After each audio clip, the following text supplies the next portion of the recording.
official second day of competition here in the Baler International Pro. We will be starting the day off with the men's longboarding round of 16 and going straight into the women's quarterfinals of the longboarding. I'm Jada Legati and welcome Dai Wako.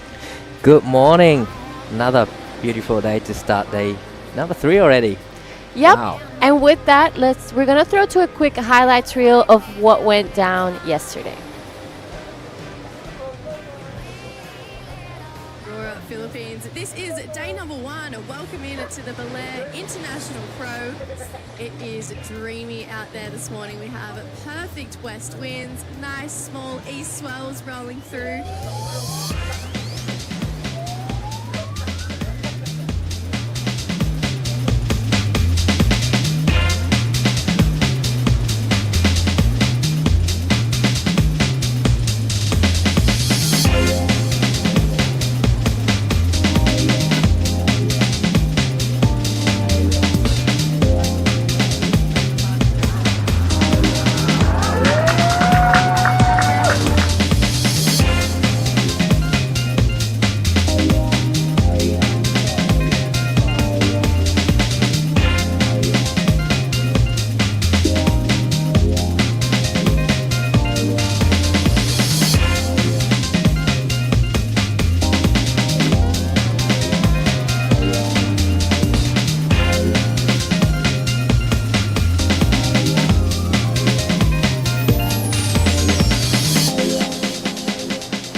All right, that was a beautiful clip. I'm Jalegati Daiwako with me in the booth this morning, and we will be starting off, as I said earlier, with the men's LQS. Today is going to be round of 16. We have Warren Lopez, Mark Sajay Aguila, June Esquivel, and Benito Nerida in the heat.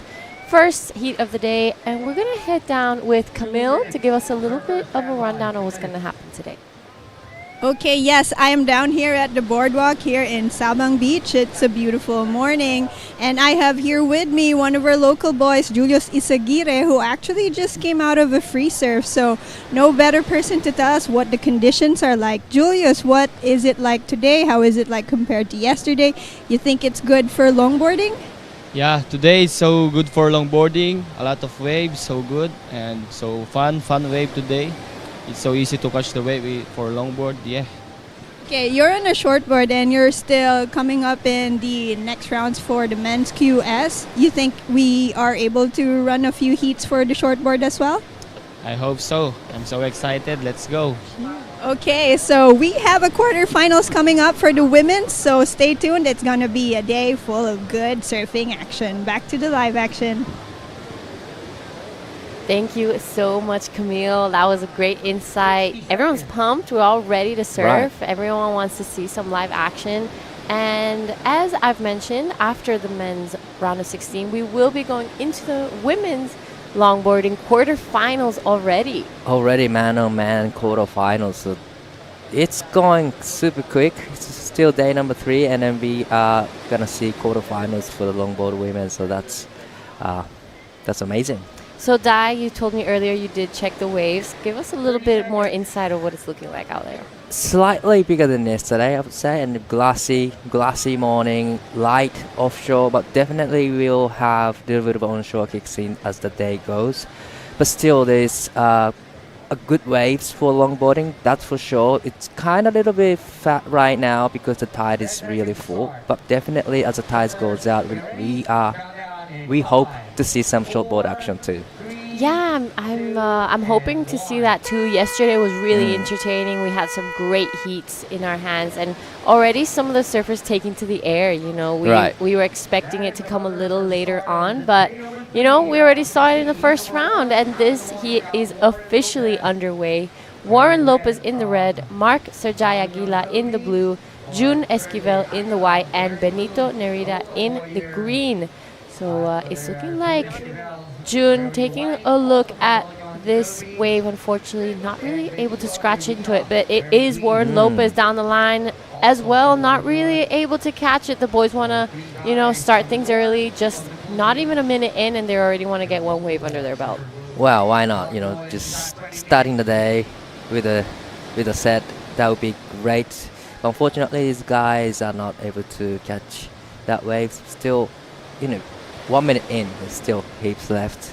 And looks like there's a little bit of movement out there.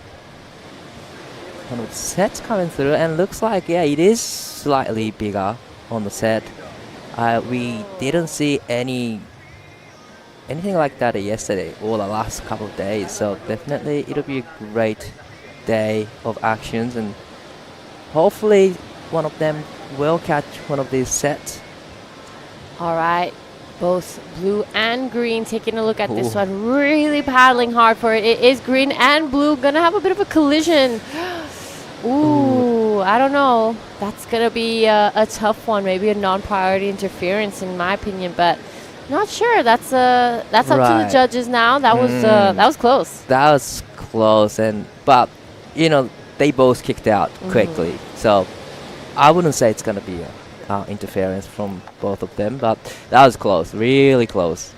You don't want that in the first 2 minutes. You really don't, and you don't want to be part of it at all. But I don't know. That was a tough call. Right. I personally think that there could be an interference call. Look at this. So they both were paddling it not too far from each other. One went left and the other right, and they both had to pull off. But there's more whitewash on one side of the wave. It looked like a left. Probably it was a left. Actually, I did see the face running down the left side. So, it'll be a tough judge. We didn't have offshore call yet, but this is a fast wave, full surfing white, just quick in and out. Yeah, so slightly, found his toes, found the nose of his board for a little while, but unfortunately the wave just kind of fizzling off under him, and he wasn't really able to continue. But looking like our man in blue finding his little corner out there. He doesn't want to be clashing into any more surfers. Finds the nose of his board. Beautiful hang 5. Nice carve there. He wants to get back to the more power of the wave. Finds the nose again. He's doing the 10. Lovely style there from our man in blue, Mark. Wow, that was a great combination from Mark. He was by himself on the left side of the area, and then he got that wave. Well, let's take another look of this one. Red hang 5 to solo arch, and another hang 5. Quickly step backs and reposition himself, and gets this finishing down. Unfortunately, he couldn't quite hold on to it, but this is a replay blast of blue. Nice hang 5 there, and love the rail game there, and just trying to be in the critical section of the wave, and it gets to 5 and then 10. So that's a nice combination from Mark as well. A few, 2 decent scores will be locked in for Mark and Warren. Yeah, I was loving what Mark was doing. He played it safe. He went back to the pocket of the wave. That's where most of the points are going to be when you're longboarding, and you need to be in that critical section and that part that just has more cave to it. Right. If you're doing those hang 5s and 10s out on the shoulder of the wave, you're not going to be getting those high scores that you're going to be searching for, especially in a round of 16. I mean, we're not into the finals yet, but it's a difficult game out there, and all of these surfers are extremely talented. We saw Mark on his last one, as he got to the hang 10, his hands dropped down low and reached his knees, so that was very beautifully done. Great exchange from both red and blue. And then I don't think we had an interference. We didn't have any offshore call, so I'm pretty sure there was no interference called between two surfers, so that's a good sign. Yeah, that is a good sign, and we don't want to be starting off the first heat of the day with an interference call. But we're still waiting for those scores of blue and red to come in. I'm pretty sure they're both going to be really nice. Warren Lopez has this graceful style to him that he just looks effortless, and that's exactly what you want in these types of classic longboard, competitions. He has a great poise, and he's very relaxed, drops shoulders. So I'm excited to see the score drop and see a couple more waves ridden throughout this heat. We're already at the 14-minute mark. These 20-minute heats pass so quickly. Right, yeah, it goes so quickly. 6 minutes in already. And wow, look at this drone shot.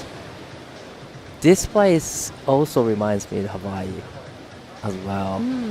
Taiwan was one of them, but this view, just big mountain and beautiful rice field, reminds me of Hawaii so much. But on screen we have Warren up and riding again, nice 5 and fake turn. Now to the right and gets a quick 5 to finish. Another great ride from Warren Lopez. We still haven't heard any scores. We still haven't got any scores locked in yet. Yeah, so judges really taking a good, strong, hard look at those scores. They're watching those replays. It's the first heat of the day, so this is going to be, the setup. Right. This is where the judges are going to be like, this is what we want to look for the rest of the day. It's going to be showing the rest of the competitors, like, what's up, what they're looking for, what they need. So it's a tough one here. It's not only hard for the surfers, but it's hard for the judges as well to kind of set the standard for the day. Definitely. They need to take the time to set up the tone for that day. That's why it'll take a little while to get the scores, but looks like Greens is having a look at this one. All right, so he is taking a look. Takes a while to stand up. Does a cross step, touches both feet to the top. He does a 10 and just pulls off. So that was really nicely done from Benito. Right behind him, it is Jun Esquivel. He just got to that last part of the wave, so I'm excited to see some of these replays. We're starting to get a bit more action. People are starting to catch more waves. Things are warming up here in Baler. Right, that was a great exchange again from Benito and Jun. A few scores locked in for both red and blue. Fast wave for red comes in at 4.25. That is a good start for Warren. And Mark's last wave comes in at 3.50. So it's a decent start from Warren and Mark. And we still have waiting for the last wave for Warren and Benito and Jun.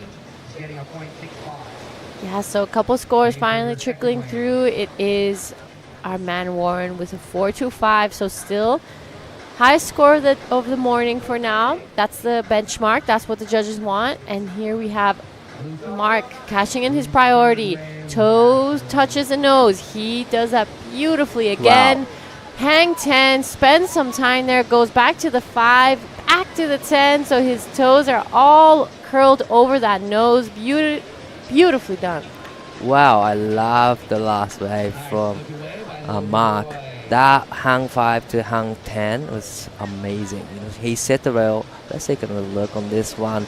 He came from the right side of the wave and just engaging the rail there and just stayed on the nose for quite a bit, and 5 and to the 10. So that was beautiful surfing from Mark. That's gotta be a great score. I'm calling best score of the heat for now. That was gorgeous surfing from Mark. He had all 10 toes just over the nose. He was looking poised and good, confident in his surfing. He didn't spend any second more that he had to on the nose. Right. So that was really good. Wow, I'm so curious what he's going to get for the last wave. He's already locked in 3.50. Sitting in the second at the moment, needing 3.26. 2.26 to go into the second. All right, a little bit of live action. This is June. Nice 10. He does a bit of that hand down stand. Really good from June Esquivel. Takes this one all the way down to the shore. Does a 5 again. Tries a 10 and goes straight to the shore break. And right behind him is the current heat leader, Warren Lopez, finishing off his ride as well. But it's no one's safe because that last score of Mark still hasn't come in. Right. This is the last of red.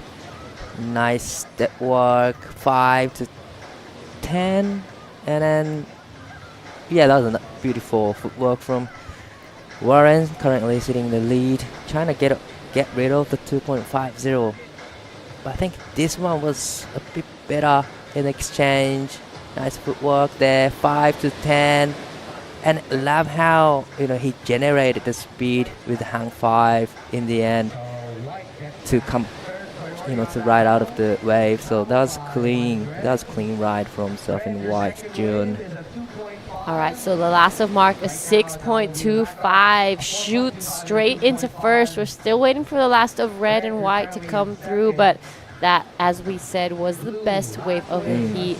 He surfed that incredibly well, really well positioned. His timing was great with that wave. He didn't spend any energy that didn't need to really be spent. You could tell that his upper body was just really still, and that's what the judges really look for in these rides.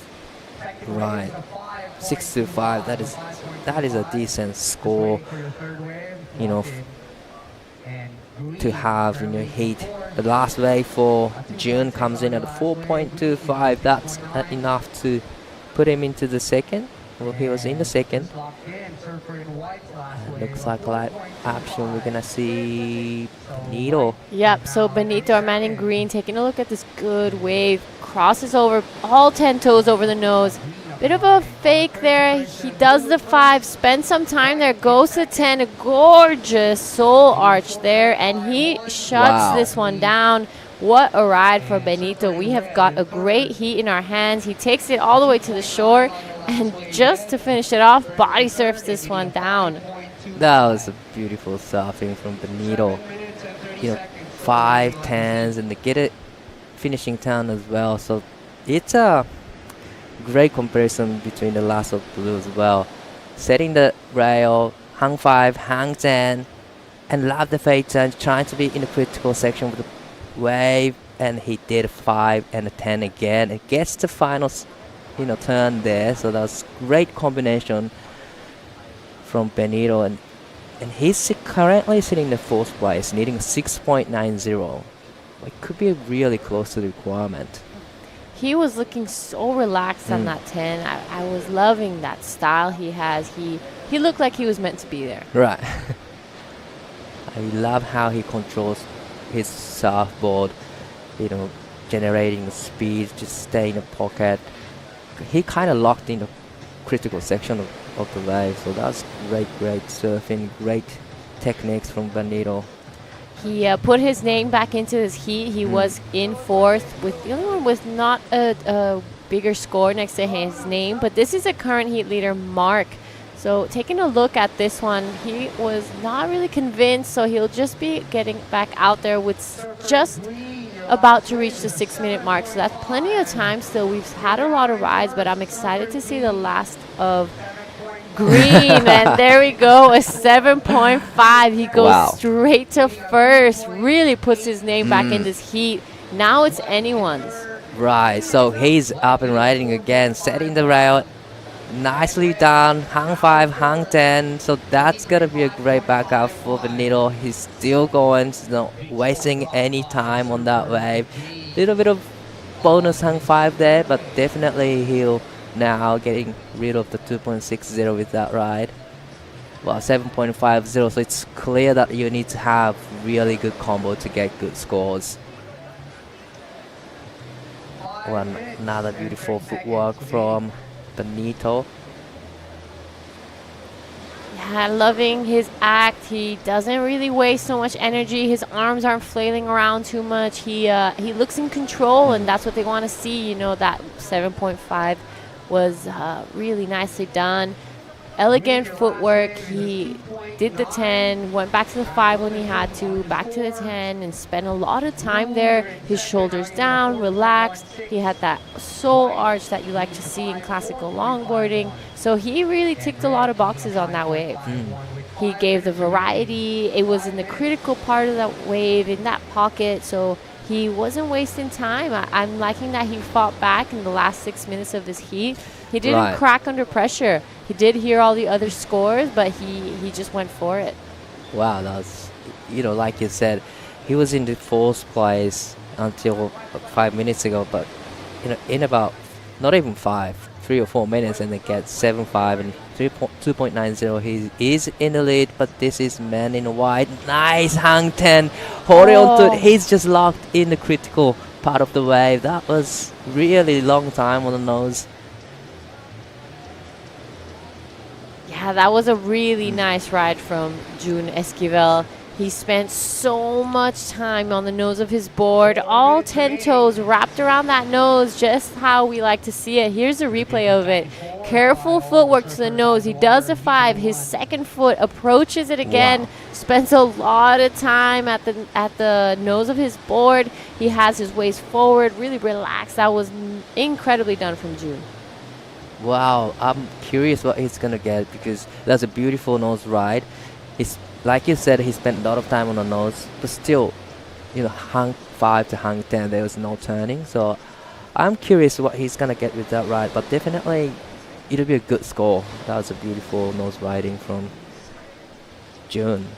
Yeah, you could really see on that replay that the nose and his board was really high up on the face of the wave. There was a lot of space from the bottom of his board to the bottom part of the wave, and that's what the judges want to see. The higher up you are on the crest, the higher the scores are, because it's super difficult to stay up there. So that was really well done from June. He spent a lot of time up there, all in control. His board didn't move around. His body also was very still, so that was really elegant.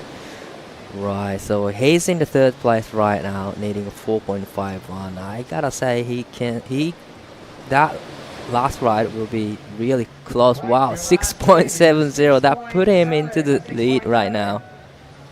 6.70 with a 5.25 for June, now sitting in the lead.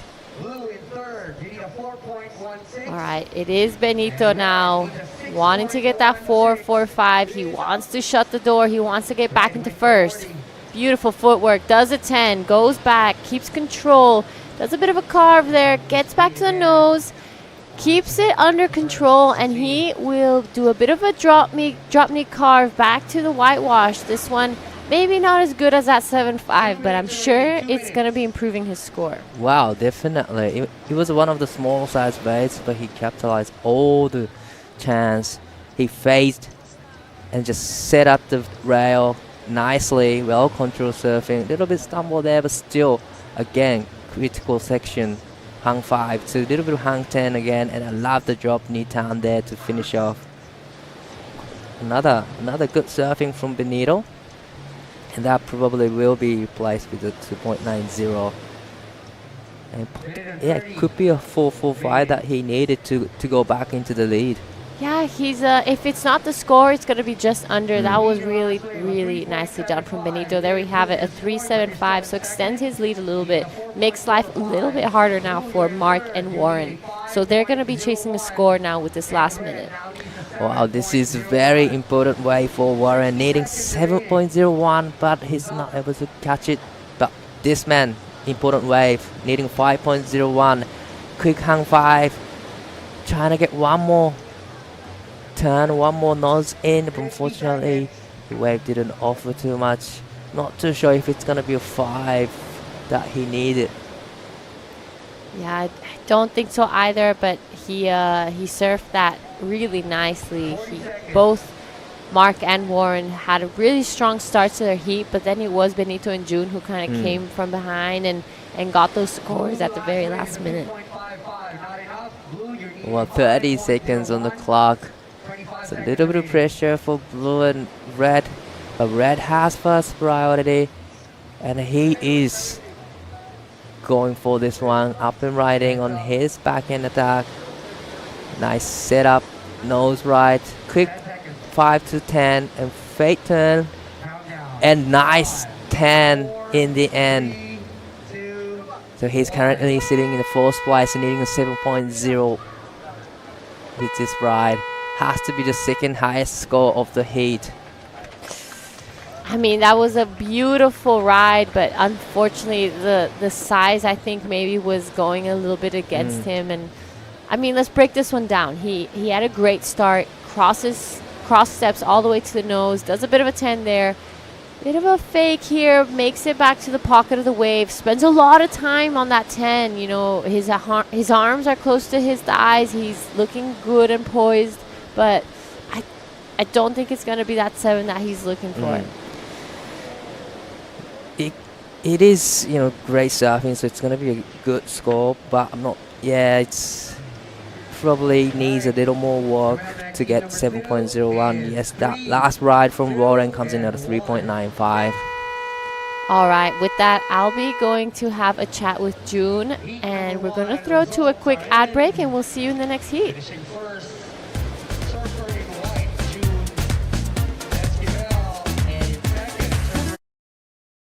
Record revenues from regulated gaming has boosted PAGCOR's social responsibility efforts, bridging gaps in the government's education, healthcare,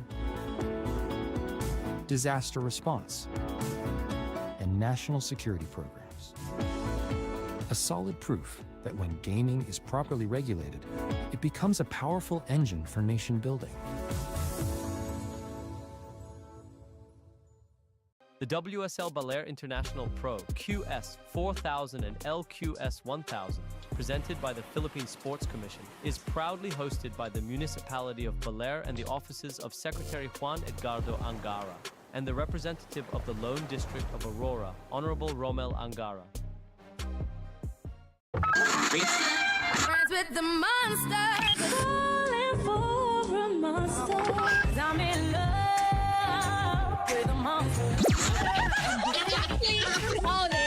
Monster RX 93.1.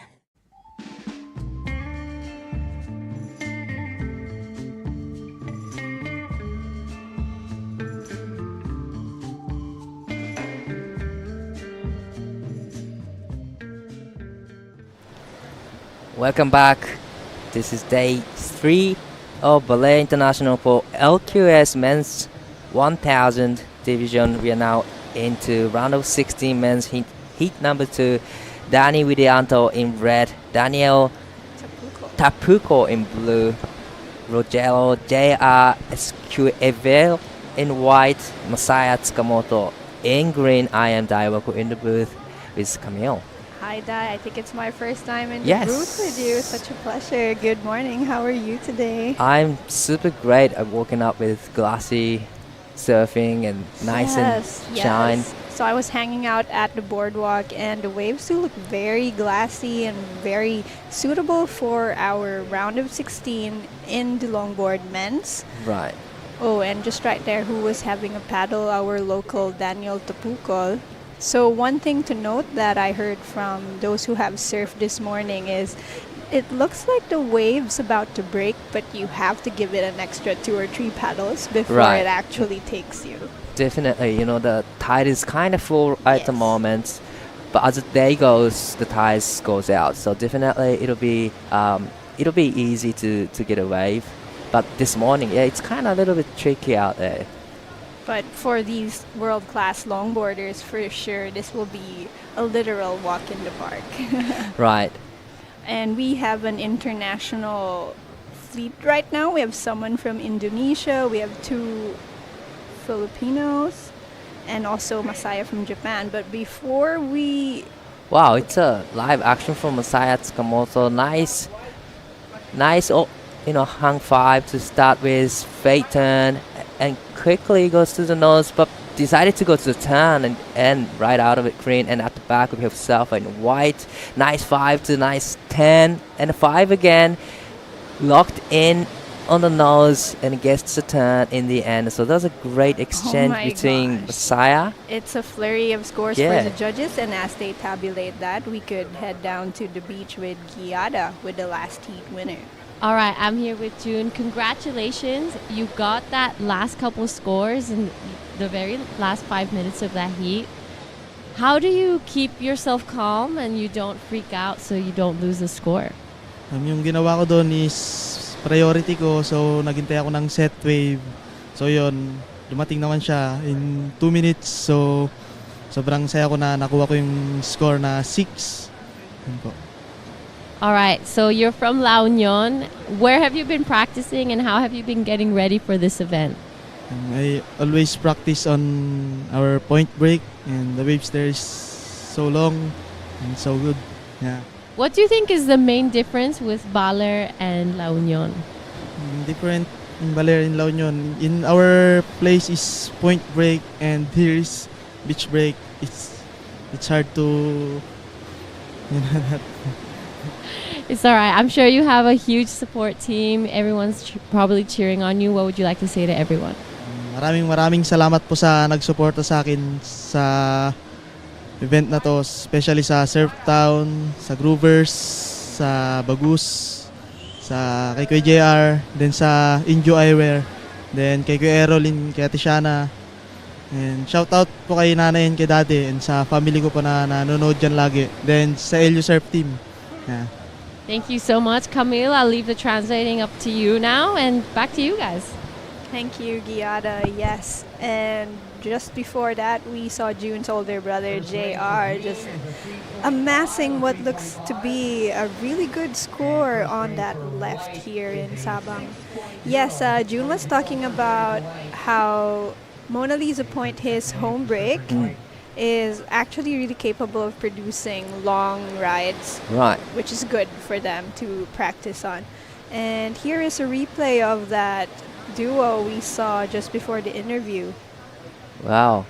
The first wave for Messiah comes in at a 3.50. The fast wave for JR comes in at a 6.0 on his backhand, and he was on the left Yes. during the interview. So there's gonna be another great score for JR. This is a replay of last of JR. Nice 5 to 10, holding on to it super long time. Top of the wave. That was very, very technical nose ride from JR. A quick 5 to turn to finish off. And actually, there's a little bit bonus hang 5 in the end there. So that's another great surfing from JR. Absolutely amazing to watch. And here we see that it looks like JR could do this in his sleep even. Right. He's such a talented longboarder here from the Philippines. But this is replay of surfing Blue Daniel. Up and riding hang 5. Stay composed, stand tall, hang 10, and get out. So that's a good surfing That will from be Daniel. a good score for Daniel, who is from here, from Baler. So he knows this wave pretty well. So here it is again. I love how he was able to do a little trim up to get to the pocket of the wave and then executes it beautifully before kicking out. It should be a good first score for him. Alright, this is live action Messiah up and riding. Nice 5. Little bit stumble there, but still managed to get a finishing turn there. So another good wave for Messiah Tsukamoto from Japan. He is a very strong competitor as well. He's been on the tour quite a long time, but still, he's still young. I mean, 20. I might be wrong, but 24, 25, something there. But still young. Very young. And here is Daniel taking a swing again, this time preferring to go on his backhand on the left, maintaining a long 5, walks it back, and just fades a little bit before the exit.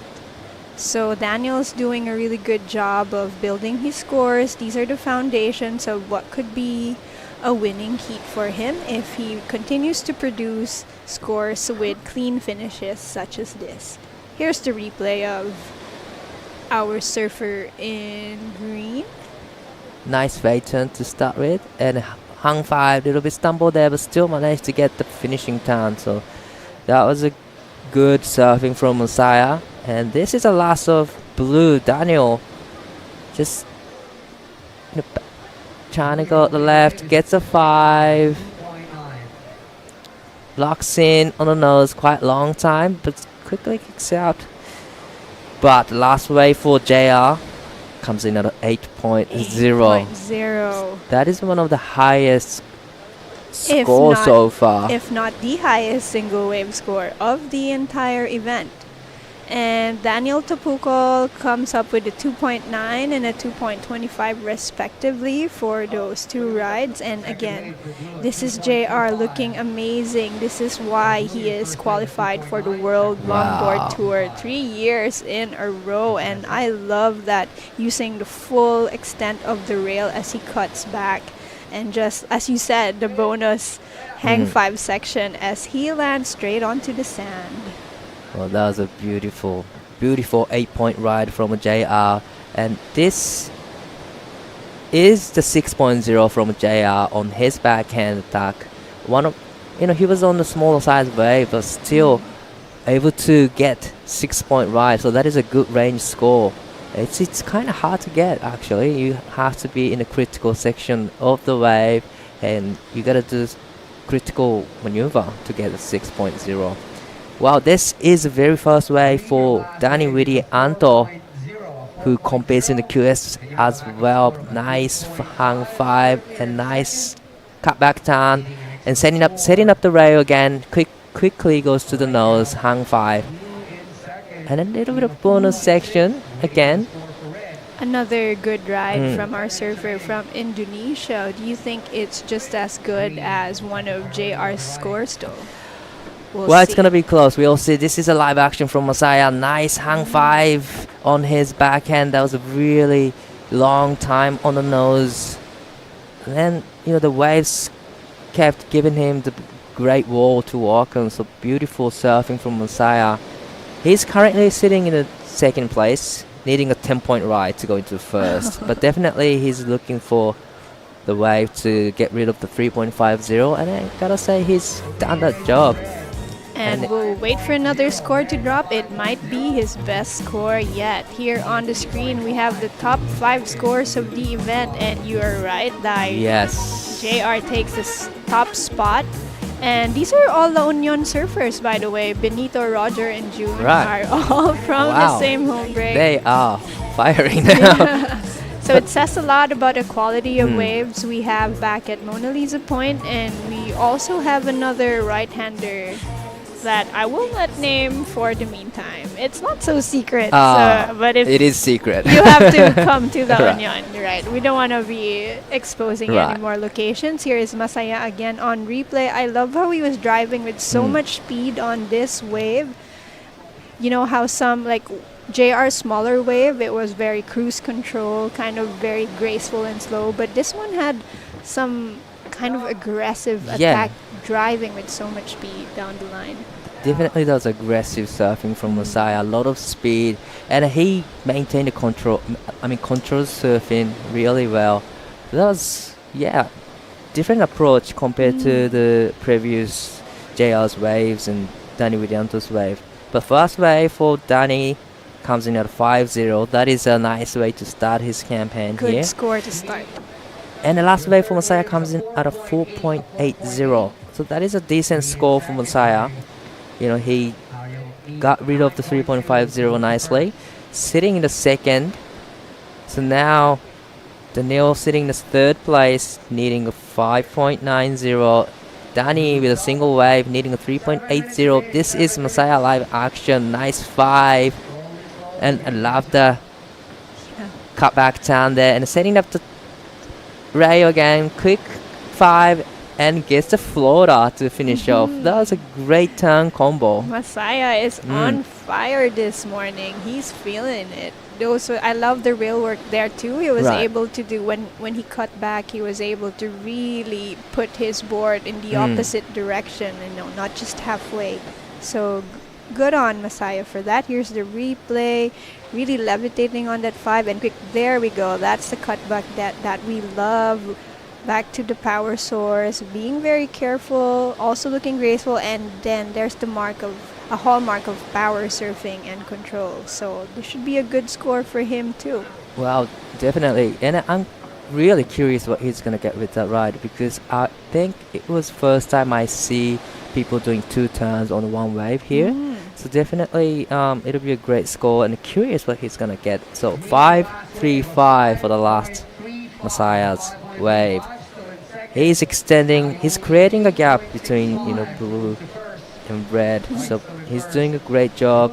he's building up the scores every time he catches a wave. So that's a great tactics from Messiah. Absolutely. So Danny Widianto now needs to get at least a 5.16 for his second score. And Daniel Tapuco will have to build more than his usual average of 2 centuries if he wants to advance to the quarterfinals.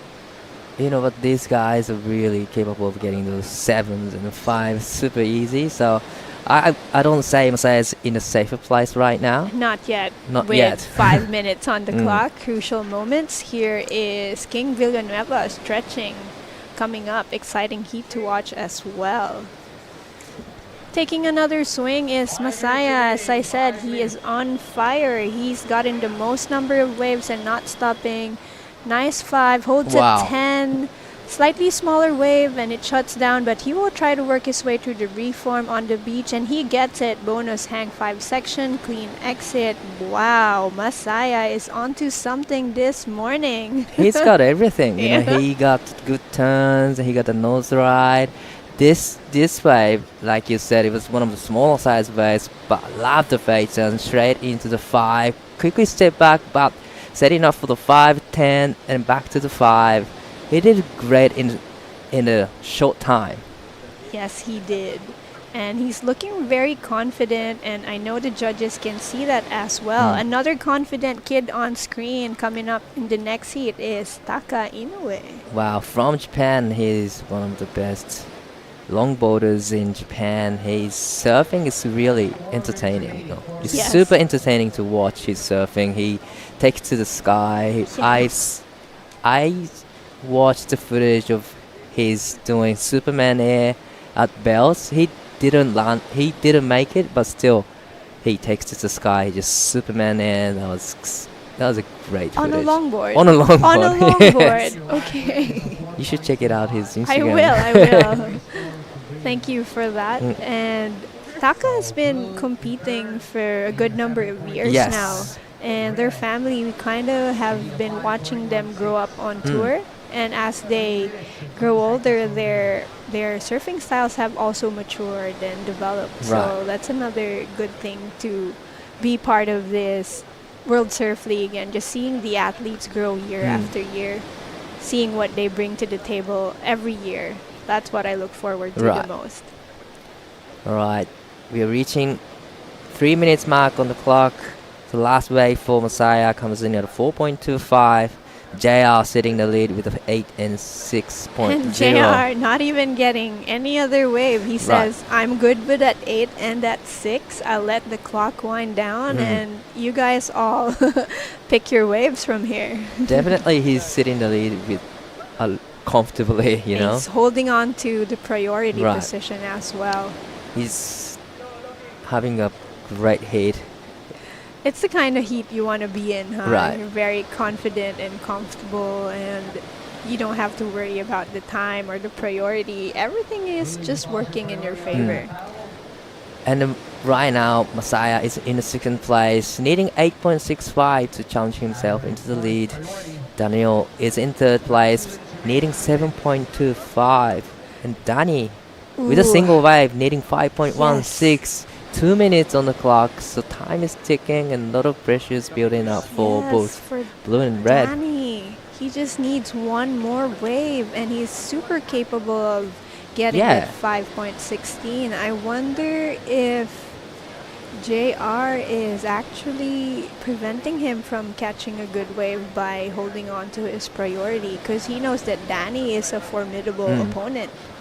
So not a good spot for Danny to be in the 1 minute and a half mark. Right, so this is a very important exchange. So JR, having a look at this one, goes to the right, nice fade turn, beautiful footwork to the hang 5, heel 5 there, heel 10 I would say. Hang heels, heels. What is the official name of that move? Maybe we can ask him when we interview him for this interview. Right, for this. That's After gonna be he me wins then. the heat, Well, 1 minute to go on the clock, so this is the reply of loss of JR. That fade turn is really so beautiful, and here we go, hanging on to it for quite some time before the wave runs out beneath him. Well, down to 40 seconds to go. So it looks like Daniel having a look at this one. Up and riding. Quickly goes to the nose. Hang 5. And again, hang 5 to hang 10. Still holding on to it. Still right out of it. Clean. Has to be, that wave has to be 7.25 to go into the second place. What do you think? Comparing it side by side with the way JR has been surfing, of course, he's been setting the bar. I don't think that would be enough. And oh no, Danny Widianto sees something. Final 4 seconds. Paddle battle with Masaya. He stands up. Both of them stand up. And yes, Danny just gets a wave right under the clock. And he has to make the most out of this. He needs a 5.15 to advance. The wave is still giving it for him. Cruise control, quick hang 5 back, walks back, and it's a good ride. But So let's see. let's see if it was before the horn went. And that was a beautiful ride from Danny Widianto. So let's take another look of this one. Nice hang 5, and love the cut back turn there, and setting up the rail again. Goes to the nose 5, hold on to it quite long time, and there's another bonus section here. He did a great job to get a hang 5 there again. So that has to be 5.16, but I'm not too sure if it was before the horn. Had to split the peak with Masaya. Wow, this is very interesting situation right now. So this is the last of Danny Widianto. Nice techniques, a lot of 5s, and a lot of nose actions from Danny Widianto. Currently sitting in the 4th place. And here they are reviewing it intently. Danny and Sister Dea and Team Indonesia watching nervously. I would be so nervous too if I was in their spot. Right. Well, I'm not too sure, but it might be after the horn. It could be. Still, we are still waiting for the last of blue to lock in. So look at them looking super nervous, but I understand. Everything is at stake here. Just Danny, just please, please, please let it be. Not after the horn. Alright, looks like Danny's last wave still was not too sure, but it could be before the horn. We're still waiting for the last of blue. We're in a cliffhanger moment right here. I am literally on the edge of my seat. I am too, and then this is a very tense moment for Masaya as well, because he got a wave, but he was sitting in the 2nd place right now, right? Yes. With a 5.35 and a 4.80. Daniel got a wave, needing 7.25, and Danny Widianto got a wave in the last second. Has to be 5.16 yes. to go into 2nd. Danny actually needs 2 miracles right now. One is for that wave to count, for it to have been before the buzzer ended, and next it should have been at least a 5.16 for him to advance. Wow, this is a very intense moment. How are our judges doing?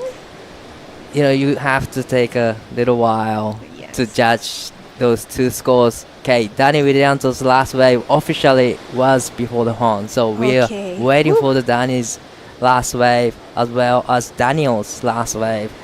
Well, this is very, very interesting and tense moment for probably Masaya, Daniel, and Danny. Does JR also have another score to drop? On the heel, on the wave, he did a heel. Hang heels. Heel 5. No indication at the moment. Wow. This is only the 2nd heat of the day? 2nd heat of the day. And already we are this nervous? Wow, so we're still waiting for the last of Danny Widianto and Daniel Tapko, the last wave. Everyone tuned in right now, if you are from Indonesia, it would be a great time to send some support to Dani Widianto. We don't want to see him go just yet. Right, few scores locked in, needing a 5.16. One more score to lock in. Ooh, it's a Okay, It's a law close. of averages. So it's a 4.95. It's not enough. enough. So So let's close. super close. Super close hits. 2.70 for the last of Daniel. So it looks like it's Jaya and Messiah moving into the quarterfinals. We're gonna go to the quick break and we'll be right back with a lot more action. Round of 16, heat number 3. Messiah to Kamoto, moving on to the next round. Record revenues from regulated gaming has boosted PAGCOR's social responsibility efforts, bridging gaps in the government's education, healthcare, disaster response, and national security programs. A solid proof that when gaming is properly regulated, it becomes a powerful engine for nation building.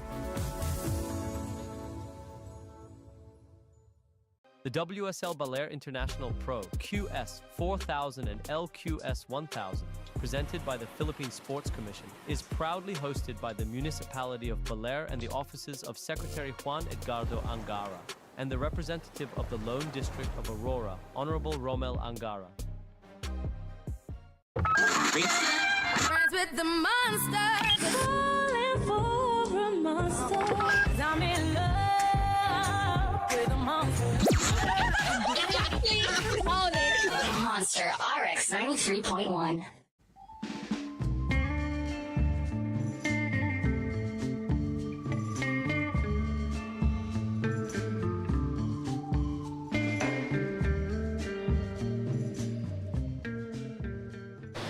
And we are back for the Baler International Pro. We have a fully international heat at hand. We have Kaka Inoue from Japan in red, Sitipong Chapman from Thailand in blue, King Crisanto Villanueva in white representing the Philippines, and Ivan Sedena from Indonesia. Here with me is John Carby, everyone's favorite surfer at the moment. John, talk us through this first wave of the heat. I had a super heat. Here's Taka Inui, an actual surfer out there, going to town, Japanese surfer, good wave, and that's just like, there's our surfer in white.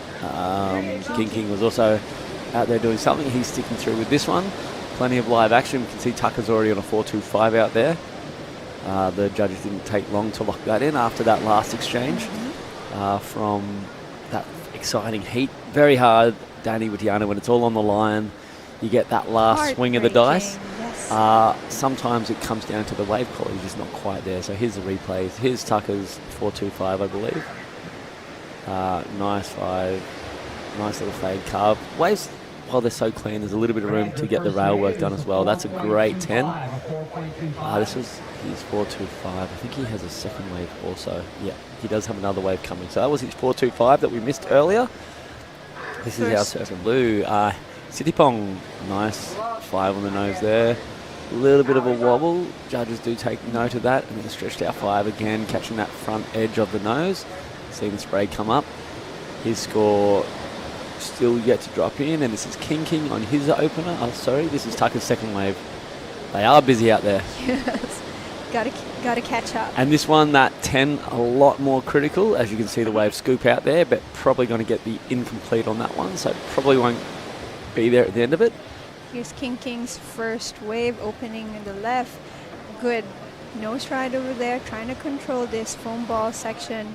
And yes, he maintains his balance, and yes, the judges have a lot of tabulating to do, so before we lock in all of those scores and watch all of these replays, let's head on over to the glass with Dai and our last heat winner, JR Esquivel.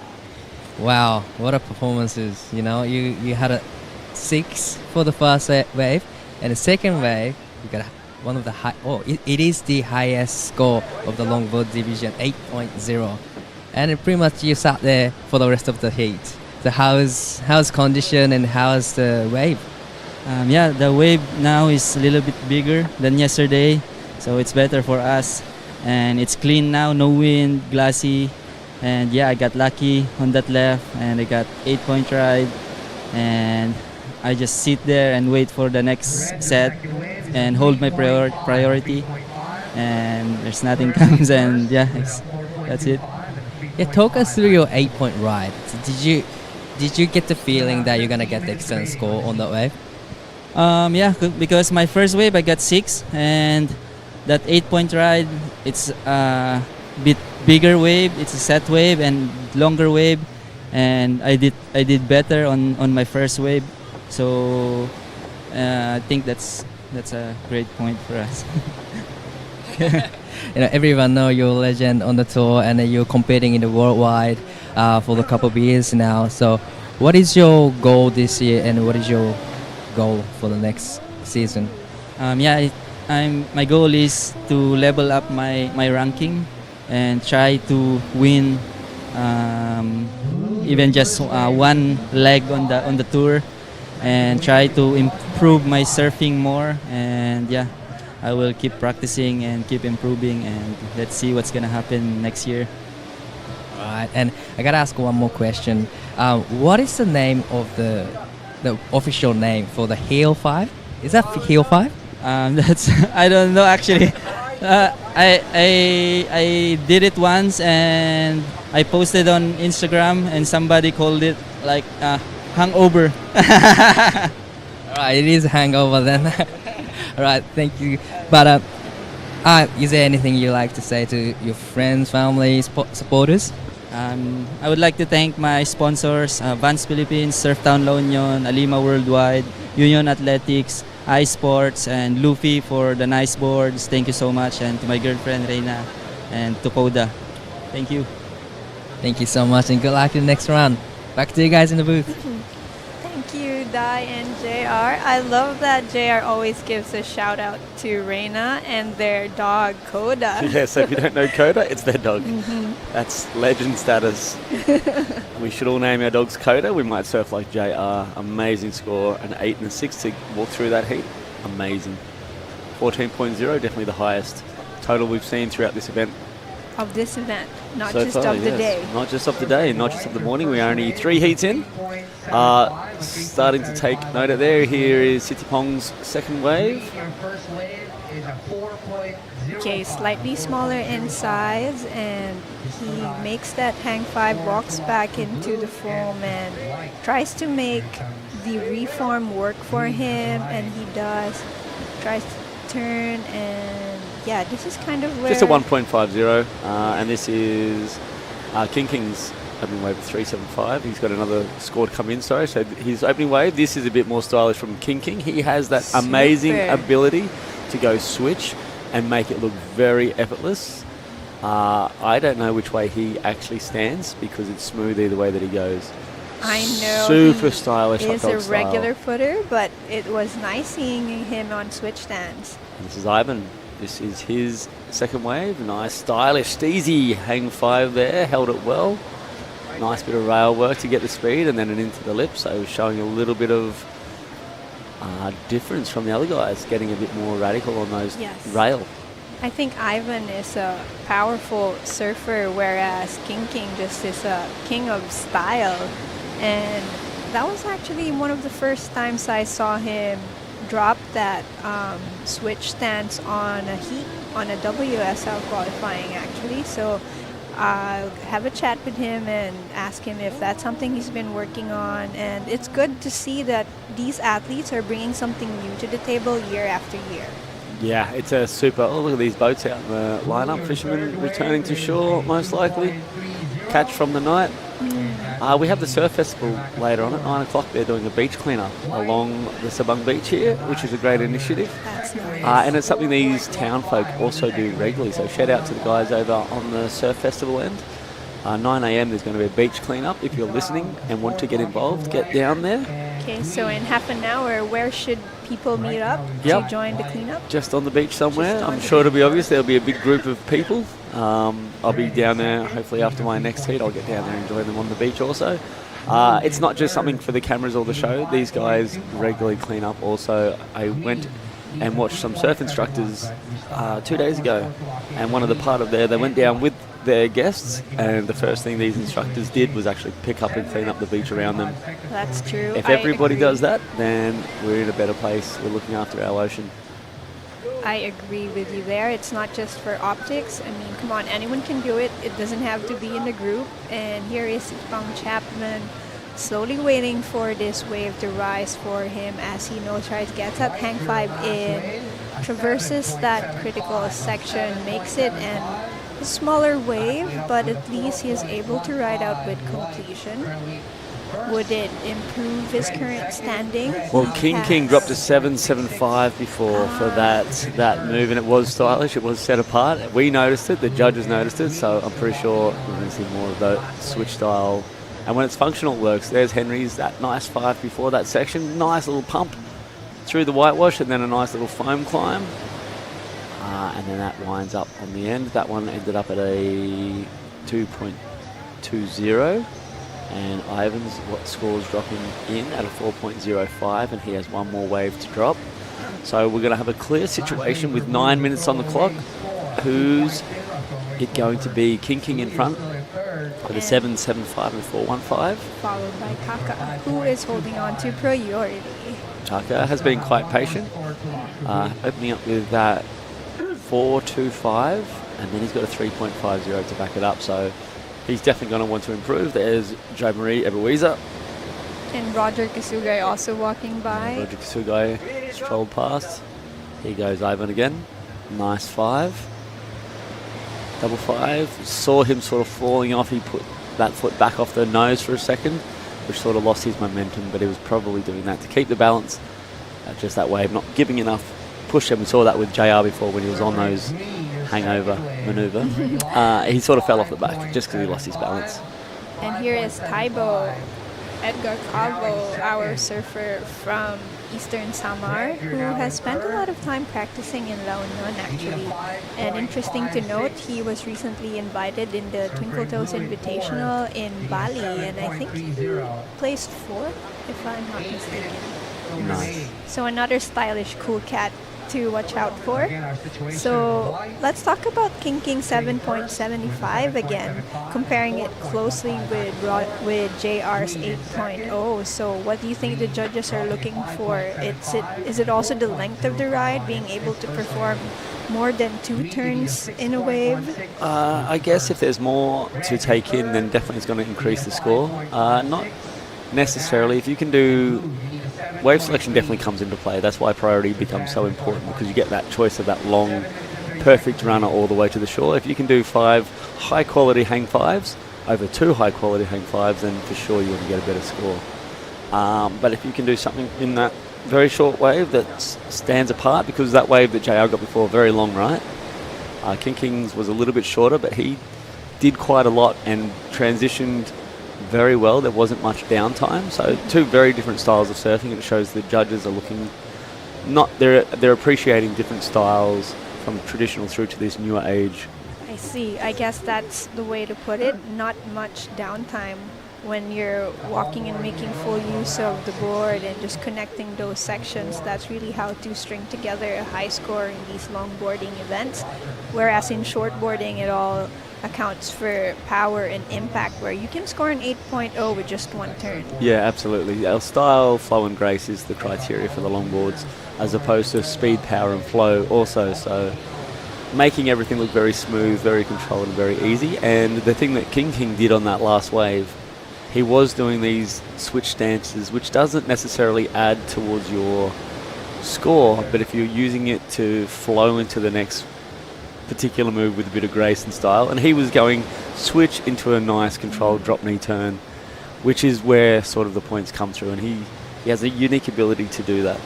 Perry Ventura was also another guy that was Yes. Quite good at that. They're sporting the same mullet cut. Oh, yeah, they haircut. are. They are. 6 minutes on the clock. What's your hot take on style, John? Is it something you're born with? Can it be taught? Can you learn it? I think all three. How's that for a vague answer? I think if you're born with it, you're blessed. If you don't, you can work on it. If you're very far behind, you can train on it. Okay, good answer. Yeah. Turned out to be a good answer. and- That's your talent, huh? And taking video of your surfing so you can analyze sort of where you need to work on things like arm positioning. I know there's a particular group of judges and longboarders who like to keep their arms down because it shows a little bit more control. Some others have their arms up high for balance. JR's got quite a high arm stance. He's got the wings out. But his body doesn't move a millimetre out of place either side either. So if that's because of his arms, it's amazing. But yeah, it's definitely, there's so much to debate in the longboard because the style and grace becomes a part of the criteria. Whereas style in the shortboarding isn't necessarily a part of the criteria, and there's definitely less grace in shortboarding. So longboard, it becomes more three-dimensional, four-dimensional surfing, and which means the criteria also falls into that fourth dimension where the subjective nature of it also goes up depending on what the judges are looking for, wanting and needing. I love it. John Carby geeking out on longboarding here. Thank you so much for walking us through the criteria. Yeah, well, if you're sort of new to surfing, it can be confusing. All waves can look the same, but it's the subtle differences, the subtle pieces of control that the judges who are experts in the field, and we're not experts, that's why we're in this place. We can just pretend we know what we're talking about. Whereas those guys literally analyse every movement that these surfers are making.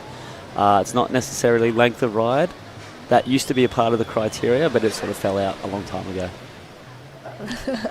Okay, we have a few bumps rolling in, but no takers yet. Taka is sitting with priority still, and here on the inside we have surfer from Thailand just doing that big fade. Walks it through the hang 5, and hang 10 gets it on the inside, but once again he's been getting quite similar waves, so wave selection isn't showing much variety for him, and that just shuts down on the beach.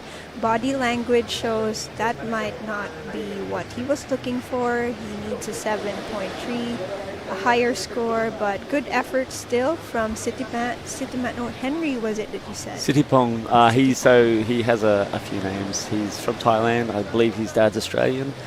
His name's Sittipong Chapman.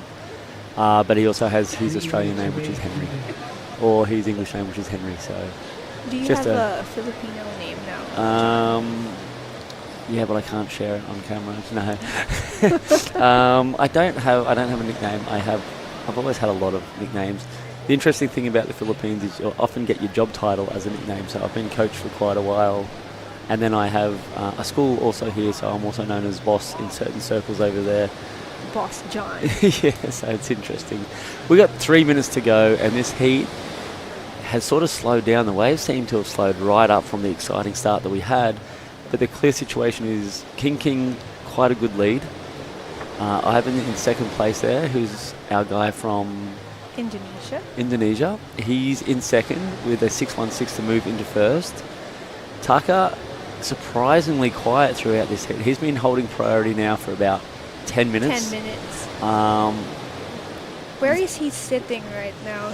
He seems to be off to the left of the bank where some of those longer waves were rolling through. I'm sure he's going to be starting to want to move soon and look for an action. As we can see, is that Sittipong moving over there looking for answers.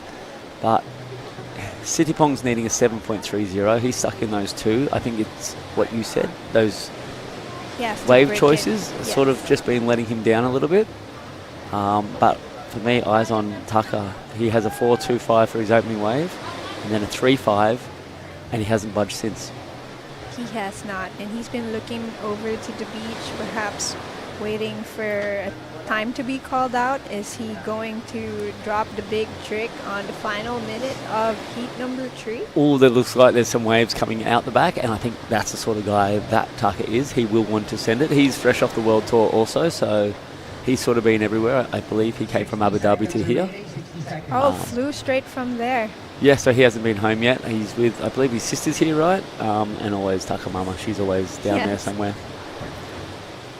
Oh. Here is King. He's showing great resilience. He hasn't flinched. And the amount of energy this kid has, it must be twitching inside him right now. Like I said, our athletes do grow up, and there's some maturity showing up in their surfing compared to when they were younger and they were just a little bit all over the place. Catch everything. Let's see if it will work to his favor. 20 seconds. Are we going to have a finale like we did on that last heat? Yes. Oh, Still he's recovering from that one. He's going to have to pull the trigger on this wave or the next. He has 10 seconds. 10 seconds remaining. Sitipong, he's up and riding, looking for a 7.30. It's going to have to be a very good wave. He's got a nice 5 tucked in, but again, looks like he's hit that closeout section. The wave just not offering up, and up behind is Tucker Inui. Here he is. He held on to priority for long for this. Let's see if it's worth it, if it's what he wants. He's trying to make it reform, scratching away with his arms to the inside, but body language says, oh man, what did I just do?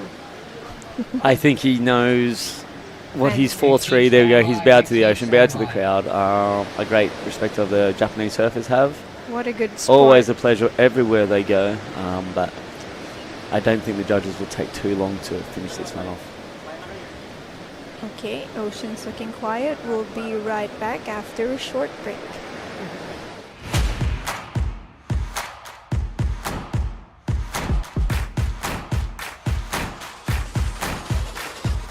Let's get started.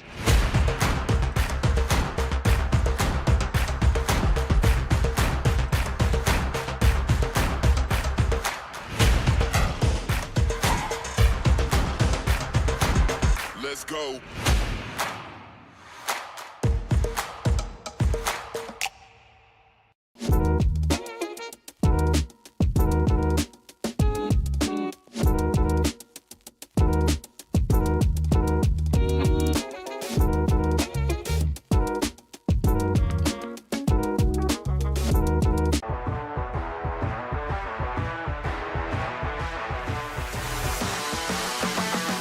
SDMI Sports. World-class sports management made in the Philippines.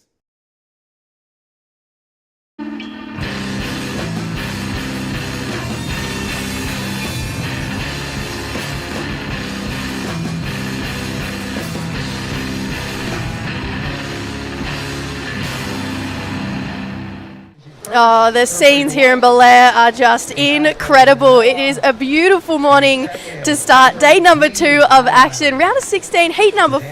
I am Jessie Starling, joined in the booth by Carby. Oh my gosh, you've come back with energy. The coffee was good, huh? The coffee was good. Great.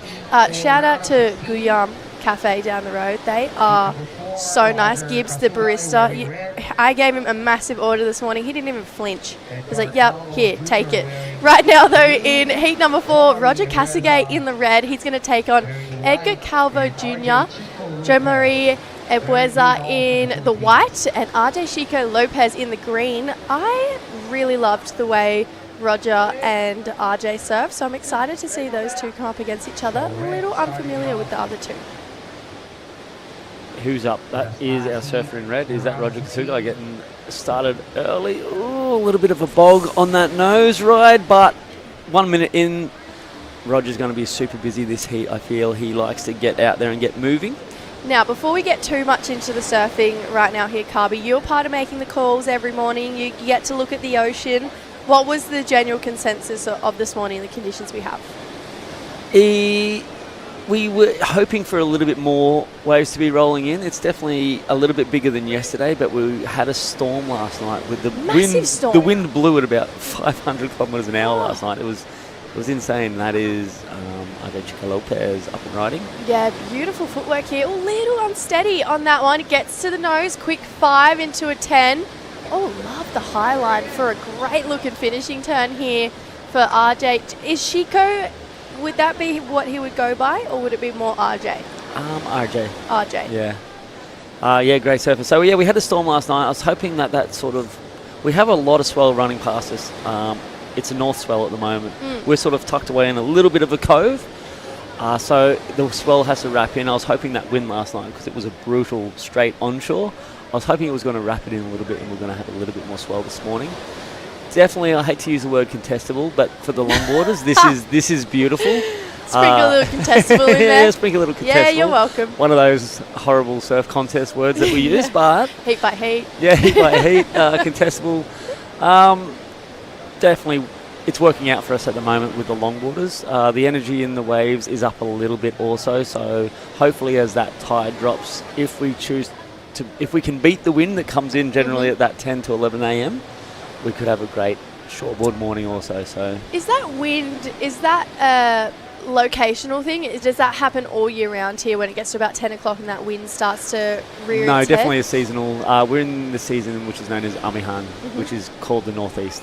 That's oh, the it's northeast literally wind. called okay, we have that at home too. Yeah. We've got 3 months of the year we have northeast winds and it's horrible. We do. The joy of here is the mountains. So the way it reacts to the sunlight in the morning with the mountains, we can sort of have these nice cruisy, easy mornings where other locations might not have this so much. Just when you thought it was WSL, we got a Nat Geo lesson from Exactly. John Carby. Well, we talked about the mountains yesterday. Yes. How it affected typhoons. It also affects those morning winds. I love learning about the geography of everywhere. Wow, beautiful 10 here for Roger. He has so much, almost steez and class in his surfing. It's really cool. He's not scared to lay it in critical sections, just like this guy, Edgar. Goes for a 5, use that speed into a closing floater there. So this feels like it's quite the competitive heat on our hands right now. And it's exciting because it's all Filipinos. It's something that's awesome. Here's that replay of Edgar. Quick start. He's just a little bit of a stumble there to get to the nose. Nice, clear 5 on the nose there. And into the rail work, setting up that next little nose tap into a floater. Unfortunately, didn't get much time on that second nose tap there. Judges loving commitment on those, but he had to obviously to finish it. And here's Roger. Drawn out camera there on the replay. There's a nice solid 10, like you said, stylish. Definitely has style. He has style in his life. He's a legend. He's designing his own boards. Oh, cool. He's working with a local shaper, and he's starting to make a difference here also, which is sick. Sort of getting into that level of Philippine surfing, which helps. I love people who give back. That's a 5 into a quick cheeky 10 there, back to a 5 for Joe Marie. He's going to work his way back up the nose. The judges, they'll love that 10. Really critical part of the wave there for a finishing floater as well. Nice and tight in the pocket for that 10 right towards the end of the wave. Judges will say thank you very much. That's what we want to see this morning. And this heat has started off like the last, nice and fast. This will be Joe Marie's. Bringing back the stuff he's learnt from his time on the World Tour. Fade takeoff always sets up well. And you can see his feet on the nose. There's like talons over a branch. He really, really commits to his hang 5s. You can see it there. 2 toes on the nose. 2 feet on the nose even. Yeah, his toes curl over the board. Yeah, literally like he's talons. Going, he's going hard. Hanging 5. No toes on the board. No, he's hanging them. He's wrapping them around.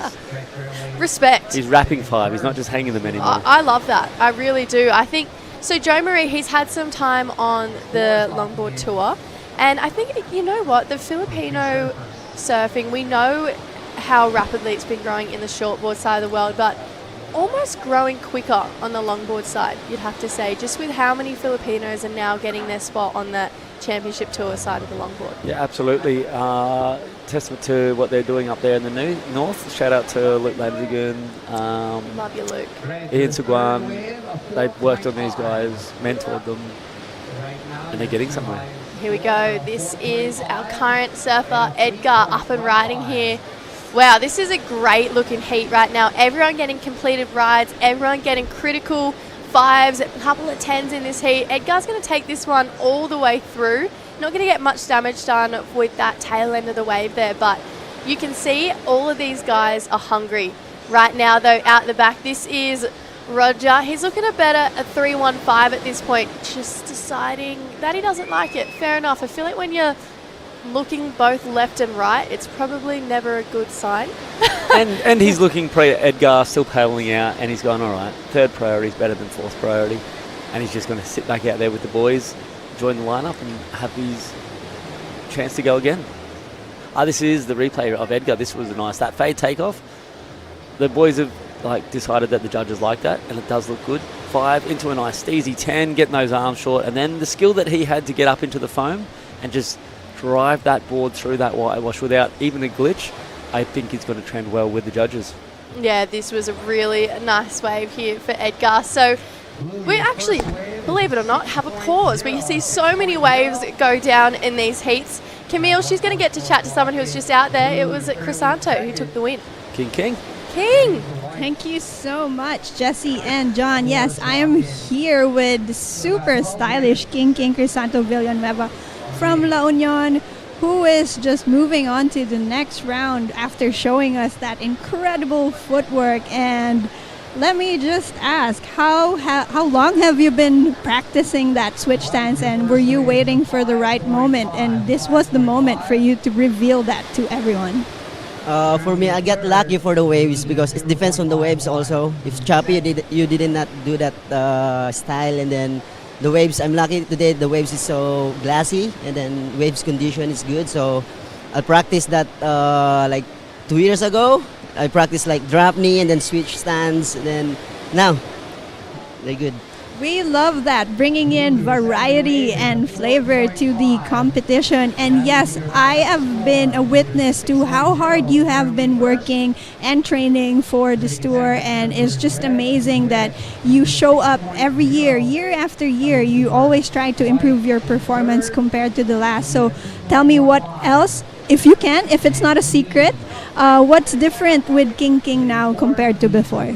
Now I'm focused for competition. This I said to my sponsor, I want to focus on the competition, and I want to go to the world tour also.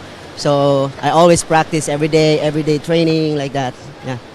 I believe in you, King. I would love to see your name up there with JR and Jo-Marie. You are so close to qualifying for the World Longboard Tour. And again, this is not an individual effort. You always talk about who's out there supporting you, and now is the time to give them a shout out. Shout out also to my sponsor, Nauki, and then Zebra also, and then Philippine Sports Commission, and then Southwell also, and Destination. Thank you for always supporting of me, and then my girlfriend also, and then my family. Okay, so I like your shades, I like your haircut, and yeah, we all love that switch stance. Back to the live action. Awesome, thank you, Camille. King not only has my favorite nickname, has my favorite haircut. That is a serious mullet. And he got it because the girlfriend said you should do it. Respect. We go straight into heat action right here. Jo-Marie, that's a beautiful 10. He's going to start to work his way back to the notes. Holds a 5 for a really long time here. Chose a wave with plenty of opportunity as well. He's going to ride this one all the way through, hoping for maybe a little closeout turn here. One last cheeky 5 back to the shore. Wow, that was probably the longest 10 we've seen in this heat so far. Apart from JR, I believe he got an 8 earlier. Heat number 2. Long wave here is Jo-Marie getting to work straight to that nose for a 5. Long 10, back into a 5. And this is where he gets to work again through that critical section on the nose. Nice bit of rail work, showing all that variety. And then just trying to get a little bonus section on the inside. Judges aren't going to be too excited about that little finish, but it was all in this part. That 5, this is a long held 5. This is a separate wave. This might have been his last wave. Jo-Marie has been busy while that interview was happening. That was busy work. I believe that must have been his so that 4.05, just because of that glitch, and he sort of fell off. So this score, I think, might get back in towards that top one. He's currently in second, looking for a 5.01. He may take the lead on it. Yeah, I liked that wave. I really did. I loved how long he held that 10. And just, the judges, they want to see, that critical part of longboarding, the nose riding. They want to see it nice and tight in the steepest part of the wave and quite high in the wave as well, because that's where there's that a lot of elevation water pushing. happens and it gets exciting. Yeah, and when we see all that water brush back up on the board, it's not what you want to see. And that was a really clean looking 10. He's not mucking around. He's back up and riding again here. Straight to a 5, holds it. Is he going to give us a little 10? He's going to make his way back to the tail, go for an end section float here. They love to take it all the way through. They are not leaving any crumbs left behind. They are going to milk every single last score out of it. And based on that last wave, goes to the lead. So he's looking to improve first place at this point. What do you think? I think that's going to be around. He's out there throwing 5s. Yeah, I personally like his other 5s better. But we'll see. This is the answer back here. He's got the highest wave score of the heat right now. This is Edgar. He's got a 6. Needs a 4. That is a great looking 5. Held it for a long time. Great control. Poised on that turn as well towards the end there. So, yeah, I'm thinking that's going to challenge the lead right now for Edgar. The battle for first and second at the moment is hot, and what it's doing is making it super hard for the boys behind. Here's Edgar, and he had a bit more time on this one than that last wave. Getting that nice swoop in takeoff to a 5 there. There's that little nose bog that you were talking about earlier. Now he's into that trim section where it looks super smooth and up beautifully again into that lip line finish. Longboarding is something I wish I could do. I watch this and go, I wish I could do that. It annoys me that these guys can shortboard so well. We struggle on a longboard. I suck. I suck at longboarding. Anyway, take me through this race. This is not about me. So it's good to see him on his forehand. He's been on backhands all morning. That was a nice, well-held 5. I think that will be a little bit less on his scoreline. Definitely up there, but I don't think that's going to go towards his best two. No, I definitely prefer his other 5, so I agree with you there, Carby. But Edgar, on the other hand, I think will improve. Yeah, I think he's going to the lead. Yeah, I feel that too. Still going to wait for these last 2 scores. Early indications saying Joe Marie that we should get in the judges' booth because we are looking like we're going to be bang on. It's not going to go into his top 2. We'll wait and see for this Edgar one, and we'll really test our longboard judging skills. But it's we can't longboard, but we can judge. Yeah, exactly. From the safety of a commentary booth, that is anyway. Put the pressure on us? No thanks.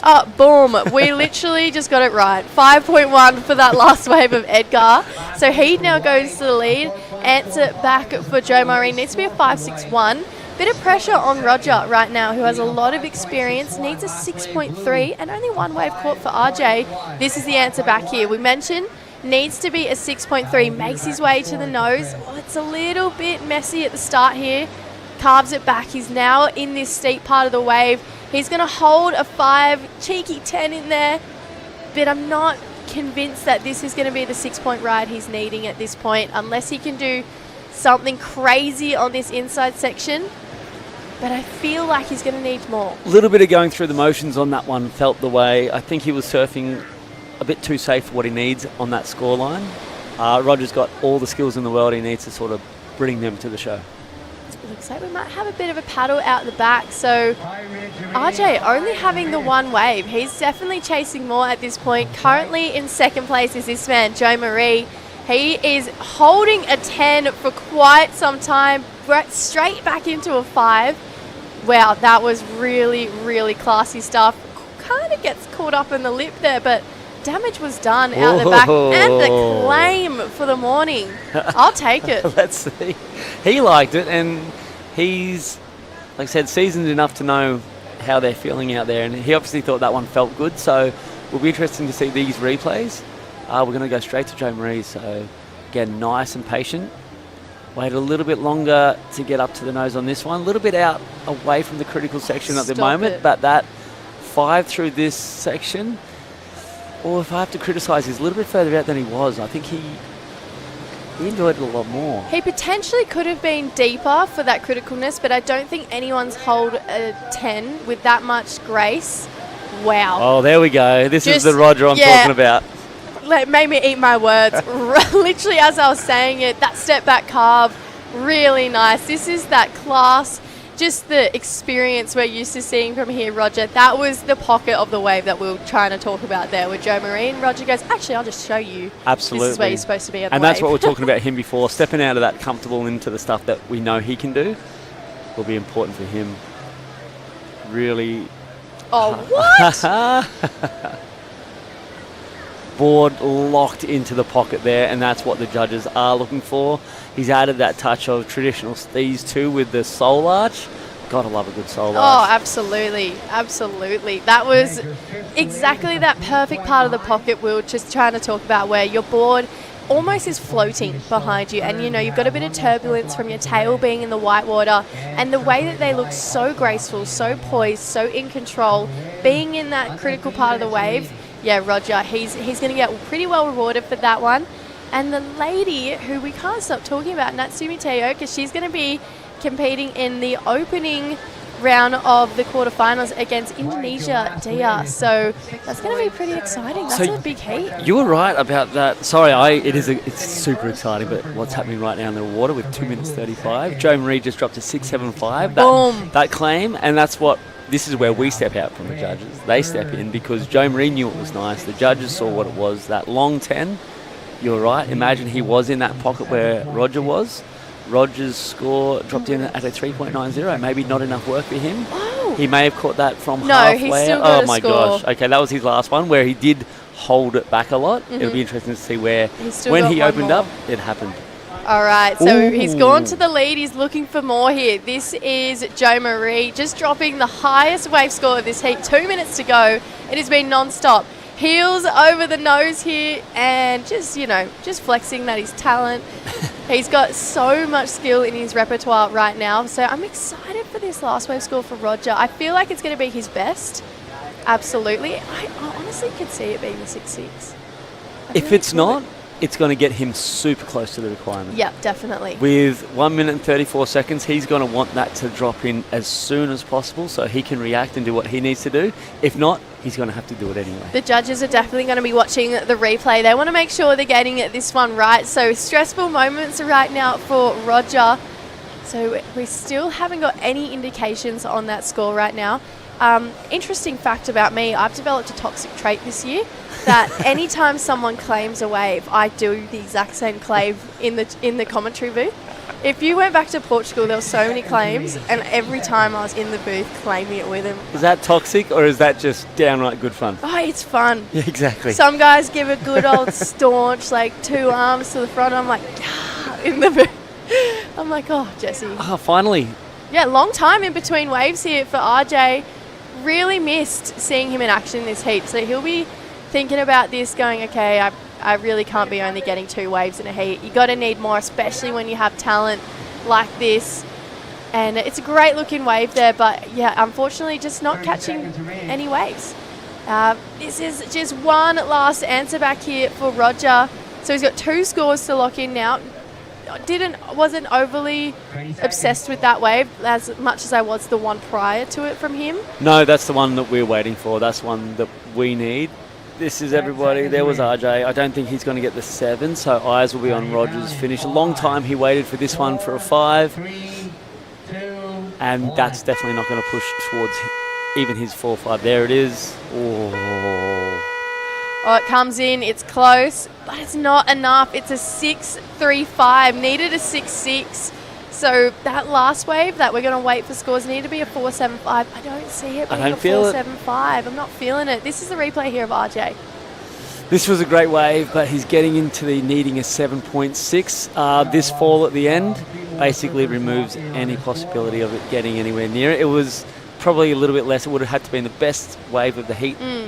So at this stage, I didn't have enough critical nose riding to even get it close to being that score as well. So unfortunately, we are going to lose RJ Chico Lopez. We do know we're going to have Joe Marie rolling on through to the next round. It's just a matter of Edgar and Roger.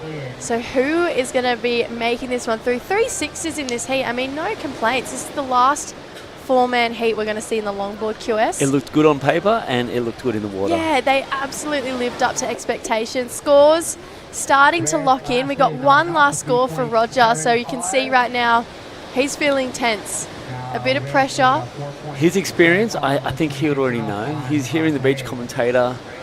His body language is not great. The jersey's coming off. He knows he's not going into the lead. No.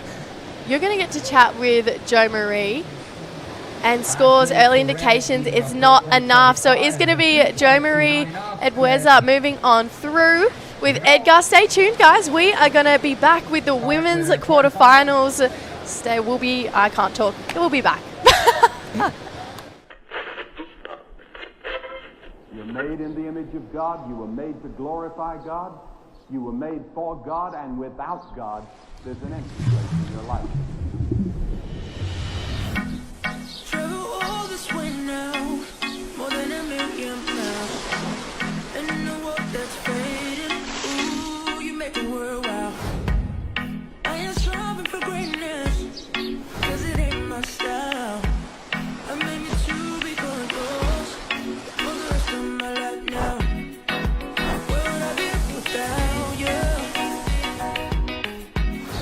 I can only see the end.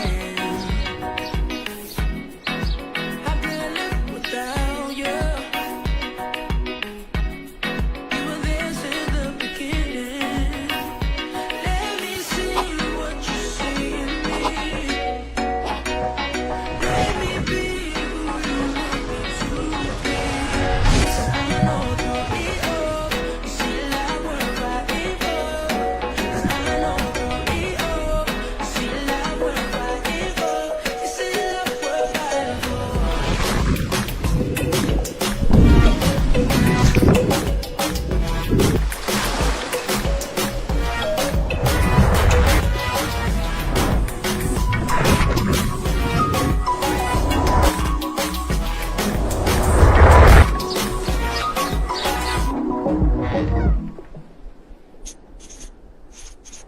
The WSL Baler International Pro QS4000 and LQS1000, presented by the Philippine Sports Commission, is proudly hosted by the Municipality of Baler and the offices of Secretary Juan Edgardo Angara and the representative of the Lone District of Aurora, Honorable Romel Angara.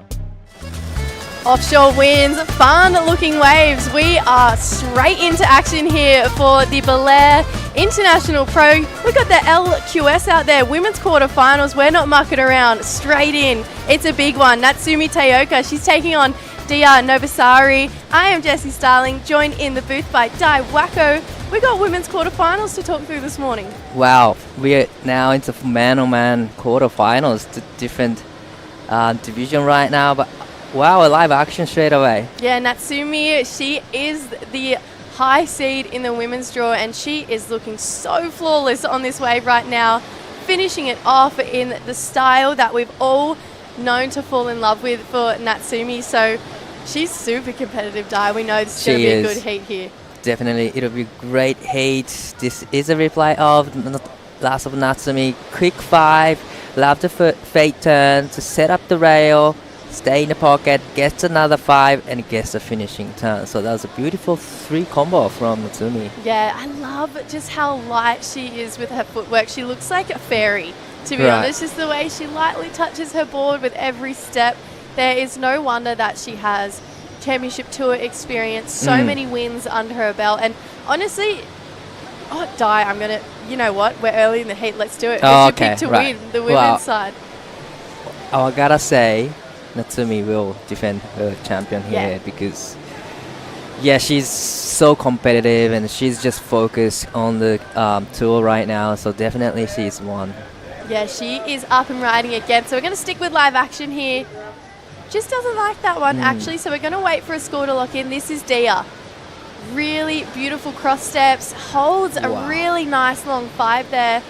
She's going to try and stick in a steep part of the wave, get for a 5, and walk her way back now for a finish. So she's going to be a great opponent for Natsumi Taoka. So I'm loving already this back and forth battle between our two ladies. Someone who just took out the men's round of 16, the last heat of that round, Joe Marie, who was super impressive. He's on the glass with John Carby. I'm down here with Joe Marie. We're trying to convince the family to come and join us on the glass. It looks like they're going to be a little bit shy. Congratulations, Joe Marie. Another great and consistent heat. How was it out there? What did you go through?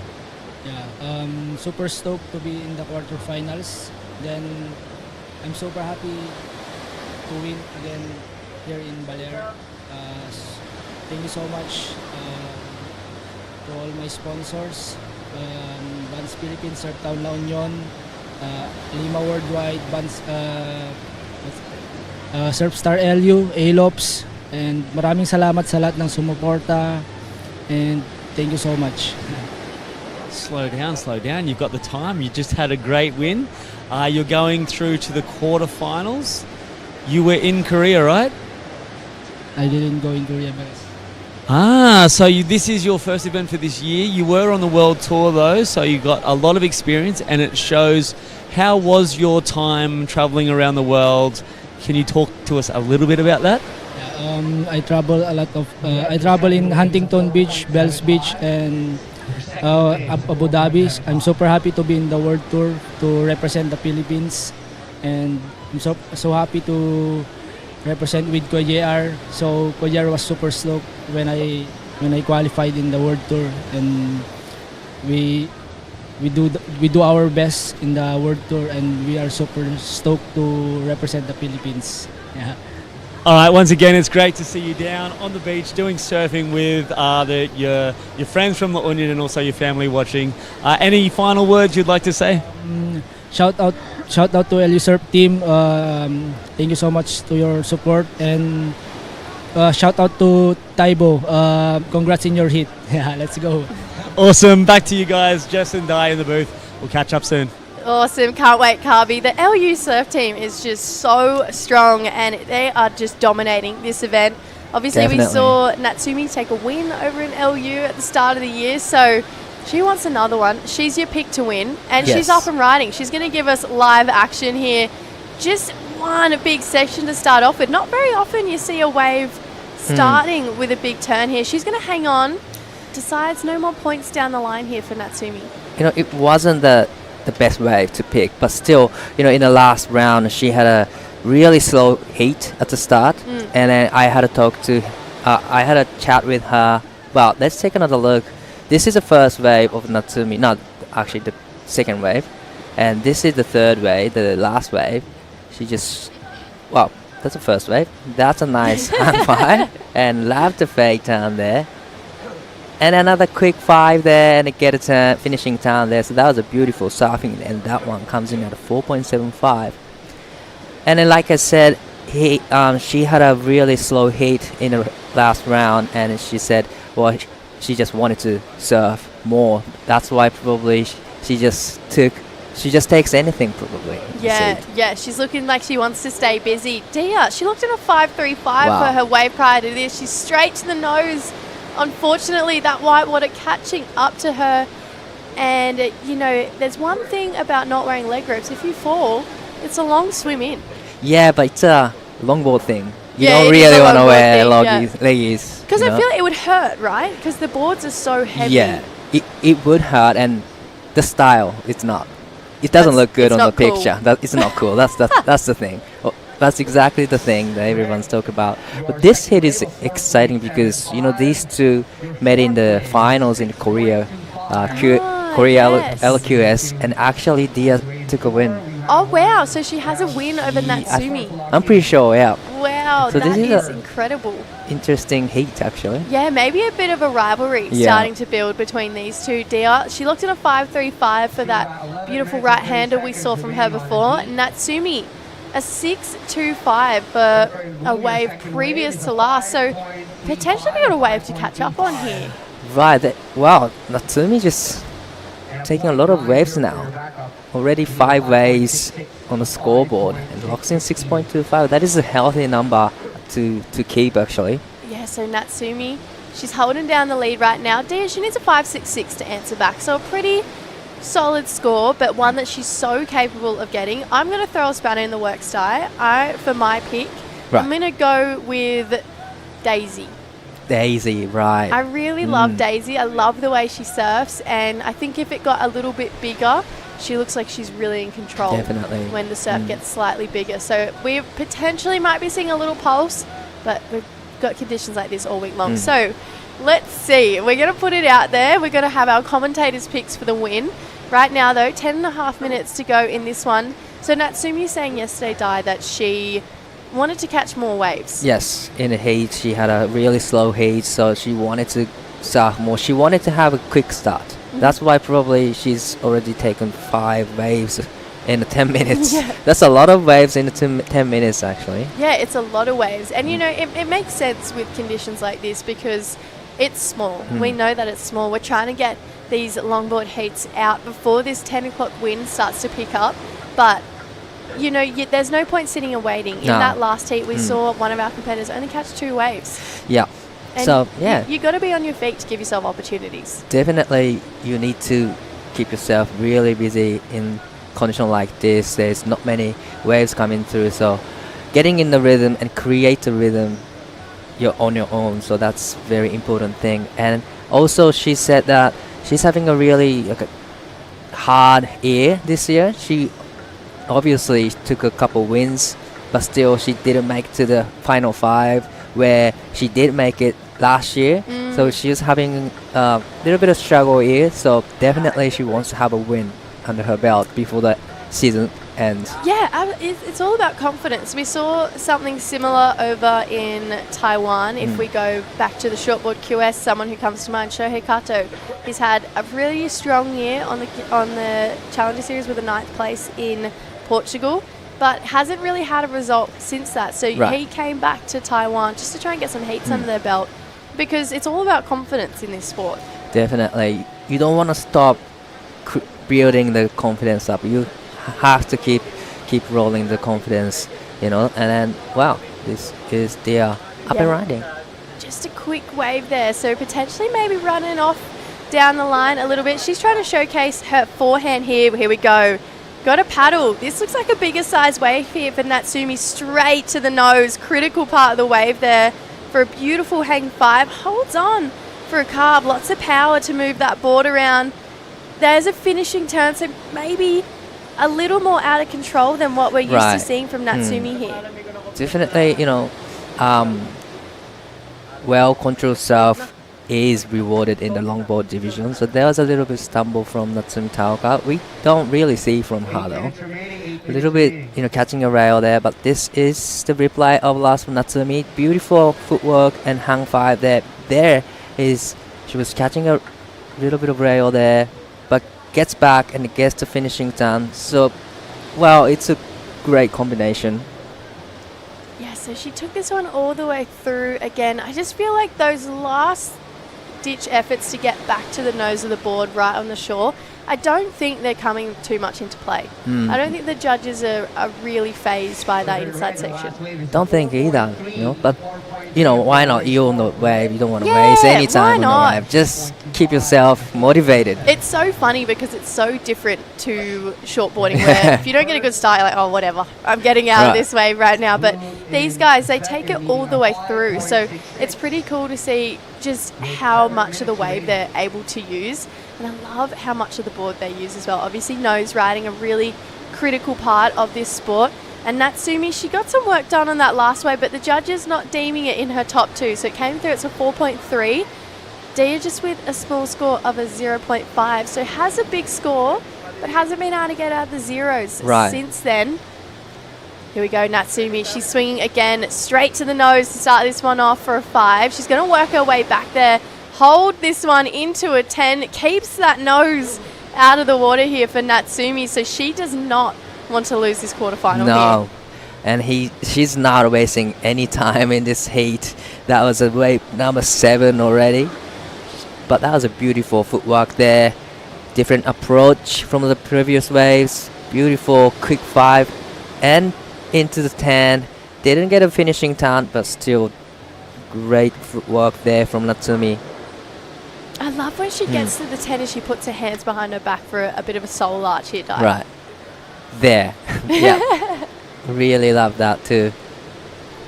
Because style, it's a big part of the criteria in longboard. So the judges, they would definitely take into account those little moments, those little cool, stylish points. We've got Dia now. She's already looking like she's backing up her score, holds that 5 in a critical wave, gets back there, and unfortunately lands on her backside there. That would be something that would happen a lot in longboarding. There's a lot of board to try and get away from. Definitely. It was a really critical section to go to the nose in a hang 5. She did it good at the start, but unfortunately couldn't quite hold on to it. She was on the way to the requirement though.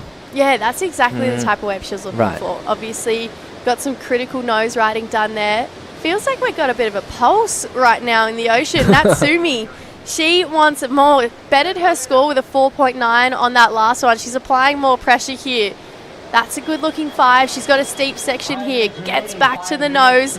Wow. Holds it for a really long time with a finishing turn.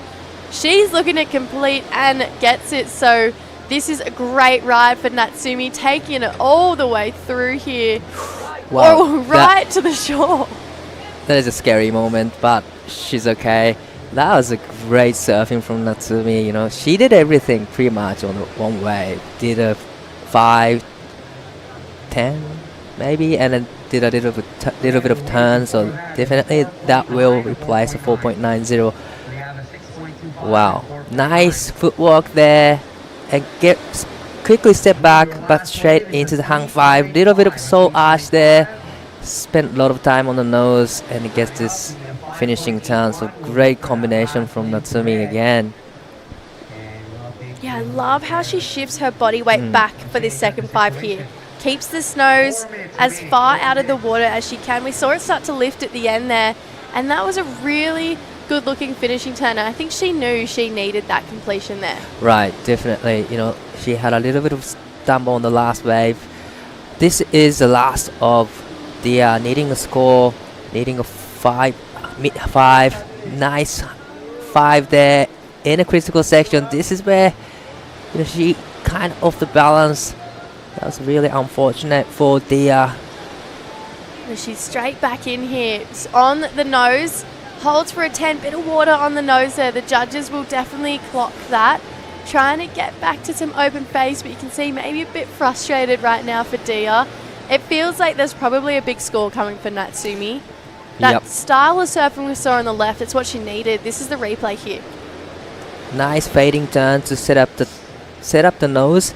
You know, just waiting for the wave to stand up, and here comes hang 10 to hang 5. Beautifully done. Unfortunately, didn't ride out of it though. So Dia still in the second place, needing 5.81. She took a little while to get into the nose, but here comes when the wave stood up, goes to the hang 5 and hang 10.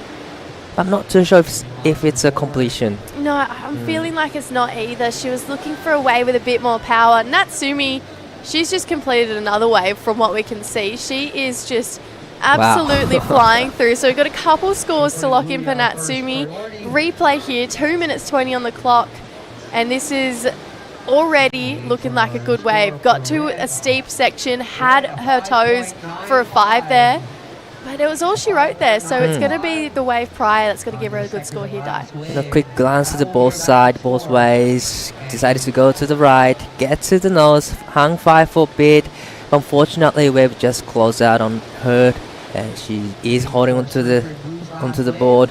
Doesn't want to swim all the way to the inside. No, fair she enough. She did a good job. Fair enough. She bettered her score on her previous to last wave, so 5.95. She's adding to her total now. Dia, she's chasing the best wave of the heat so far, a 6.85. She's got 90 seconds to go. That wave that she fell off on, the 3.5, it needs to be that style of surfing. You know, she gave us critical 5s, great nose riding. She needs to be doing that again. She's going to have a look here. 6.85 is the requirement. Taking a bit of time to get to the nose, gets there, but doesn't get the lift she's chasing. That's a good looking turn. But I just feel like she's going to need more right now with a minute to go. Yeah, I gotta agree with what you're saying, Jess. That was a beautiful surfing, but needs to probably more to get a 6.85. But this is a replay of last Dia.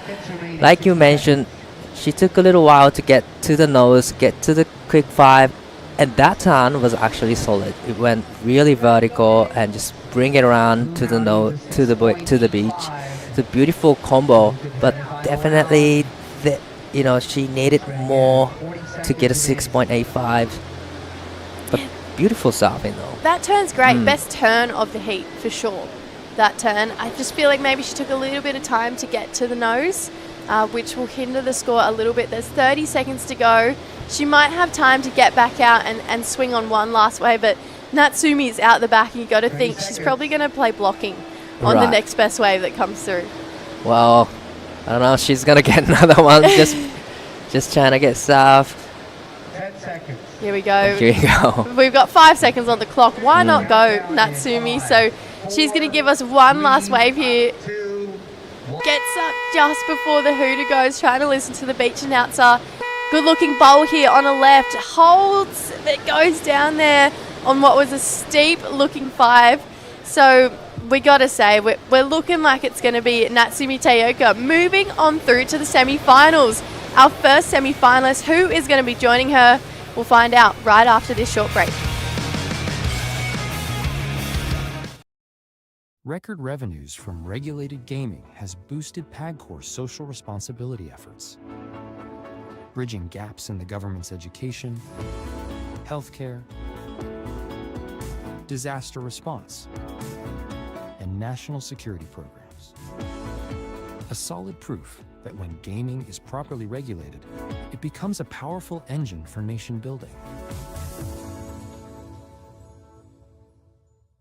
The WSL Baler International Pro QS4000 and LQS1000, presented by the Philippine Sports Commission, is proudly hosted by the municipality of Baler and the offices of Secretary Juan Edgardo Angara and the representative of the Lone District of Aurora, Honorable Romel Angara.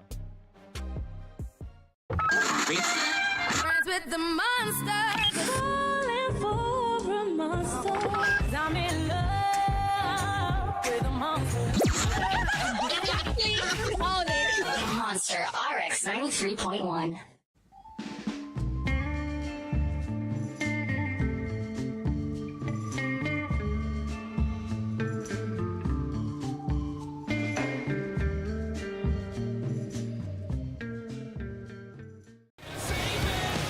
Who's gonna be joining into the women's semifinals with Natsumi Taoka? We are now into women's longboarding quarterfinal heat number 2.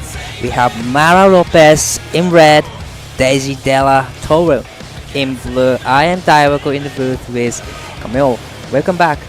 Yes, I'm happy to be back here with you, Dai.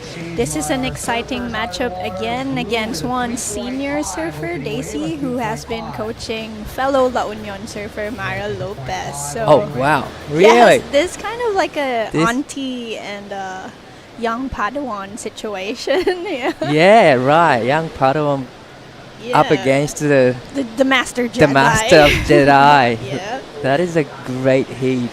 This is another exciting heat. We had a great heat in a quarterfinal heat number 1, Natsumi up against Dia, and then now quarterfinal heat number 2. So whoever wins this heat will be up against Natsumi Taoka in semifinals. Oh my gosh. In history, it's always been like a small rivalry between Natsumi and Daisy. Right. The past LQSs in the Philippines, they always face each other, these man-to-man heats. So it'd be interesting to see if Daisy gets this one or if Mara has her chance. And here's a replay. Wow. That was a beautiful footwork to hang 5, hang 10, little bit of soul arch. Great surfing from Daisy Della. The first wave comes in at 3.50 and Mara Lopez first wave comes in at 0.5. Amazing. So Daisy got a better of the first exchange. Yes. Amazing opening from Daisy, showing quite a similar style as Natsumi also. It's very distinct to see the very small cross steps. Sometimes some surfers, they take 1-2 strides and they're on the nose. And here's Mara executing this beautifully. Nice setup with the rail, walks back, takes a cut back to the power source, and here she is again going for the quick hang 5. Let's see if she can hold that longer, and there we go. Just very, very quick taps to the nose and bogs the rail a little bit. Not quite as cleanly executed. She's looking back at the beach. Perhaps her brothers RJ and Warren are shouting, giving her tips from the beach. So that's what the body language is. Right. But that was a beautiful rail work from Mara Lopez. I love the first turn, first cutback and face turn from her, just setting up the rail, setting up the nose, and she did go to the nose, hung 5, quite couple times. So that was beautiful surfing from Mara. This is a reply blast of red. Nice fade turn. Straight into, nope, just fade turn. Nice rail walk there. And here, when wave stood up for her, going to the nose, hang 5, little bit of hang 10 there. And it gets the bonus hang 5 there, and it right out of it. Pretty clean. And at the back. And this is Daisy's wave. Here she is setting up, takes a look, does not like what she sees, and exits. Just quick in and out from Daisy. And speaking of winner, we have Jessie with the last hit winner, Natsumi Taoka. Yeah, thanks, Dai. Natsumi and I actually were just fangirling over how fun woman-on-woman heats. It's so fun out there this morning. You and one other lady, it's kind of a dream come true to start the morning. Yeah. Two competitors in the water, which is so nice. And I know they're Natasha. I'm competing with her many times long year. And then, it was so fun. Before the heat, we talking to each other. That's fun. Yeah, no, don't be nervous. Yeah. Dai and I were commentating your heat, and he was saying he had a good chat with you yesterday. You wanted to get a quick start. You wanted to catch lots of waves at the beginning of your heat. Nailed that. Big tick off the game plan. It felt like today that really worked in your favour. Is the early start something you want to continue doing for the rest of the event? Yeah, I think so. I checked the waves. Heat by heat is changing, and some of the heat is really slow. So I decided if the wave is coming, I just catch. Yeah. And then I got a couple of good scores, so I just having fun there. And you've had a big year, lots of travelling this year. You come to Baler, obviously you want to take the win. Talk me through your year though, obviously balancing 2 different tours and then still having energy to come here and compete. You must be pretty proud of yourself this year. Yeah, I'm traveling a lot this year. I love competing, and I'm so happy to be back here. And this is my last competition this year, so yeah, I really want to win. Yeah. One last comp, one last win. Why not? Feel free to say something back in Japanese to all your fans and family back there. 応援してくださっている皆さんありがとうございます。クォーターファイナルも無事通過することができて、残りは明日あるかわからないんですけど、今日はないのでゆっくり休みたいと思います。引き続き応援よろしくお願いします。Thank you. Awesome. Thank you, Natsumi. Thanks, guys. Thank you, Jessie. That's beautiful insight from the Natsumi. And scores just dropped. Mara Lopez's last ride was a 4.5, the best one of the heat yet. And still waiting for new scores to drop during that interview. They were able to get more rides, live action. Mara looks at this, but a quick up and down, pedals back to the peak. So yeah, Natsumi mentioned that some of these heats, the waves are kind of slow to come. So her strategy has been to just swing at whatever comes first. No need to wait a second longer. Right. And that's exactly these two ladies are doing. They catching many waves, Wow, a 4.65 just dropped for Mara Lopez as well. So she's really putting on the pressure to her aunt Daisy here. So this Mara's is in the lead. this is pretty much a family battle in between two of them. But this is surfing red, up and riding, nice hang 5, hold on to it, quite long time. Quick step back into the great turn and right out of it. So that was a great combination from Mara. Incredible effort from Mara, showing also that she has both power and grace as she was able to land that floater to finish her ride. Let's see if that improves her standing. She has the best scores of the heat so far, a 4.5 and a 4.65. Meanwhile, Daisy has a 3.5 and a 3.0. Right, so Mara now has the lead. But look at those lines coming in on screen. That's a massive set coming, and Daisy takes a swing in this first one.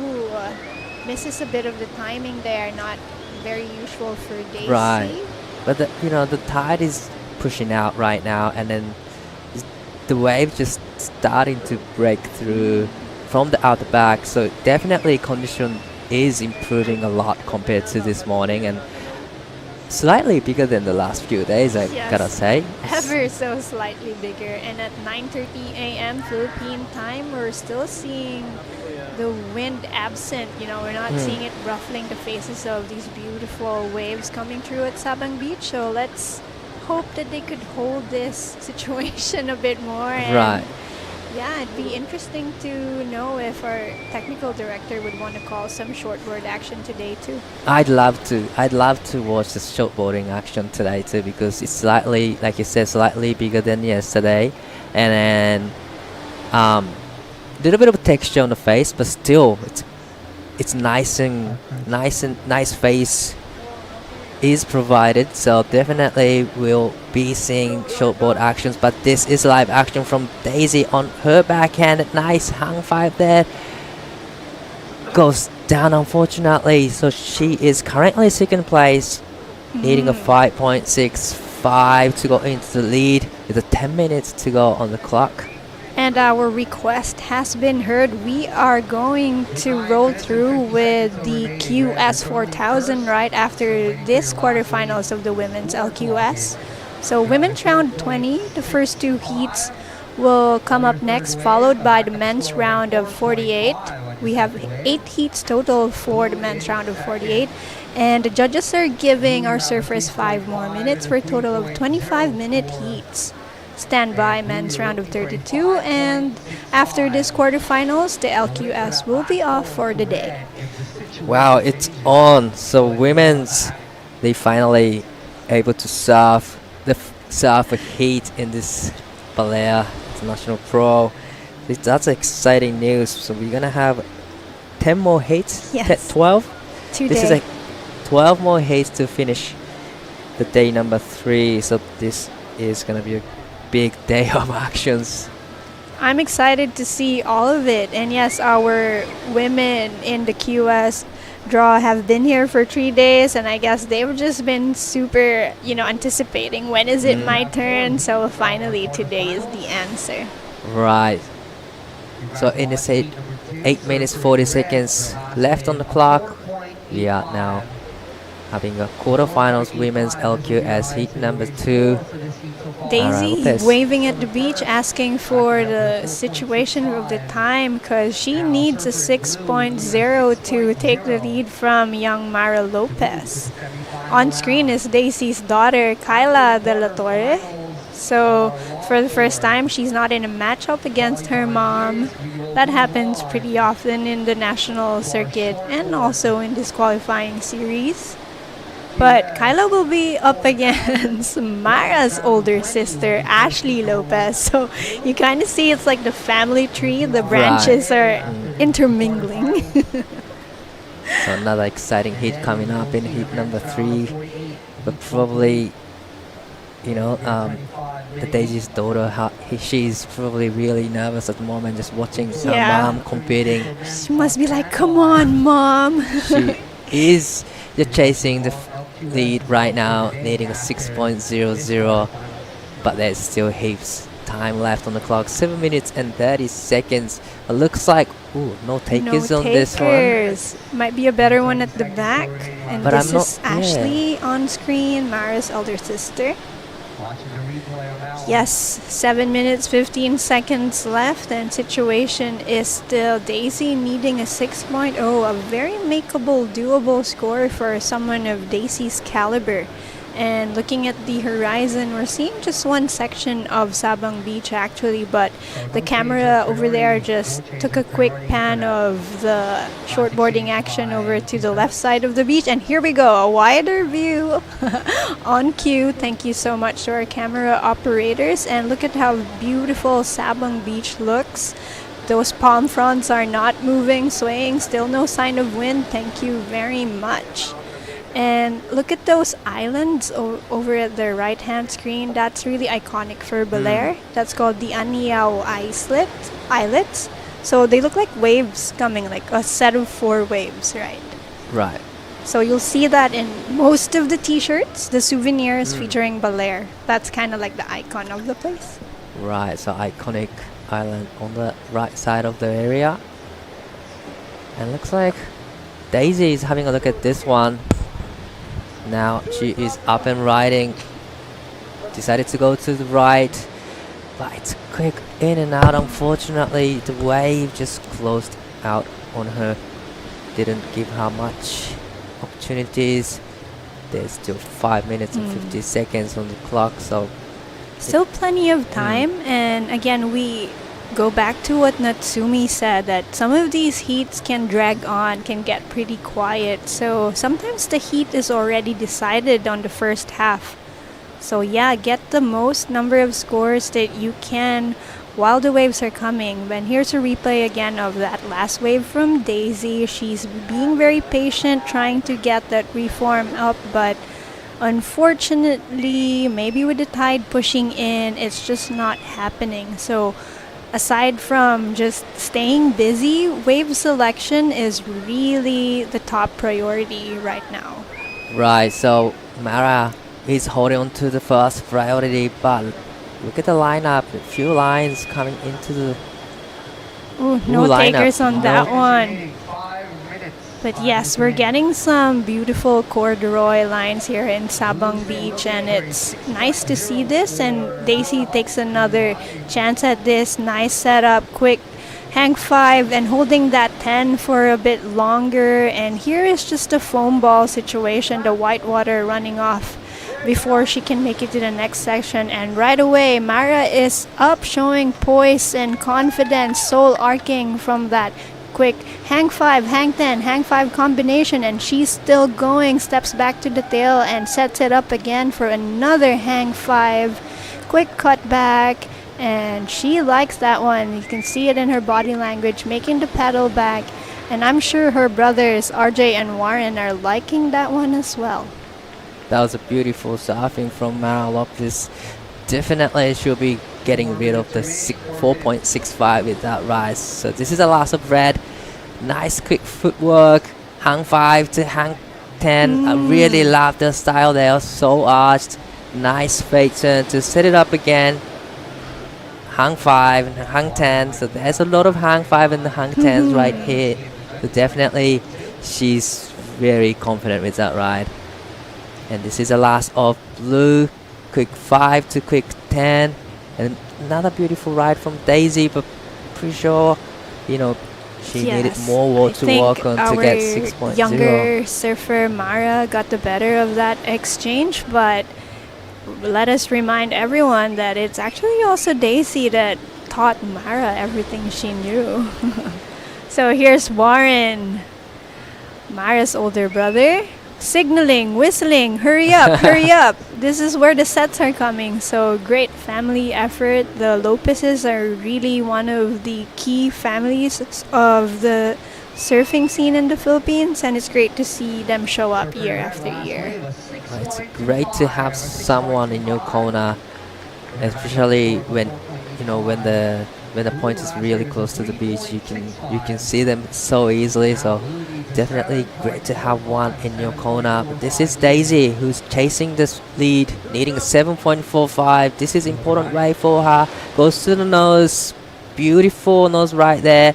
Little bit of fake turn and straight to the walk. Nope, actually gets the finishing turn. Unfortunately, couldn't ride out of it. Close, that was a beautiful surfing, but unfortunately for Daisy. At the back we have Mara up and riding again. Goes to the nose. Quite long time. Ooh. So camera on the section. And one more. Setting up for the nose. Hang 5. Wow, finishing up with a bonus turn there. Beautiful ride again. She's still going. Wow, she's still going, and she's already locked in a 6.25 on her previous wave. So that was another great surfing from Mara Lopez. And her last score was actually a 6.25, bettering her previous high score. And I'm really liking the confidence that our younger surfer Mara is showing in this heat. So I say a lot about how our surfers grow up as well on tour, and here's a replay of Mara, those quick steps to the nose, holding that hang 5. She lives there practically, and sets up the rail again. Nice, very smooth cross steps, and holds the hang 5 again. And even as the wave dies out, she's able to squeeze in another maneuver and tries to hold on to this wave for as long as she can. And yeah, let's see if she throws away her 4.85. And this is a replay of loss of Daisy. Beautiful hang five there and steps back. Aiming for the nose, but decides to go to the turn. Unfortunately, couldn't hold on to the surfboard. So last wave for Mara comes in at a 5.15. Now a lot of pressure on Daisy, needing 7.75 with 35 seconds on the clock. Oh my gosh, where Time's did ticking. the time go? This heat just flew by, Dai. Right, it goes so quick right now. So 25 seconds on the clock. Is there gonna be another wave for Daisy chasing 7.75? Ooh, but that is entirely possible. We just saw King Villanueva pull off a 7.75 and JR got an 8. So in these conditions today at Sabang Beach, these excellent scores are not out of range. Little bit of a movement out the back. So Daisy is having a look at this one, but unfortunately time is up. So it looks like Mara Lopez. Congratulations, Mara Lopez. You are moving on to the semifinals. What an impressive performance from this young lady. And we'll take a quick break and back to you with the live action in a short while. Record revenues from regulated gaming has boosted PAGCOR's social responsibility efforts, bridging gaps in the government's education, healthcare, disaster response, and national security programs. A solid proof that when gaming is properly regulated, it becomes a powerful engine for nation building. The WSL Baler International Pro QS4000 and LQS1000, presented by the Philippine Sports Commission, is proudly hosted by the municipality of Baler and the offices of Secretary Juan Edgardo Angara and the representative of the Lone District of Aurora, Honorable Romel Angara.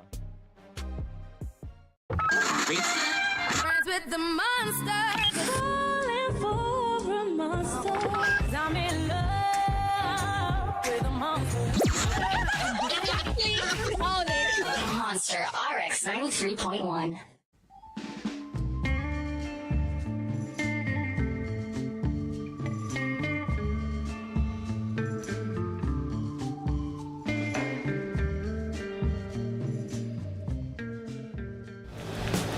And we are back at the Baler International Pro. The third heat for the quarterfinals of the women's longboard are on. Again, we are having woman-to-woman heats, and right on deck we have Ashley Lopez and Kyla Jane De La Torre, both from La Union, Philippines. And here in the commentary with me, Camille Pilar, is the beautiful, talented Guiada De La Giti. Oh my god, I love your introductions. Keep them coming, Camille. Gotta build each other up. So it is a gorgeous day here in Baler, Philippines. The waves have increased slightly in size, and I'm so excited to be watching this quarterfinal Heat 3. First quarters of this entire event on your screen right now. This is Ashley Lopez on a good-looking wave. Couple steps to the front, her toes find the nose, and she decides to pull off on this one. So nice start there, a 2-point ride. Kayla Jen De La Torre on your screen. Oh, what a soul arc over there. And it's not just for show, you know, it's actually functional the way she holds the board, and that's kind of like keeping the board in trim, and she's able to ride out of that one.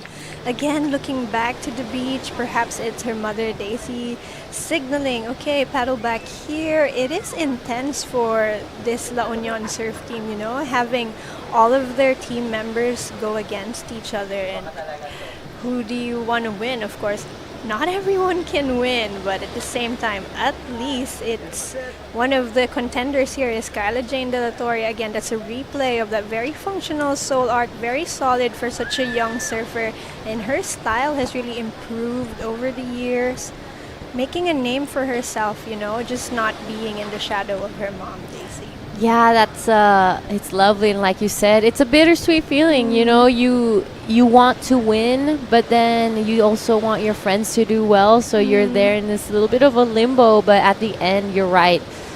you can't always win, and in this sport I feel like you lose more than you win. Oh my gosh. But it is so great to see Kayla kind of, you're right, stepping out of her mom's lead and creating her own path, creating her own name in this gorgeous sport that we love and adore. And she is doing really well for herself. A quarterfinal at this QS is no small result. And her last score coming in at a 3.75. We were loving the soul arch, gracious and elegant style there from De La Torre, following her mom's footsteps, but, you know, creating her own path at the same time. And here is Ashley now on the live action. Goofy footer on her backhand, quick setup, hangs 5, stays on this wave, cuts back and avoids the closeout section and tries to get something else on the inside, but that's about it for this wave for Ashley, who already locked in her initial score at 2.0. So here we go again, more waves coming in for Heat 3 of the quarterfinals. Kyla scratching and scratching, unfortunately misses the connection with that one. So she'll lose priority. And here's a replay of Ashley. All right, her toes finding the nose on that one. Nice cut back here. This wave, unfortunately, kind of closing out on her. But well done nonetheless. That wave, I think she surfed it at the best of its opportunity, I guess. It wasn't offering too much more, but she did the best that it was giving her. So it was a great start there for Ashley Lopez. She'll be backing up that 2 with a 2.8. Early days, you know, I think the judges now are starting to hold back on scores. This is a quarterfinal already, so they won't be dropping those 5s and 7s so easily anymore. And while we wait for the next wave from these surfers, we have Dai on the glass with the last heat winner. Well, that was a beautiful performance from you in the quarterfinal heat number 2. But how was it? How did it feel up against one of the coach? Yun po, si Ate Daisy po, syempre, na nervous pa rin po ako kasi siya rin po yung nagtuturo sa akin kung paano, yung mga gagawin, ganyan din po. And how do you feel moving into the semifinals now? Syempre po, sobrang stoked po kasi nakapasok po ako sa semifinal, tapos kahit ko rin po si Natsumi Idol.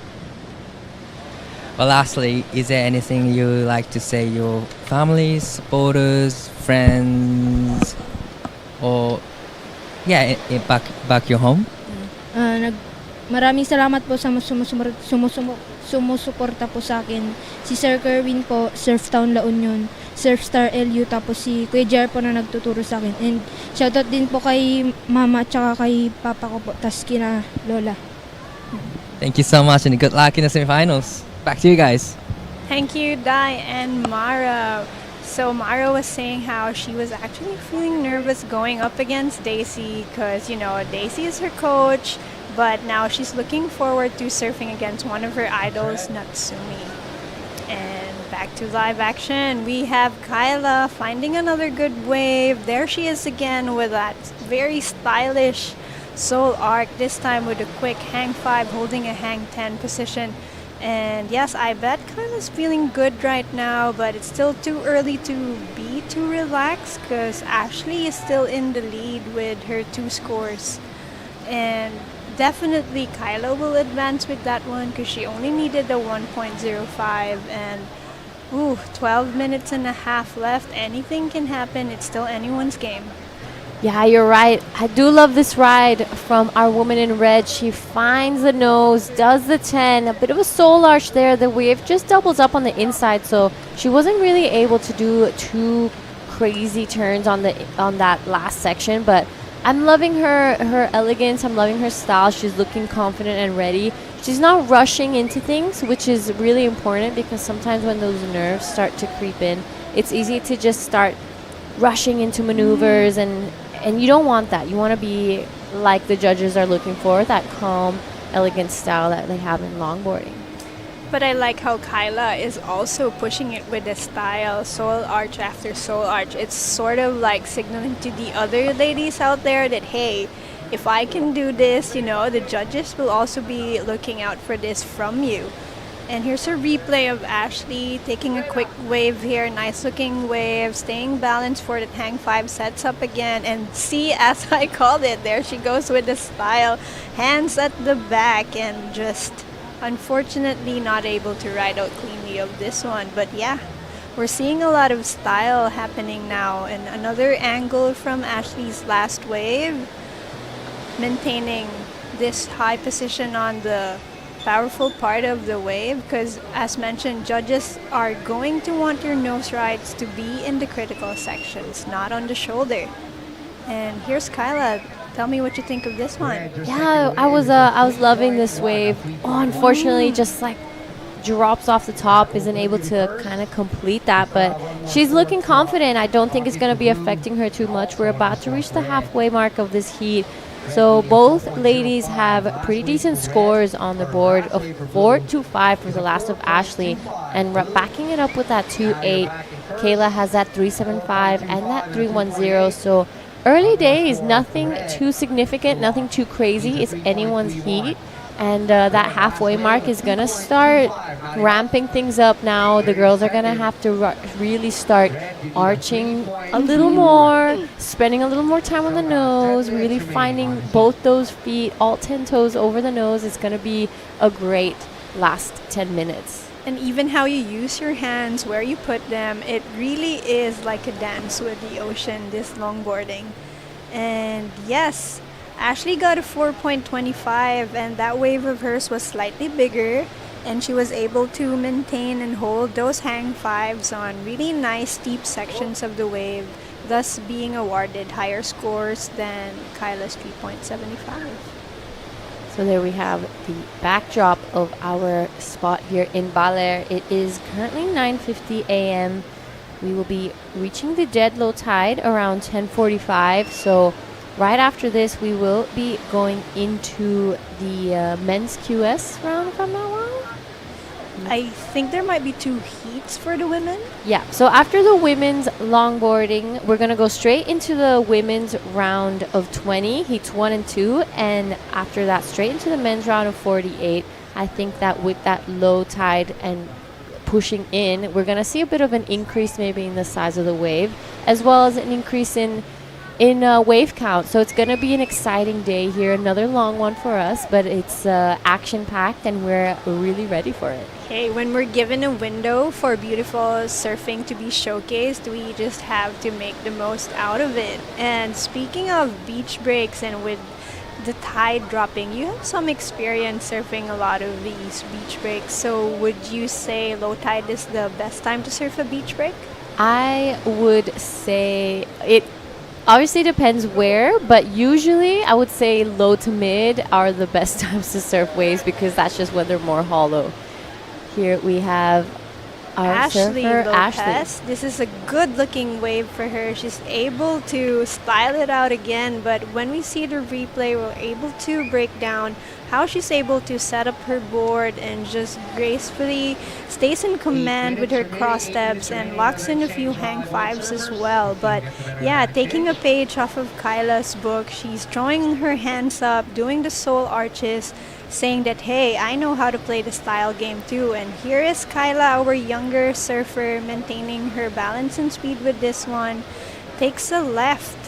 We see her on her backhand this time. And yeah, she was also able to get a 5 locked in. So a couple of scores coming for both these ladies. Who do you think got the better of that exchange?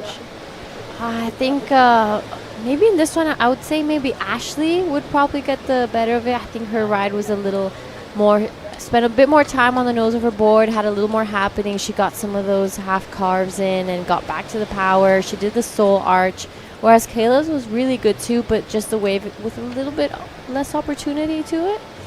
But it's very close, I would have to say. So it's anyone's game, and that's why I'm not a judge, because I would give them both the same score. Yes. And live action, here we go. Kyla again fading beautifully, waiting for this wave to stand up for her as she sets up the rail. Nice hang 5 to 10 to hang 5 and soul arch combination. Unfortunately, her feet leave the longboard at this moment. It could have been a really beautiful score for her, but that inside section doubling up is really hard to contend with. And what do you think of this one, Giada? I was loving this. She spent time on that 10, 5, great soul arch, and unfortunately wasn't able to ride out of it, but that was going to be a great score. A little bit frustration. She slapped the water a little bit. You know, she knew that that was going to be a good one. At this level of surfing, you have to know after you surf the wave what score that's going to be without it actually dropping yet. So when you finish the wave, usually these athletes already know what that score is going to be, or at least the range that it's going to fall into. So she knew that was going to be a good one. She fell, and you could see the frustration kind of come out of there. You have had some experience in the circuit, Giada? Yeah, I used to compete on the QS, and that's part of our training, actually. We'll get back to that. This is live action now. Nice long hang 5 with her hands up. Ashley tries to make full use of her rail here for that would have been a beautiful, strong cutback. But she falls off. She signals to the beach and says, "Hey, I got it. Don't worry too much about me." Perhaps to Warren, probably waving his arms around like crazy on the beach right now. Like, I got this. Stop right there. Yeah.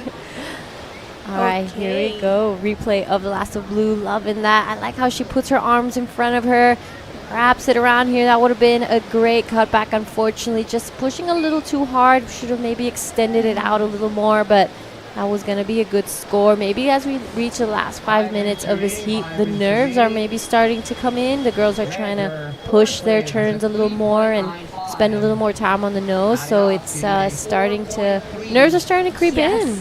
We see it in both these girls who, on the surface, look very elegantly chill, but, you know, they're like ducks paddling furiously underwater. All the nerves must be coming up. And yeah, that's why it takes mental fortitude to make a complete athlete. It's not just physical strengths we're testing here. You also have to be able to handle those nerves. Yeah, that's right. A lot of mental work goes behind the training leading up to these events. You know, you're right, it's not just physical anymore. If you want to be the best, you have to start working that mental game, working your emotions, make sure they don't make the best of it when you're in these situations of high intensity and high pressure. So you have to be able to still have that calm, cool, collected choice making. So that all comes with practice and being comfortable in the uncomfortable. Here are the Inuits getting ready to paddle out. It's sister against sister, Kaede versus Sakura, and brother Taka, of course, giving notes and tips to both of them. Whatever happens, there will be a winner, there will be an Inuit surfing in the semifinals. So yeah, you were telling me in the heat, sometimes without the score being dropped yet, you just get the feeling of what the score is based on what you just did. Yep, so I don't want to speak for everyone, but I would say that for many competitors, part of your training has to be scoring yourself and being able to understand what you got without actually hearing the score, because there's going to be situations sometimes where because of wind or waves you can't hear what you got. We have a flurry of action over here, boards hitting each other. Hopefully no surfers are hurt. What is the call? Who has priority? We have some drama over here, and these two girls are actually close friends, so hands up. That was not looking good. Unfortunate there. It looked like Kyla thought Ashley would have gone left, so it looked like maybe the right was clear for Kyla to take, but then Ashley was just setting up for a fade and she wanted to take the right. So, judges. At this point, all that matters is No who one's had there. priority. Yeah. Who had priority? Because if you have that P next to your name, no one can falter or get in your way. Yes. So this is going to be a really interesting situation, and I am curious how it's going to go. I'm not going to lie, I wasn't sure who had priority in that situation, but that's what the judges and the priority judge are going to be doing. So it's going to be interesting now. If it was Ashley who didn't have priority, that's going to be a little upsetting. Oh my gosh, you are right. I wasn't sure who had priority either. And yeah, it is an interference call on our girl in the lead in blue. Ashley gets her best score slashed off, and now she's left with a 4.25, now needing a 7.7 to advance. Wow, that was really unfortunate there for our surfer in blue. I think maybe she thought she had priority and went for it because it was... took that wave with so much confidence. Yeah. I am assuming that is the only way it went. She thought she had priority. With 1 minute left, such a big score to get. Not sure if the ocean will cooperate with her this time, but wow, that was some intense drama for our LQS quarterfinal. Here she is again, unfazed by what just happened, trying to make up for lost time, cutting back, trying to make the most out of this wave, but body language, she knows she has to do more to get that 7.7. And 30 seconds left, she concedes. She paddles in. Yeah, she would have to do it in one score. 7.70 is a big requirement, and unfortunately I don't think that last one will be it. Not because of her surfing, of course, but because the wave just didn't have that potential. So very unfortunate there. You know, she was winning this heat the whole time, got that. No, she last is upset, interference. and I would be too. Trying to get down in 5, 4, Okay, Ashley, 3, just walk 2, it off. This is all part of competition, of course. No one can predict what happens, and here is Kyla Jane just taking it all in before she meets her teammates on the beach. It will be quite an interesting team huddle, I think, as again, they are both playing for the LU surf team. Yeah, that was unfortunate. So congratulations to our surfer in red on your screen. She will be heading to the semifinals. Congratulations, Kyla, and we'll be back in just a few moments.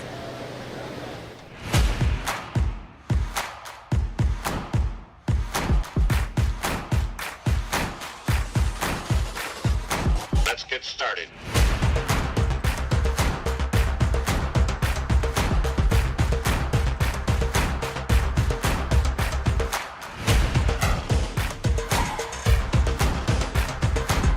Let's go.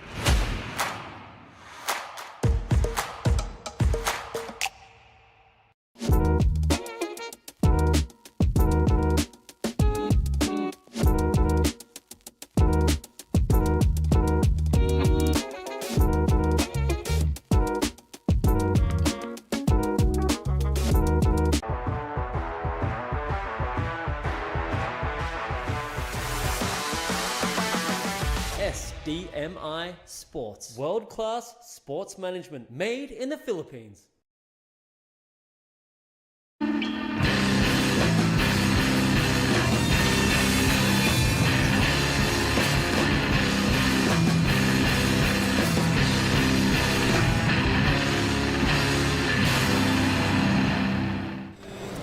Another beautiful day here in Baler. It is the quarterfinals, heat 4.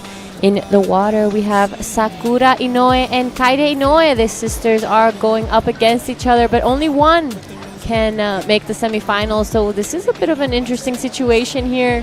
Talking about situations, we did have one in the previous heat where a priority was called blue on red. So that was unfortunate, but that is part of the game. I'm Gianna Legati, and I want to welcome back into the booth Mr. John Carvey. John Carvey. Thanks. Good to be here. That was a pretty exciting finale to the heat. It's never a way any of the athletes want to win, but it's definitely a part of the rules. So definitely a mix-up there. I'll try to dig into understanding what happened. It looked like Ashley just genuinely thought she had priority with the way she threw her hands up. So interesting.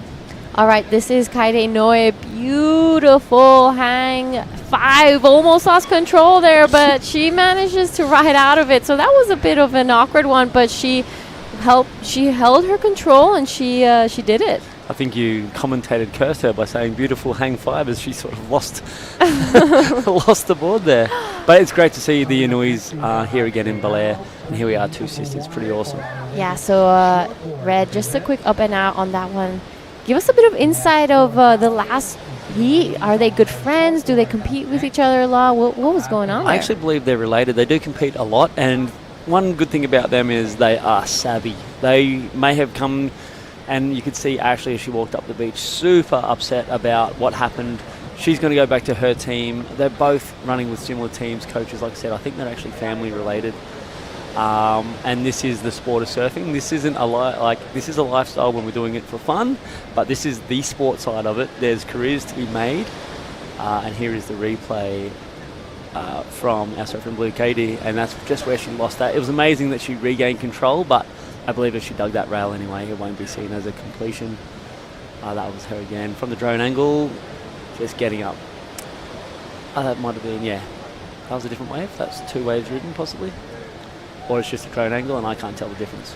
All right, looking like the sisters having a bit of a chat while they're out there. So it's so curious. I don't have siblings, so I don't know what it must feel like. But it must be bittersweet. These two are great too. They'll often, because they're so similar in the way they surf, in their stature, in their builds. I've seen them swap boards in an event. It actually caused them a bit of drama in an Indonesian event down on Kuta Beach. They swapped boards and ended up with a non-priority interference. No way. All right. Oh my. Ooh, that was not looking very nice. That looked a little painful. Actually, Kaide, unfortunately, just falling backwards on that one. But what? They swapped boards in a heat? Because they were sharing the same board for that particular conditions. It was the last sort of 10 seconds of a heat, and they did a board swap. Because there was no caddies, here's this replay from Katie again. She just got to the nose, lost it, and goes down probably in the worst possible place. But tough girl, she'll be fine. All right, here on your screen is Sakura, her sister, finding the nose, loving that drop knee, changes direction completely, and this wave not really giving her what she was probably looking for, a bit of a natural body language of, okay, I'm just going to have to go back out there and try again. Yep, and this is these two just figuring it out. Obviously, we're in the quarterfinal now. Nerves go up a little bit. Conditions are getting a little bit ripply with that onshore, just starting to fluff up a little bit. But these two will get in the rhythm soon. Same thing, sisters out of the water, sisters in the water, but also competitors in the water. I mean, I've heard siblings say that yes, they are happy to compete against each other, but they really want to beat each other too. And with a bit of insight of maybe what happened in the last heat, let's go throw it down to Camille. Thank you, Giada. Thank you, John. So I was just giving Kyla Jane a few minutes to recover from that intensely dramatic heat, but my chat with her before this was that the priority board was clear and she definitely knew she had priority. So that's a very clever and wise move for such a young competitor who has not had so much competition experience as like maybe an older surfer like Ashley, but I am sure it is bittersweet to see one of your teammates go. But so right now, let me just ask Kyla Jane, what went down? Can you break it down for us, like step by step? What happened during the final exchange between you and your ate Ashley? Bago po kasi kami kumuha, tinignan ko po yung priority kung sino pong first priority po. So, nung nakita ko pong priority ko, I took the chance to get the wave po. Tapos nagulat po ako, binalik niya sa akin, tapos gumanon siya. Kaya nagulat din po ako, and yun, naging emotional lang kasi medyo opo. Pero yun, priority ko po yun nakita. Okay, so Kyla confirms that she glanced up at the priority board before paddling and getting that wave. So it took her by surprise actually that Ashley was also up in the wave and Ashley raising her arms, assuming that it was her priority. So a bit of an intimidation game going on But our young competitor can confirm, and as the judges have also confirmed, that it was Red's priority at that moment. So yes, there's just a bit of confidence being shaken because these are high stakes. These are already at the quarterfinals and a lot is on the line. But kudos to you, congratulations to you, Kyla. You were able to surf really well at the start of that heat. You were going style for style. Those sole arcs were not only beautiful to watch but also very, very functional. So tell me, who is your inspiration for style when it comes to surfing? Sino yung mga pinapanood mo para kinokopya mo kung paano mag-surf ng ganun kaganda? First of all po yung mommy and daddy ko po, and sila Kilis, Natsumi, and sila Hiroka po, yun yung mga ginagaya ko pong style. Tsaka sila Avalon Gal. Alright, so that is a slew of very beautiful, stylish surfers, and you are so young and you have so many years ahead of you to develop the strength, the style, and of course also the mental strength. So wag kakabahan sa mga competition na ganito. These things happen and all of this will just make you stronger and better. So is there anything you want to say to Ashley maybe? Congrats po Ate Ash, and see you na lang next year ulit sa heat.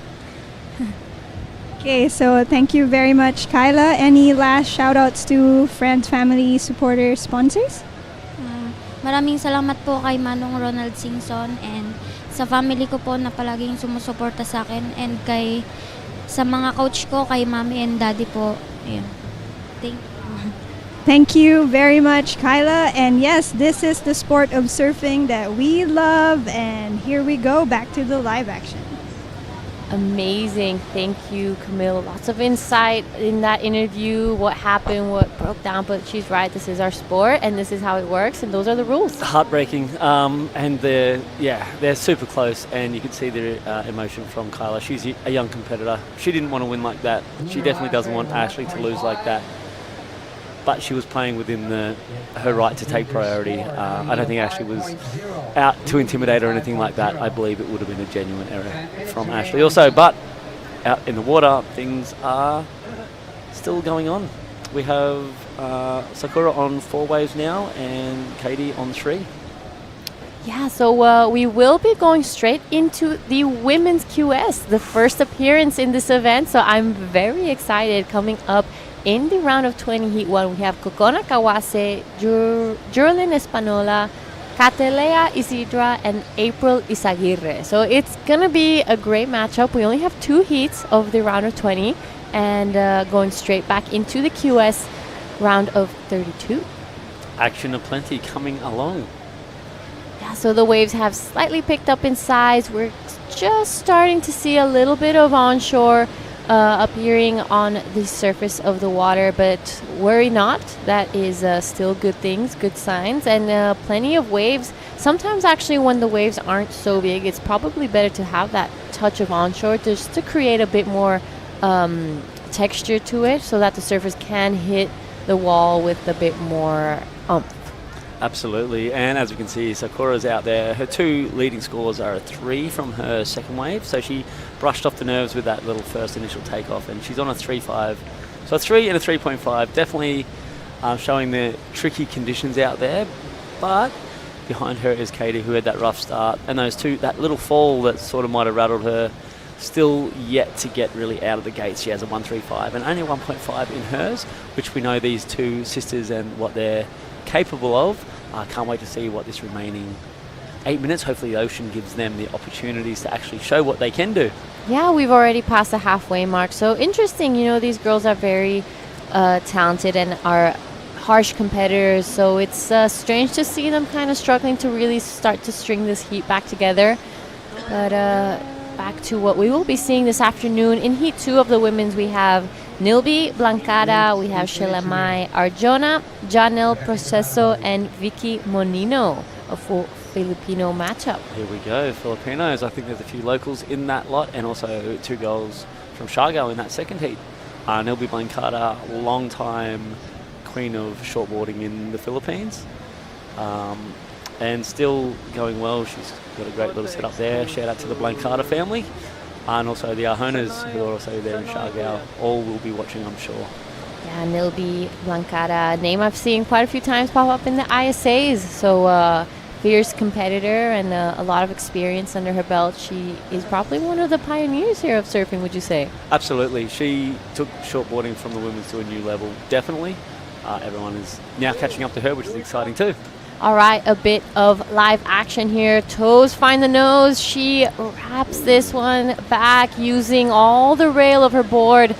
Exactly what the judges are looking for. She finds that nose again, tries to do the 10, but holds back, finishes this one nicely. That is definitely going to go into the best wave of this heat for now. Absolutely. That's the sort of surfing that we have been waiting for with 6 minutes to go. Not too late. That nice little setup bottom turn into the nose right there. That carve, the judges are going to adore. As she steps in, she gets another tap on the nose, a little bit stretched out, tightens it up there, and then a nice little carve rail fade to finish it off. So that will be definitely what you called the best number of the heat so far, and let's get that kickstart to this final. She only needs a 5.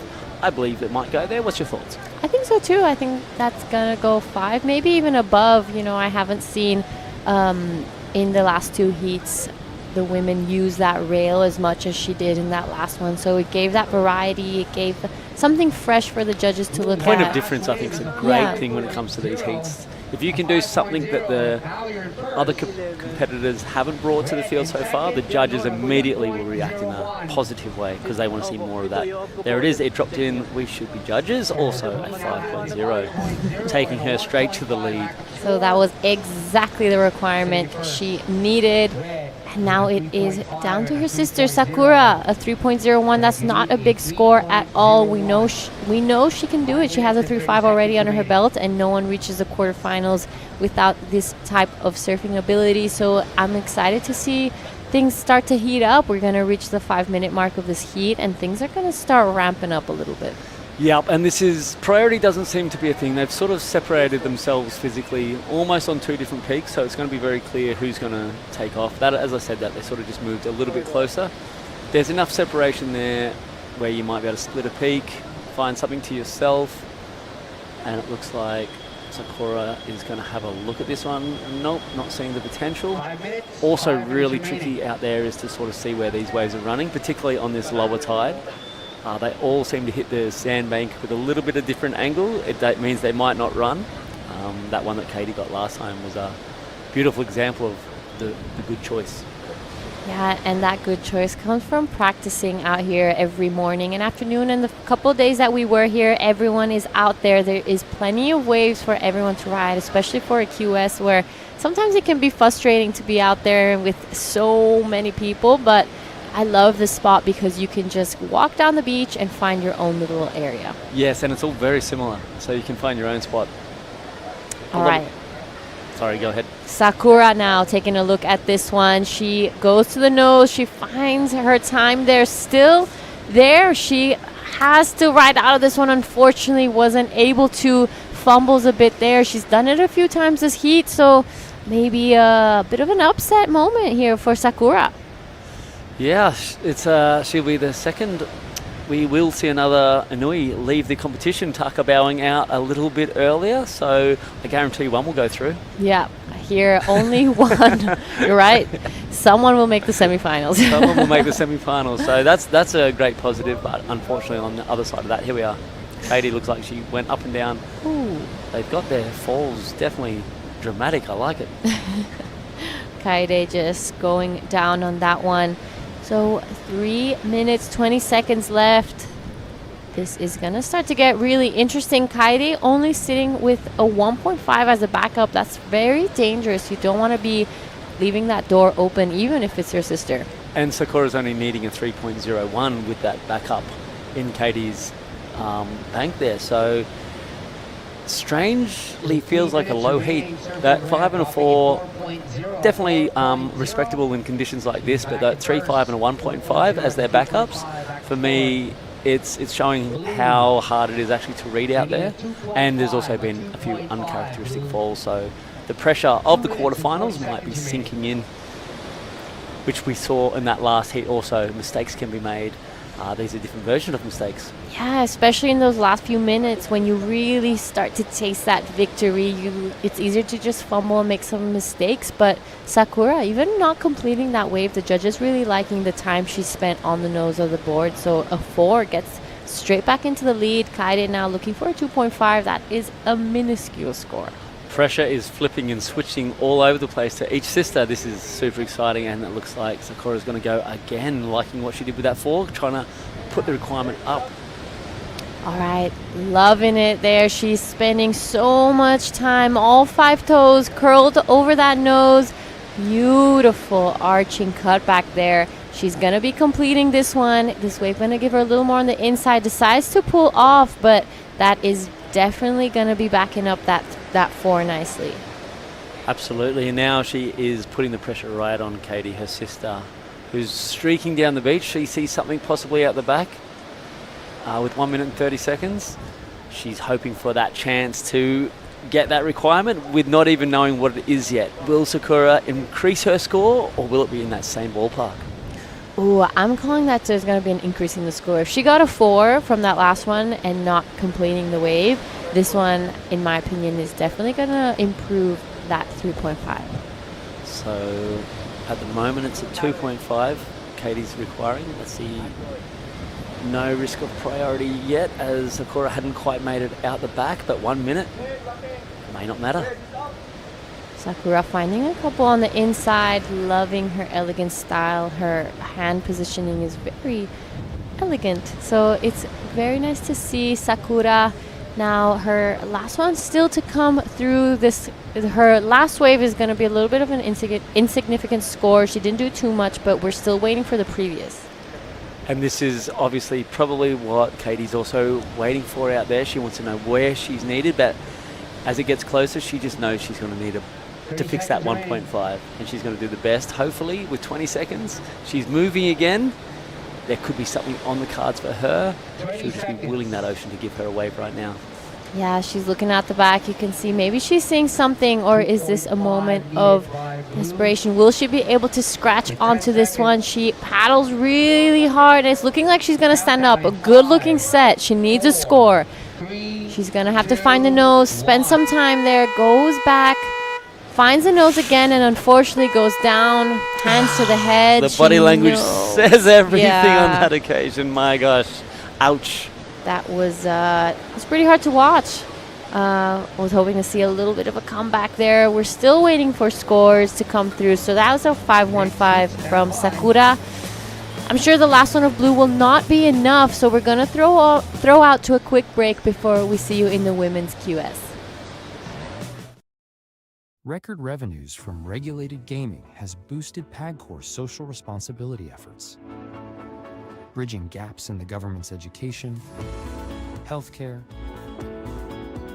disaster response, and national security programs. A solid proof that when gaming is properly regulated, it becomes a powerful engine for nation building. The WSL Baler International Pro QS4000 and LQS1000, presented by the Philippine Sports Commission, is proudly hosted by the municipality of Baler and the offices of Secretary Juan Edgardo Angara and the representative of the Lone District of Aurora, Honorable Romel Angara.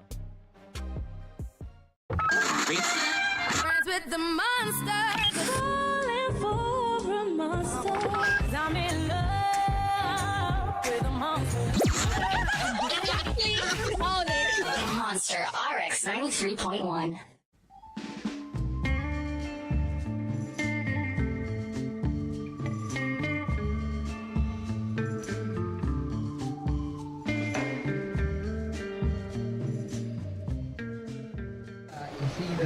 With the semi-finals of the LQS Women's Division set, we are now moving in to the LQS Women's Division. Out there in the water, we have Heat 1, Kokona Kawase from Japan, Drillin Espiona from the Philippines, Kathleen Zidira from the Philippines, and April Izaguirre from the Philippines. Also, lots of local names in this heat, and we have one Japanese competitor out there. I am John Carby. I am with Jess Starling.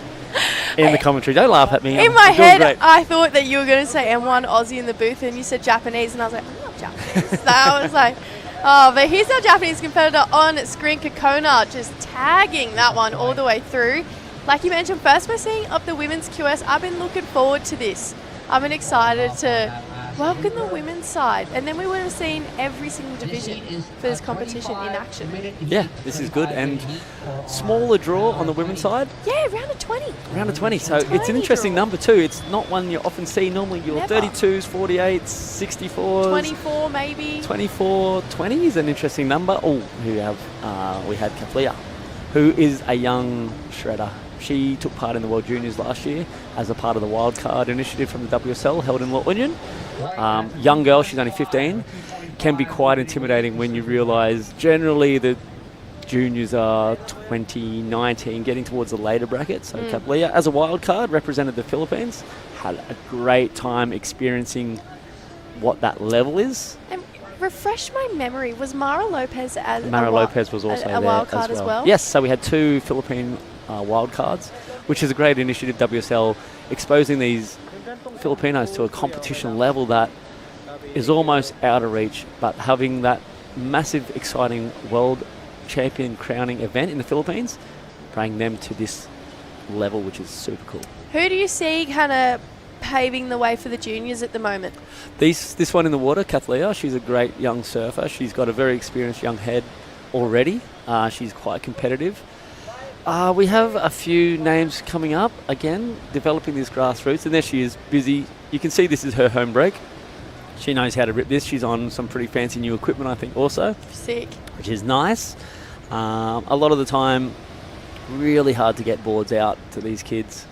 But, as you can see out there, she's on one. These guys are staying busy.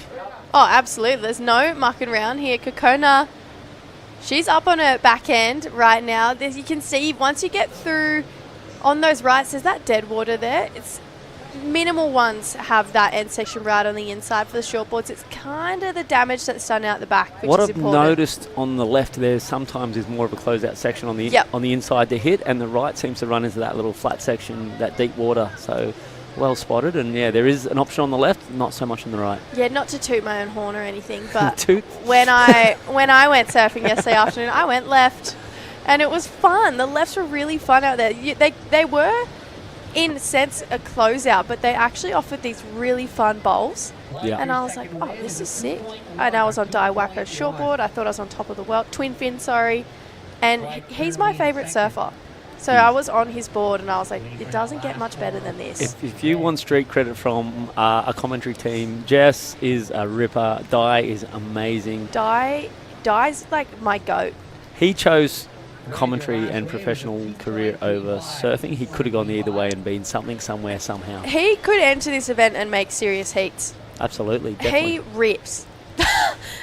But he's so nice. I'm glad he's with us. Oh, same. No, I'm stoked that we're homies now and we get to talk in the booth all things surfing, because I love picking his brain. But yeah, he's such a great addition to the team. But yeah, I love his style and the way with he the surfs. Japanese competitors on tour, it's also a great way for them to be able to express themselves in their native language, and then he can explain it of what's being said. So great to have that. Speaking of Dai, I think he's down on the glass. I hope you've been hearing us fangirl about you, Dai, because we're actually going to come to you in just a second. We were sticking with live action, but Dai, we love you. You're down there with our last semi-finalist of the women's longboards. 姉妹対決を見事に制しましたが、まずはヒート振り返ってみてどうでしたか？そうですね、前のヒートは結構大きい波も来てたので、何本か来てくれるかなと思ったんですけど、全然なくて、ちょっと沖で待ってたので、ちょっと波数もあんまり乗れなくて、ちょっと苦戦しました。姉妹対決ということで、聞きたいことがあるんですけど、やっぱ緊張するのか、もしくはフリーサーフィンのように、気が楽というか、もう楽しむだけだったのか、どのようなメンタルの状態だったんですか？そうですね、やっぱり姉と一緒で満々だったら、やっぱり特別勝たなきゃっていうのないので、すごく気が楽です。So she was up against her sister in the last heat. It wasn't the kind of serious battle in between them. They both having great fun, great time in the heat together. but she was just kind of struggling to get a good waves because she was watching all the heats before it, and then all the sets coming through, so she knew it's gonna be a lot of wave coming through, but in her heat there are not many waves coming through, so a little bit of struggle start, but definitely she had a great fun with her sister. いよいよ次セミファイナルへと駒を進めましたが、まずはセミファイナルへと進んだお気持ち教えてください。そうですね、セミファイナルに行けたことはすごく嬉しいです。はい、嬉しいですよね。たくさんの方この、姉妹対決楽しみにして見ていたと思います。応援してくれる方も多いと思うので、ぜひメッセージの方何かあればお願いします。皆さん応援ありがとうございます。姉は負けてしまったんですけれども、次私セミファイナルがあるので、引き続き応援よろしくお願いいたします。ありがとうございます。次も頑張ってください。Right, back to you guys in the booth. Awesome, thanks Dai. Thank you. It's so cool to see Sakura, into the semi-finals and to already have that set up. And we're on day 2 of competition. I mean, we're plowing through heats at this point. Well, we've had great surf, we've had great mornings, we've had all this. The wind hasn't kicked up yet, and we have sort of the time where we can play with it a little bit if it gets too crazy out there. But love ripping through these things. Yeah, call us the Formula One. We are flying through this competition. Right now, though, let's check back in with the opening round of the women's. So we've got a 4.75, a 4.25 for Kokona. So you can see the judges right now really setting that scale. Kokona, she's put it up vertical a couple of times on her backhand, and fours. Yesterday we saw it quite hard to get into that 4-point range for the men's division. So maybe the judge is slightly adjusting the scale right now. Absolutely, and the other thing she's been doing is she's been staying busy. She's up to 4 waves already. Mm-hmm. She's starting to figure out the banks.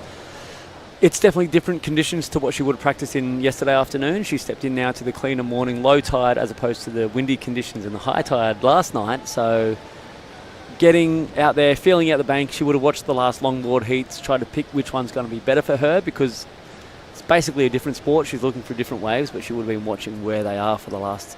Interesting to see how far to the north they're sitting. Yeah, that seems to be the bank. Originally, before we had a typhoon a week before this event, the bank was in front of that tower. We built it very specifically, and it shifted the sand, which is also why we love sandbanks. Everything changes. Maybe tomorrow is different to today, but a storm that came through definitely changes where sand goes, and so we're within the ballpark. Yep. It's just a little bit off to the left of the tower if you're looking at it from the beach. The wind seems to circulate here. So we obviously see it be super offshore and clean in the mornings, and then by the afternoon, it's howling. Are we going to talk about the mountains again? I would like to.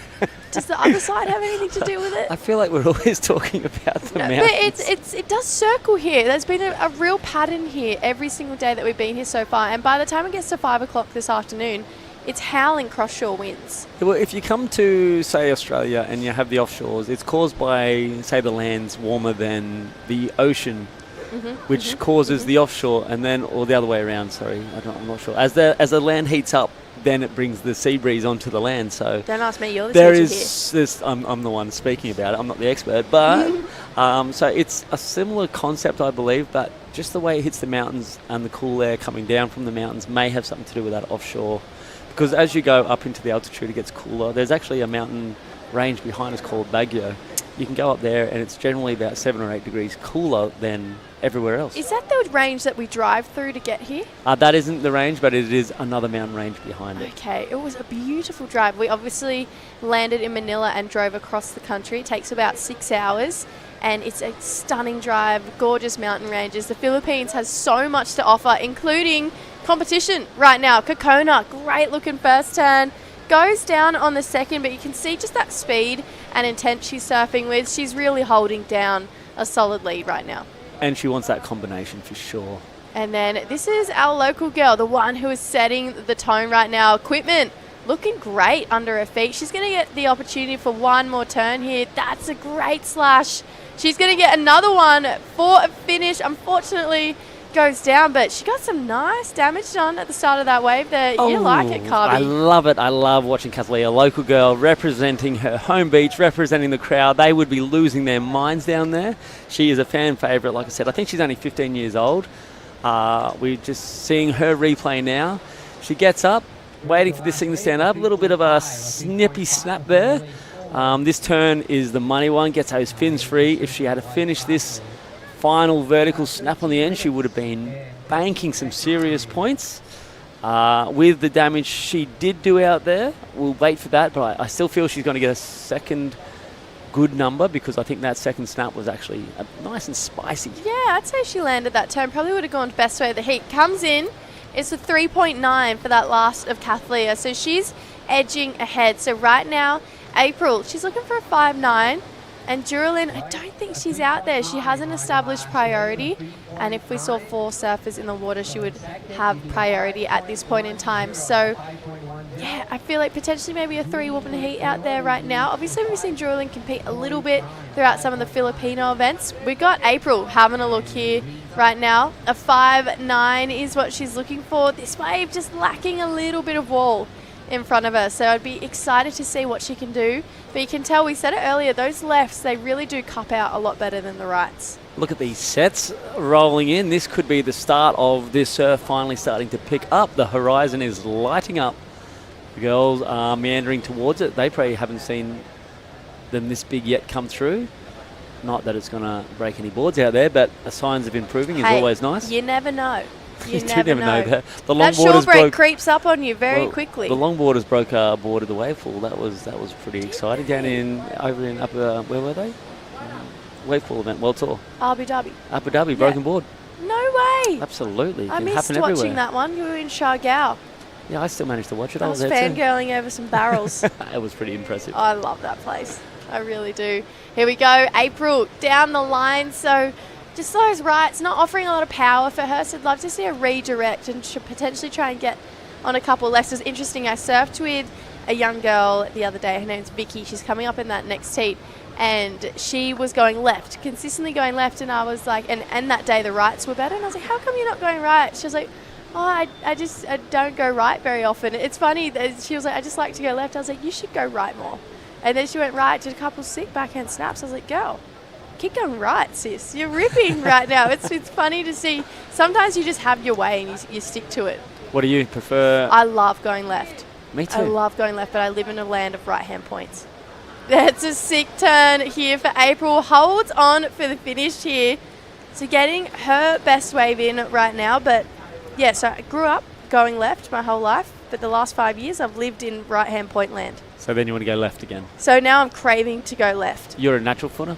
I am a natural footer. It's good to... I also almost prefer my backhand. I love nothing better than trying to throw a backhand snap. Yeah, I feel like I don't surf the points as much anymore at home. I go down to some of the back beaches, or if I go down... Search those lefts. Yeah, honestly, I'm hunting for them. But we get south swells this time of year, so it's literally just all right-hand points. Just go, go, go, which I adore. Like, you get some of the best waves of your life. And you've also been quite busy with the World Tour commentary team. Yeah. So you've been to some of the best right-hand point breaks in the world. I've never gone as fast as surfing J-Bay this year. That was crazy. I prompted you into that perfect chat. That's what I wanted you to talk about. Cheers. J-Bay, it's one of the most world-famous right-hand point breaks. World-class, and Jess Starling confirming it right here, right now. It is one of the best in the world. I've never gone faster. And you know what? I purposely took my twin fin to Africa with me because I was like, I know I can go fast on my shortboard, but I know I can go really fast on my twin fin. And my very first wave, actually my first surf out there was really horrible because the wind was up and it was bad. But my second surf out there was pumping, like it was perfect J-Bay. And I was talking to Joel out there and he's like, why don't you just race a wave and see how fast you can go? And I just hunted down the line on this wave at J-Bay and I was like, oh my God, it's so fun. And beautiful. On a 20, for those who don't know, you get to draw out some different lines. There's a little bit of resistance on your fins, so the surface area of your board becomes bigger, which means less friction, everything smooths, glides, different lines on your turns. There's some really good people out there showing what you can do on a 20, and it's sort of like Josh Kerr, one of the guys pushing what 20s can do, high performance 20s. If you haven't got on one, feel it out.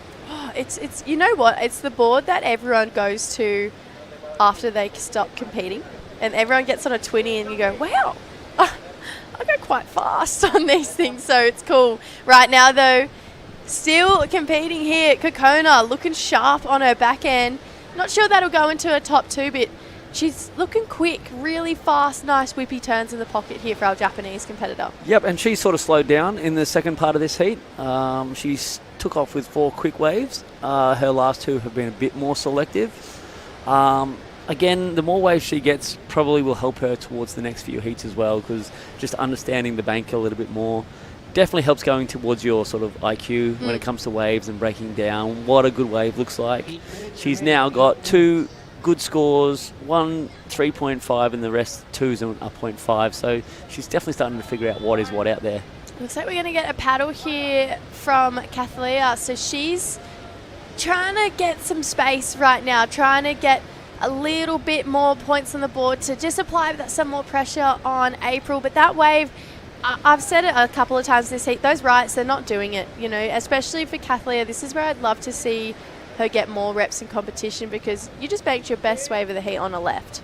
So you'd probably keep swinging left at this point. Kokona, she's trying to hunt down one of these lefts. Good looking section here. Hits it with a bit of spice to it too there. So Kathleen, they're the waves we want to see her on. She's obviously got a great backhand hook. So love to see some more of them. Backhand or forehand? Backhand. Oh, Kathleen. Yeah. Absolutely. Yeah. I jumped onto Kokona. Kokona there. Okay, we all get confused. Yeah, I wasn't paying attention at all, but that was a nice spicy hit from Kokona, and I can't wait for that replay. I think that one manoeuvre is going to reflect quite well on that, and if she can get that into a combo, then she's going to start boosting that number again. Oh, definitely. Not that wave really gave much opportunity. She did everything she could on that wave. Number dropping in. Looks like it's going to be Kokona. Looking pretty good for one turn. Looking great for one turn. Might not scrape into that top 2. It's going to equal her backup score, so it's another 4.25 for a single turn. So judges definitely changing that scale. They're rewarding it. We saw a lot of the opening round for the men yesterday. Give us some airs. You know, we've seen 8 heats of the round of 64. We're going to see that second 8 compete this afternoon. I'd love to know who your pick is to win for not just the women's QS, but the men as well. Ooh. Very, very tough. I'd love to see a local girl. I'd love to see Kathleen go all the way through. Like, I just for this town and her surfing. Sorry, we've got Kokona up there and riding at the moment. Oh, she's gone. She's taken all your advice. She's going to go left and then right. Yeah. Right then left. Do it all, sis. And again, in the local side of it, we've got some really good talent there. There's a few guys pushing for positions. Marima is always one of the crowd favourites here. We've got a few big names, and I'm leaning towards the local boys as well. Neil Sanchez, Alan Magos, Julius. Here's that replay of that last one from Kokona. Nice little tag to start things up. This is where we're talking about getting those combos in place. She's opens up with 2 good turns, sort of a third turn, a little bit in the flats here, and then redirects and gives not much that opening up, but that 2-turn combination that opened things up, dropping her a 5.50 and going into her bag, making things a little bit harder for Kathleen to chase. And then April now needs a 4.75 to get up to Kathleen. There's my girl Vicky. There's your girl Vicky that you were talking about. She looks like she's possibly on Kathleen's old board. She's on, see that? I can see ISA Surf and I can see a Philippine flag, which means that board has been to El Salvador. I can actually tell you whose board that is. That is her coach Joel's board. Joel Ferron. Joel Ferron. Okay, so Joel went to El Salvador this year with the team. Sick. Yep. Sick. I actually surfed that board the other day. Did you? Yep. So your board has been to El Salvador on the ISA World Surf Games. Yeah, Vicky and I, we swapped boards in the surf. She was ripping on both boards, but I was like, girl, do you want to surf my board in the heat? She goes, no, I'm okay. So there's also another potential ripper out there, Nilby Blancata. Looks like she's zinced up her face. Or is that just the sunlight? No, it looks like a bit of zinc on her. She's got a great personality. I actually spent a lot of time with her on the surf yesterday afternoon. She is hilarious. Such a cool chick to hang out with. Big family too. Go to the Blancatas in Sharghouse and say hi, are you a Blancata? You've got a 50% chance of having a yes. They're a big family. They're everywhere. Great surf family too. I think all of them rip on a surfboard. There's 9 siblings? Yeah, there's a lot. Nina's, Nildy, Nilby, Nilo, Nikki. That's 9. Let me Nita, count, 9. yeah, there's a lot, and they're all amazing. There's Sheila May Ahona. She's done some really good surfing around events. She's competed a bit in Sri Lanka. She's taken out the little Red Bull Sri Lankan title twice now. Sick. Great surfer. Super happy person. She is one of the most staunch people I have met in the surf. We went to Surf Rock Island at Sharga literally a couple of weeks ago. Mate, if anyone was on a wave, she was dropping in and going. She was like, no, I'm from here. I don't care. I was like, thank God we're friends. Please don't do that to me. Can I drop in on you and you drop in on everyone else? She was like, I don't care. I was like, you are amazing. This is incredible. Well, when she's probably begun surfing, there wasn't too many people in the water. And then to the point where sort of surf tourism comes and blows up a place and everybody's out there in the water. Half of them possibly don't necessarily should be out there on a steaming like reef break. Yeah. Frustrations can kick in. And she's, you know what? She's like, I'm one person. I'm from here. I was here before all you. I'm going to take my share. I loved it. I was a massive fan of her attitude and just how staunch she was in the surf. I was like, you're sick. The best thing about it is too, she'll paddle out with a smile on her face. Yes, and talk to them the whole way out. And she literally, like, she just owns it too. You know, she doesn't try to hide for it. She goes, sorry, like, I'm going. She's a sorry, not sorry kind of a gal. And I was like, you, from where I come from, you would earn a lot of respect. Yeah, and she's got one of those smiles that sort of lights up the whole ocean. Yeah, so she does. She gets away with murder. She does. Back in this heat, though, we're just over 90 seconds here, so 5-5 for that last wave of Kokona. 4.75 backing it up. She's pretty much taken this one home, unless this lady, Kathleen, can get herself a 6.35. Nice first snap here. Chasing some more face. She's going to get another rail turn in with a good-looking finish here. Can't quite get the ride out. I wouldn't say that's her fault. More the wave just dying out. The wave did stop, and also possibly a little bit of pushing on that training, Joel. Just make sure she gets in front of that wave to finish it off. It's very easy for a surfer to pull off and sort of claim the business. Judges won't believe that for a second. First turn, a little bit hard, a little bit bogged there. This second turn again, just this thing didn't quite step up for her. So this turn on the inside was the money shot. She didn't quite get down, but as you said, it sort of doubled up and folded on the inside. Wasn't a bad little snap. This one, sort of open face, sort of just setting up this inside section where she gets it. Nice timing off the lip. Just that wave sort of doubled up on the inside, not really giving her even the chance to get clear of that. But she tried to sort of show the judges that she did finish it. We'll see if they believe it or not. Yeah, 30 seconds to go here. So pretty well set that Kathleen and Kokona are going to be moving on through. April, obviously, with a beautiful performance here in this event. She's chasing a 5.5. There's 15 seconds to go. She does have priority, but it just feels like Kokona and Kathleen, they've been too strong, too dominant here in this event so far. She's going to give us one last roll of the dice here, but that wave just shutting down. So not giving up until the very end here for April, but it is going to be Kokona Kawase, our Japanese surfer, taking a heat win here, along with our local young gun, Kathleen, moving on through. We're going to keep rolling into action. We're just going to have a quick ad break first. We'll see you soon. Record revenues from regulated gaming has boosted PAGCOR's social responsibility efforts, bridging gaps in the government's education, healthcare, disaster response, and national security programs.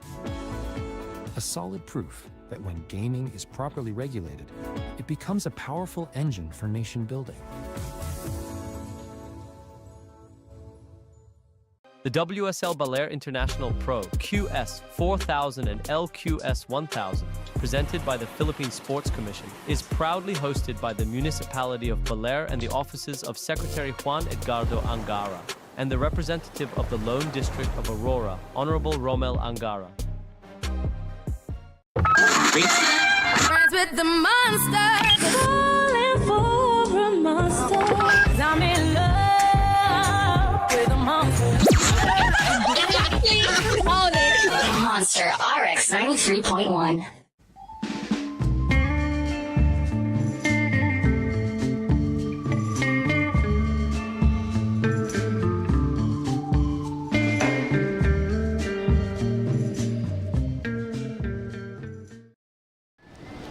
Swimming, longboarding, shortboarding, anything you can ride here in Baler.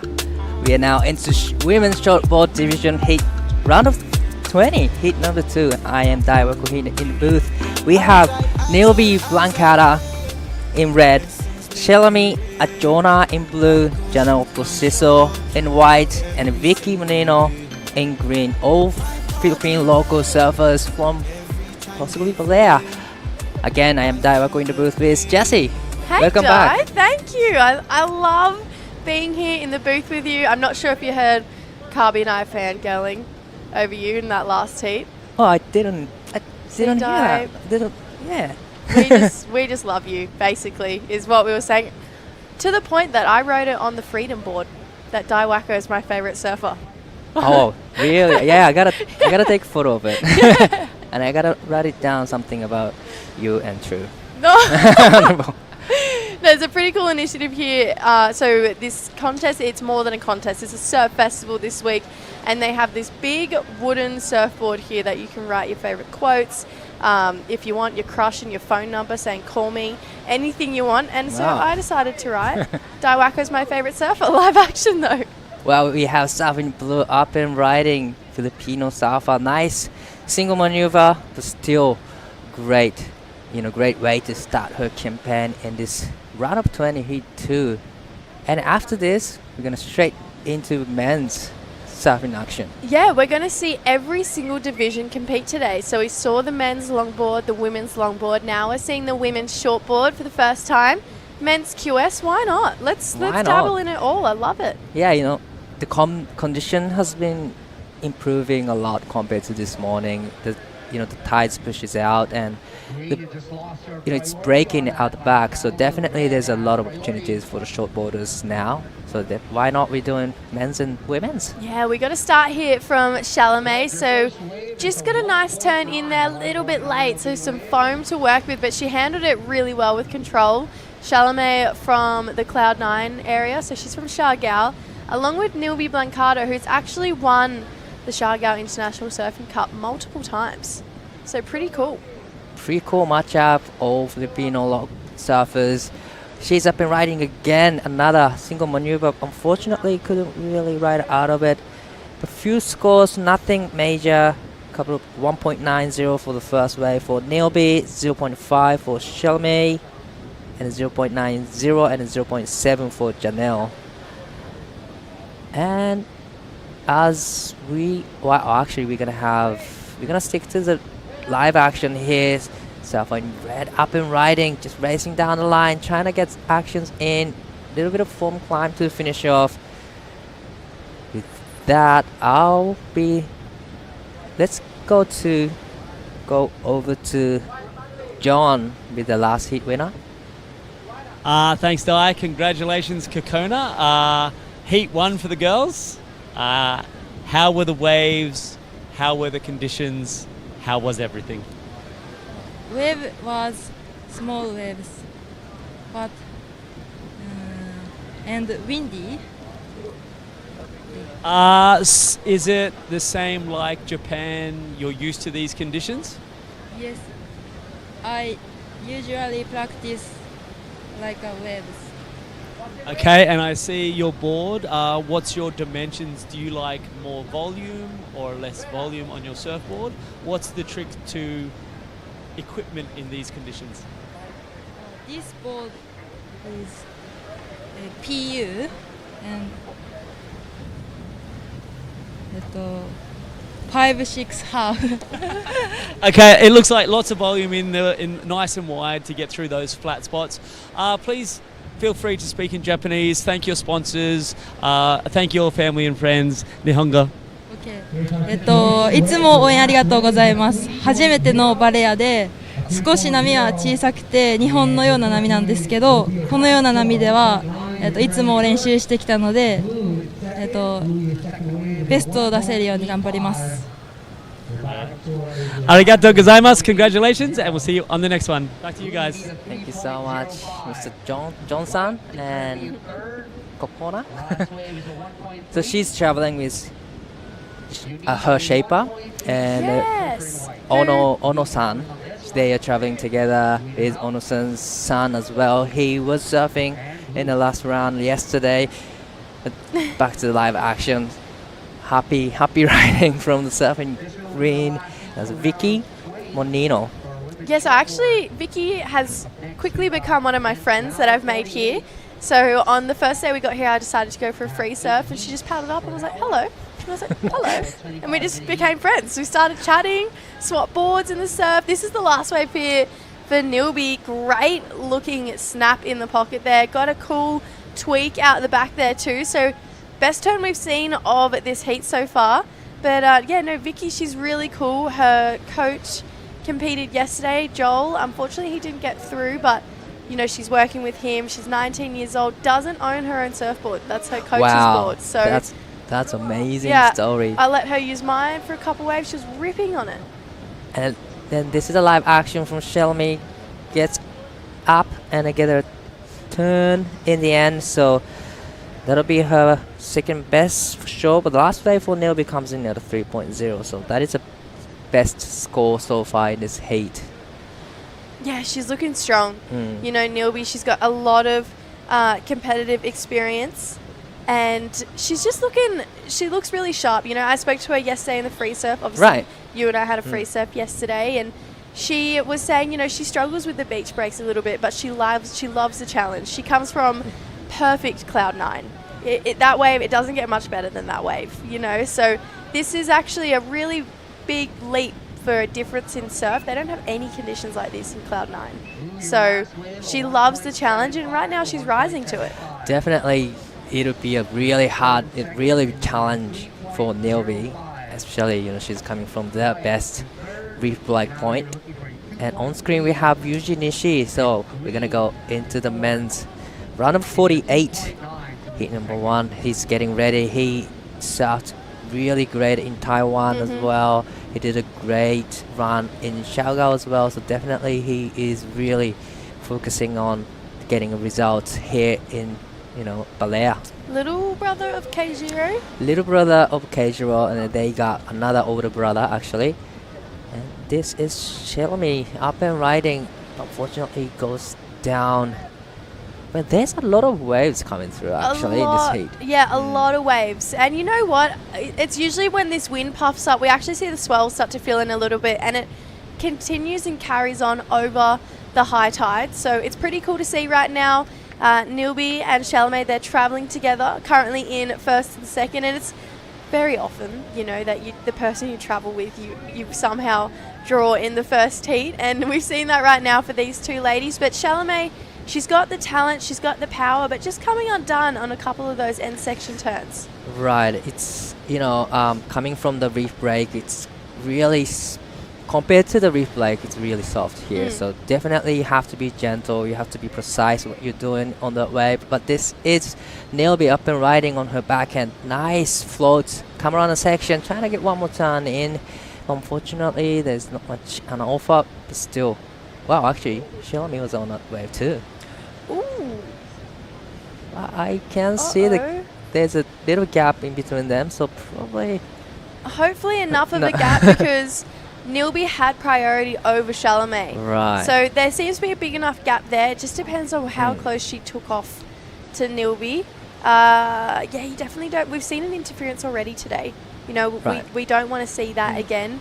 Obviously in the longboard women's quarterfinals, and that was heartbreak, you know, because at that point in time our competitor in blue was winning the heat, looking like she had one hand on a semifinals, and then got an interference, which is heartbreak when you're at that point in the competition. Right. Definitely, and especially these guys traveling together, and you don't want to have interference between them. Awkward dinner. Right. So we have South and White up and riding. Nice turn on a white water, gets the second turn, and unfortunately broke the rail a little bit there. So she goes down. There's still 14 minutes remaining on the clock. Okay, what I would love to see right now, we're seeing a couple of great single maneuvers, but everyone almost taking off on closeouts. I'd love to Right. see a bit more green face in front of our competitors to let them open up a little bit more, because if not, we're not going to see anyone break out of these 3 and 2 ranges. So whoever gets that next open face, you know, it's going to really shake up this heat. Right. You know, their plan is just on point, is getting the one big single maneuver, but that's just like you said, they need the clean face to the big single maneuver. But still, single maneuver will be rewarded by judges if it's a big and in a steeper section. So definitely they are on the way to the good score, but definitely needing those clean faces. But on the left side of the area, we have Nelby up and riding on her right, but unfortunately didn't have a steeper wall. Yeah, you can see she was really trying to generate and force her own speed on that wave, but just not a lot of power. You know, it was lacking there for Nilby to try and get her board nice and vertical. Obviously an incredibly talented barrel rider. She locked in some excellent scores this year at Cloud9. And Carby, I was just mentioning, comes from a really big family. So she has 8 siblings. So there's 9 kids. And all of their names start with N. I love it. It's so cool. Her older sister has a accommodation place at Shargao called Nina's. I've actually stayed there before. Her other sister Nildy is quite a really great surfer as well. So it's a cool family, you know, and we're starting to see their kids compete in Shargao as well. So it's growing very quickly. Right, it's growing. But live action, we have Vicky up and riding. Nice first turn, it gets second turn in, and this wave just keep providing for her all the way to the side. Great combo from Vicky Monino. Yeah, that's the open face that I was talking about, you know, and as far as wave selection goes, great wave selection there for Vicky. She's an absolute ray of sunshine. She's got such a great character, a lot of personality. She's cool to hang out with. Well, Nilby doesn't like stop, just keep getting away, and that was a great backhand attack from Nilby Blancata, sitting in the first with a 3 and a 2.75, trying to get away to get rid of the 2.75, and the backside attack was, I'm gonna say it's gonna be close to the, you know, 2.75. A few scores locked in for last of Nilby. Comes in at a 2.80, slightly improving her situation now. So the judge is not deeming any interference calls as well on that wave prior for Chalamet and Nilby, so that'll be good for the roommates. Here we go, Chalamet looking here. On her backhand, nice wall ahead of her, nice first turn, again second turn in. That's exactly what you were talking about, clean faces and a big attack. And live action, we have Janelle up and riding. Great single maneuver from Janelle. Currently sitting in the 4th place, but needing only 2.65 at the moment. Yeah, and Chalamet, that was a solid 2-turner. I'd probably go as far to say best wave of the heat. That Definitely, second turn right. had some really nice energy behind it. She got it nice and vertical. So the roommates right now holding down at first and second. We're going to take a look at this replay here. We knew it was going to be a good wave just by the shoulder when she was paddling in. Got her first slash in, but I like this turn. Great looking second turn. She felt it as well. There was some confidence oozing out of her there for Chalamet. And then now live action here with Vicky. Vicky up and riding, using her body really well to generating a speed. Come around the section, gets the first turn in, and didn't get a quite bigger turn, but still great body movement from Jackie. Vicky, sorry. Scores are in. So Chalamet, a 4-5 there for that last one die. 4-5, that is a huge number. It's the highest score so far in this heat. So now Chalamet is in the lead with a 4-5 and a 2.10. Nilby has first priority, sitting in the second place with 3.0 and a 2.80. So Janelle now in third, needing 3.45. Vicky now needs 4.00 to go into the second. There's plenty of time left on the clock, 9 minutes and 20 seconds. So down to like the last 10 minutes, and we finally see some breaking out of the 3s now. Yeah, 2s. yeah, it's nice to see a score go into that 4-point range, and it's pretty hard to get a 4, you know, in these It is. conditions. We obviously saw Kokona very convincingly win that last heat. So I feel like Chalamet would have watched that. She would have known that, you got to get your board nice and vertical to be able to break out of these twos. We're going to have a paddle here, though. Jano up and riding, needing 3.45. She needed to come right up that turn, but unfortunately, she hung up on the section. 8 minutes 40 seconds to go. Oh, there's so many waves coming through this haze. And Nelvi is having a look at this one. She's up and riding. This is a good looking wall ahead of her. Nice second turn, throwing a lot of sprays and trying to surf all the way to the inside to get the third turn in. So that was a great 3-turn combo from Nelvi. Yeah, she's looking confident on that wave there. So I love that second to last turn. Had heaps of spray come off that back foot there for Nilby Blancada, and now Chalamet here. Chalamet up and riding on her backhand. She's already locked in a 4-5 on her backhand attack. So probably she's just now focusing on getting the right. Her backhand attack is just solid. She takes up to the vertical off the top. So definitely she's focusing on getting those right. Yeah, she's doing everything she needs to win and get through this heat. This is the last of Nilby. Love that turn there. Spray coming off that back foot. She pushed hard and did well to generate speed through this inside section for the completion there. So Nilby, she's going to be loving the feeling of that one there. Janelle just coming off the back. So we've got a cool back and forth battle right now between Chalamet and Nilby. Well, Nilby now sitting in the second place, needing 3.61 to go back into the lead.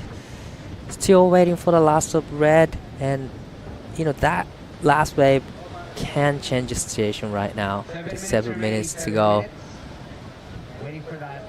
A lot of waves have been ridden. 8 waves for Nilby, 9 waves for Chalamet, and 7 waves for Janelle, and 6 waves for Vicky. So everyone got a lot of waves in this heat. And the last wave for Nilby comes in at a 4.75. So now she's back into the lead with a 4.75, which is the highest score of that heat so far. Yeah, Nilby, she is so competitive. She definitely would be loving that she's back in that number 1 position right now.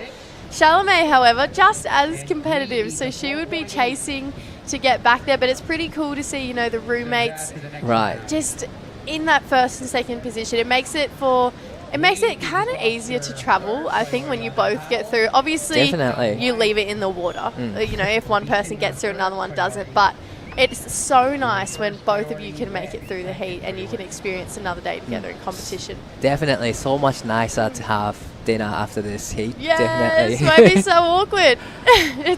My best friend Charlie and I travelled so much together when I was competing on the QS, and without a fail, every competition or every trip, we would end up competing against each other. And I don't know, I think it would be like 20% of the time we both made it through. It is very minimal that we both got through.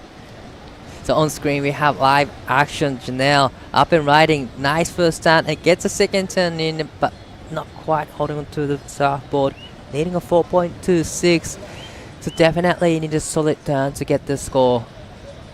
Yeah, this was a good looking wave here for Janelle. So that was a really nice starting slash. Got some more push there. You can see she's starting to lift. She's hearing these bigger scores coming through, and she doesn't want to get left behind. She's chasing a 4.16. I feel like if she can find a wave and push as hard as she did on that second turn twice, yeah, that'd be really cool to see, and it definitely put her back in contention to getting through this heat. Right.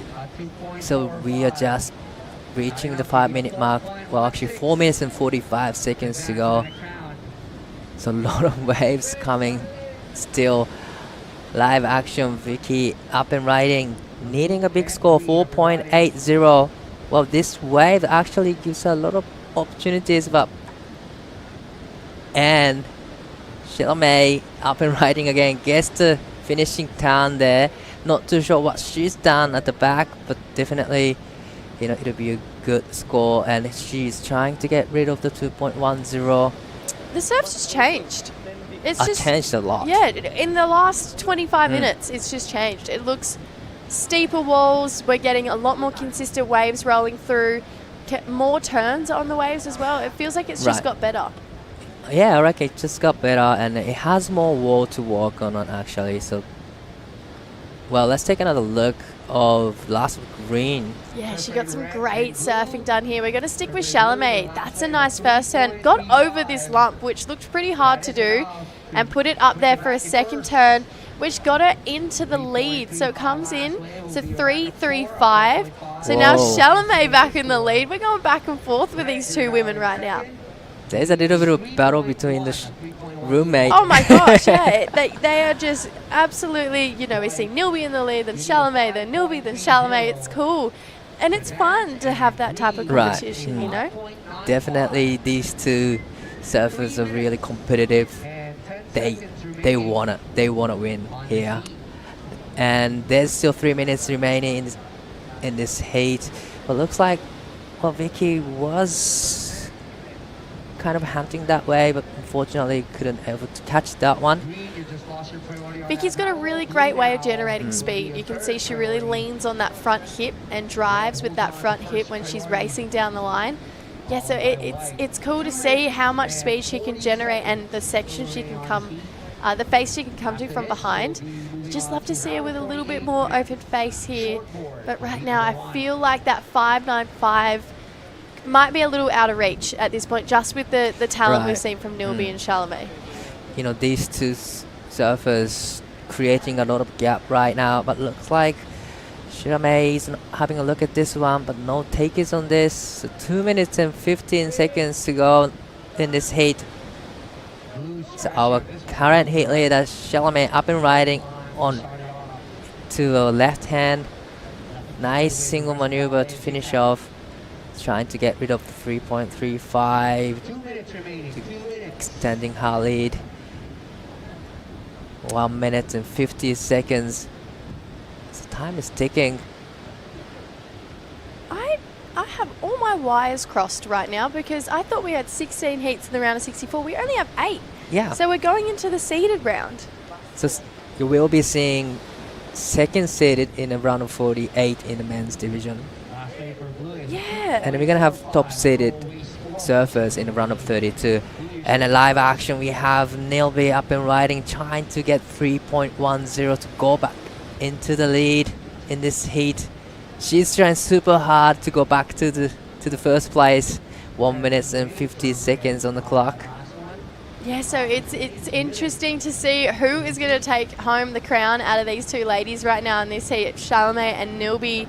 Feel like it's pretty safe to say we're going to see them into the next round. They've looked pretty unbeatable from the start.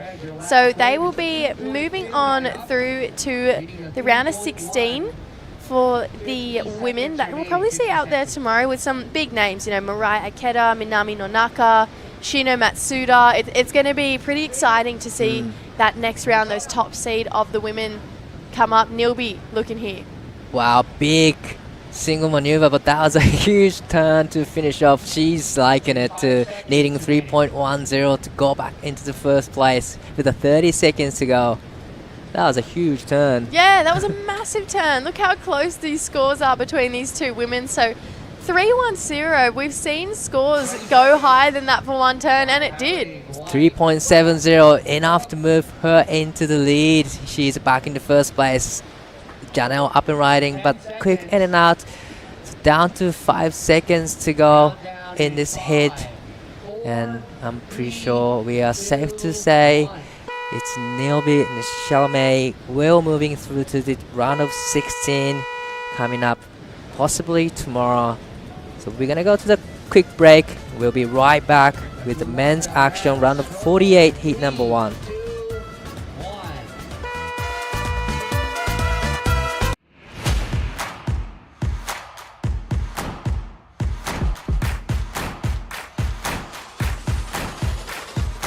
Let's get started.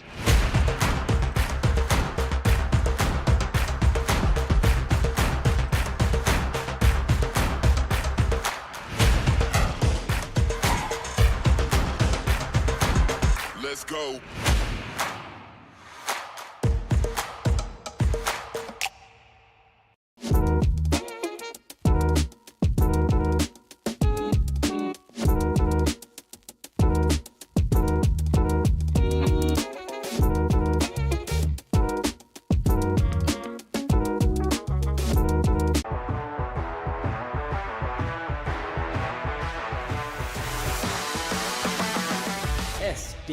MI Sports. World-class sports management made in the Philippines.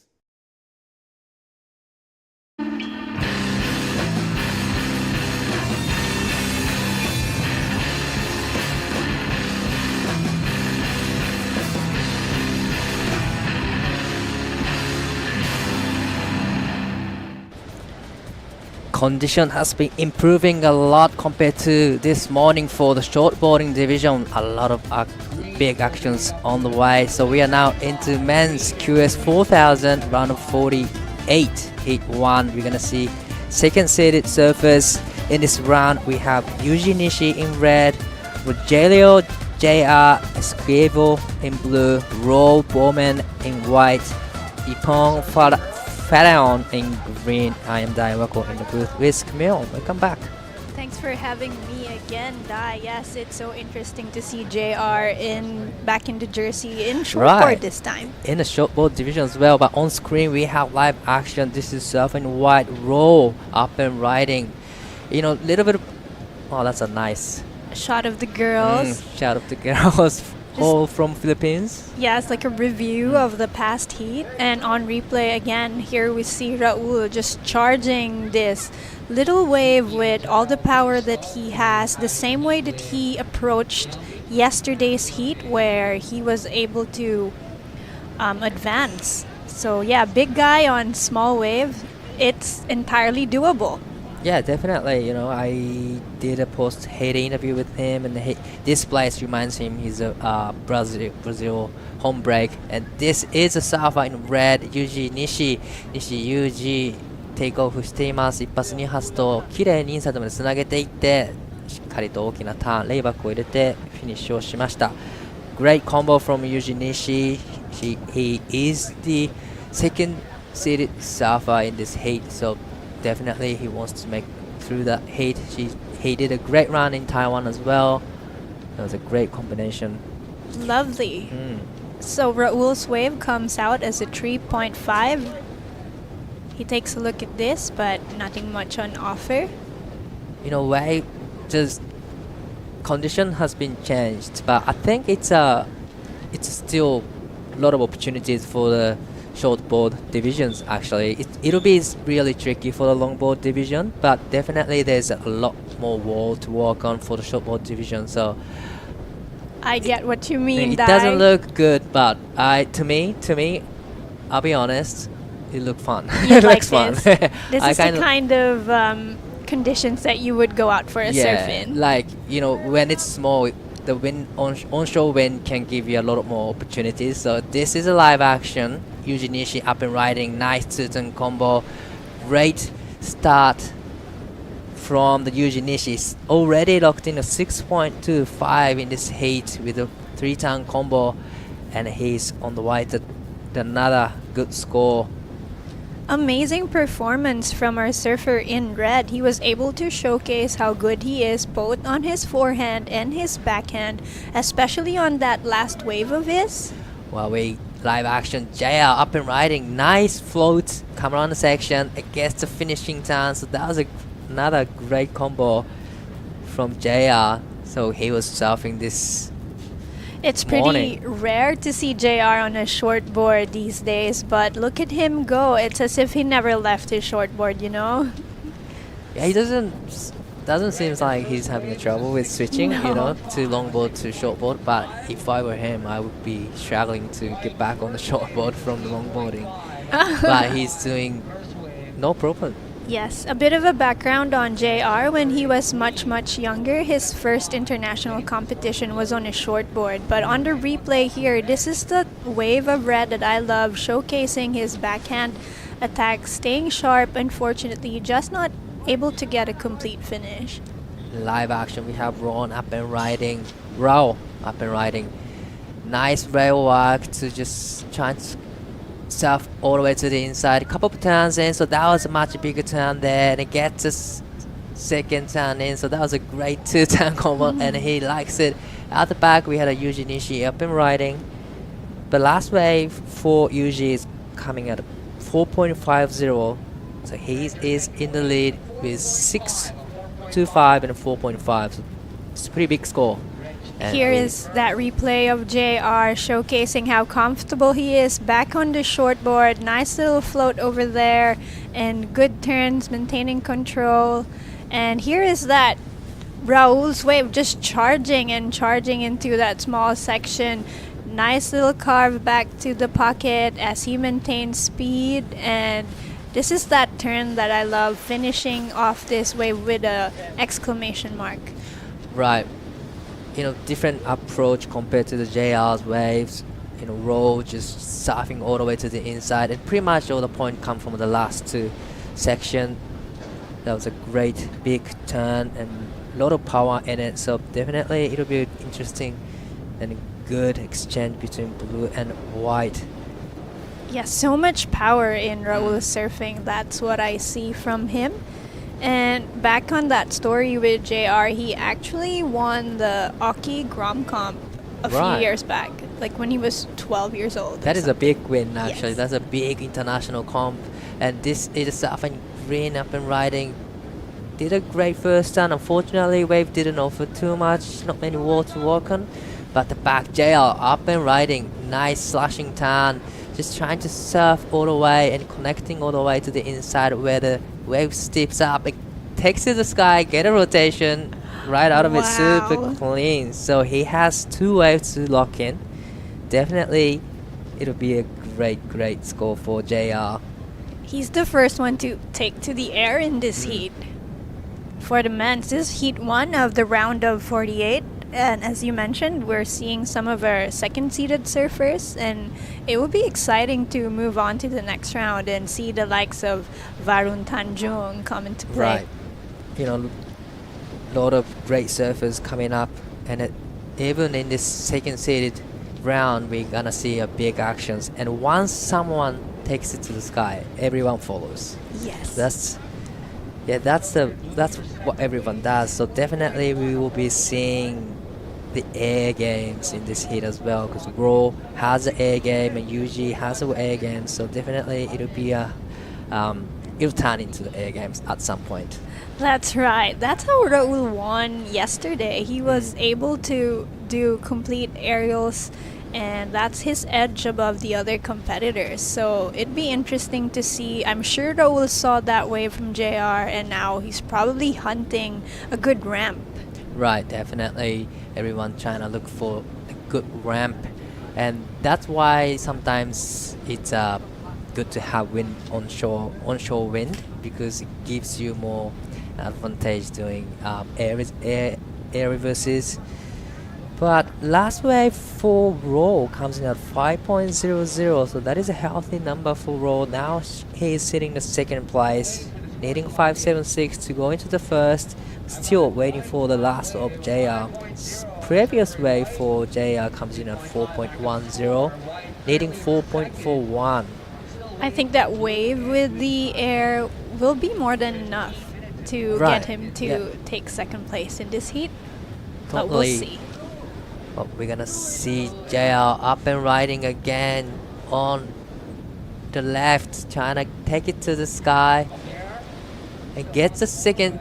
Well, he decided to not to do this last time finish, but with that, we're gonna go, stick to the live action. We have Yuji Nishi up and riding. Nice vertical off the top. Drifted to ditch the fins out, so definitely it's a beautiful surfing from Yuji Nishi. We have a little bit of break in action now, so we're gonna go head over to Jessie with the last heat winner. Thanks, Di. Nilvi, congratulations. That was a really cool heat to watch. I mean, you and Chalamet were just going back and forth for the lead. It was a cool competition between you two. Yeah, it was just it's just so much fun out there. It's so glad that I compete with the local here.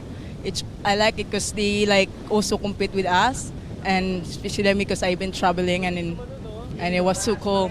Me and Shilami, we switched the score. I was like, wow, it's so crazy because it's super streaky and it's not that good as back home. We don't have that pitch break there. So, I still like having fun in the water. You and I were talking about this yesterday in our free surf, actually. Cloud9, it's so perfect. It really doesn't get much more perfect than that. and then you come here, it's a beach bait condition. How do you practice for waves like this? Because there's not really any waves like this in Siargao. Obviously, I don't, like, for me, it's really hard. I just like always watching and like there's some local here, so they just give me some tips how to do it, and then it's not like that good, it's not like Siargao. So when you get the waves, make sure you got a 2 turns, 3 turns, but just lucky that you had a turn. So make sure get that one. Otherwise, only 1 turn. So, yeah. Well, you killed it. Nailed the plan. Got 2 2-turners and a 3-turner in there too. We know you got a big family back home. Feel free to say anything to your loved ones there. Yeah. Clyde, Taya, I miss you guys. And shout out to my sponsor, Surf Angel and Kudu Surf and Katmon, and also to the people who support me here, the owner of the place that in Baler, Surf House Bayay.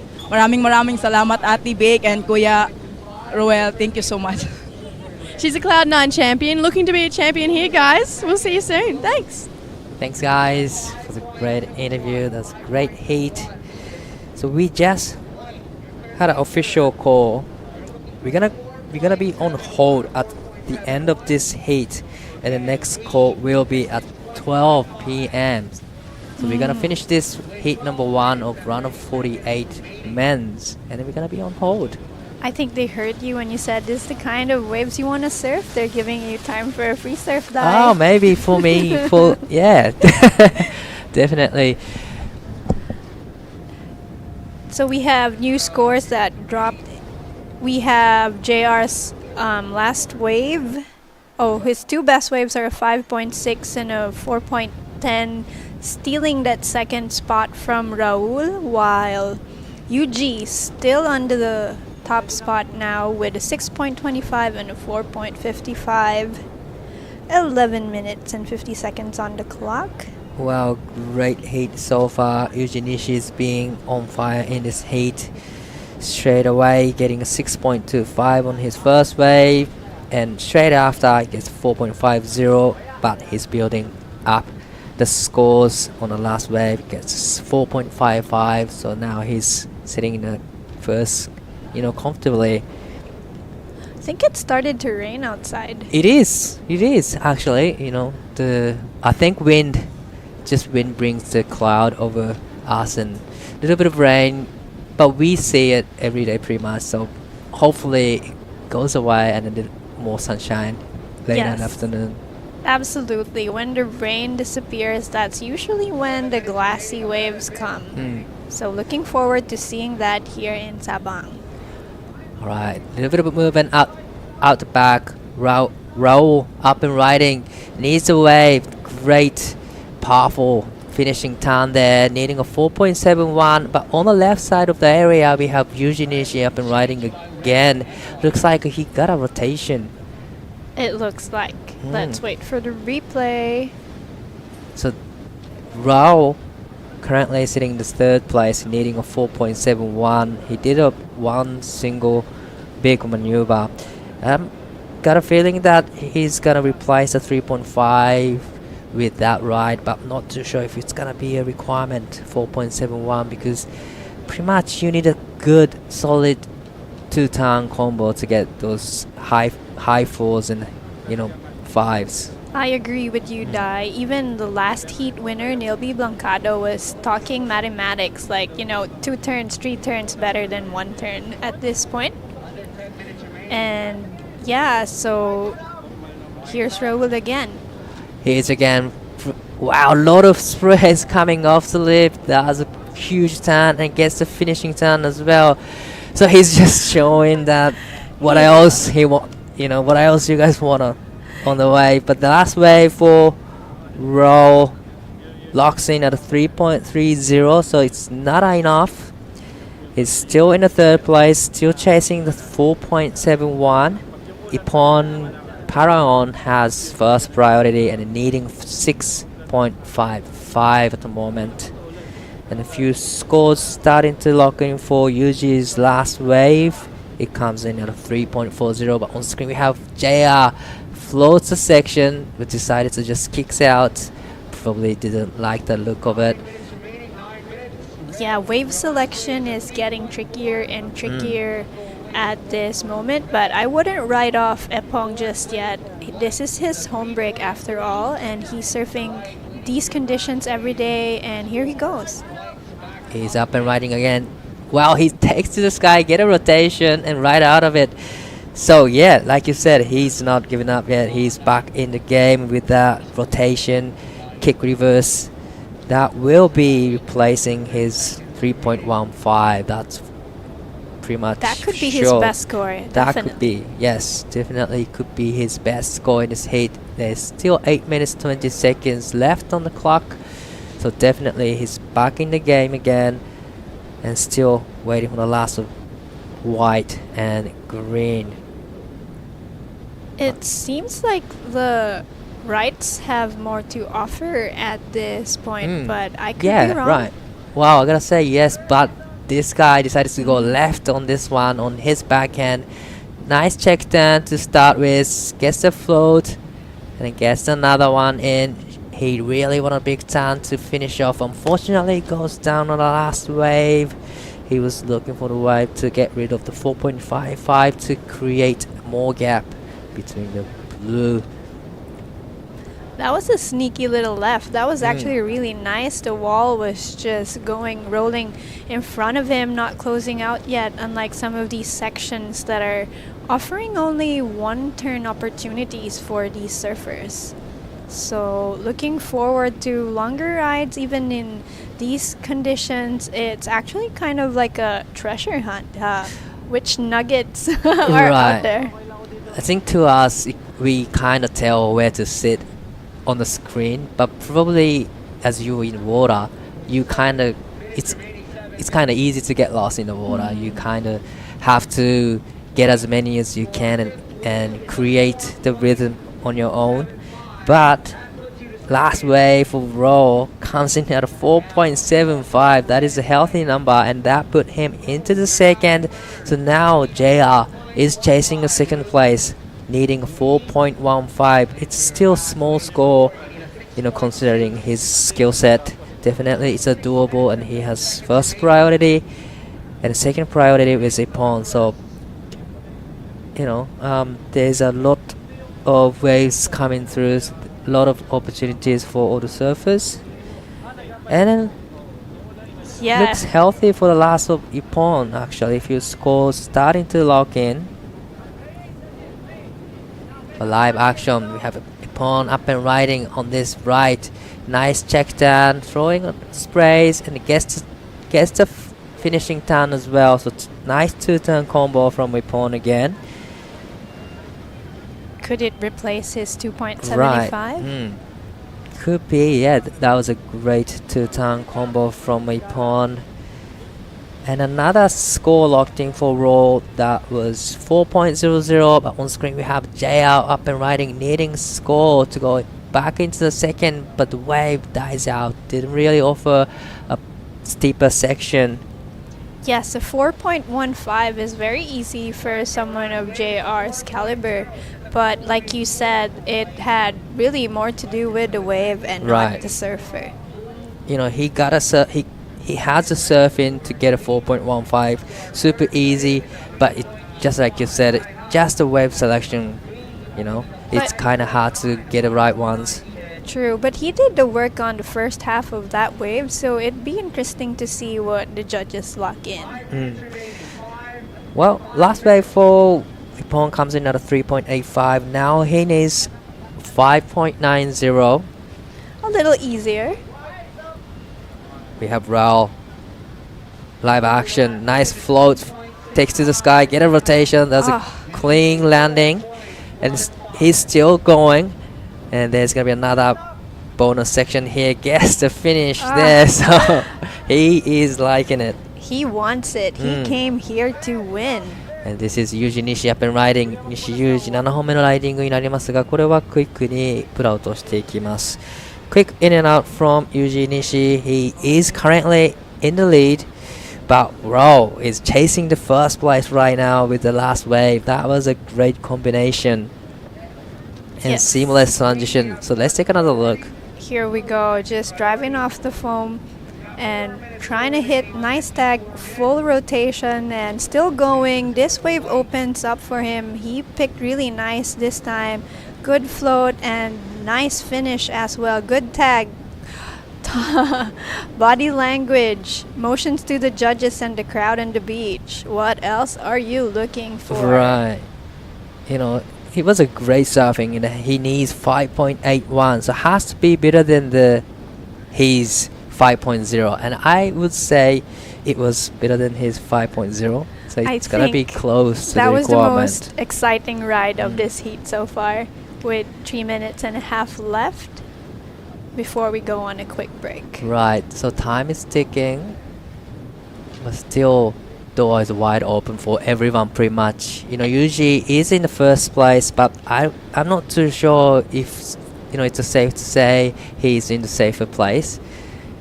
You know, everyone has 5 and, you know, 4s, so definitely usually he wants to get rid of the 4.55. With that last wave from Raul, he might just snatch the lead from Yuji, and there we go. The judges give it a 6.5. Wow, that's the heat highest so far. Raul just moved into the lead. Live action, we have Ippon up and riding, needing a pretty big score, 6.95. Has to be better than the last of Ro's last wave, you know, where he did that one good floater into the good kick reverse and get the final big section. So has to be better than that wave. Here's one more look at that very good wave from Raul. Oh, was that another one?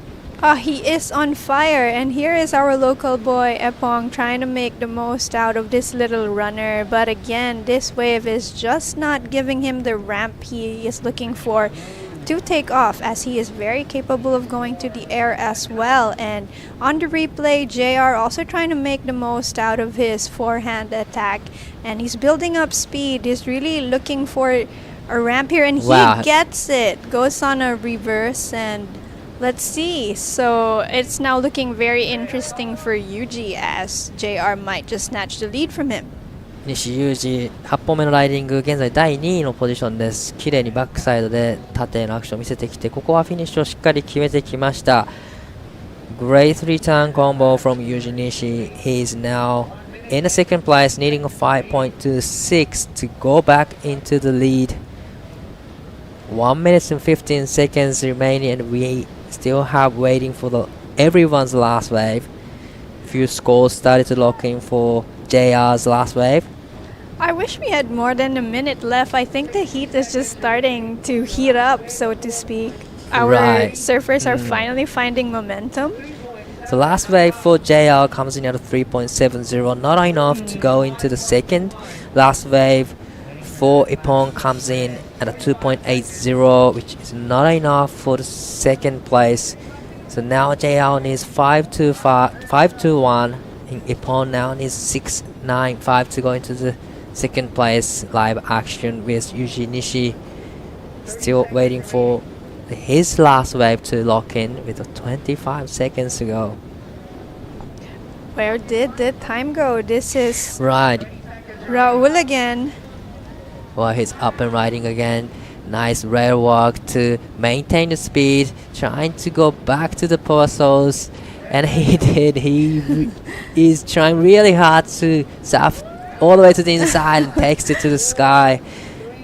But unfortunately, couldn't quite. He's pumped. He is on fire. So JR takes to the sky, but unfortunately goes down. So it looks like, you know, Ro and Yuji will moving through to the round of 32 coming up. So we're gonna be saying goodbye to JR for the shortboard, but not to worry, more screen time from JR in the LQS, and we are on hold. Next call is at 12 p.m.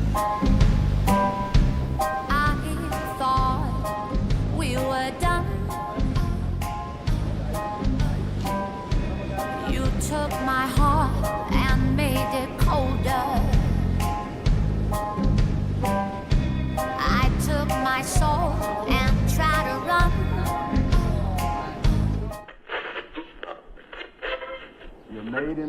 of God. You were made to glorify God. You were made for God, and without God, there's an empty place in your life.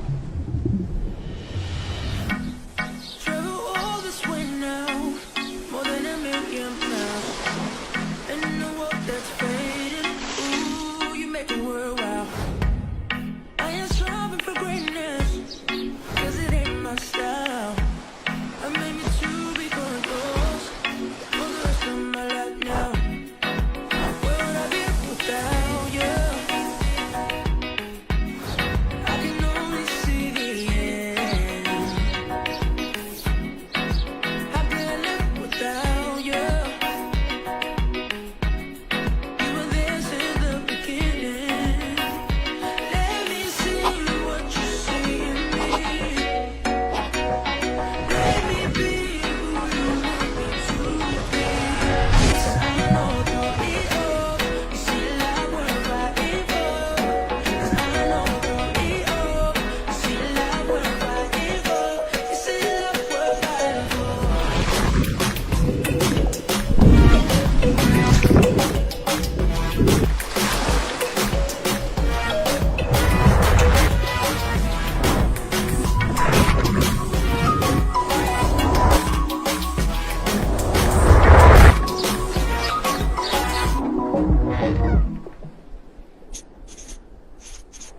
The WSL Baler International Pro QS4000 and LQS1000, presented by the Philippine Sports Commission, is proudly hosted by the municipality of Baler and the offices of Secretary Juan Edgardo Angara and the representative of the Lone District of Aurora, Honorable Romel Angara.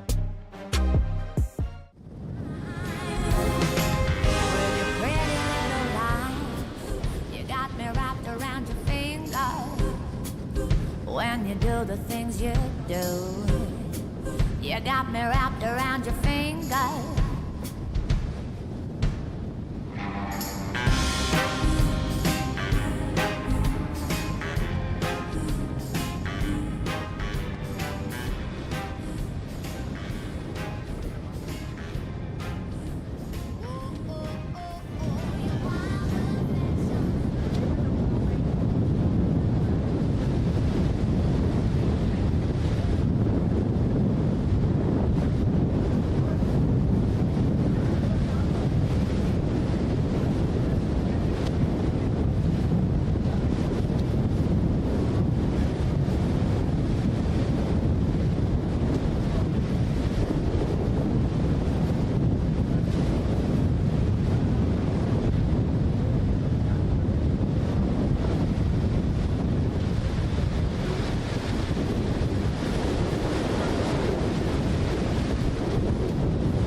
check I'm still breathing.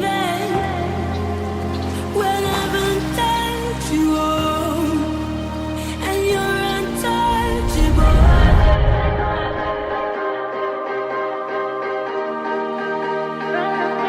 Make my day.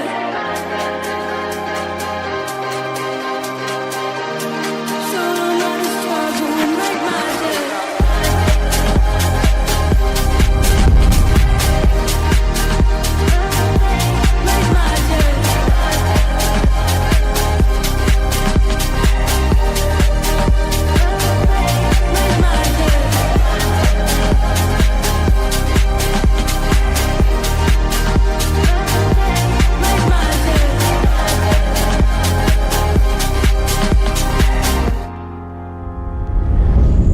Will we always stay this way? Wrapped up in the summer day. Try to find that piece of time that lets me freeze you in my mind. I'm trying to save our bodies against the waves. Could we stay in you?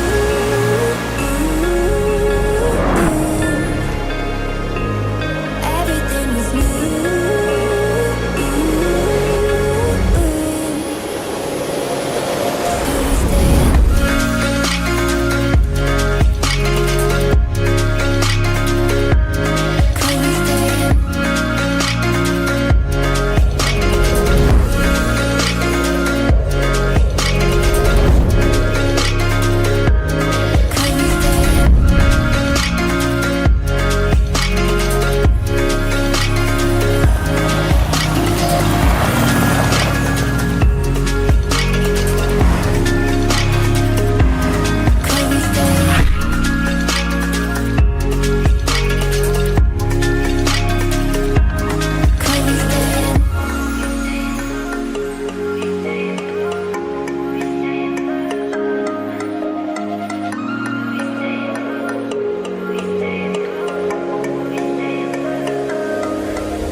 Record revenues from regulated gaming has boosted PAGCOR's social responsibility efforts, bridging gaps in the government's education, healthcare, disaster response, and national security programs. A solid proof that when gaming is properly regulated, it becomes a powerful engine for nation building. The WSL Baler International Pro QS4000 and LQS1000, presented by the Philippine Sports Commission, is proudly hosted by the municipality of Baler and the offices of Secretary Juan Edgardo Angara and the representative of the Lone District of Aurora, Honorable Romel Angara. Friends with the monster, calling for a monster. 'Cause I'm in love with a monster. Monster RX 93.1.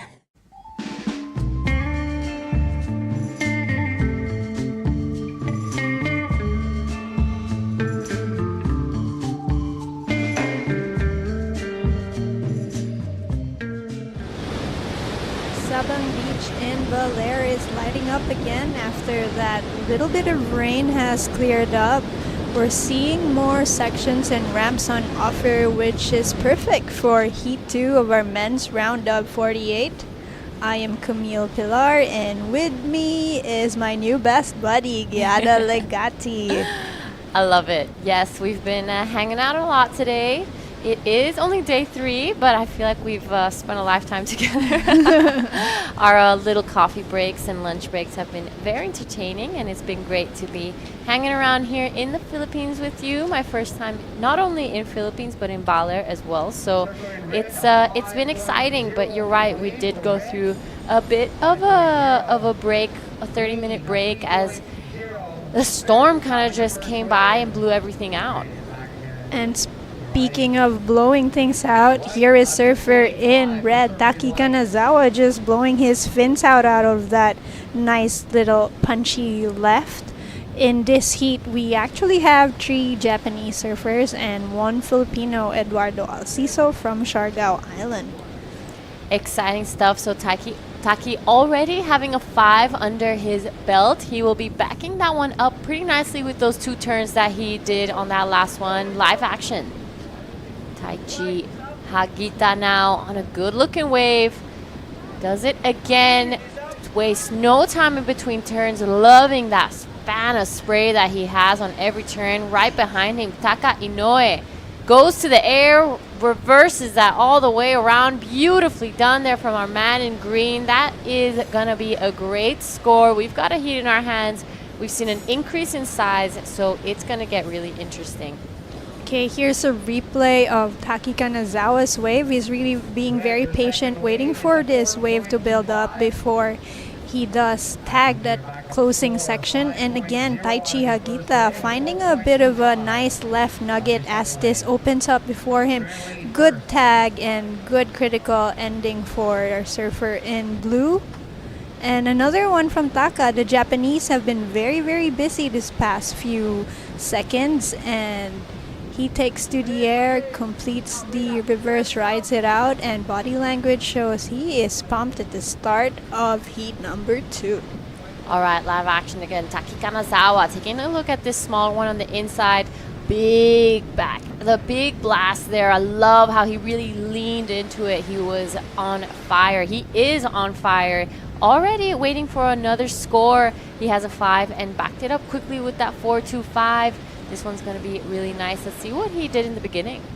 Okay, here he is just cutting back, building momentum, and our camera is panning to our surfer in white, Eduardo Alciso, who also dropped to 2.5.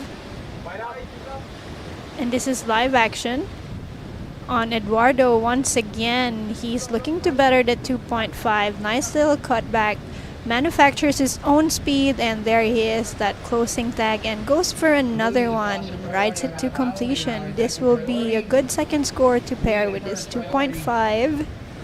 And our other surfers, Taka has a 3.0, and all our surfers actually are waiting for scores to drop. It's been a very quick first couple of minutes. All right, this wave from Taki, I mean, it was a nothing. I don't know how he even managed to really gain so much speed and momentum. I really love that hack. He laid into it. He leaned back. He pushed his tail out on a nothing wave. So that was really impressive. Right behind him, Eduardo Alciso. You're a bit bigger than Taki's wave, so I'm liking it. He really pushes it around on that carve. This section coming towards him. He finishes it off strongly and goes on his backhand as well. So that's going to be a great backup for his 2.5.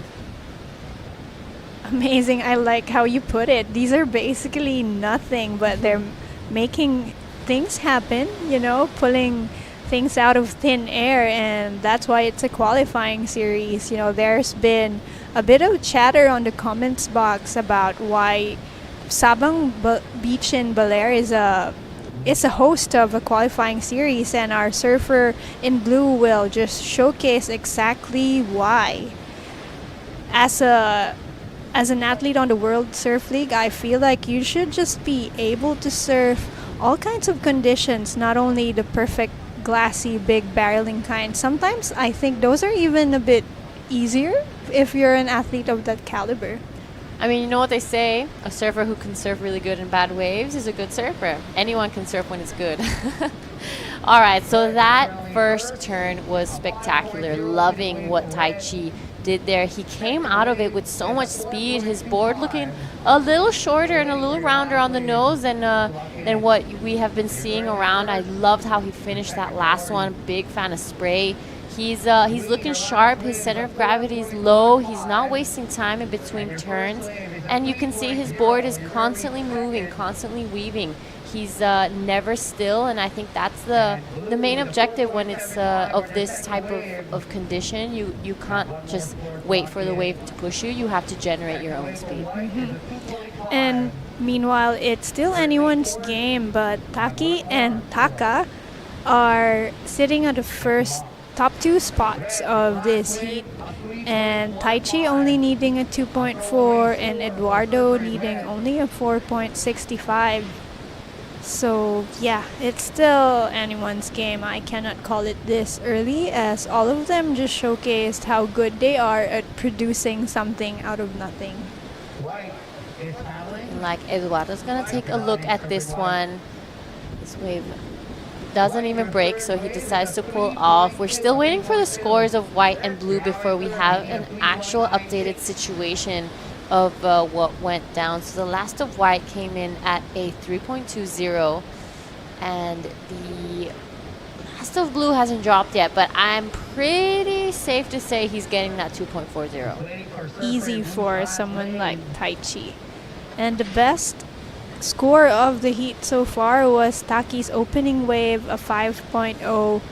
Yeah, really starting off strong. That has played really well for a lot of the surfers in this competition, wasting no time, scratch away and get on, build a good score the moment the buzzer starts. Yeah, so Taka's air came in at 4.15. So the judges seeing, they want a little higher, they want a little more projection. And let's see it, boys. I mean, the wind is perfect for it, and I'm hoping we see some more airs throughout this event, some big punts. I think we will, especially with more aerialists coming up in the next heat. We actually have Raiha Onu, Toby Espejon, Haruto Maishiro, and Baler's very own Alan Magos.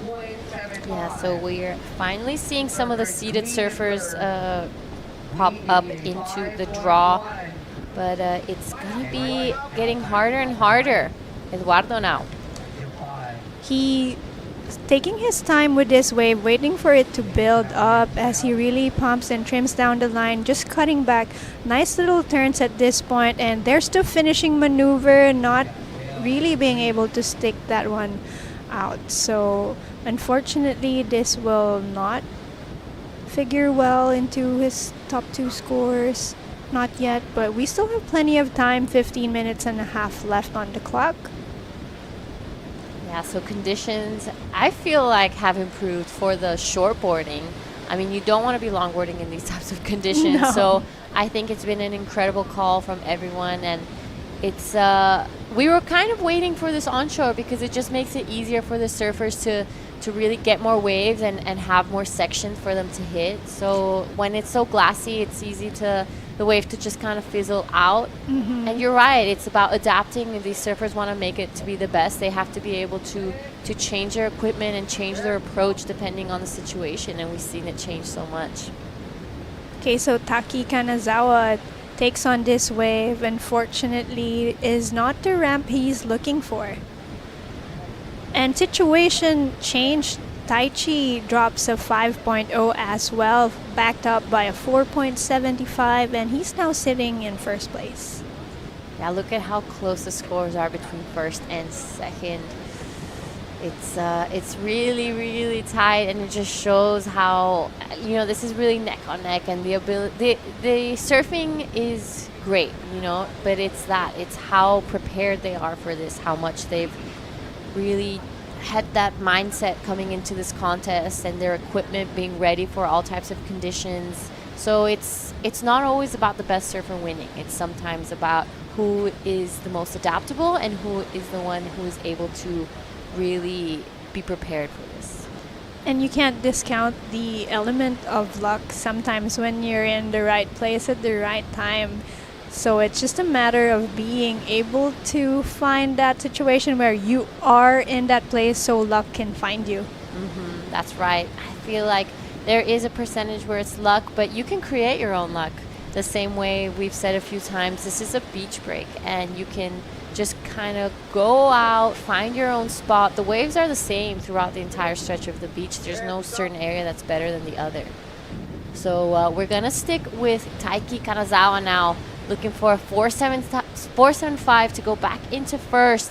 Loving the variety. He's really pushing hard at the end of every turn. He takes it as far as that wave can take him, so he's really hunting for it. Okay, here's a replay. That's a nice little car, very strong And he does more of the same kind of turn, and there's the variety that the judges are looking for. So quick 4 turns to finish, and he needs a 4.75, and that comes pretty close maybe. Let's see. But never you mind, he's still in second place and is still in a good place to advance. Yeah, so variety being a huge factor in the judges' criteria, as well as how critical your turns are and what area of the wave that you're doing those turns. Obviously, if you're doing it on the shoulder of the wave, it's going to be a lot less points, whereas if you're doing it in the pocket and it's nice and tight. Also, if you're doing one of those critical turns or a re-entry, it's important that you see most of the board or the fins out the back of the wave. So a lot of factors coming through, and some of them really similar to longboarding. It doesn't necessarily have to be completely different, even though the equipment is. So some factors are very similar, but you just have to approach it with a different eye. Speaking of fin, since you brought it up, what kind of fin setup would work for conditions like this? I would say, well, most of these surfers are on a thruster, which means 3 fins, and depending on your weight and size, I always use mediums, but I'm pretty sure most of these surfers are going to be using large. Oh, large. Or a medium. I just feel like the large fins have more drive, which tend to be for when it's a little bit bigger. So maybe some have gone down to mediums. But recently, I think it was in Taiwan, we saw one of the surfers do a little bit of a 2+1 setup. So they had 2 large fins on the side and a medium in the middle. And he was like, "This is the winning fin set," and he actually made the final. So it's probably something to think about. Okay, that's a good insight. So like a little knob in the middle. Yeah, it's like just slightly smaller. Maybe it makes it a little looser, a little easier to kind of push that tail around and make it, just a little funner to look at. So he was convinced that's the winning strategy. Anyone listening out there, maybe you want to give it a go too. Okay, 10 minutes and a half left on heat number 2 for the round of 48. And Taka Inoue being very quiet, even in the previous heat on his longboard, where he unfortunately will not continue. He was very picky with his waves, and he continues to do the same for this heat. And on screen is Eduardo. Also, really, you can see him hunting for waves. And take us through this one, please. All right, good opening sectioning there for Eduardo. Does it again. He's going to have to pump a little bit here. The wave's just fizzling out on him, but it does stand up. Let's see if he's able to do something on the inside. Unfortunately, that will be it for Eduardo on that wave. He wants to get rid of a 2.5. I think he's well on the way. That big first turn was pretty impressive on a wave like that. Yeah, seeing them do kind of like they call it the Huntington hop. Yeah, you're trying to make it to the next section where it's deep enough and fast enough for you to do another turn. Unfortunately for Eduardo, he did make the section, but there was nothing left on offer. Yeah, I've had a couple Huntington hop moments in Huntington, and it was not fun, let me tell you. It's not easy out there, and these guys are making it look extremely flawless. So it's just shows how incredible they surf and the type of ability they have to being able to do these types of turns in conditions like this. But our Japanese surfers especially looking very at home in these windy beach break conditions. Everyone looking back to the beach, I guess, looking for an update on the time. And yeah, when you're out there, it could feel like it could be very fast, but also very, very slow. So it's depending on what position you're in. If you're in first or second, you're going to be wanting the time to run out really quick. But if you're on third and fourth, you want that time to just stretch out a little longer. And this now, Eduardo keeping busy, loving that last turn. He didn't really flow all the way around, creating that one singular line that judges really like to see. But it was really nicely done nonetheless.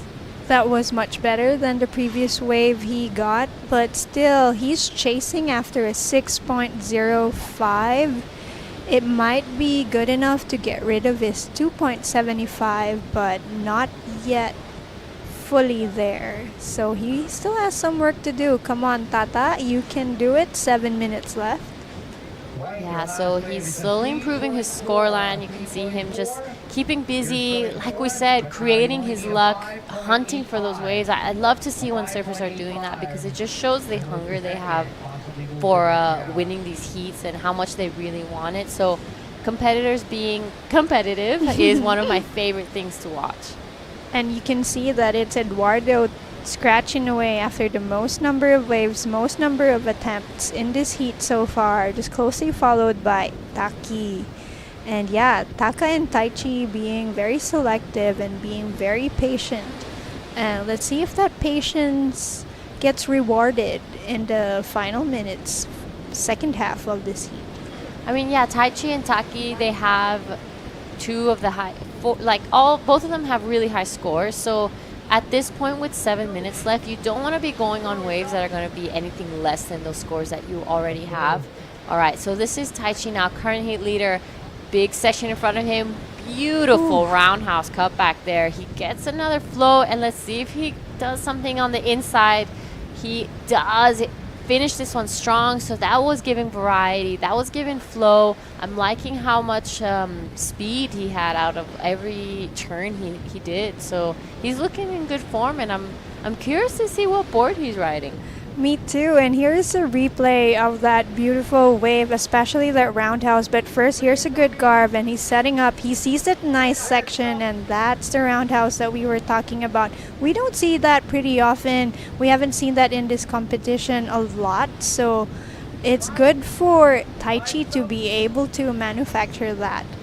Oh, and red took a wave, and white took a wave immediately after. So yeah, really curious to see how the judges would score that roundhouse. You're more expected to do that on spots that have clean open faces, but yeah, quick thinking for Surfer in Blue when he saw that section wall up and like, yeah, I'm gonna do something cool here. Yeah, that was really nice to watch. I think he read that wave well, and he needed to go back to the power source, and that was a great way to do it. So this on your screen is Taki Kanazawa, scored a 1-5, so nothing too significant, but right behind him came Eduardo.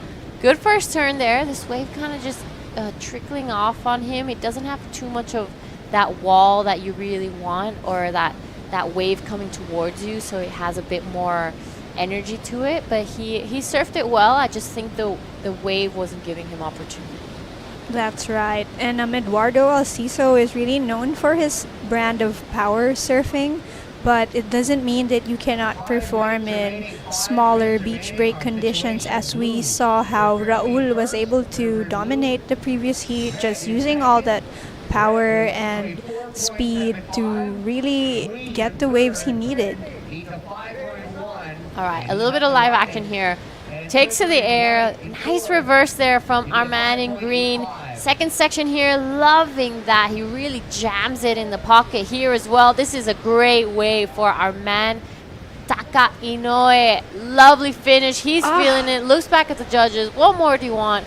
5-1-0 to go to an advancing position, and I think he is well on the way. What do you think? That was electrifying. We see his patience biting as I'm taking off. That was a nice first reverse out of nowhere, really, and he finds this section for a nice critical tag, and he does it again and is not done quite yet. He wants to show the judges that, yeah, I am not done with this competition. I have just been very patient, and hopefully all of you can see that. I've been playing smart, playing powerful. Dangerous moments for Taki. He's on the fence now. That was one of the most exciting waves we've seen in a long time, and he surfed that flawlessly, hit every section there was to hit, and right behind him, Eduardo.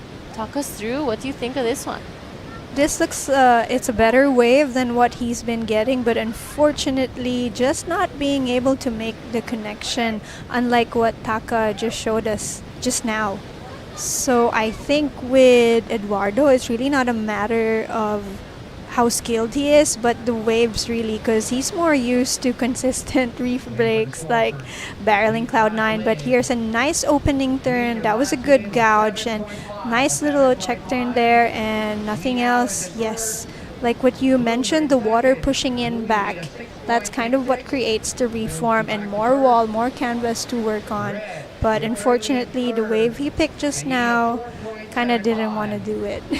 Yeah, as we were mentioning earlier this morning, it's that incoming tide that really just creates that extra couple feet on the wave. That's exactly what we were waiting for. But this right now on your screen is Taichi wanting to stay in second position, maybe steal first from Taka.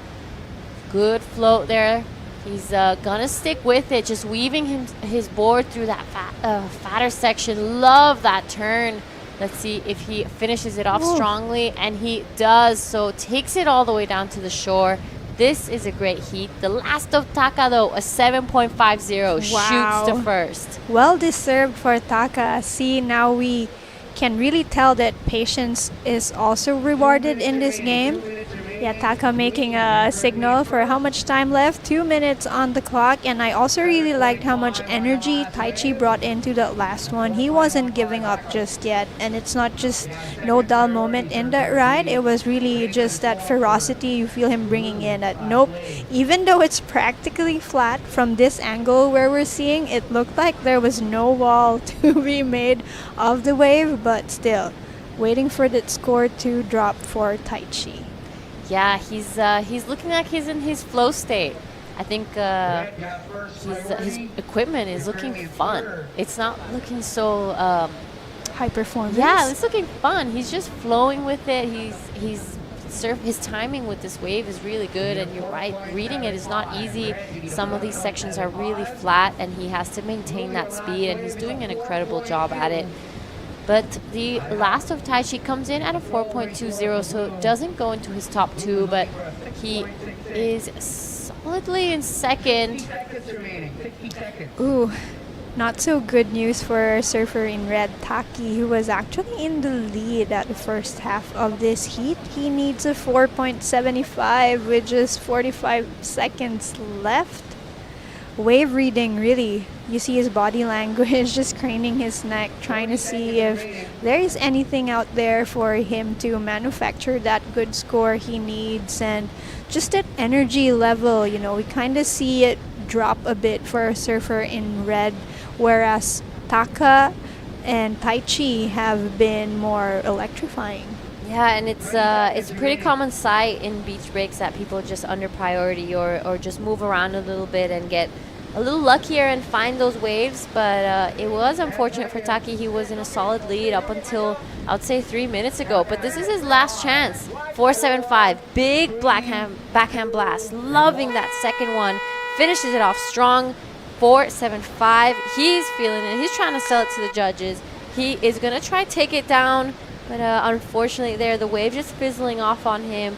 That was a good 3-turn combo there. I think so too. It's very, very close. I'm not one to say if that was enough or not, but I really like that. Was an exciting 3-turn combination. One after the other, back to back to back. So are we saying goodbye to Taichi or Taki? And unfortunately, that's the end of the run for Eduardo Alciso. And here are those 3 backside attacks, backside slashes from Taki Kanazawa. And yeah, he's still trying to sell this wave to the judges. There's such show of energy that he's not giving up just yet. And on the replay, we catch Eduardo actually also going on his final hurrah and reading this wave well, but unfortunately that's it. Big smile on his face. He knows what he got himself into. Yeah, just good show of sportsmanship from all of our surfers in this heat. All right, we do have a change in situation. Taki's last wave, a 6.25, so it will be Taka Inoue and Taki Kanazawa going into the next round here in the Baler International Pro. Wow, congratulations Taka and Taki, and we will take a short break and talk to them right after this.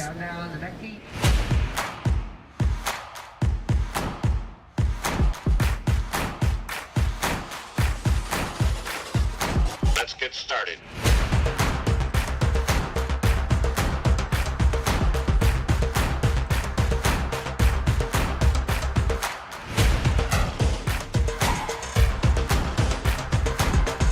Let's go.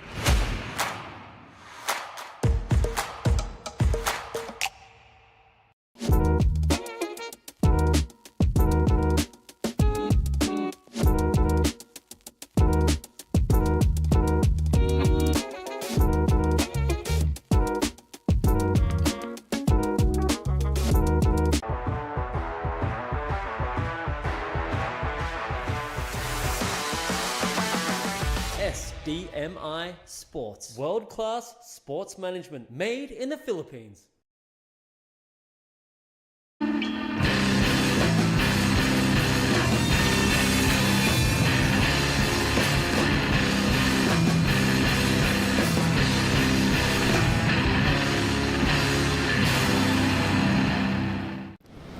All right, conditions are shaping up here in the Baler International Pro. We have gone into the round of 48, Heat 3.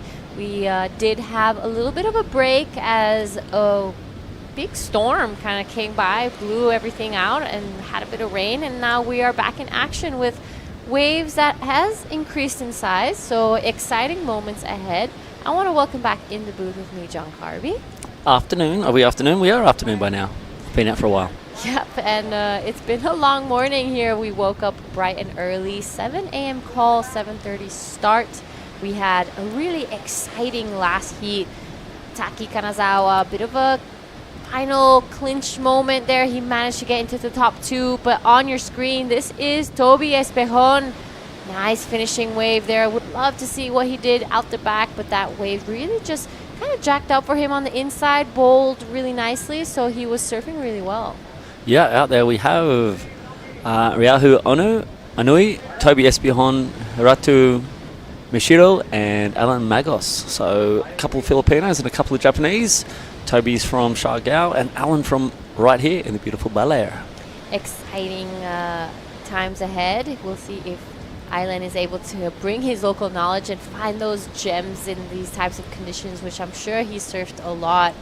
But extra 5 minutes in the heat for the QS men's, giving them a lot of time to create their opportunity. This is Raiha Onu now, really pumping down the line, loving that first jab. Will he do it again? He does. Strong finish there for our man in red. Yep, and the conditions are, you can see them, they're starting to white cap from that outer bank. Then they sort of reform, hit that secondary bank, and then they're hopefully riding through to the shore. As the onshore sort of pushes the wind, the waves in, the tide's also filling up, so definitely some opportunity. With that straight onshore wind too, usually offers up some cleaner faces, and the bigger waves was going to see the boys. And also, it's also a good air wind. Yeah, that's right. We already saw a couple of airs. This on your screen, though, Toby Espejon on his backhand going out of that one. 2 nice turns to start things off. Alan. It's Alan, sorry. yeah. No, it's it comes across on the screen as AIL, just Alan Magos. Alan. Great kid, great air game too. I think Camille's on the glass with Tucker. Thank you, John and Giada. Yes, I am with last heat's winner, Taka Inouye. Taka, we have watched you surf in competitions year after year, and this year you are surprising us. You are having a more mature approach, more developed approach, more patient. So you were very patient in that last heat. You only took 2 or 3 waves, but that was more than enough, and you got the highest score, a 7.5. So tell me, how did you pull off that heat? Were you not nervous that, I need to get more scores, I need to get more waves? So what was your mindset? What was going on in your mind? This morning in longboard, I lost the heat, so I have priority. I'm waiting 30 minutes, so then no wave. Then this heat, I changed the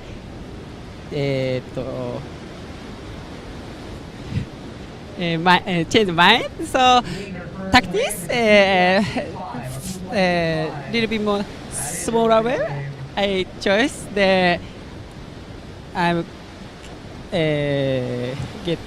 I make a good reverse. They are so happy.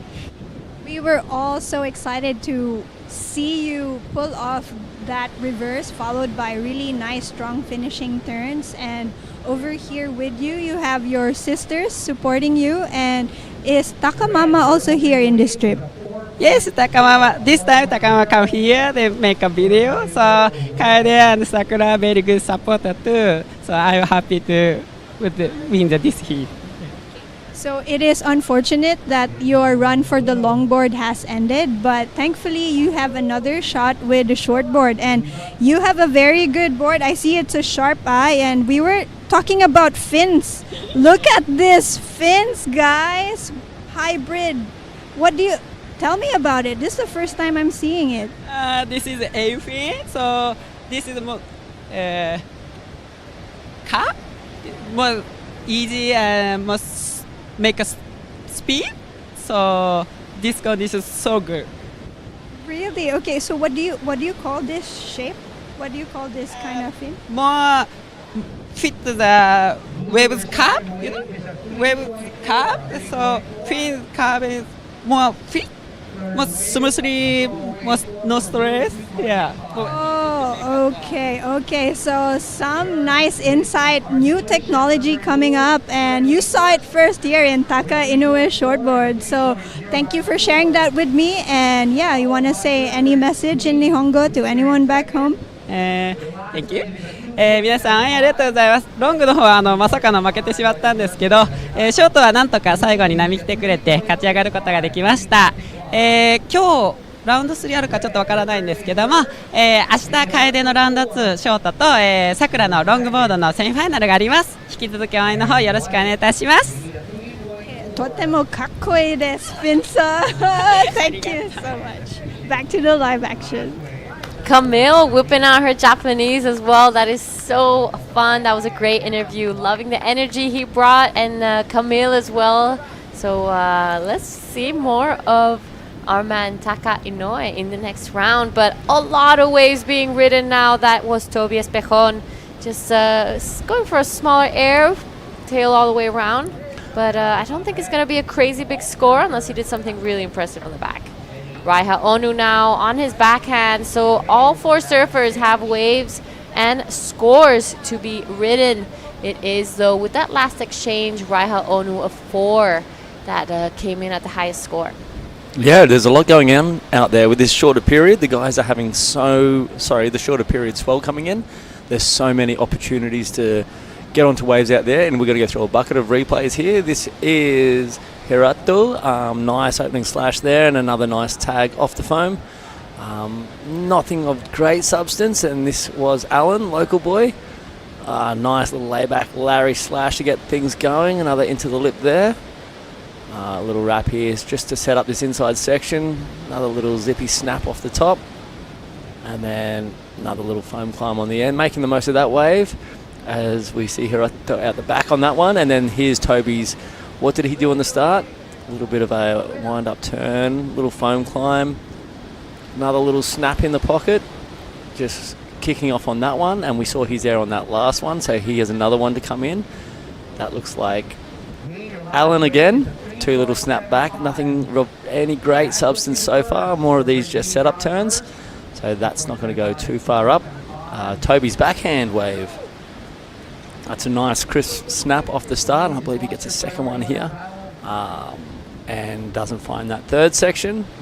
This is I believe his last wave, so he didn't do much out the back. It was all that sort of, what do you call that, just a throw tail, bit of pizzazz, nothing too critical or it's going to go too high. Bedazzle, a bit of bejangle on that one.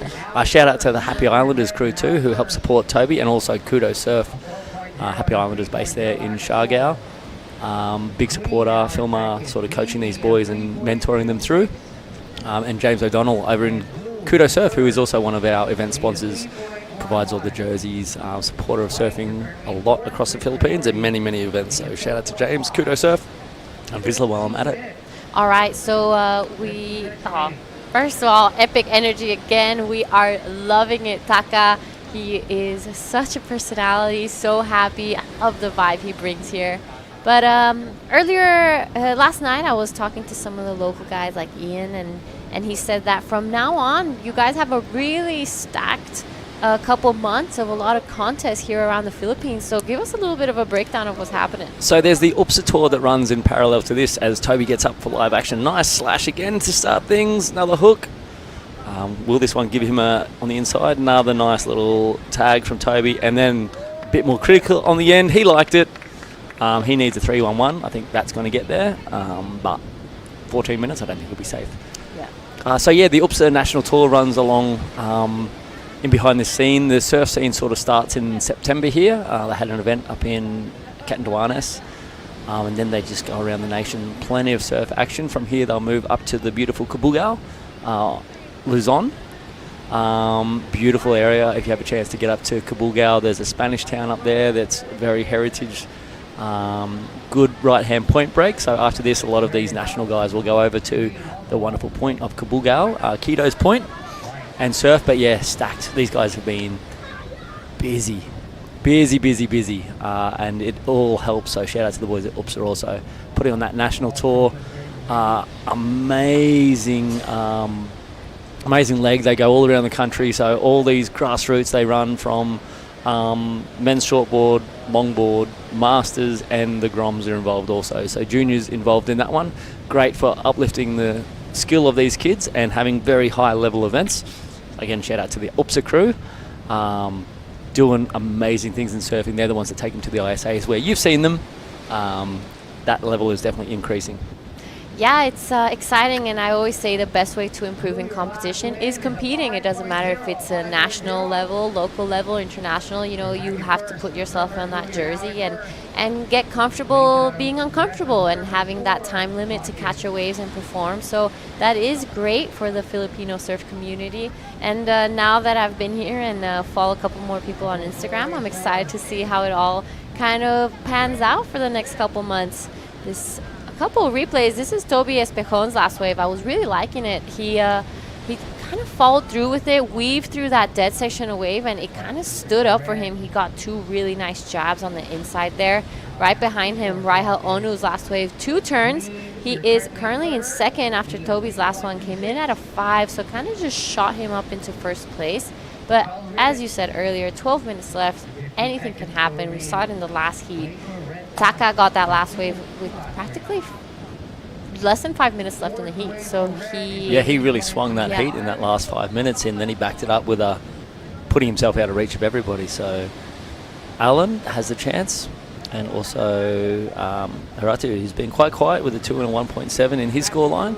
I'm sure he's just waiting to unleash also. Toby's looks like he's staying super busy in there. Yeah, and I think it's surfers like Taka that show how important it is to be constantly in that competition mindset and constantly training under pressure. We'll get back to that. This is Toby now, current heat leader, wants to get rid of that 3-4-0. Looking like this wave is going to bowl up on the inside for him, but had a bit of whitewash to the face, so it's harder to keep that board under control because it just creates more bubble under that face of the wave, so it's harder. I felt that wave was a little bit smaller, and you could actually see Toby physically having to do the work on that wave just to try to maintain the pace, and when you can see that work, it sort of takes away from that flow element. So maybe he realised that he got a 5.0 on that last wave, so he's obviously wanting to replicate that. That one maybe a bit too small, and he had to do a lot of personal work instead of letting the wave do the joy. All right, so live action. Raiha Onu now shot up to first, a 4.9 for his last one. Finished this one strong. I'm loving how vertical his board went. A lot of his nose were outside of the water. I'm sure you probably would have seen it out the back. So he is going to be getting rid of that 4, in my opinion. He did 3 really good turns. And right behind him is Haruto. He's on a good-looking wave here. He's going to get that finishing section. He does. Not as strong as I thought it was going to be, but still nicely done. Yeah, I was hoping that he was going to lay into that with a proper jam. He thought it maybe saw that next section lining up too, so it turned into maybe a transition turn, and he didn't throw everything on the line. All right, on your screen is Joshua Levy getting ready for his next heat. We have 3 Japanese against 1 Filipino, so it's been some great matchups. You know, we've seen that local versus international matchup, and I think it's great to have events like this here to kind of expose the local surfers to that type of level. This is Alan now. This wave just unfortunately gets his nose stuck on the way down, isn't able to kind of finish it off, but I'm loving his variety. Yeah, and he can take to the air, so I'm really hoping that he gets that confidence to push it in the last 10 minutes of this heat, where he's going to start sending those air reverses, because they are definitely in his party bag. He had a breakthrough a few years ago. We had a great competition up in Barong and Eastern Samar. Shout out to the Eastern Samar Board Riders Club also. We got represented here in some of the judges. Brian Abdel's on the photos. Great surf culture up there too. And he just went out and done air after air and just blitzed everybody as a 17-year-old Grom. So now he's a bit more seasoned. He can do it. This is his home, and I hope he gets into that party bag. Yeah, he needs to bring that home crowd energy into his heat and confidence, but here's away from Raiha. Looking like it's going to probably double up here. So he does a good section. Oh, unfortunate there. Wasn't really able to finish that one off. And Tobias Bejon right behind him. Good section coming towards him. Takes the air, reverses it. That was really nicely done from Tobias Bejon. That was whippy. Yep. Giving that spark to the heat, giving the excitement. It's refreshing to see new things like that. And we've seen that lead change sort of jump back and forth a few times now between Riha and Toby. After that exchange, Riha went for that manoeuvre himself, and then Toby just flicked it through. We got to see Toby straight away. So not much out the back. He's sort of just waiting for this thing to hit that bank on the inside. He's pumping there to get the work done. So it's a one manoeuvre, but that was pretty dynamic. It was very quick, and he rode out well. And this is Riha on his attempt. So possibly a little bit more work done out the back. Nice little foam climb there to set up the turn, and he just was going more of the blowtail reverse and just got a little bit dug in on the nose there. I'm loving the old school Quicksilver sticker back on the board. That red square with the white in the middle. It brings back memories. and it's that's what the thing is. Like, we're living in an age where all these new up and coming surf brands, where the giants have had their time and now they're having their trouble. It's giving this wave to all these new brands to come through. Like, we have Cemento Surf, which is in the local town here. They've got stickers on a few boards. There's Alan Magos. All right, good looking wave. A bit of whitewash on the face. Like I said earlier, it's those waves that are harder to surf, but he went for it. Raiha also going down, so a little bit of 2 fumbles, but 7 minutes left, plenty of time. This is now our man Haruto, wanting to get himself back in this heat. Lovely big open face carve there. Snaps that one shut, so it's going to be an interesting way for him to get back in. He's looking for a 5.70. He's going to be chipping away at his score now. Absolutely. Building his house, as Jess Starling loves to say. To quote the famous Jess Starling, building his house. This is where it begins for him. There we got Julius, local boy there on the beach. Also going to be another fun one to watch out here. He is a personality. He is great. Always out there in the lineup. Always over in Cemento. Some great lineups over here. Look at him. Just enjoying the vibes on the beach there. He's getting comfortable being uncomfortable. Absolutely. He's just one of those guys. He's good fun. How's some of these scores dropping in for that last exchange? So Toby Espion wasn't a massive. Didn't really get too high. Judges giving it a 3.50.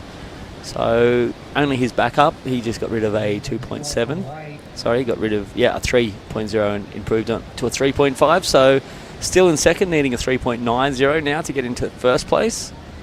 Nothing of great substance on that last run. We're still waiting on that last one for Hiruto, which may improve his scoreline a little bit.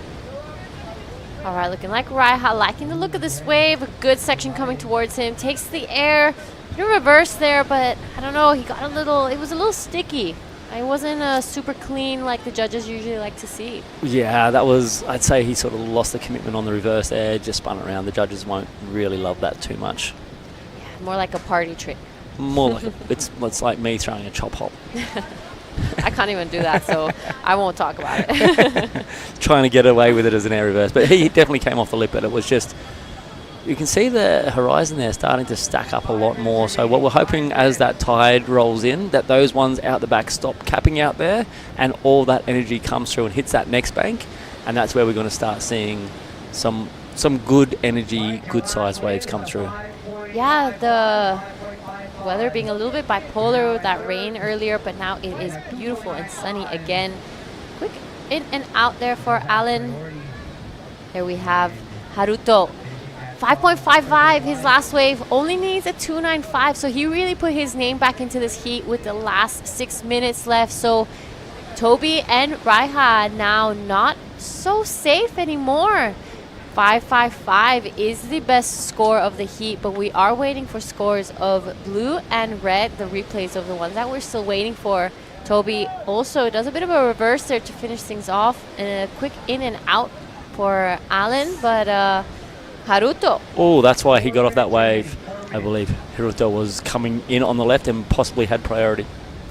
Yeah, okay, so these are some critical moments. Toby Espejon's last wave with 3.65, so he does go into his top two. This is the wave we're talking about. One big turn there, and Haruto is looking for a 3.1. He has the best score of the heat right now, so he is going to be hunting to get that score he's looking for.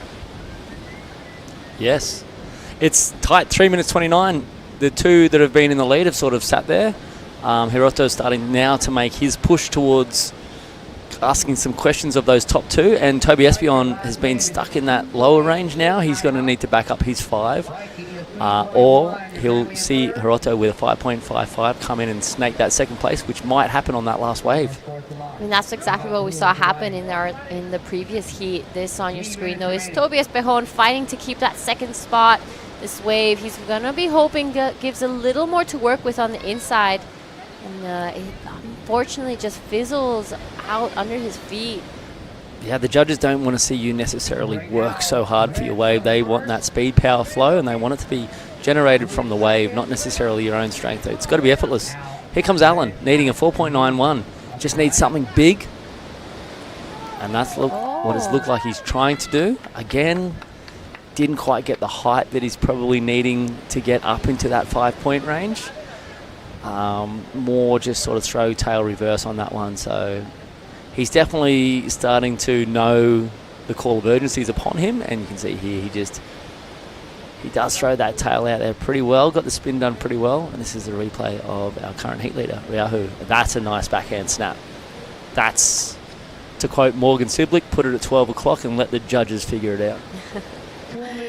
All right, so scores to come through for all 4 surfers in this heat. Just under 2 minutes left. It is crunch time. Important moments now. The last of Alan, a 3.65. So slowly chipping at that score. He only needs a 4.91 now to get himself into that advancing position. We're still waiting for all scores for white, blue, and red. Nerve-wracking moments. Yep, so Alan's dropped in, needs to swing again, definitely. Toby won't improve on his score. I'll make that call now. Hiroto still needing a score, a 2.80. So Toby didn't improve his score. Situation remains the same. Yeah, waiting for that last of red. Maybe he can kind of put that one foot into the next round. But as we reach the last minute of this heat, it's all eyes on Haruto. He has priority and looking for a pretty minor score. He has the best one of this heat right now, so he's going to be pretty upset if he loses like this. And then we can see Toby moving over to him. He is going to sit. Where is he? Is he going to sit on him? No, he's going to continue past him. I thought he was going to go put some... where is he going? He's heading over there towards Hiroto. Yeah. He knows where he needs to be. He needs to put the pressure on Hiroto, and he needs to sell him something. Yeah, but Haruto has priority, so Toby has to be careful how close he gets to him. He doesn't want to be affecting his scoreline. And it's looking like in the last 30 seconds, Alan giving it one more shot, really pumping to get onto this one. Bit of a carve there. It's going to stand up for him. He finishes it off really nicely. I don't think it's that 4.91, but he wants to finish and off interesting strong. Out the back, I believe that Toby did sell Hiroto onto a wave also. So he fell out of priority, but it looks like Hiroto's going again. He is our heat leader at the moment, surfing his own heat. Hiroto looks like he took off on the inside again. Swinging and swinging, leaving nothing out there to be left to chance. Yep, so a couple scores to come through. Raiha taking all the way. A bit of a victory lap for him. That was really nicely done. He held the lead throughout the entire heat. But we're going to give you the results of this heat on right after this short break. You're made in the image of God. You were made to glorify God. You were made for God, and without God, there's an empty place in your life. Travel all this way now, more than a million miles. And in a world that's fading, ooh, you make the world wow.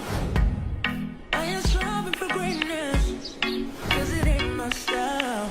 I made me to be going yours for the rest of my life now.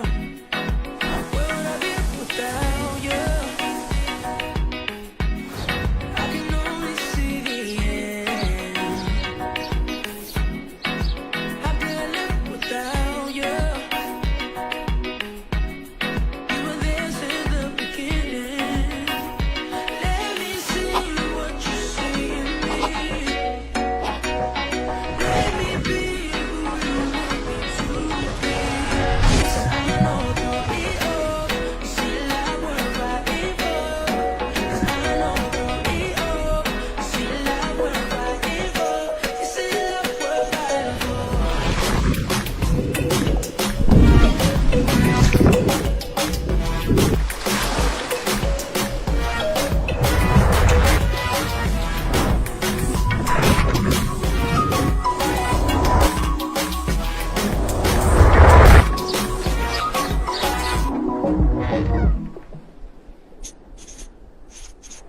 The WSL Baler International Pro QS4000 and LQS1000, presented by the Philippine Sports Commission, is proudly hosted by the Municipality of Baler and the offices of Secretary Juan Edgardo Angara and the representative of the Lone District of Aurora, Honorable Romel Angara.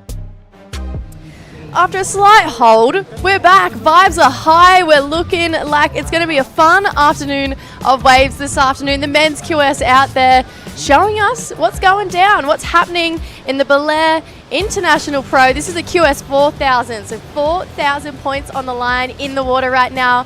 Raiha Onu in the red. Actually, this was the last heat. Just kidding. We're still waiting on one last score for Aylin. It comes in. It's not enough.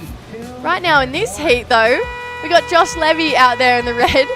We have Riki Komatsu in the blue, Miyu Furukawa in the white, and Julius Izaguirre in the green from the Philippines. 3 Japanese surfers, 1 Filipino. One local. Let's not just go Filipino. He is a Balerian. He is from Aurora, and he is out there right now showing his local knowledge. 3 great combination turns there, finishing strong, kicking off. That's how you want to start it. Yeah, that was sick. I was really pleasantly surprised by that little left rip bowl. It offered some really fun sections. Obviously, we just had this big storm come in out of nowhere before. Went on a quick hold, but I actually feel like it's made the surf have a little bit more punch in it. I was having discussions with Ty Serrati. He was saying, let's go. I'm saying, let's not. And his call was right. I think this is some of the best conditions that we have. So, official recall on my statement. You're right, Ty. This is setting up to be a great afternoon of surfing. As that tide comes in, that wind sort of backs off. It's sprung in the swell. It's firing, as we just saw Julius start this heat off. And that last heat was fire. Well done to Riaha and Toby going through at the end there. Yes, So we got a young Filipino through. So pretty happy. But condolences to Hiratu and Alan who went out. Replay here of this one, Kabi. So this is the replay of his initial wave. That, like you said, that rip bowl stood up on the inside. Boom. Nice combination.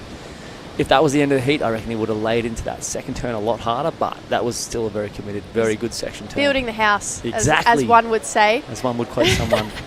Ooh. Sick 2 turns here for Miyu as well. Getting a little bit of flair on that second one. So a couple of different approaches going down. We've got fins, sliding, being set free from Miyu, and then we have more of a traditional approach from Julius. And you know what? I really believe Baler is one of those places where being a local and knowing this wave gives you a serious advantage over your competitors.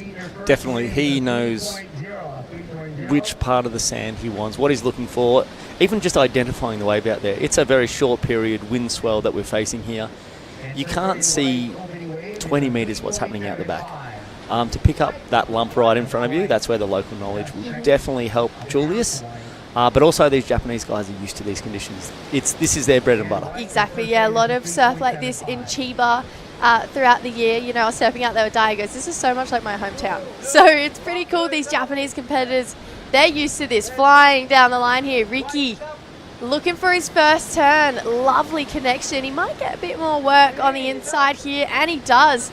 Made something out of nothing there with that intersection. I really liked it. Wow. Fins free out the back, but Julius feels like we're going to have a pretty exciting heat here. Everyone gearing up for a couple of pretty big turns. Someone who was super impressive, Raiha. We love him. Keen to hear his breakdown of that previous heat with Giada.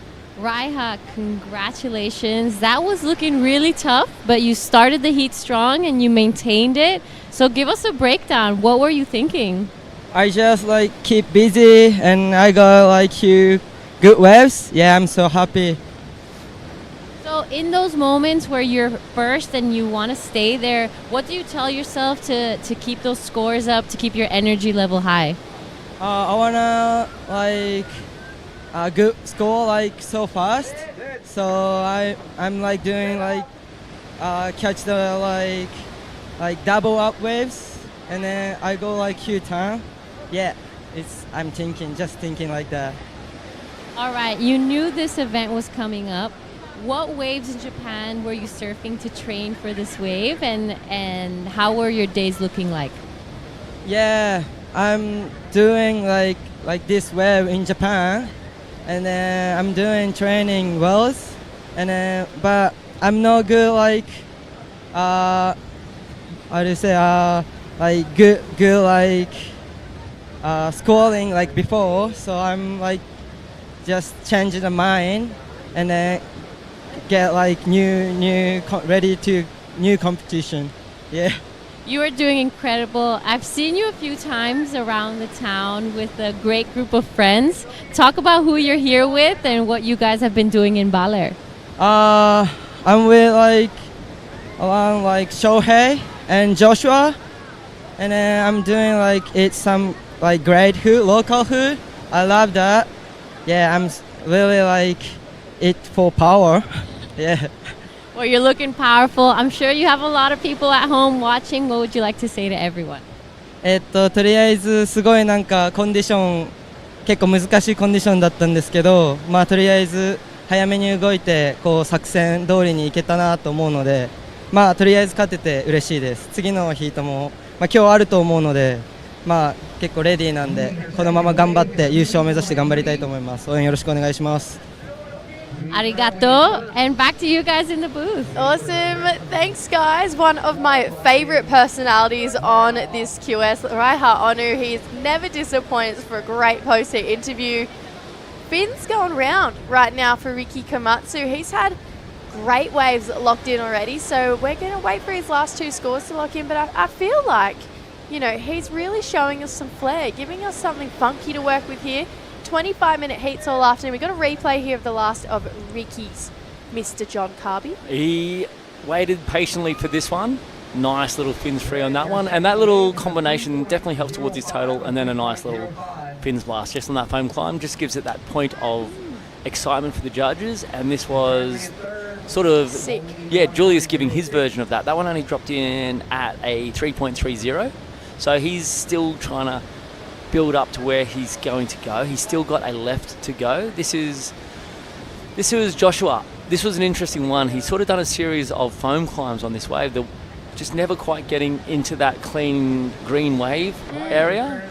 This is Julius again. Almost a little mix up here. Almost getting a little bit close for comfort. His second section there, nice. So you can see the smile on his face. He's at home. He's loving it. And this is the last one for Ricky. Waiting on this score again, just waiting patiently, and then sort of tries to manufacture a bit of more than that wave was on offer. Yeah, this is a busy heat right now. Miyu now getting a pretty small little lump here. It's got a bit of a 2-for-1 on the inside here for Miyu Furukawa. So we've got a lot of similar scores locked in, everything in that 3-point range. You could see right now, Ricky, he wanted this wave. I felt like maybe a weird little lump. Yeah, I guess, and that's the thing about finding it out there. And as it sort of reformed again, wasn't too much on offer. I don't think he's going to get too far out of that same range that we've been looking at. We just need someone to break out of that. Here we go. This is Ricky. I almost forgot that I was commentating. I was just eager to watch that wave. Didn't have much of an inside section there. So this goes back to that localism point of, you know, Julius, he has been on the best waves, because when Ricky paddled into this wave, you'd think it had a wall, but it had this weird lump through that midsection there. Yeah, absolutely. And like reading it out there, there's luck, but then there's that local knowledge, or it looks like luck to the unknown, to the uneducated in our sport. It's not like what these guys are doing. They read the ocean professionally. Oh yeah, here we go. Josh Levy just changed nationality to Japan. Grew up in Newcastle, Australia, and he has just absolutely slotted right in with his Japanese friends and family on this tour. You know, he spends a lot of time in Japan now. Great guy. Mum's Japanese, right? Yeah, Dad's Aussie. Yep. And spends a fair bit of time in Japan and a fair bit of time back home in Australia as well. So, yeah, it's pretty cool to see Josh, you know, making the switch and wanting to represent that Japanese flag. We're seeing more and more of that happen these days. Absolutely. I have this thing that the world's getting smaller and smaller with air travel, internet, everything like that. Heritage is the way people migrated back in the 30s, 40s, all the way through to the current age. It's made a soup of communities, and it obviously feels down into sports and different cultures through sports and representing countries and having opportunity to represent two different countries, or a lot of these sports will make you choose a country. So having options would be amazing. I've had geography lessons from you today, history lessons, and we're only day 2. I know. What do you want next? Science? I can do. Yeah, Nah, I'd appreciate science if you could organise that class for tomorrow. Bit of H2O out there. Yeah, I feel you. That's all I got. Science. My wife's a science teacher. I'll get some notes and come back to you tomorrow. Yeah, okay. I can wait for tomorrow. Okay. I'll hold out. Here we go, though, in this heat, finally getting a score above that 3-point range. 4.75 for that last of Miyu Furukawa.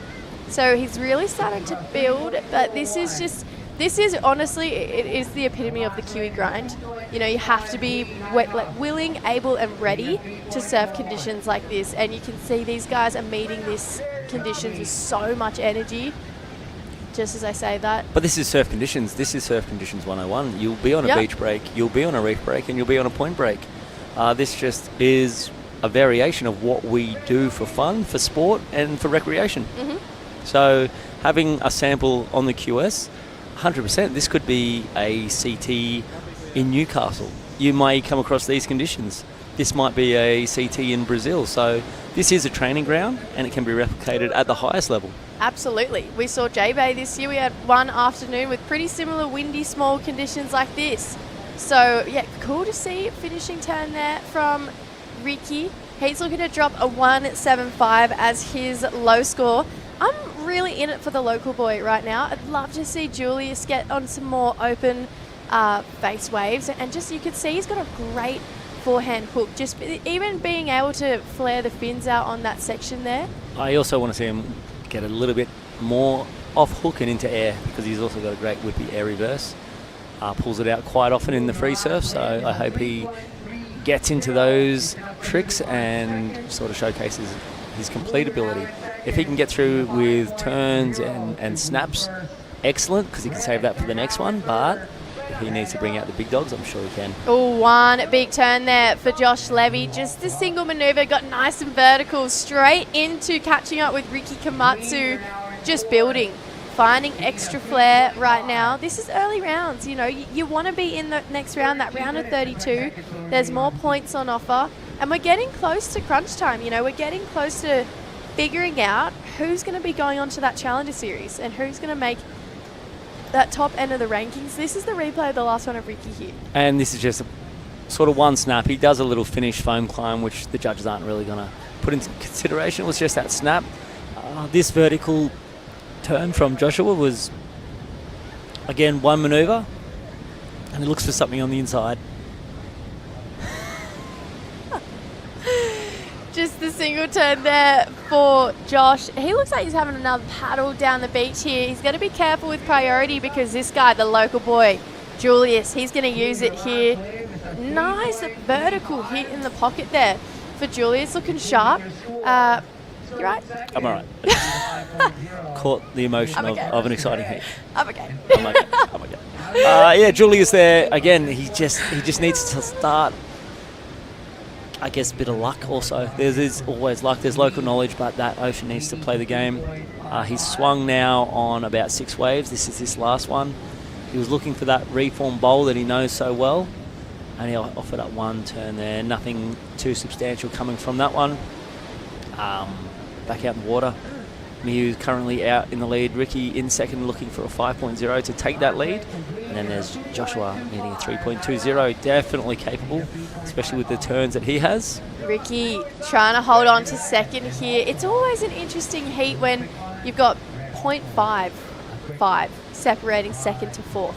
You know, there is absolutely nothing between our surfers there. That 4.75, I know it doesn't come across as a big score, but it is a bit of a safety net. Absolutely. In these conditions, anything around that mid-range is basically very good to excellent. If you're throwing a very good wave out there, you're safe no matter what.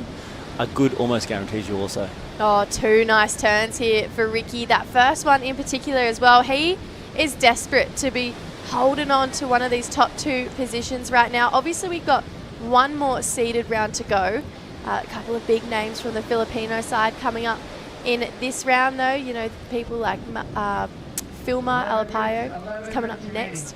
One of my favourite people to watch at Siargao. I'm looking forward to seeing him here. This is a replay of the last of Ricky. So there's that off the lip into the foam climb. Again, Ricky seems to be getting that clean first turn, and that second turn seems to be sort of not giving him the exclamation mark that he's hoping for at this stage. Waiting for that one to drop in. Numbers coming in. Possibly the best wave of his because of that first turn into that second turn was that combination speed, power, flow criteria that the judges just eat up. That is textbook surfing. That's the meat and potatoes of what we do. There's Neil Sanchez, another local boy. This guy is one to watch.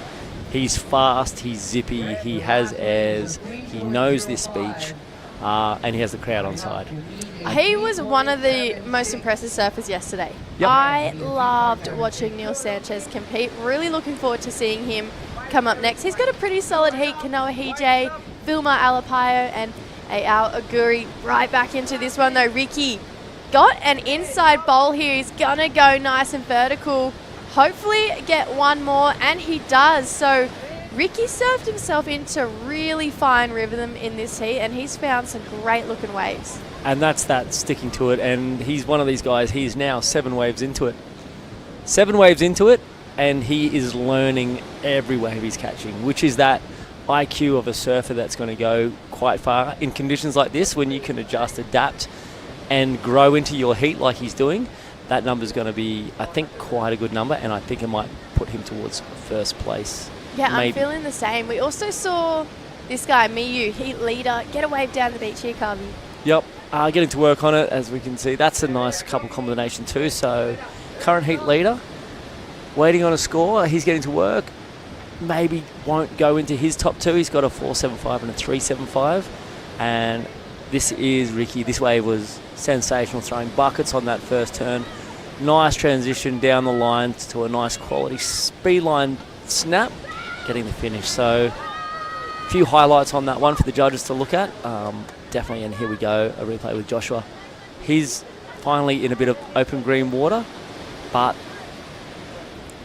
sort of giving him more on the inside. He's sort of getting plenty of options. A huge blowtail fin drift there. That was a nice exclamation on that end of the wave. He's still working at it, and maybe a little bit in vain for that last part. Yeah, length of ride was all right, you know. No, I'm kidding. It's a super long wave there for Josh. His legs would have been burning by the end there. So 8 minutes to go. I tell you what, these conditions, when we have these shorter period wind swell conditions, where do you watch as a judge? Because there are so many waves being caught. When we were watching a replay just before of one surfer, there was 3 surfers on screen. Absolutely. Yeah. I mean, they do have the privilege of replay for every single wave. Which is a great initiative that they have. They don't miss a turn. They don't miss a drop of water getting thrown by these surfboards, which is great. Ricky looking for the lead here. We got a couple scores to lock in. Great first turn into a combination with the ride out there. So Ricky is getting better and better every single time he's up on his feet. And this is that build a house mentality, that surf yourself into momentum, this mentality of capitalizing on every single opportunity that comes your way. Ricky is nailing that right now. Absolutely. And there is a bucket full of scores to drop in. Possibly 2 for some surfers. This is Ricky again, and this is, again, that first turn. The spray that gets off straight into that second section. Maybe a little catch in that whitewash is what the judges might sort of pull him down a little bit on, but that is beautiful surfing. Solid 2-turn combo. Solid. You know, it's definitely going to better the 3.9. Just the fact that he put his board vertical twice. 5 points. For that last, he still has one to fall in. For the wave previous to last, yep. And then we still have a score to lock in for Miyu, Josh Levy for that big end section hack that we saw on that left-hander. Julius right now is needing minimum 5.2. We could see that change if any of these scores really do start to lock in. So this is where Julius, you know, is going to have to dig deep. He's got the talent to make it through this round. And Jess, I'm happy to point out your previous comment. Getting through with 5s is very likely. There's a handful of 5s out there at the moment, and they belong to our 2 heat leaders. Yep.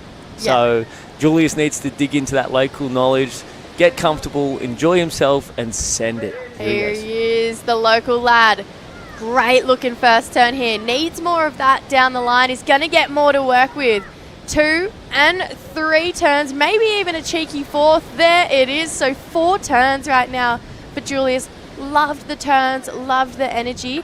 Felt like maybe lacked a little bit of punch in comparison to that 2-turner we saw from Ricky. Absolutely, and Ricky sort of gave that variety. Julius sort of got stuck in that snap, snap, snap, snap. Maybe a carve might have helped him out on that turn. Josh, he's looking for a 4-3-1. That's not going to do it. So, yeah, I'm interested to see it feel like that last wave for Julius might even get him out of those 3s and lessen that requirement. If this guy's got anything to say, though, he's blocking right now. Currently in second, looking for the lead again. Beautiful rail work through this inside here. Wants to get some powerhouse turns going. That's more like it for Miyu. So getting some nice damage done. A bit of variety there as well. But it's, like we just mentioned, it's hard to get out of those 3s. It's going to be something pretty special. Not as much as I love that wave, not sure if it's going to do it. No, he sort of had an opportunity there where it really sort of scooped out and walled up, but he just sort of had himself in the off-rhythm pump where he had to sort of get down and around it. This is Ricky. Nice little snap, not going to go anywhere near his 2. We have Miyu right now. Great wave. Foam climb to get things started as he races down the line. Nice open face wrap. Again, sort of getting into those foam climbs and stuff like that. Not really big on the scoring, but that last snap was probably the highlight of that one. It's sort of hard to get anything too critical, and this is our local boy Julius, which see him nice little bogs that front nose a little bit, comes out nicely, waiting for it to stand up again. Just gets to work on the snaps, little off the lip there. Again, quite a small wave. Done a whole bunch of work though, and numbers still to drop in for him and 3 others live action. Oh, he's got some room to work with down the line, but just as I said that, it shut down. Apologies, brother. Commentators. That was all me. How many? That wasn't you at all. How many waves have commentators destroyed? So many. Like, too many to count. It's actually appalling. It is. Apologies. You've made too many people fall off on big airs. It's all my fault. Barrels, incomplete. Replay. This is a replay of Josh here. Yep, Josh. This is a nice looking wave. It is sort of bowling up on the inside. Just that double up onto the shore. He makes things tricky, but he gets the result and gets that snap in, and he's going to finish it off with a foam climb, just not leaving anything to chance out there. He's surfing great. He really is. It's just, it feels like his waves lacking a little bit of just all togetherness from start to finish. He's had really sectiony waves. You know, he's had one steep section maybe at their back, but not on the inside, or a big one on the inside. He's got a 4-2, so he's got out of that 3 range. He needs a 4-3-1 on that last one. There's the men. Actually, they are the Shargal icons. They are, and Jerry Deegan, if he was there, it'd be the trifecta. Hi, Jerry. We miss you, Jerry. Jerry Deegan sends his regards. He was going to be here. But yeah, there's Filmer. He's getting towards the older side of his competition career, but he brings a lot of the young guys from Happy Islanders. Julius. Here we go, local boy. Needs a 5.2 here. Was it me this time? Wasn't you. It wasn't you that time. He done a little sort of stumble again, getting that rhythm of pumping a little bit harder on the backhand as well. You sort of see him got himself a little bit out of the rhythm, and he didn't quite get the snap. Could have been one of those blow tail reverses. He's got great energy in his surfing though. I He love does. how fast twitch he is. He's ready to go at any point in time, which Cat-like energy. it's exactly what you need to be on the QS. You got to be ready for absolutely anything to be thrown at you. So he's got the energy, he's bringing the mongrel right now, but unfortunately it's just his wave selection letting him down. But look at this, Ricky locks in another 5, so he's pretty much set for the round of 32. It's a battle right now between Miyu and Josh Levy. Josh still with, actually no, he doesn't. I thought he still had another score, but he's looking for a 4-3-1. And Miyu, with priority, paddled straight over to him and is not letting him out of his sight with 90 seconds to go here. Yep. Eyes on Josh up and riding. Here we go, Julius. This is a Julius. big section. Oh, air reverse. Sick. That was so smooth and clean. Didn't know he could do that. That was sick. I think I mentioned it at the start of the heat. If you were listening, Jess. I don't think you did. Taking to the air is what we wanted, and here we are. He sees the open line. He saw that section from miles out. Nice and smooth. And it's the only air reverse in this heat so far, so giving the judges a point of difference with 1 minute on the clock. Go, Julius. Miyu defending right now, so it felt like maybe Josh might have been looking at something. Ricky, he's going to take a heat win here for Ricky Komatsu. We've got just under a minute to go. Josh finishing off a wave as well, so a wave for all 4 surfers to lock in. Hey, 45 seconds, there's a priority next to Julius Nate's potential for a couple more waves here. There's almost 40 waves ridden this heat. The judges have been busy. I think we've been busy, just trying to keep up. The replay men have been busy. Julius has been busy. Here we go again. Oh, the replay. Misha, he would be flat out right now. Julius not quite getting over that lump of water here, so he's got a score to lock in. It needed to be the best wave of the heat. It was a super clean air reverse, really technical. I love that he just kind of threw that out there right at the end, but I just don't see it being a 5-3-5. I feel that he's got a left to lock in as well. I feel that he's got a few scores waiting to drop in. So he hasn't given the judges a chance to score his own wave before he moves in. The 4-turn left. Was that not locked in? It doesn't look like it. There's only 2 5s, 2 zeros. So I believe he has got a few scores to lock in. Oh my gosh, there are so many waves to be locked in. The time is out, so we can't see any more waves. This is the last of Josh Levy chasing a 4-3-5. 4-4-6, sorry. And he put something on that last turn. But yeah, the cameras are everywhere. We've got the drone out there just to try to keep up with the wave count on these guys. A lot has happened. A lot has happened in this heat. Everyone has given themselves the opportunity to get through, which is so respectable. Absolutely love the competitiveness between all 4 surfers. Ricky, he's moving on through, without a doubt. It's just going to come down to who takes home that second place. So previous to last wave of Julius locks in, it's a 3.6. We're waiting on that score for the air. We're waiting on that 2-turn combo from this man on your screen, Josh Levy. So, Julius, it's not enough. It's all eyes on this guy right now, needing a 4-4-6 for that 2-turn combination. He doesn't look overly convinced. It could go there. He might just be cool as a cucumber. He is pretty cool. He could be owning. He's be owning it right now. He's actually got heaps of energy. Yeah. He could just be owning this. He could just be strolling through, taking that win. Miyu patiently waiting to hear. He really wants to know if he's getting through or not. So all of Miyu's scores locked in. Last of Josh, not enough. So it's going to be Ricky Komatsu, Miyu Furukawa moving on through. We do say goodbye to this man on your screen, Josh Levy and Julius. But guess what? We've got more heats to run through. We're going to be back with heat number 5. We just have a couple ads to run. So see you soon.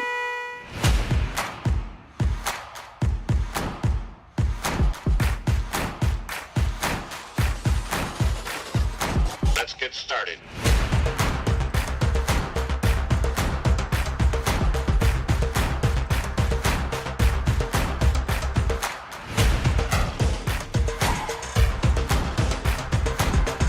go.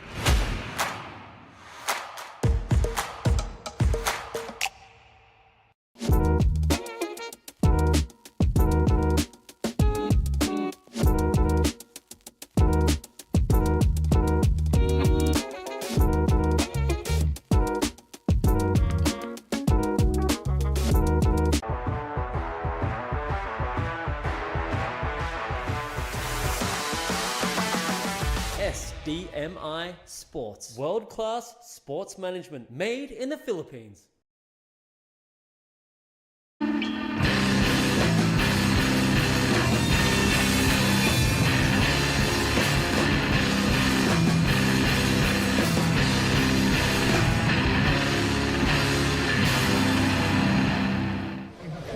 Baler still keeps providing a lot of opportunities for all the surfers with a little bit of onshore texture on the face, but still there's plenty of opportunities to offer. Now we're into men's round of 48, heat number 5. Kanoa Hije in red, Filma Alipayo in blue, Neo Sanchez in white, and Awoyo in green. I am Daiwako. Straight to the action. Surfer from Korea, Kanoa. Big backhand attack. First turn, second turn, huge turns, and get this finish, throwing a bucket of sprays. That was a great surfing from Kanoa. Well, he's surfing all the way to the inside. I am Daiwako in the booth with Jesse. Hey, Dai. Exceptional intro. That was amazing. I was locked in. This is a replay here for Kanoa. Hey, he's got a lot of power off his back He foot. is. He is surfing fast, making something out of nothing in these sections here. Comes back through to this inside, and you think he's done. He's not. He didn't slow down at all. So pretty cool to see it from Kanoa. The tone's been set by you, Dai, by Kanoa, by Neil Sanchez, who got this one as well. Wow. Great roundhouse carve. That was a great carve from Neil Sanchez. So we're going to be waiting for the last of red and white. So while we're waiting for the scores locked in, we're going to go head over to John with the last heat winner. I am down on the glass with Ricky. Amazing heat, controlled it almost from start to finish. Really, really good. Again, I'm just going to give you the time to speak Nihongo, speak about the heat, the conditions, and speak to your people. ありがとうございます。最近の試合は結構一こけとか多くて不調続きだったんですけど、今回このバレアのビーチはすごく地元の鵠沼の波に似ていて、でそれですごくこうやりやすくサーフィンできたので、まず初戦、いい感じでリズム取れて勝ったので良かったです。Okay, would you like to say thank you to sponsors, to family, just to wrap it up and celebrate your victory? 応援してくださっている皆さんありがとうございます。たくさんのメッセージも、いただいてとても嬉しいです。次の、ラウンドも頑張るので、応援よろしくお願いします。Okay, arigatou gozaimasu, congratulations, and see you in the next one. Back to you guys in the booth. Arigato. Thank you so much. That's a beautiful word from Ricky. He's actually from hometown as where I'm from actually. Really? So we surfed together a couple times, like 10 years ago probably, when he was still like 10 or 11 years old. Still a grom. And still grom, yes. And then this place reminds us our hometown. So definitely he's got a great confidence in him. And this is a reply of last of Aoi. Great two-turn combo to kick off his campaign. And this is surfing white. We have Neil Sanchez up and riding again. He's unstoppable. That was a huge finishing down from Neil. That was actually his first wave, and that comes in at 4.0, and the last wave comes in at 3.85. But Kanoa was on fire, and this is Filma up and riding. Get a rotation. Mate, what can't he do? He has to be. Him and Marimar would be my two favourite surfers to watch out Shargao. When Shargao is good and good, Filma is incredible out there. Incredible, he on his backhand, he just pulls in and deep inside of the tube and comes out. But he can do also air reverses here. Yeah, who would have thought? Sick air reverse here for Filmer. You can see he went to go right, said, you know what, there's a ramp here on the left. Goes up. Wow. Doesn't get a lot of pop, but gets a really clean rotation. So Filmer, he's going to put a score on the board. It comes in that last one, 3.6. So the judges liking it, but they're loving that last one for Kanoa Hije. Wow, the first wave for Kanoa comes in at 5.25. That man, he is up and riding again. His backhand is just on fire, throwing buckets of sprays. Didn't get a big finish. Well, wait, still going. So he didn't get a big finish, but still the first turn was solid. Yeah, it's exciting to see a surfer approach these conditions with the same energy that Kanoa is. You know, he's not leaving anything in the tank. Ooh, Filmer. Filmer is up and riding, just keeps going left this time. Gets this, section, they get a rotation again. Unfortunately, couldn't ride out of it, but still, he's loving the left here. Yeah, he's got Goofy Foot is always looking for a left eye. True. You know this best. This is a replay here of Kanoa. Love that first turn, just the way he extends and holds it a little bit longer as well. I feel like it adds a bit of drama to the turns. Gets a nice completion there, but I feel like, bulk of that wave and that this big scoring potential was definitely out the back on that turn.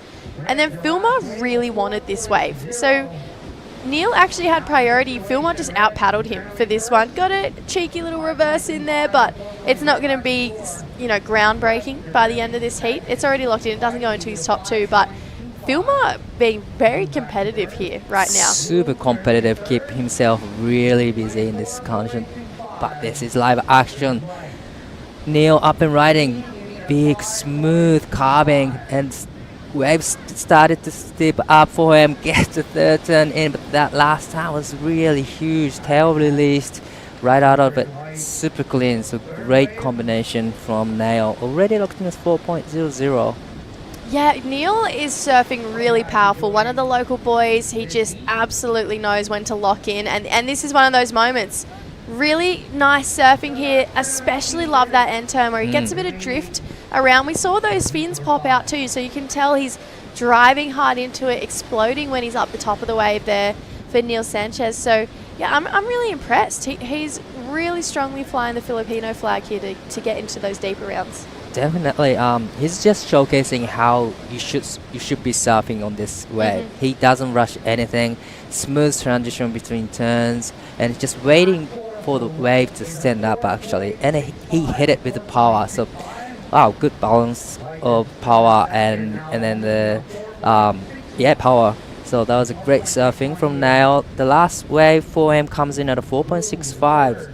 So in about 10 minutes already, he locked in a pair of fours. Yeah, and that's solid for what we've seen with these conditions. To get yourself out of the three, it's hard, to get out of that three range. But for someone like Kanoa, who's already in that 5.25, we obviously saw him in the longboard event a couple of days ago, got knocked out, so he only really has to focus on this, and he's killing it right now.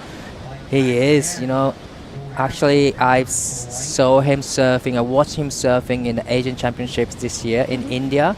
It was right-hand break, so I saw him just ripping on his backhand, and that was actually last time I watched his surfing in a comp was a couple years ago in a wave pool. He improved a lot from the 2 years ago. I feel like he's filled out a lot. He looks stronger.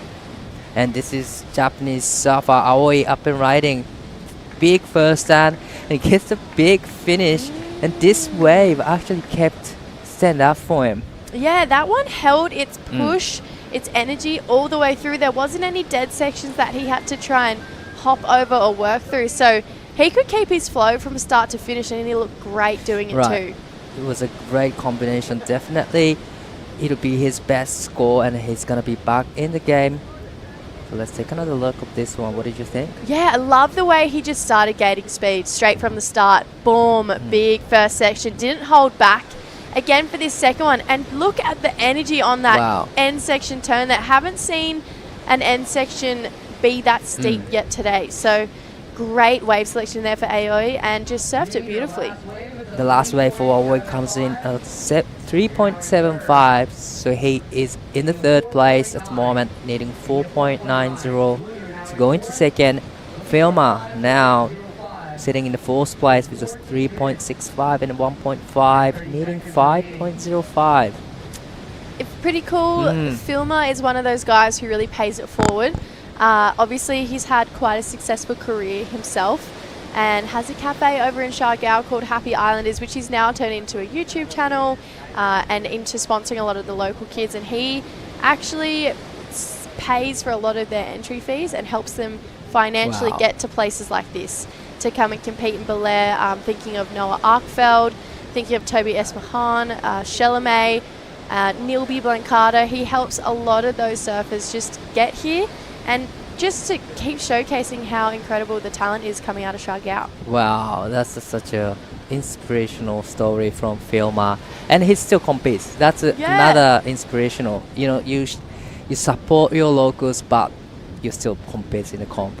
He's just a legend. Like, he's such a nice guy. So I love when you see someone, you know, just pass on that knowledge and help out that next generation and keep up with him too. He's still absolutely ripped. So I just love that he's so invested in this next generation.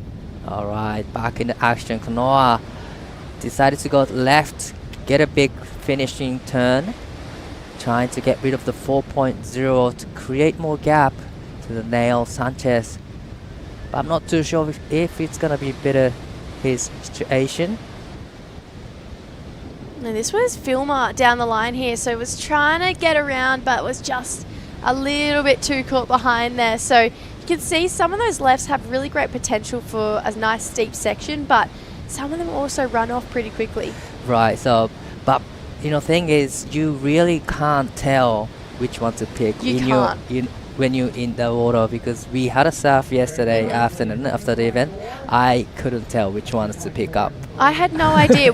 Waves that I thought, I was like, oh, I'm on a bomb here. Yeah. Did nothing. And the ones I was like, oh, this might be all right. Just bowled up perfectly. Right. I was like, hello. So yeah, opposite day. You kind of have to catch as many as you can. So this is Aoi Oguri up and riding, trying to get rid of the 2.5. Gets a big layback finish. That was cool. That was sick finish from Aoi Oguri, needing 4.90. You know, one single big maneuver will be awarded in this comp, so it can be really close. Best turn of the heat. Definitely, 100%. Best turn of the heat. I mean, there was power, there was precision, a little bit of uniqueness to it as well. I don't feel like we've seen a turn like that all day. This is Filma on the left. He was chasing this one down the beach, but again, this is just that almost confusion out there. It's hard to know which one it is, and then just straight on cue, Aoi just comes through this inside section and just pushes so hard off that tail there, and didn't even look like he was ever going to fumble and not ride out of that one. So I'm really loving that energy he's bringing. Well, definitely it'll be a good number, and it's going to be his best score, that's for sure. But still waiting for the last of Aoi to lock in. Ooh, one score locked in, so it's a 4.50 for the last Aoi's wave. Still in the third place, but needing 4.16 to go into second. So on screen we have Sava in white, Marco Ventura up, getting ready for upcoming heat. Yeah, he was super impressive. He did some sick air reverses yesterday. Got really nice and tail high. And he's got great pop on his air reverses too. So I was like, oh, sick. Let's see more of that in this round of 48. But Aoi, look at that, 4.5. You said it, Daya. You can get rewarded really well for one turn. So that was a perfect example of that. Wow, here he goes again. Aoi up and riding. Nice first turn. And managed to put another one in, but unfortunately couldn't ride out of it. So at the back, we have Nail up and riding. That was a huge first turn, throwing buckets of splays and layback turn. And this wave still going. He gets the finishing turn. So now Sanchez got a best wave of the heat to me, and definitely he'll be getting rid of the 4.00 with that ride. Oh, I'm right on board with you, Di. That was speed, that was power, that was flow. I know it's cringy to say it, but it ticked every single box. I mean, this first turn just unleashed on that first section there, straight into a layback, and then it didn't slow him down. Usually laybacks can slow you down. He carried that speed for a 2-for-1 through the inside, really emphasizing on that second turn there, just dominating, you know, this wave, finding this, and just absolutely not holding back on any bowl that came his way. So the locals, they would be loving it. Got a cheeky fist pump. I love a fist pump. Yeah. I think it is so funny when, not funny, I love it when someone at the end of the wave just, you know, just a little, yeah, I did that. I love it. I always copy them. Really? Yeah, I've picked it up this year. I was telling Carby this morning, if someone claims, I'll sit in the booth and do that claim with them. Right. I love it. So on screen we have Filma up and riding, racing down the line, south all the way to the inside, take it to the sky, get a rotation again. Makes it really clean this time. So that's gonna be replaced with a 1.65. Yeah, that felt like his best air reverse yet in this heat. Got a lot more height than the 3.6, a bit more projection in it as well. So you can see Filma, he's only looking for one thing, which is the sky in this heat. He is just wanting to take to the air. Did well to get through this inside, generate this speed, and just lift off into an air reverse there. Got a lot more height than his last one actually. I really liked this one here. Definitely, you know, he did a great on this flat section, and then, you know, managed to get the speed enough to go into the air. And like you said, nice pop there. So probably it'll be better than his first air reverse attempt. But look at the score. Nails the last wave. 7.0. Oh, wow. 7 points. Wow. That's like getting a 10. That is crazy. Like you said, yeah. And then here goes Aori, now chasing 4.76 to go into the second. Set ready for the end section here. Did get up end section. It was a big tail release. It's a beautiful surfing from Aoi.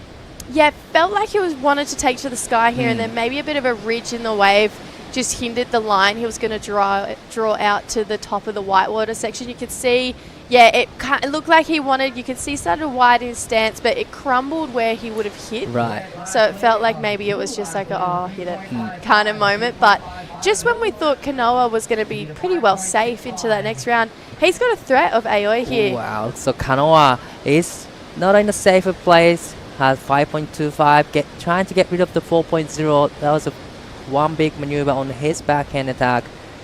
So like you said, well, I thought he was in a safer place, but not sure now. He took off on this one pretty late, but got a great opening hit in. I mean, he really just pushes so hard in those turns, makes those sections look bigger than what they are, which is such a talent to have, you know. So Kanoa, he's one of those just craftsmen in the sport. He knows how to surf a longboard and absolutely rip on a shortboard. It is something I aspire to be. I'd love to be able to surf all different crafts, but Kanoa obviously had a win on the LQS this year in Korea as well. Got a 5th place in the QS4000 there too, so he's already had a big result. Definitely, and add to that, Asian Championships winner. Sick. So over in Mahabalipuram. Yes, Mahabalipuram. So he's a great surfer and still young. He's still young.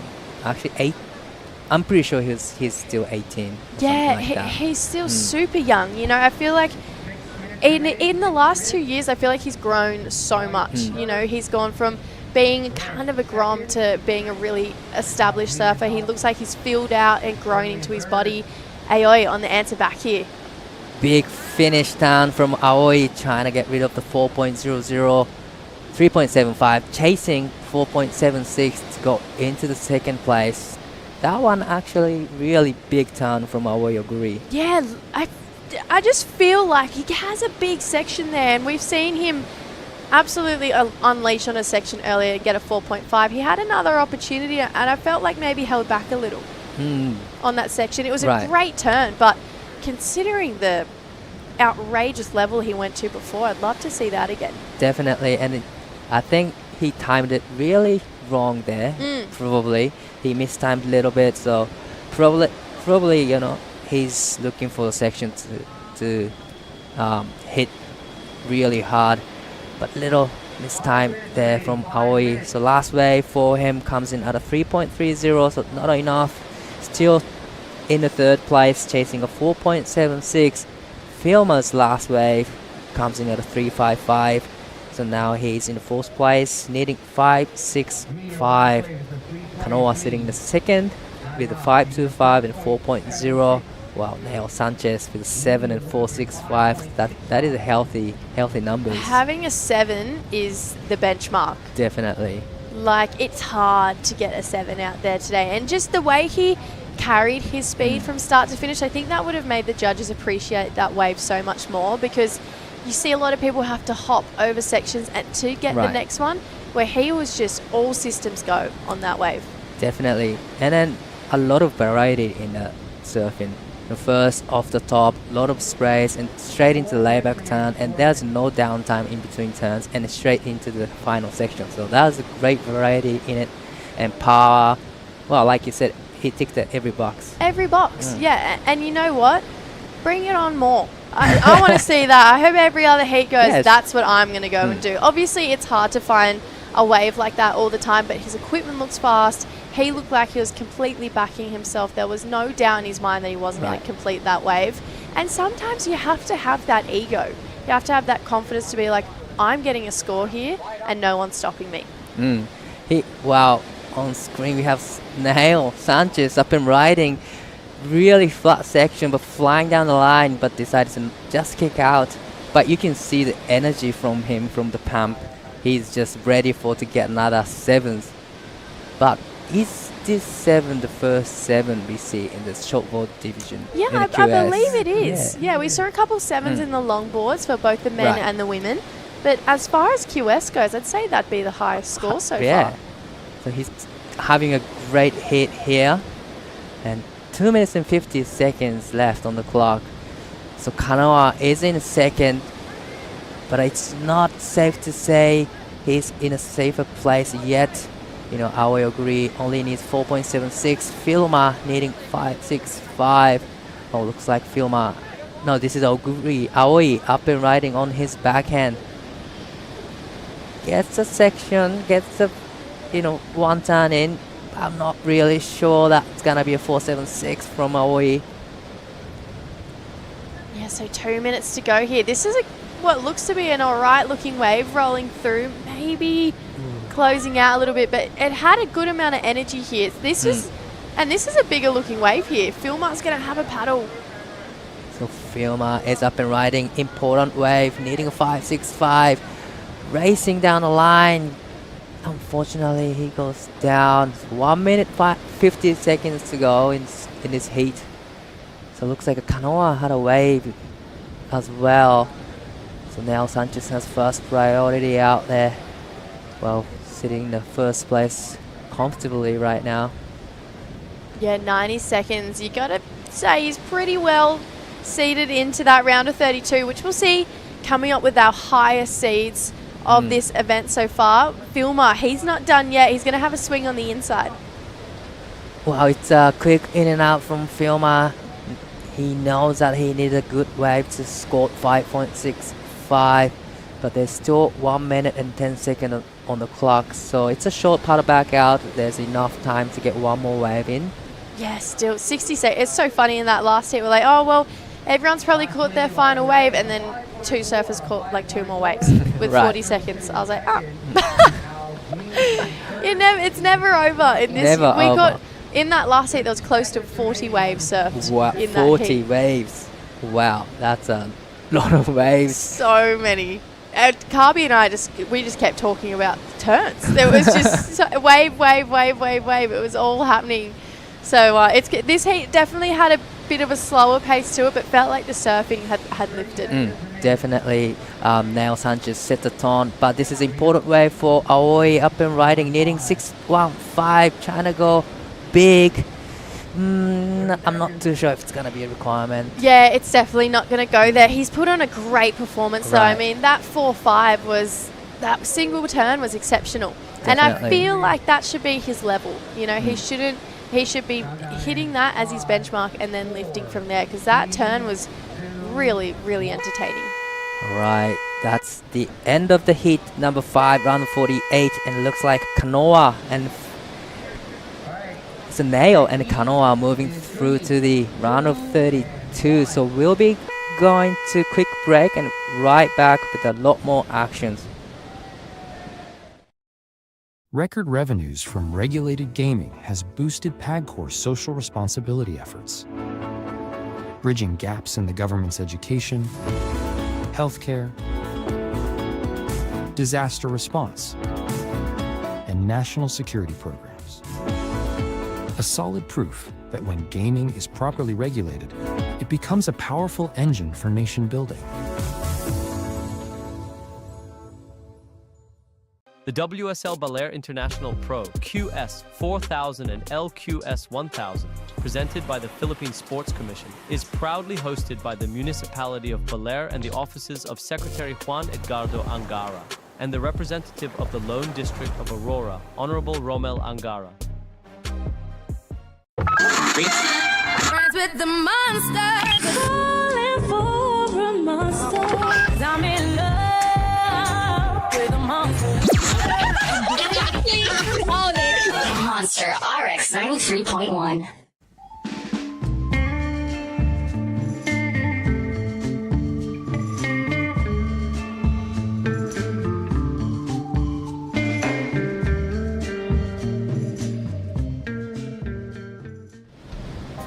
Beautiful. Flurry of rides. Yes, Dai, Wako, take it away.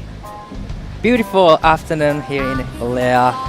We are back in action. Men's round of 48, heat number 6. We have Takuto Ota in red, Sein Fujimoto in blue, Marco Ventura in white, Rafael Castro in green. I am Daiwako here in the booth with Camille. Yes. Welcome back. I just dropped in on you there, huh? Okay, so yes, it's been a good break for me, but I'm happy to be back here, especially since things have been a bit spicy now. Lots of waves, lots of higher scoring conditions at hand right now. Right, straight to the action. We have Castro, the last wave, quick in and out, and this is Sein Fujimoto, just quick in and out from him. This is Takuto up and riding.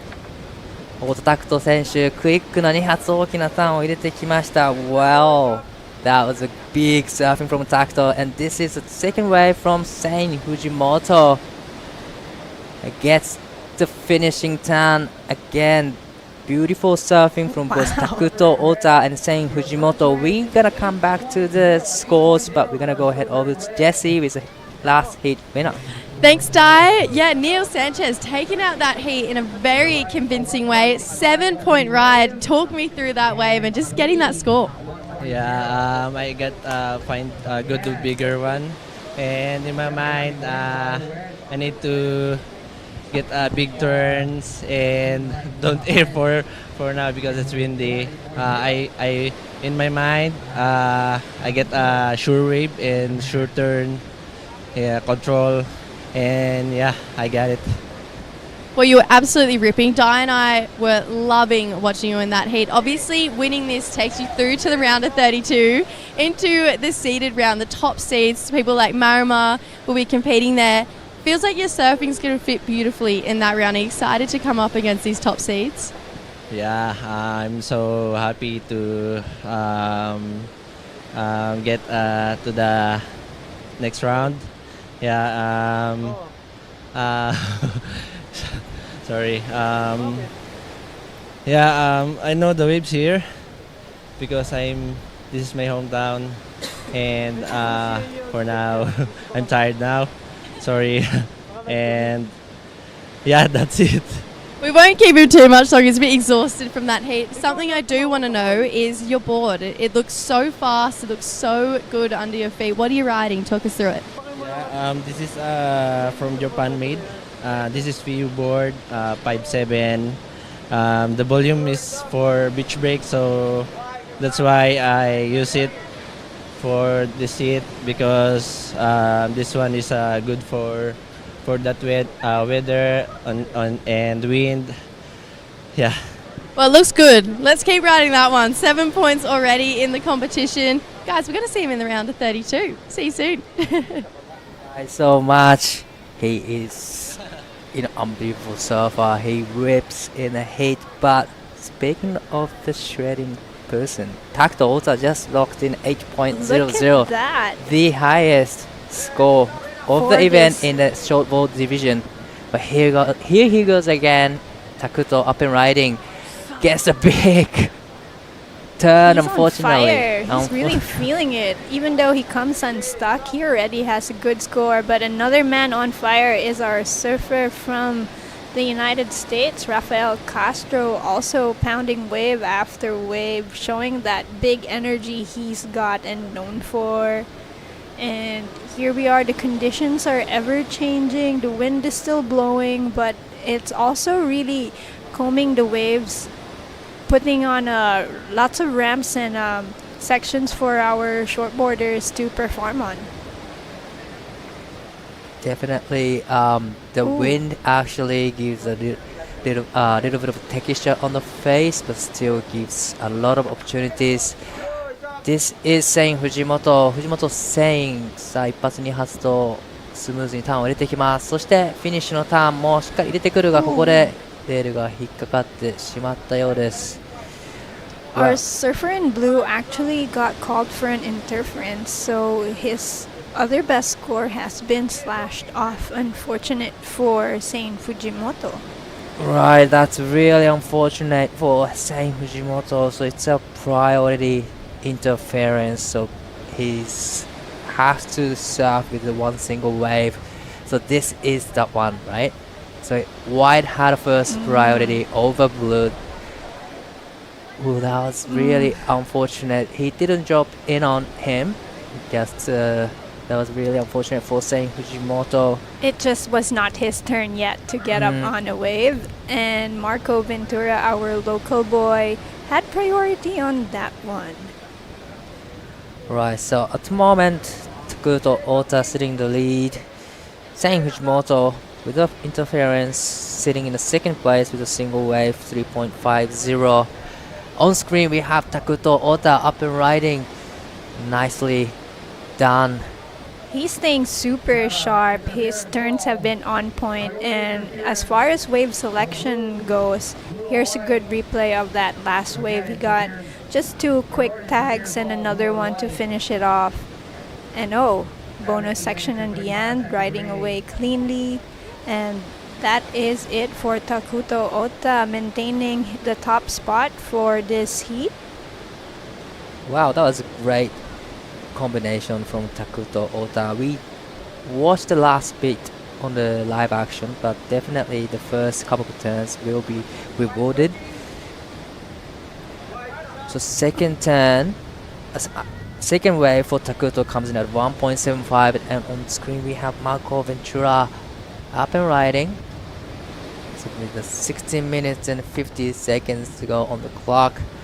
Still plenty of time for our local boy from Baler to show off what he's got. Taking a look back at the beach, perhaps some notes from his friends where to sit. And on screen we have Kaito Kawamata coming in next in Heat 7. There are many surfers from Japan in this draw. Dai, how is it in Japan? Do you have something like an association or a board riders club? How do you keep organized? But before that, let's go to live action. We have Rafael Castro bringing on the power. Nice backhand attack. Good sections. Another one going vertical towards the end. That should be better than the 1.0. He's easy to get rid of that, but he has to paddle back more. Here's the replay again. Dai, would you like to take us through this one? What did you think of this? Wow, that was a beautiful surfing, a beautiful combination from Rafael. Just you can tell, his energy from the surfing. So first turn was great, second turn even better, and he is getting the final section to hit. So definitely it was a solid 3-turn combo from Rafael Castro. He's not stopping, he has a lot of energy to it. He's gonna catch so many waves in this heat. So already locked in the good scores, 5-5 for the last of. That was his best score yet, and that puts him to second in this heat. And we have our local surfer, Marco, up and riding, floats the section, trying to come around. Unfortunately, there's not much section to it, so he kicks out. You see his body language again. He wishes he had picked a better wave. And on screen, this is Ryuichi Inoue. So Ryuichi Inoue lives on Gold Coast at the moment, working for on-base surf coaching. So he's a competitor. He's competes in the surfing, but as well as he is a coach. So probably he's texting to his one of the coach or student maybe. Or reviewing previous heats and previous scores. And that's a good thing to do. So again, how does Japan organize all of its surfers? It seems that the surfing industry in Japan is far more advanced and developed than, let's say, here in the Philippines, where it's just starting out. Right, we do have a long history in the surfing industry. But let's back to it. This is Sein Fujimoto now sitting the third place, trying to... Just a little weak in the knees over there. Same with Rafael. Becomes unstuck as he tries to take to the air. And Marco Ventura again contends with the closeout section. Not much to offer. Perhaps he should try sitting in a different position, find a different peak. Still plenty of time, 13 minutes and 40 seconds to go. Right, and then we do have like a national series in Japan, and it's a really big deal. This is a replay of last of Castro takes to the sky, kind of kicked reverse, but unfortunately didn't ride out of it. So that's 3 surfers up and riding on the same one wave. So that's a flurry of scores once again, but it is Marco Ventura who sticks with this wave the longest. And Marco needs a 5.5 to take the second spot from Rafael, who is up and riding in live action now. Just one quick tag over and up. Wow, he's not stopping. He just keeps catching waves and creating own rhythm with the ocean. And that's how you surf in this kind of condition. On the smaller size waves, but still he's surfing great. Rail to rail, great rail work from Rafael, and gets the big finish. So he's just on fire. He's not stopping. That was a good looking wave. I think that would also figure into his top 2 scores. I love how he's able to get his board pointed all the way in the opposite direction, and very, very snappy and quick. So good on our surfer in green. Yeah, just like you said, last wave comes in at a 4.00. He's improving his situation. He's currently sitting in the second place with a 5.5 and 4, needing 7.01 to go into the lead. But Takuto Ota is the one to watch with an 8.0 and a 4.50. So now our local surfer, Marco, needs 7.0 to go into the second. Sein Fujimoto needing 9.50 to go into the second place, with 11 minutes and 50 seconds on the clock. Looking at the board here, Dai, I see 2 red boxes for Sein Fujimoto. Does this mean there were 2 interference calls for him in this heat? I don't think there's a 2 interferences call, because if you have 2 priority interference, that means you don't get any wave. No more score left for you. Yeah, but still, single wave with a 3.50, so not too sure why there's a 2 red boxes, but definitely he's still in the game. He only, not only, but he needs 9.5 to go into the second place. And here he is trying to better his situation. Nice vertical first turn, and just finishing off with another one. Not as powerful as the first one, but at least it will cut down the 9.5 requirement to something more makeable with 10 minutes and a little over on the clock. So if I were Sein Fujimoto, I'd be back out there now, and this guy is the guy to watch. Takuto taking on another wave, but shouldn't be a big deal. He's already sitting pretty confident with an 8 and a 4.5. Let's see if that figures in his top 2 scores. Well, he's been waiting. Well, let's take another look of the last of red. He decided to go to the left now and gets the foam climb and gets this finishing down, but unfortunately catching the rail, so it goes down, and this is the last. Blue, nice first turn, but I'm pretty sure he wanted to get the big finish there, but unfortunately couldn't get a bigger turns. But we're seeing some nicer sets roll in. Definitely more open face to work with compared to a couple of hours ago. So it's just a matter of which surfer is able to take advantage of this the most. Right. The tide is pushing in right now, so that brings swells and power into the wave. So definitely, like you said, there's a lot more open faces and there's a lot more opportunities for the surfers. But looks like our local surfer up and riding floats the section, and I thought he's gonna go take it to the air, but decided to just kick out at the back. Quick in and out from Sein Fujimoto. It's 9 minutes and 5 seconds on the clock. This is where you see how the nerves come into play. When you're getting a little rattled, your confidence is shaken a little bit and you hesitate. And I agree, Marco could have taken it to the air back then, but here's someone who does not hesitate at all. Takuto being very, very patient first, just a nice little cutback, nice little foam climb float, and that is the vertical nice slash to end this ride. That was a great surfing from Takuto. This is saying, Fujimoto saying, 一発目大きなターンを入れました。ここのフィニッシュターンも入れてきますが、バランスを崩してしまいました。Beautiful surfing from Sein and Takuto. Well, definitely Takuto will be improving his situation with the last ride. Probably it'll be close to his backup score, or maybe better. The 4.50. So this is a reply of last of red.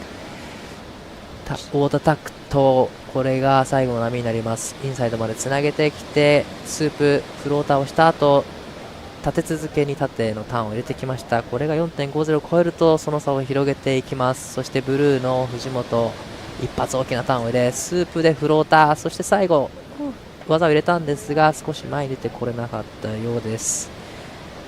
Beautiful surfing. とてもかっこいいです。Very cool rides from our Japanese surfers in this heat. And I love how that angle with the camera just really shows us how the wave on the inside kind of stands up as the water pushes in. That's something that you don't immediately see when you're in the water or on the beach. So totally appreciate this angle right here. So you see the wall, it's not coming in super straight, but if you just read it well, then you'll be able to time yourself perfectly to be in the right place to finish off with a nice vertical critical tag that we all love to see. Right. And the last wave for Takuto comes in at 4.65, slightly improving his situation, creating a bigger gap in between all the surfers. So now Takuto sitting in the lead, 8 and 4.65. The Rafael Castro has been really quiet for the last couple of minutes, or 5 minutes or so. But sitting in the second place with a 5.5 and a 4.0, needing a 7.16 to go into the first. And Marco has fast priority with 2.5 and a 1.65. 7 is a requirement. And the same now needs 9.50. But out the back, we have Takuto up and riding. 太田タクト、この波で 4.65 を超えてこれるか。スープ A のフローターを続けてきます。そしてここは縦スープに当ててくる。そしてフィニッシュもしっかりと決めてきました。That was amazing effort, and here is Rafael choosing not to be so quiet but shortens his ride, and Marco takes to the air, unable to stick that landing, perhaps timing it a bit off for our local boy. That is sad, but with a little under 6 minutes to go, he has to get back out there and really dial in on his wave selection. Like Takuto, I am so impressed by the waves he has been picking. Super long rides, good connection with the wave, able to string those sections together. And for someone who hasn't been surfing this wave all his life, it seems he's pretty at home here. Yeah, he's the one who knows now where to sit. But this is a replay of last Rafael. Quick first turn and quick in and out from him. And this is a live action from Sein Fujimoto. Again, quick in and out from Sein. So we are reaching at a 5 minutes mark on the clock. So next heat coming up, heat number 7. We have Kaito Kawamata in red, Danny Widianto in green. But back to the live action, Rafael Castro. There we go, Mr. Energy right there, showing the judges, showing Baler that he's not to be written off just yet with 4 minutes on the clock. That should figure into his 2 best scores. Let's see the replay. Here he is, all eyes set on that section, and he gives it all, completes the rotation, and body language says he loved that one. Well, I love that one too. Really beautiful surfing, beautiful air reverse from Rafael Castro. As soon as he took off the wave, he was just eyeing for the section and just went for it and landed super clean. So that's gonna be another great number for Rafael Castro, who is sitting in the second place. 716 is challenging himself to into the lead. I agree with you, Dai, when you said that yes, upon taking off, he already made up his mind. No more second guesses. He was gonna do that air, and he did. Unlike, let's say, previously Marco, where everyone just kind of sensed that bit of hesitation. Right. You gotta eye for it as soon as you took off. And look at Raf just really sitting on the inside compared to, let's say, Takuto, who's more on the outside. So 2 different strategies at play here. I think here Sein Fujimoto on the live. Just nice little cutback to start as he builds up the speed. And this is the ending section. That's a great turn. Throws his fins out successfully. And definitely short of a 9.5 still, but at least it will trim down that requirement as we wind down to the last 3 minutes of heat number 6. Well, he's saying he's just showcasing his great technique, but on screen we have local surfer Marco up and riding, hitting a pretty big score at the moment, 7.0. Here is Rafael up and riding again, big lever extend. Is he gonna come up? Unfortunately, goes down, but still it's showcasing his skill. There's just so much vigor in his surfing, where he's really saying, come on, everyone now. All eyes on Takuto on the live action. Just a nice little cutback, being very patient, staying with this wave, seeing what it has to offer. And there we go, as it builds up, that closing section that I was talking about earlier. So water pushes in, but becomes unstuck with his board. Doesn't matter. He still has the top 2 best scores of this heat. Beautiful drone angle for the last wave for Takuto. Nice wrapping cutback. Stay in the pocket, to maintain the speed against this end section turn. But unfortunately goes down in the end. But like you said, he's already locked in 8.0 and 4.65. He's sitting in the lead comfortably, I would say. Can you count how many waves this has been in total? So many waves ridden. Oh my gosh. 6 waves for Takuto, 11 waves for Sein, 11 waves for Marco, and probably 11 waves for Rafael. So, like so many waves ridden here. 1 wave short of 40, 39 waves, and we still have a minute and 20 to go. Well, definitely we're gonna hit 45 waves by the end of this heat. 1 minute and 10 seconds to go. Local crowd on the beach, all eyes on Marco, as he still has a chance. Most definitely, a 7 is definitely doable, like what Neil Sanchez has proven to everyone in the previous heat. Well, looks like the requirement has been changed. Last wave for Rafael comes in at a 5.65. So now Marco Bentra needing 8.65.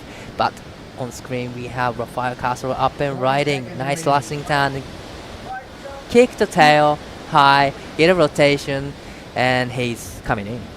He's loving this heat. He's loving this competition so far. Last night we were at a restaurant here, and It was such a pleasant surprise to everyone when he took over the acoustic singer and the guitar, and he just started playing some folksy songs. Such a talented guy, Yes. plays the guitar and super positive person, super happy face all the time. So down to 10 seconds in this heat. Number 6, men's run of 48. And whites, our local man, up and riding, needing 8.65. But I'm not. Unfortunately, I think that was after the buzzer. So that's the end of our heat. Who is advancing? It looks to be Rafael Castro and Takuto Otta. We will be right back, just taking a short break.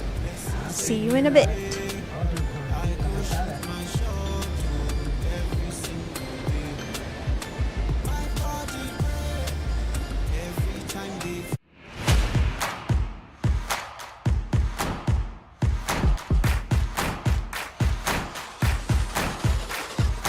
Let's get started.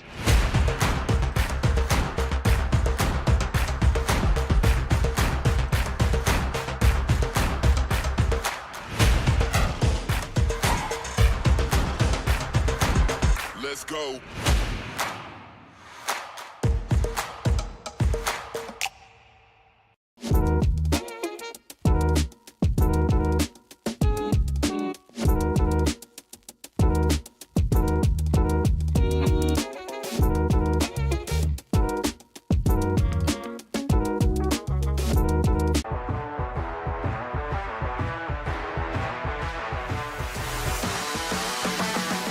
SDMI Sports. World-class sports management made in the Philippines.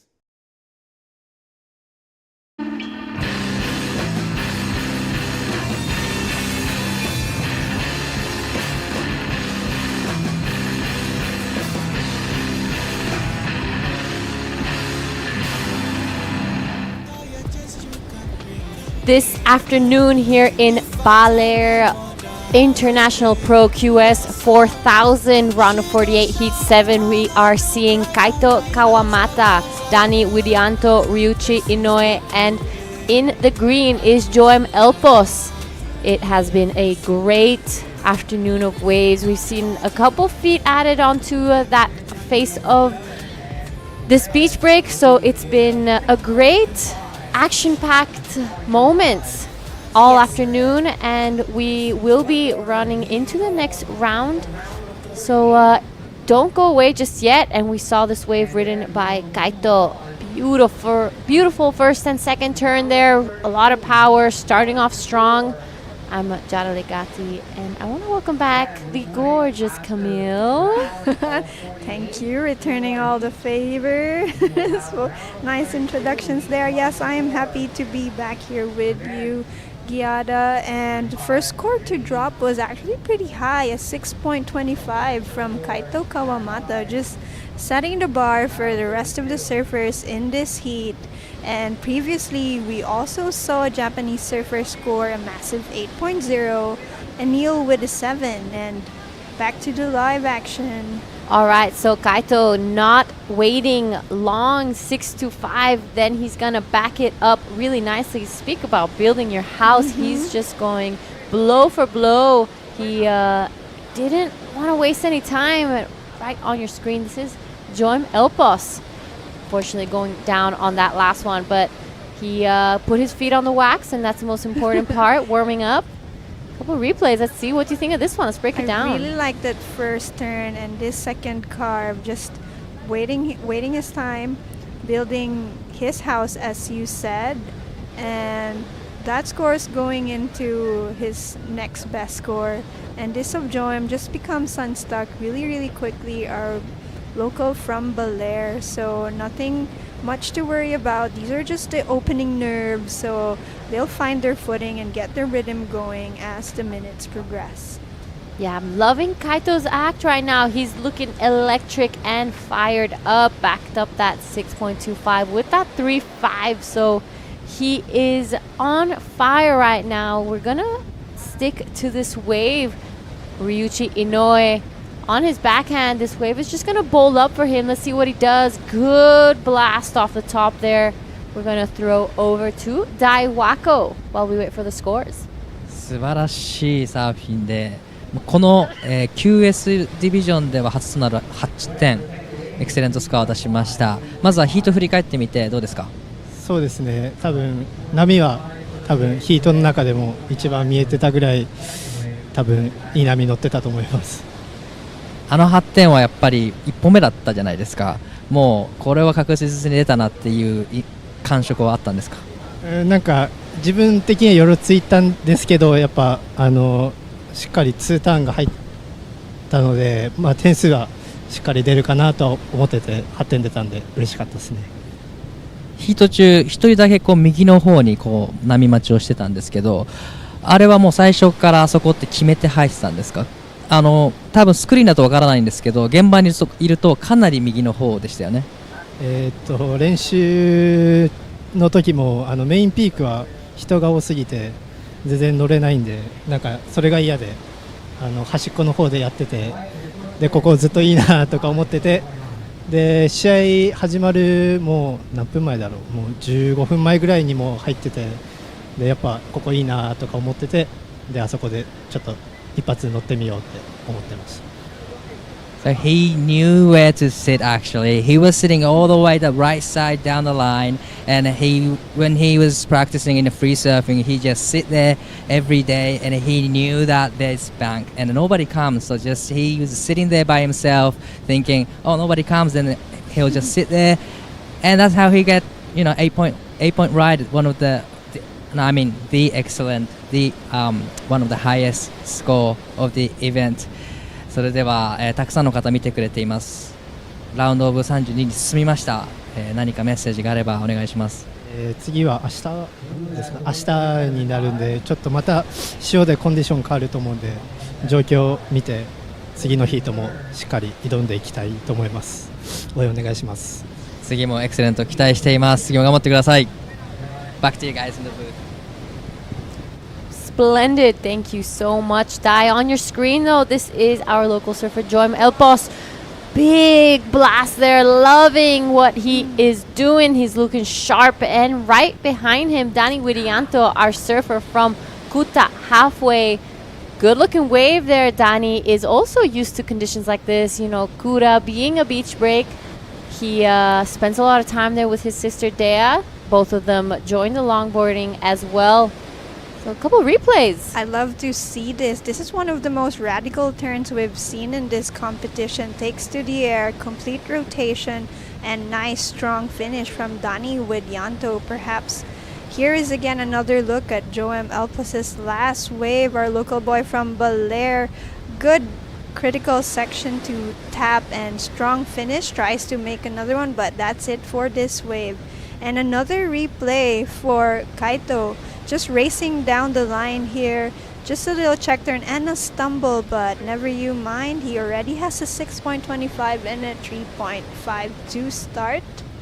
And it's very interesting to see how the conditions have kept changing and how our athletes have been responding with their equipment. In that last heat winner, I couldn't help but notice that nice swallowtail on his performance shortboard. So interesting how a swallowtail would figure in conditions like this. Yeah, I guess I'm no expert, but swallowtails are just a little looser and a little more flary. So I guess that's maybe why he decided to go for that option. It just maybe gives a bit more bedazzle to every turn. And you're right, conditions have changed so much, but for the better. I'm saying that these are some of the best waves we've seen since we've got here. So contest deciding to run, we will be going straight into the men's round of 32, only up to heat 4.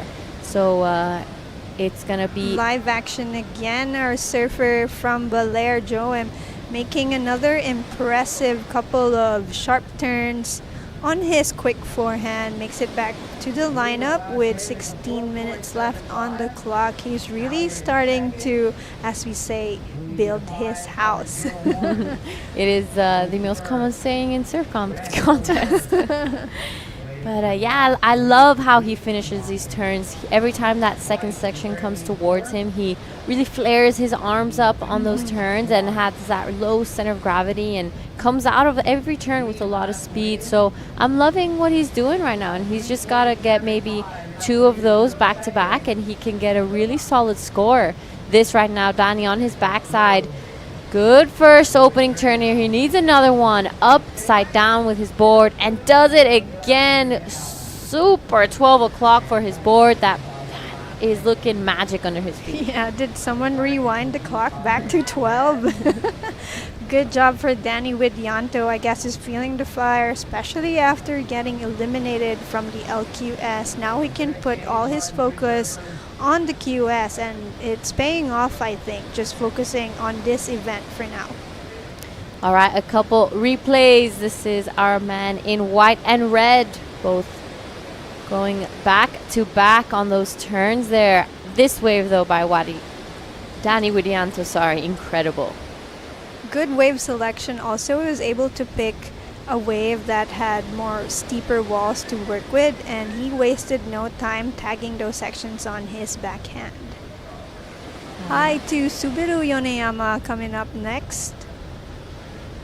Big smile, young kid, bright future.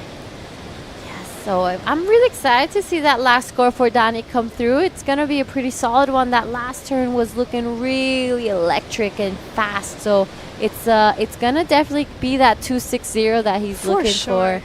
And another one of those athletes that's just double dipping. He unfortunately bowed out early in the longboard, which isn't very common from Danny. We're used to seeing him in finals day, especially in the longboarding side of things. But it just shows how talented he is and how much he adapts. Went straight from the longboarding to the shortboarding. And this is the current heat leader, Kaito Kawamata. A bit of a sleepy wave. Let's see if it offers anything more on the inside. I'm liking that first turn. Really pushes the tail and hacks into it, but wasn't really able to ride out of that one. So trying to get rid of that 3-5. Joam Elpos trying to take a swing at this one, but unfortunately bogs his entire rail, takes a look back at the beach, watches that wave run off, and calculating in his head what could have gone wrong there. But maybe this one coming up from behind, he can paddle back and just take his chances again. Yeah, we're still waiting for a lot of scores to come through for red, green, and blue to just get a solid idea of what's really happening. Ooh, buddies. I think they are roommates. So, Raf and Takumi. Yep, so both are incredibly fun personalities to be around. I'm sure at dinner last night you got a bit of a taste of what it's like, and they are incredibly funny. They are lightning fast at responses as well, and on water. So both really great surfers and humans, and that's exactly what we like to see on this QS tour. And speaking of good humans and surfers, Danny Widianto taking a look at this one. He's going to be hoping for this wave to bowl up, and he takes to the air reverse there for Danny Widianto. He's liking the look of it, but doesn't waste too much time, as right behind him is Elpos, just pushing the tail around, not really able to ride out of this one. So we've got a great heat in our hands. It is, and that's a good comparison side by side, Danny and Joam, just trying to do the same thing, picking waves from the same side of the beach. But I really liked how Danny attacked that one, and on live action we have surfer in white, Ryuichi, trying to get his motion on, just cutting back, getting the floater in, but not much else. No strong finishes, no other variations of turns yet. So it's a bit of a sleepy start for Ryuichi. And here's a replay that I really, really love from Danny's. Very, very adamant, looking very ferocious, trying to get his speed up, and yes, absolutely killing it with that rotation and at the back. See here, also Joam trying to take it to the air, becomes unstuck quickly, timing it off perhaps, and whoo, what a flurry of waves. We also have a replay from Ryuichi, just cutting back, finding a nice floaty section, but not much else to work with. Live. All right, this is live action of our surfer Kaito pushed down to second now because Danny's last one came in at a 5.9. The judges really liking the projection he had on that wave. He was lightning fast, but we're still waiting for a lot of scores to come through. So as we have a little bit of a break, you know, in this next round of 32 men, we still have seated surfers, which will be showing up for the first time in this contest. It will get pretty colorful in just a few minutes as we see the likes of John Mark Tokong, of course. Everyone's just been really riled up waiting for him to put on a show in the water. He's known to do that in Siargao. Let's see what he does here in Baler. Yeah, some big names I'm just seeing in this draw that I'm really excited to see are Dylan Wilcoxon, Varun Tanjung, Toby Espejon. He's up again today. Iko Watanabe, Pajar or Made Ariana, Rio Inaba. We're going to be seeing Shohei Kato and even Noah Arkfield later on. So this is going to be a super exciting afternoon of waves and surfing. And we're already seeing some huge scores being dropped. So I'm sure this is just going to heat up as the afternoon draws on. Definitely, and I am here for it. We just also saw on screen a replay of Kaito's last wave, which actually bettered his situation. It drops as a 4.10, but still not enough to take the lead from Danny again with 10 minutes left in this heat. Joam Elpos just needs a 6.6, and Ryuichi, still unable to find his rhythm in this heat, needs a 7.45 to advance. You know, I'm liking seeing Danny so fired up because I would say it's a little bit like a repecharge round for him right now. We'll get back to that. This is our man in red taking a look at a wave on the inside. Two nice flared up turns. The wave not offering too much power behind it, but he had a lot of flow. He had a lot of style in between them. I'm liking his arm work every time that rail kind of engages with the lip line. So Danny Widianto, current heat leader. Good looking wave here.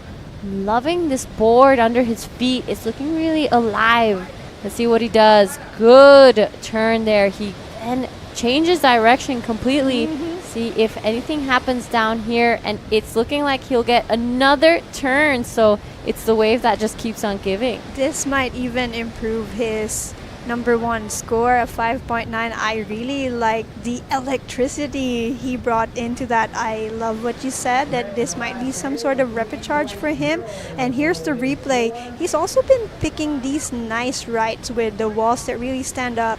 Just a good float. And here, I love what he did here. He just engages his rail and drops down to the next section and goes the opposite way. Just nice little check turn and one more turn, and here we go, finishing strong, always so vertical and critical. And this is the sharpest we've seen Danny Widianto in this event so far. Way to go, Danny. Yeah, unfortunately he bowed out early in the longboard, but that kind of built that fire, and he has already a second heat today. So it's great. I remember some of the ISA events that we've done. That repecharge round can either be great like it is for Danny, or sometimes bring you down because you bring that loss in with you. But this man right now, Ryuichi, good first turn, does it again on that second one, but unfortunately just gets a little stuck behind and has a bit of work to do. A 7.45 for our man in white to put his name back into that top two. And Kaito also has a score to drop. Here on the screen is a replay. Him just having a quick float and look. He hesitated on that for a moment. Perhaps there was a better wave at the back. And here's another look at Ryuichi's last wave. Really scratching away, paddling with all he's got, and just pumping down the line. And this is the section that the first turn was really nice and solid, but perhaps did not really set him up well for the next one. Yeah, so a bit of work to do there. All scores are through. A bit of breaking the action. We've had a flurry of waves. So that's what we love about beach breaks. Everyone can create their opportunity. Everyone can catch as many waves if they want. They can go down the line and kind of move around and not get stuck there waiting. So it's great. That's the reason why these beaches are considered some of the best places to run contests. especially if you're looking for a double bank situation. You can do that too. On your screen is our local surfer, Joem Elpos, kind of pumping down this one, weaving through this fatter section. We see him kind of poise and get ready. Good turn there. Unfortunately, deemed incomplete in my opinion, as that wave just kind of left him behind. Interesting also how he just went with that one. I'm not sure what he wanted to do. Here's the replay. Him just pumping down the line. I'm not sure if he wanted to do an air here or he was eyeing a big gouge.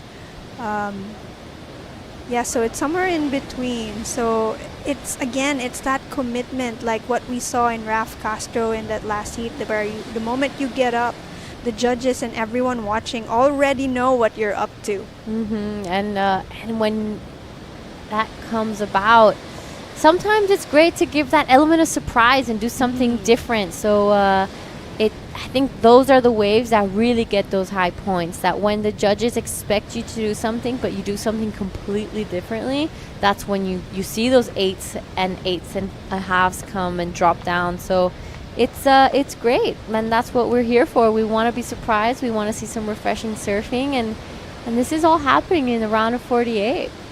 Amazing. And the kind of skill set you must have to be able to pull that off, where you don't let them know your next move. I'm excited to see some of that action in the coming rounds and on live action.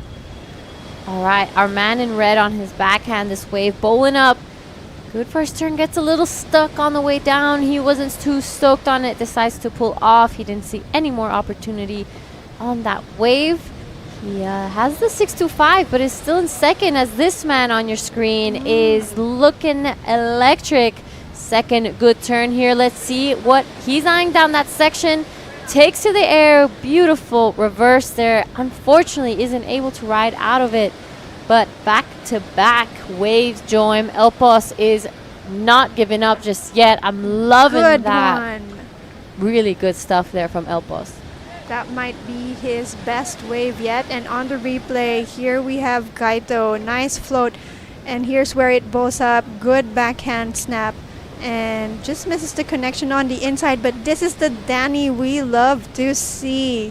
Electric first turn. And then here he goes, building up speed. He saw something he liked and tags it with that one. And yeah, a little bit unable to ride it off, but he's already on the sand. And here is Joem. This is the wave that I like better than his first other two. And good little float and nice vertical attack. And I love how he positioned himself so low, keeping his center of gravity really low so he could ride out smoothly in that one. Back to live action. All right, Ryuichi taking a look at this one. Bit of a sleepy start here. He's just trying to keep that board moving, trying to keep that momentum going. He's eyeing the section down. Lovely 12 o'clock there.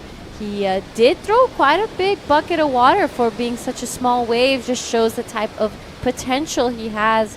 We've seen him surf in other heats, so we know he has a lot more in the tank. Just a 2.9 and a 2.7 for our man in white.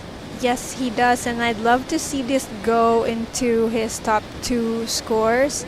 And yes, very vertical on that last one. Unfortunately, body language says he could have done more. And on live, nice little float from our boy from Baler. Stays on this wave as it walls up. Unfortunately, kicks out as it breaks on the shore.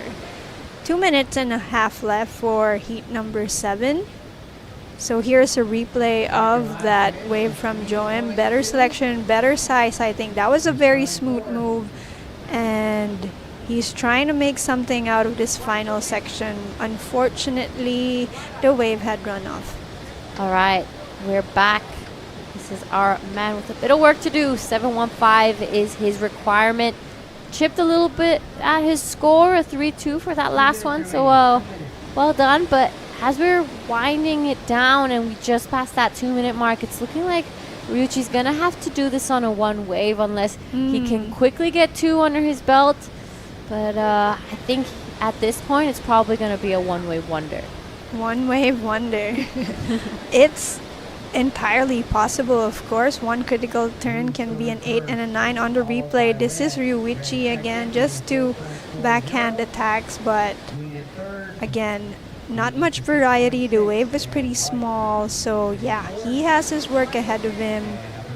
And here he is. Let's see if he betters his... Okay, not the wave he needs. Not too much wonder on that wave. No.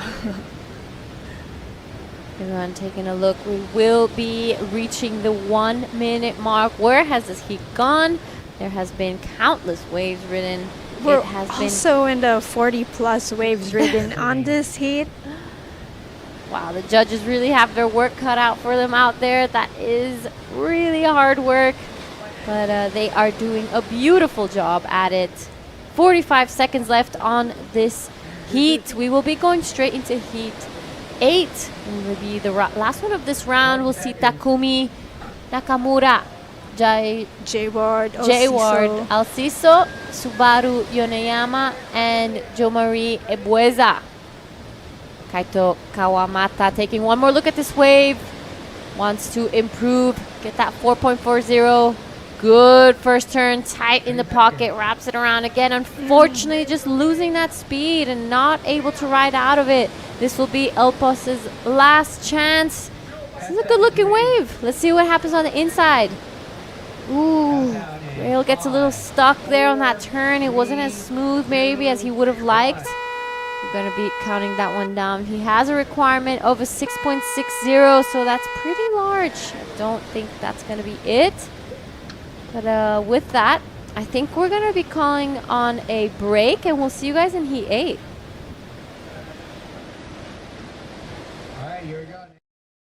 Record revenues from regulated gaming has boosted PAGCOR's social responsibility efforts, bridging gaps in the government's education, healthcare, disaster response, and national security programs. A solid proof that when gaming is properly regulated, it becomes a powerful engine for nation building. The WSL Baler International Pro QS4000 and LQS1000, presented by the Philippine Sports Commission, is proudly hosted by the municipality of Baler and the offices of Secretary Juan Edgardo Angara and the representative of the Lone District of Aurora, Honorable Romel Angara. Friends with the monster, falling for a monster. 'Cause I'm in love with a monster. Monster RX 93.1.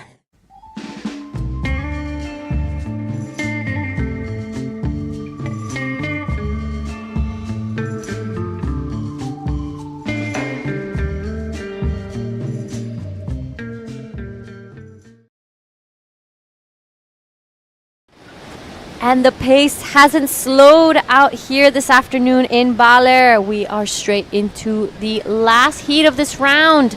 We are seeing Takumi Nakamura, Jared Alciso, Subaru Yoneyama, and Jo-Marie Ebueza. Already, all 4 surfers have waves under their belts.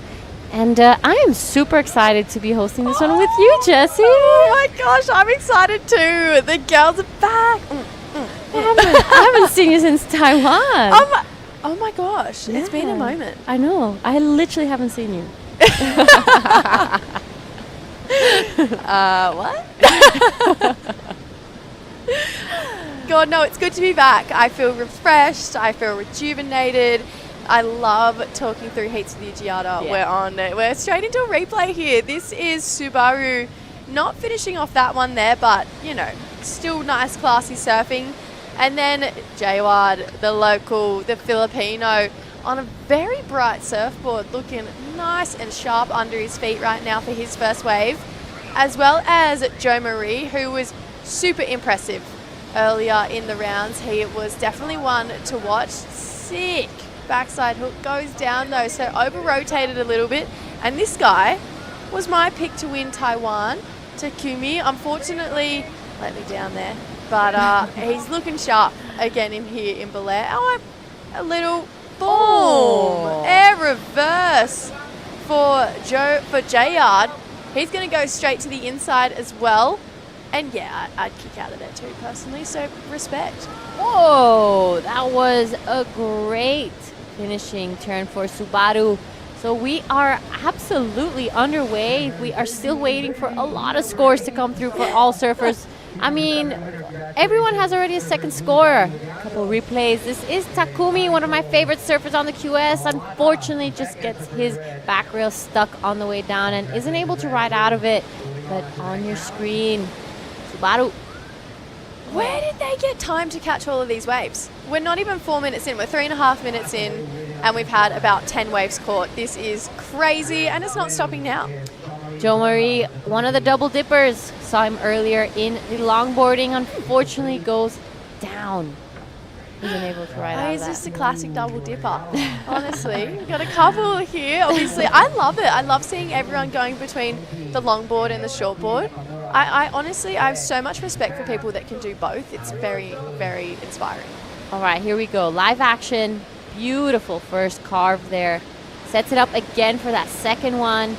Yeah, got a little bit stuck after coming out of that first one. Wasn't maybe as smooth as he was hoping, but he did finish it off nicely, and that's what the judges want, to start and finish strong. And you know what? This isn't the last we're going to see of the men's QS. We're rolling into the round of 32. 4 heats of that following the conclusion of this round. So these guys, they want to be making it through, and it's surfing like that that's going to get you a step closer there for Jayward, who has a couple of scores locked in. So 4-5 for that air reverse we saw of him before. The judges liking that one. Backed it up with a 3 for his first wave. So it has been all systems go from the very moment this horn sounded, and it's going to stay like that. All right, with that, I think we're going to throw down to Camille with Danny Widianto. Thank you, Giada and Jesse. So good, Danny. It was so good to watch you in that last heat. You were really bringing in the energy, coming up with really electrifying surfing. One of the most exciting surfers out there. And tell me, did it affect you when earlier you got eliminated in the longboard round? Did you bring some of that focus and energy into this round? Maybe this morning not lucky because the wave like slow, but in shortboard I hope I can do my best and just enjoy hit by hit, and yeah. How different were the conditions from this morning to this afternoon? Were you sitting sort of in the same place, or did you move around? Maybe in afternoon like a little bit hard because tricky and windy and high tide. You saw like cannot stay in one place, and I just take all the wave, and yeah, lucky get the left, get 5.9. Yeah, that left was my favorite to watch as well. So good luck to you. Still a couple more rounds to finish, and okay, say a message to your friends and followers back home. Terima kasih buat Bunda, Ayah. Terima kasih buat sponsor Dani, Ima, Flanagan, FCS, and Jungle, and semoga Dani sukses terus. Terima kasih. One of the guys to watch, Danny Widianto, and with that, I throw it back over to the live action. Terima kasih, Danny and Camille. Bit of live action. We're seeing Takumi. Bit of frustration there. He's not stoked on that last one. But this guy is looking fired up. I am loving his scene right now. Yes. He is looking unstoppable. 10 points for the dismount. That was sick. This is Takumi. So this is where we saw a little bit of frustration start to build. He's a bigger looking guy, but he throws a lot of water, has a lot of power, and felt like maybe that wave not meeting him back with that power. But this was fast surfing here. Got to this section a little late, but really just got one nice hit on that wave. Loved the jump off. It was poised. Yeah, really excellent stuff there. So Subaru, he's coming at this heat with some heat right now. Yeah, that was gorgeous. A bit more of a foam climb, but a lot of speed coming out of it. Takumi's wave a little bit mistimed. There we have it. Our local boys there. I'm loving the energy. It is super fun out there. Big shout out to all of them. It's been epic time here in the Philippines. Maramar. Marimar's stoked. Noah Arkfeld there as well. Toby Espehan. filmer. So a lot of the Shargao boys with a couple of the local Baler boys, including Jeff, who's been helping run this event. So it's cool to see all the Filipinos hanging out. All right, a double dipper here. We have Jo Marie Ebueza. Beautiful blast there. That was some nice work. We're catching up here with Alquiso. Wonder what he did there. I came tail down, so it's going to be a good replay, I think. Yeah, I was soaring a bit of I was seeing a bit of rotation there. We're going to have a look at exactly what went down. Widen that stance. Great air reverse there. Wow, landed so far up the front of that board with his front foot there. So great composure. You can tell he's got good technique with those air revs. And then here, love this two-turn combo from one of our Filipino surfers, Jo Marie, especially that second turn. Gets a bit of release off of it too. So got some spice from the Filipinos. Big section in front of Subaru there. So great looking turn. Again, just a single maneuver, but he is hitting them hard. So the next heat is coming up. This is Shohei Kato. All right. Some of the highest seated surfers of this event. It's going to be an exciting and electric afternoon here in Baler. Yes, I'm looking forward to it actually. I'm excited to see a lot of those top seeds, even someone who we just saw on that drone shot, Noah Arkfield. That's a massive first heat actually. Shohei Kato, Noah Arkfield, Yuji Nishi and Taki Kanazawa talk about talent, including this guy here. All right, Nakamura taking a look at this one. He's eyeing this section down. He's trying to keep that board alive. He's keeping it moving. This wave just fizzles out a little bit for him. So a great start. That was already way better. He's only sitting on a 2.25 and a 1.85. So this is going to get his feet back on the wax, get some rhythm.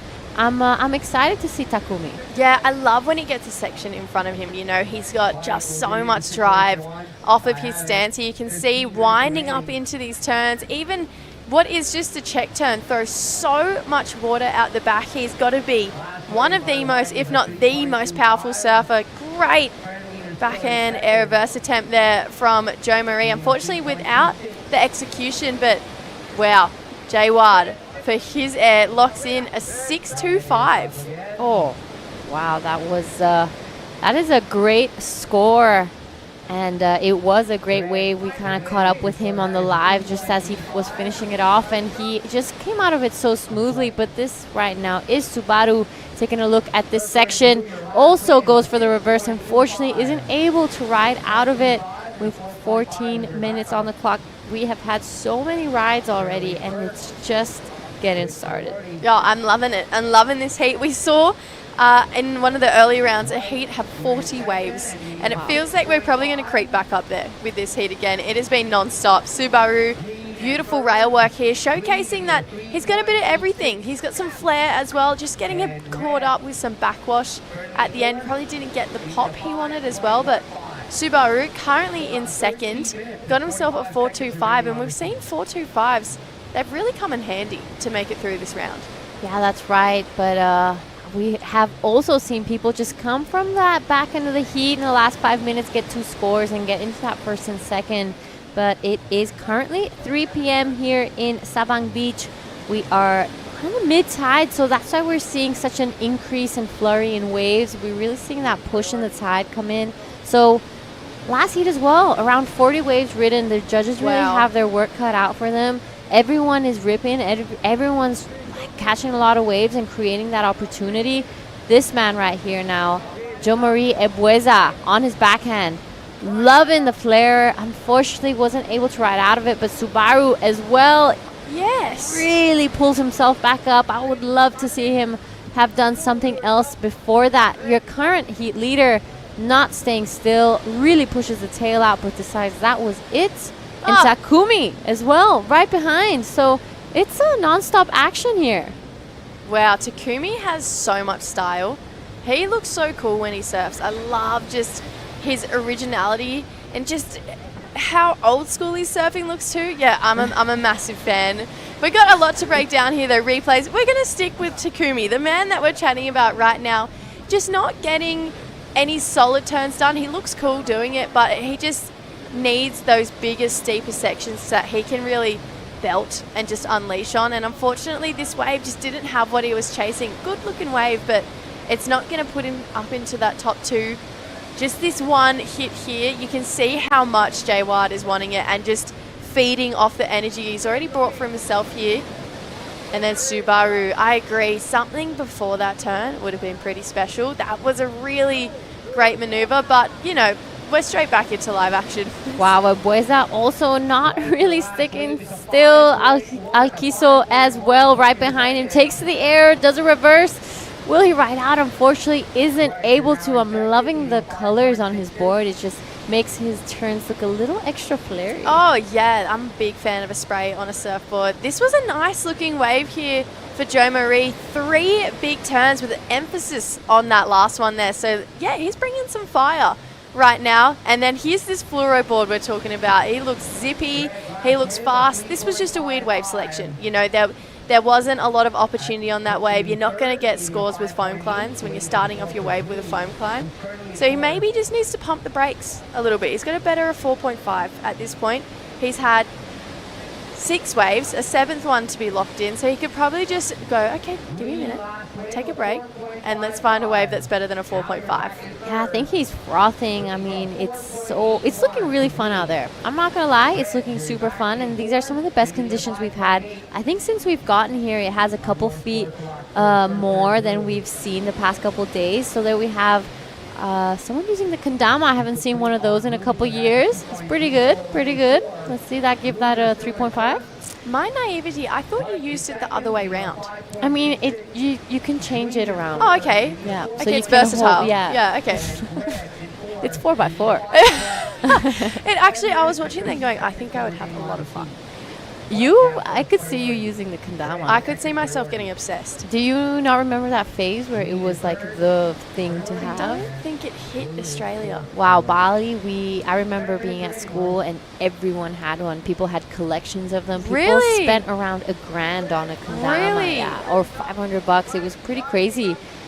So it's nice to see it have a bit of a comeback. Yeah, it's on the way. It's on the march home. All right, Subaru, bit of live action. 2 really nice turns there. Looking like he's the youngest one of this heat. Feels like he might have a little bit to prove, but at the same time has no pressure. He is not chasing points at this point. I think he's more trying to gain experience at these levels. Well, he's killing it because just for that one big turn, a 5.1. The judges really loving that layback hit he gave us. Takumi, he got a bit of work done on this left, so you can see he's sticking to his backhand. He's going to get a bowl here. This is the type of wave we want to see him on. It goes vertical on that second attempt. Just feel like maybe his body language is letting him down a little bit. Beautiful bottom turn. Wow, he really drew out that line there, had that hand in the wall. And then this is our current heat leader, Jay Ward. He spent a lot of time racing down the line here. You can just tell he wants to go to the air. He probably isn't going to do much else than that for the next 8 minutes, 50 seconds, but he's looking sharp. You know, if he can stick another solid one of those, there's no saying another 6.25 can't come his way. Oh, you're absolutely right. He is just going to be taken to the air. 6.25 and a 4.5 is a really good score for conditions like today. We've seen people win heats with a lot less. So, bit of live action here. Ebueza, good looking left. I'm loving that first turn. Gets a little stuck on the way down, but recovers nicely. That was gorgeous. He is feeling it. Looks back at the judges. He is currently trying to throw away that 3.65, and I think he's well on the way to getting the score he needs. But Subaru, also, bit of a foam climb there. Not too much happening on the inside, but this is going to be a great last leg of this heat. Okay. Tell me if I'm wrong. Biggest sets we've seen all day. Yep, you're right. As swell's filling in, it's slightly changed direction. It's starting to wrap into Sabang Beach here. This was a great 2-turn combo. Love that first flare. But this one in particular had something special. Nice and tight in the pocket. Gave us a fist pump and a little look back to the beach to yes to my boys. And then here we saw just really tidy rail surfing. Missed that end section, but you can see he's got a lot of repertoire. He's got a lot of variety here. And then just caught behind for Subaru. So Joe Marie, this is the wave I was interested in. Needing a 4.81 I really liked and appreciated that wave. I could see it going there. Yeah, me too. I think it's definitely going to be the score he's looking for. But this right now is Takumi with a bit of work to do. A 5.60 is his requirement. Big flare there. Let's see if it bowls up on the inside like we've seen a couple times before. Bit of frustration from Takumi where Alciso takes to the air. Unfortunately, did not complete. Yeah, unfortunately there's no make on that one there. So we've got so many scores to lock in. This is a great attempt though. So Jayward comes up, gets the front side grab there, but unfortunately goes down. So did all the hard work, but yeah, I love that he's showing us a bit of variety in those airs too. He's got a lot of different grabs in his repertoire. And then this, Takumi just surfing quite down the line, not really capitalizing on that one section that are standing up in front of him. And you can see he was frustrated. Oh, unfortunately isn't able to ride out. People just splashing water all over the place. Yeah, you're right. Takumi just kind of needs to get back out there. He has 6 minutes and he can catch at least 3 waves in that time. So plenty of opportunity out there. This though, I wish he made that. Oh, this was a great amount of speed he built, and that let him just take off. There was a lot of loft in that wave, but landed on the top half of the whitewash there. So didn't get the score, got a 4.55. He's chasing a 4.81, heat leader here. Oh, Jayward, love that opening turn, really lays back into it. He's standing tall, he's looking at the beach, he's probably looking at the boys like, that's a score, guys. Puff your chest, brother. That was sick. He carried his speed, his momentum all the way through. We saw that similar speed and trajectory earlier in the rounds, and we saw one of our surfers get rewarded with a 7. I feel like this wave, it had that same sort of momentum. Nice first carve into a second jet snap, and then a great looking layback. I would say that Neil's wave that we got the 7, I would say it was probably a bit better, had a bit more bit higher execution, but just loving the energy right now for Jayward. All right, here is our man Ebueza. 2 good tags there. I feel like maybe the size of the wave just failing him a little bit. He did get a bigger size one earlier. Got those 2 really good turns. A 4.55 for his last one. So I think this one's going to be slightly under. Yeah, you can see he's itching for the score, and he's fidgeting at this point. This wave, he didn't need to go this. It didn't have 4.8 on it. It probably had a 3.5. And that's just going to come with, you know, Joe Marie getting more time in the Rashi, getting more reps in, and just identifying what waves have that. Subaru finishing off a reverse here. So he's looking a better a 4.25 just to stay secure in second place at this point. Yeah, so Subaru just showing some great maturity in his competitive surfing. Loving it. He is a very stylish young man. He's very confident. You know, those are some big names that he's probably seen in the ranks before, especially someone like Takumi, who has been around for quite a while. He has that experience. He knows what he needs, and he's that type of surfer that when he completes a wave, he knows what that score is going to be. That's why maybe we're seeing a little bit of frustration because he completes the wave and he's like, no, that was definitely not enough. Oh, big smiles there. That's a big Filipino name, Noah Arkfeld. He is coming up in the ranks at the moment, and he's got to be one of, if not the best aerialist in Filipino surfing. Obviously, Marimar probably sits at top spot. Noah's not far behind him. You know, he has rapidly improved over the last couple of years. All right, so our current heat leader really scratching into it. He's going down the line, loving the float. Oh, that was a pretty critical section, and he just isn't able to really stand up out of that one. But that was super nice. He really followed that lip line. It was a really critical section there, so I'm loving what Jayward is doing. Yeah, he's not slowing down. You know, some people come out the gates fast and then maybe lose a bit of momentum, lose a bit of speed throughout the heats. 25 minutes straight, he is just all systems go still. All right, this is our man in white on his backhand. I'm loving his turns. It's really sharp and fast. Unfortunately, that wave also a little smaller. He wants to sustain that second spot. He wants to stay there. He wants to make sure that both green and red don't get up there. So he's just trying to improve on his score. But, you know, I feel like his wave choice maybe isn't necessarily what is helping him right now. That 5.1 has really kept him nice and safe. Obviously, there was that one big layback that gave him that score. But as far as a competitor in Joe Marie, he has put up a beautiful fight. He's had 3 turn lefts, really strong 2 turn rights, and it feels like, just based on that one big turn we saw from Subaru, he's actually pretty lucky to have had that wave, because Joe Marie's actually surfed a really smart heat at this point, and he's probably had a higher execution rate, but just showing that if you lay it all on the line on a set wave, no matter what overall performance, you can take it home. Yeah, you're absolutely right, and it's just that. It's just Subaru really went big on that one layback. And here we go, going big again. Beautiful reverse there from Alciso. He's just having fun out there. That is his 13th wave of this heat. A lot of action now. Green, unfortunately, not really riding out of it. Takumi really flaring it up on that finishing turn. Not really been able to string this one together. A 3.75 and a 3.55, so he needs a pretty decent score to get his name back into that top 2. It is now Subaru out the back with 1:20 left. Exciting finish. Yeah, this is what we were waiting for. This air right here. He was going for it time and time again with the front side grab there for Jayward. So beautiful execution of that air reverse here. And you can tell he was feeling it. How many attempts do we see him go for and not make? Finally getting one, and probably his best of the heat so far. Oh, Subaru. Loving that turn he has on his forehand. He really lays back into it. Strong abs to be able to literally lift himself back up. Look at that. Oh, that was crazy. He really lays into it. His knees are strong.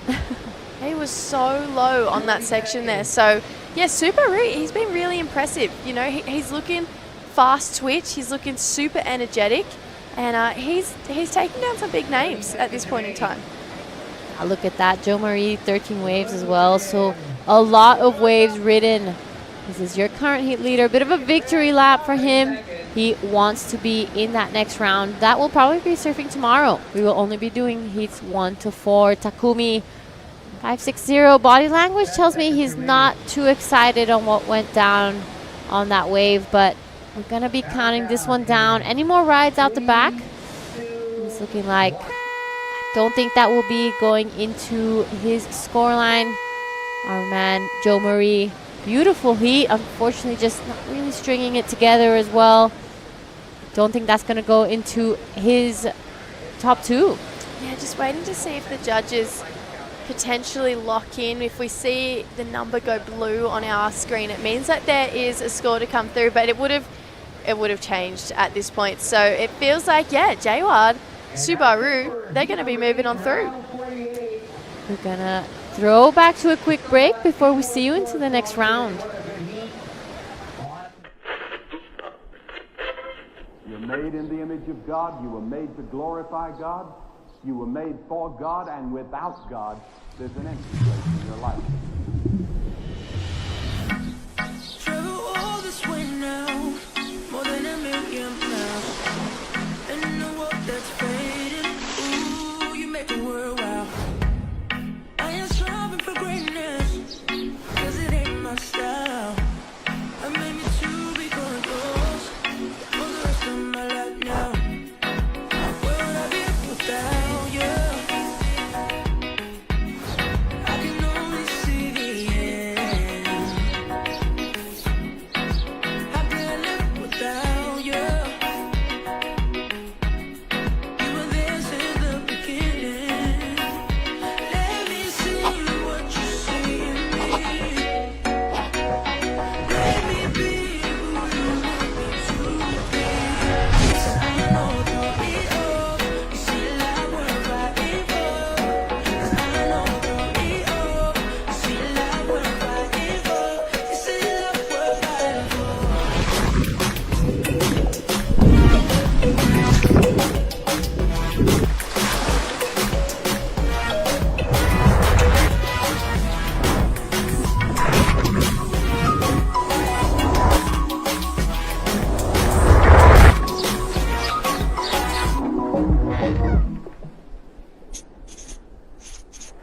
WSL Baler International Pro QS4000 and LQS1000, presented by the Philippine Sports Commission, is proudly hosted by the Municipality of Baler and the offices of Secretary Juan Edgardo Angara and the representative of the Lone District of Aurora, Honorable Romel Angara.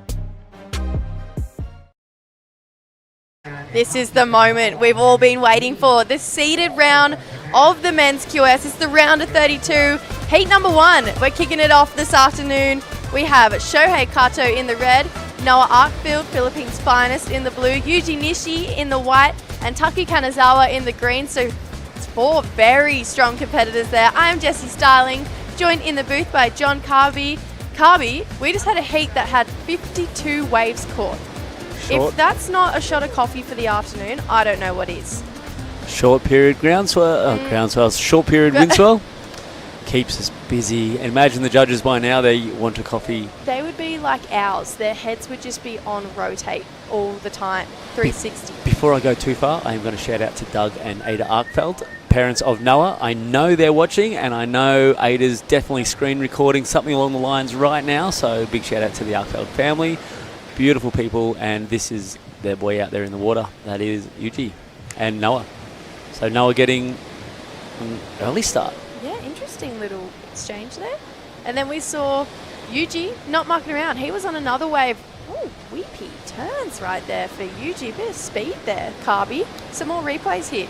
This was Noah's foam climb, and then he gets another little foam climb here. Nothing too exciting. I know Noah. I know Noah wants a ramp. Oh, absolutely. I said it in the last heat, Noah would have to be scouted as one of the Philippines' next best juniors and one of their best aerialist surfers too. Junior? He's 21 years old this year, so he's no longer a junior. He's aged in the last 3 years. In my head, he's still aged 18. like a fine wine. He's in his own. He's got a great air game. Barrel extraordinaire, but this is Shohei. Shohei Kato, one of my favourite surfers. That was a nice opening turn. Bit of a kick at the fins there. He's on the Challenger Series this year, coming off a 9th place over in Portugal, and took down some big names there. Jacob Wilcox, Ian Gentile, and it's pretty hard to be able to do that. But we're lucky enough to see him here competing in Baler. Very exciting last heat. Like I mentioned, 52 waves. I would say 20 of them caught by this guy, Jawad Alciso. He's down there. He took out the heat. He's with Giada Legati on the glass. All right, so you caught around 15 or 20 waves in that heat. What did you have for lunch? Because that was electrifying performance you did. I'm just eat lunch and I ate 1 cup of rice and 1 spam. Yeah, that's all. All right, everyone knows now cup of rice is what you need before your heat. You were killing it out there. And tell us a little bit of your game plan and what you were expecting in the heat. Yeah, my game plan do some big air. Yeah, I do with some good whip first before go air and some good turns. Yeah, that's why I got some good score. Me and Jessie were loving the colors on your board. Tell us about your equipment because it's looking really fast under your feet. Yeah, this color, the purple, this is from my girlfriend suggesting me. And this color, yellow green, this is my color. Yeah, like similar of the dragon. This one. Yeah. All right, that is beautiful. I'm sure your girlfriend is watching and your family as well. What would you like to say to everyone? I would like to thank to all my sponsors and families, friends, also my girlfriend. Thank you for always supporting me. Yeah. Gorgeous. Thank you so much. Back to you guys in the booth. The little cheeky smirk back to the girlfriend. She must be feeling good. Jaywood is one of my favourite surfers in Siargao. He's got one of those natural instincts to reading waves. That's super rare in surfers. A lot of them have to learn it, get forced. Look at Baler. Wow, is that a storm? That's that rain squall passing over the mountains in the background. Is that the one that we just had? I don't think so. That might be the one just missing us. That one might bring 40 knot onshore winds like the first one did, but that's just scenic Baler, Aurora. This is a beautiful province protected by those mountains. What a place. What a scenic area. If you want to go walk and trek through the mountains, if you want to go check out some beautiful rice fields, or if you want to go surfing at Sabang Beach, as we have Yuji out there on this replay, nice combination, smooth open face to work with. Wind's dying off. He is ripping this one to the beach, not doing too much. Look at this set. Noah looking for the ramp. Not quite connecting on that one as Taki took off. And Shohei, he just getting, I'm not sure what he got done out the back, didn't get much on the inside. Great looking second turn there for Taki, holds on too. So just when you thought he was gone, he reappears. He comes back. Taki, obviously a part of a really talented surfing family, his older brother Roy, but he's here to show his talent, and he got some nice work done here, Carby. Yep, this little layback, blowing fins out, 1 foot, disconnecting completely from the board, swinging it back in and getting the completion will go great with the judges. And this is Shohei, again, nice and smooth, not too much on that one, with already 6 minutes, and this is Takey out the back. We sort of lost him. We'll assume it was amazing. It was the layback. It was the layback. Yeah, so that's one we just saw. So we're going to get that score lock in. Last of Shohei. Not much, a 175, but this guy, he's building right now. Yuji's got a 4.5 and a 3.5. Wants more with that end section. Drifts that tail around there for Yuji Nishi. Was well a part of a really talented surfing family. Keijiro Nishi on the Challenger Series. Yuji wants to get there himself. This is that replay. Again, just putting it together. Not missing an opportunity on that wave to get those numbers up. Little blow tail there. Just takes his time, spins it around. Cool, calm, collected. Thanks for the points. Yeah, Yuji, he has had a really incredible run. Actually, he was over in Siargao. Got a good result there. Went to Taiwan, had a great result at Taiwan, and now he's back here. And he's already building, he's looking for the round of 16, so he's already competed to get himself into this round and then to move forward again. You know, Yuji, he wants those big points. 4,000 points can go a long way, especially this part of the year. And it's a great opportunity for the Asia region. We sort of dropped the Asia Pacific co-sanction. There's been a lot of them this year also, a few more coming in Australia next year. This gets the Asians into their own department for a while, and they get to battle it out on screen. Ooh, over the falls and a little bit of body surfing to finish things off. Taki, unfortunately, coming unstuck here. Shohei, building speed down the line means one thing. Goes down on the air reverse. No, I knew that was coming. He usually has those on lock. So, I don't know, maybe a little bit of a mishap there from Shohei. Seems like that wind. Here is Shohei. This is the replay of that one, and hits the section perfect, tail high, just clips that rail as he spun it out. Maybe a little bit too far forward on the boat. On the boat? On the boat. Noah, look in here. We know he wants a ramp. We said it from the get-go. He loves to go to the sky. That's it. So, air reverse, probably small for his standards. You know, he's done some of the biggest we've seen in competition. So, he'll be backing it up, but he's going to want more here. Taki has a 5.5. He's already building. Just is going down again on that second turn. So, a couple of mishaps here for some of our higher seeded surfers. A few nervous moments there from Noah too. He was scratching to get out of the way. The last thing you want is interference on your paddle back out. Here's Noah's replay. Took him a little while to get into that green wave, and as he hit this section, it wasn't quite the clear lip line that he wanted.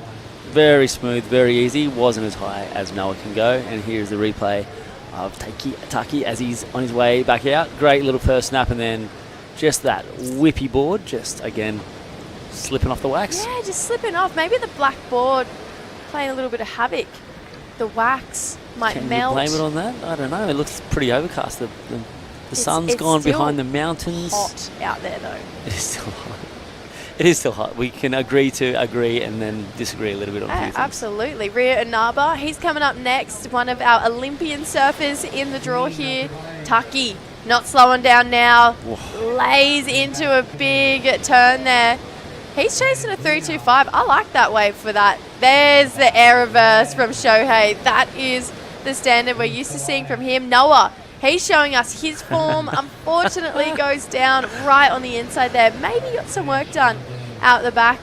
what's Yuji got for us? We know he wants a piece of it too, but he's going to sit and wait with priority at this point. We've got a couple replays here, Carby. We are going to have a little air reverse show coming up, I believe. But this layback jam in the pocket, loved it. That's the technical drop wallet we all aspire to. Shohei ramping it up for this one. That's just a nice tail high, smooth as you like, and then Noah giving his version. Little bit caught up in that turn into a wrap, and I'm sure he would have loved to finish this one off. He just pitched a little bit too far out to the flats, didn't quite control that on the exit of the lip though. But Noah will be happy he's starting to get them through the lip, so exciting times. Yeah, we got what looks to be a great looking cycle. Guess the song? What song is he listening to, Carby? It looks like a bit of techno, just by the way he's moving. Could be.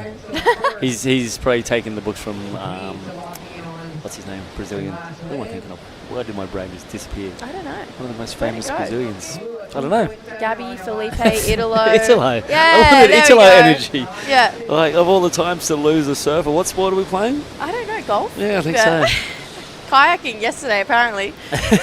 Well, I mentioned a boat already, so I've lost before I hit the ground. It's all right. It's been a big day. We would have run 22 heats today. We're a solid way through every single division, actually. And here we are in the afternoon. We are sort of getting that wind lightening off. The conditions are super rippable right now. So fun. As that tide's come in, it's not losing the energy on the outer bank. It's all hitting this inside bank. As happy as I was to see these guys competing, I was also sad for myself because it meant I couldn't go surfing this afternoon. But look at this. This makes up for it. Shohei, just with that super stylish carves from Shohei. I honestly love watching him surf, and he just carries himself so well on every single level, whether it's QS, Challenger Series, the Japanese Pro Tour. He just doesn't back down ever. Not at all. It's fifth gear. Let's go. Style. So smooth. Smooth. And this is one of those things. Speed, power, flow in conditions like this. It's a task. And he is making it look like butter out there. That might as well be a offshore point break. Oh, and this high tide, it's something about Sabang, even though it's small, you know, it's not pushing that 3 foot mark, you know, it carries through the high tide and it carries power through the high tide, which a lot of beach breaks actually lack. But I feel like that's a cool strong point that Baler has, is that this wave, no matter what, it's always got power behind it. Do you know another strong point? Yeah, Look tell at me. the crowd on the beach on a Tuesday afternoon. Everyone's just lapping up this event. Yuji, he's doing it as well. Flares out the fins, goes down, unfortunately. And then Taki, looking for a 3.25, gets a little late to both of those sections there. But Shohei on that last wave goes to the lead. It's a 4.05 that got him there with another score to lock in. So our Japanese surfers at the moment starting to really run away with this one. So this is where I'd love to see Noah just go pop, super high alley-oop. We know he's got him in his repertoire. Haven't seen an alley-oop this competition. Yeah, and it is a point to mention that we are now into our seeded surfer round, so the level is definitely going to go through the roof. As you can see here, nice again. Maybe not getting as high as he'd like, also sort of pulled out of that one. And down the beach was Taki. 2 quick jams and then a sort of foam climb. The boys have already set the standard airs for the flavour, so let's see how the rest of this one unfolds, because there's some good scores out there. We're already a whole bunch of 5s and 4s. The requirements all around that mark, so anyone's heat at this stage. Haven't seen anyone else get into that 7 range other than Neil.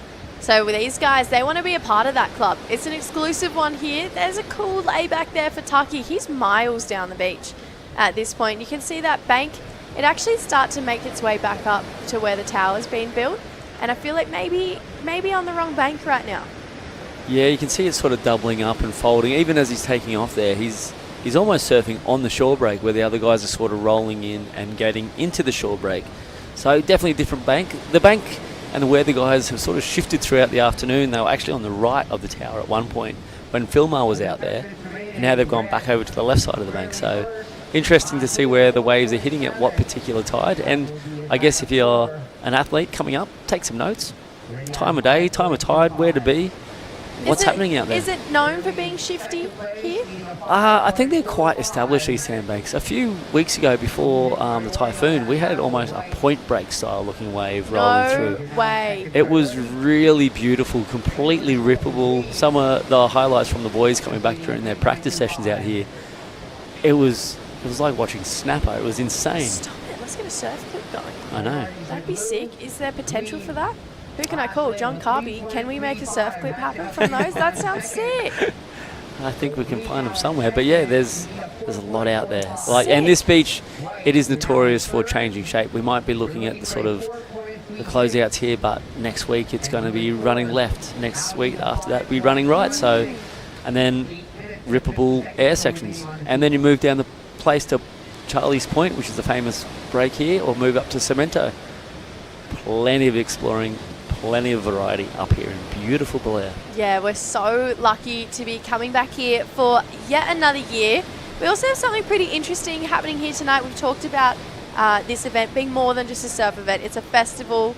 We're celebrating surfing. We're celebrating Baler. And tonight, actually, there's a surf film night featuring the premiere screening of Rizal Tanjung's film Togaruga, which is pretty cool. So Nice. That's all going to be happening tonight. We had beach cleanups. We've seen surf lessons going down. It is more than a surf contest. We've said it time and time again. It's so nice to be here and be a part of it. Yuji, he's looking to get back into that top two because Taki, he's crept his way in there with a 3.35. Noah needs to do something here. Needs to answer back, get himself into this heat here. Floats down the line for a second. Then gets to the finish there, but late again for Noah. This is quite uncharacteristic. He had this sort of a run in Taiwan, actually. There was an incompletion which sort of took him out of his last one, and here he is. He was putting together a nice little combination here, sort of these transition floaters, which gave him this boost into the speed section.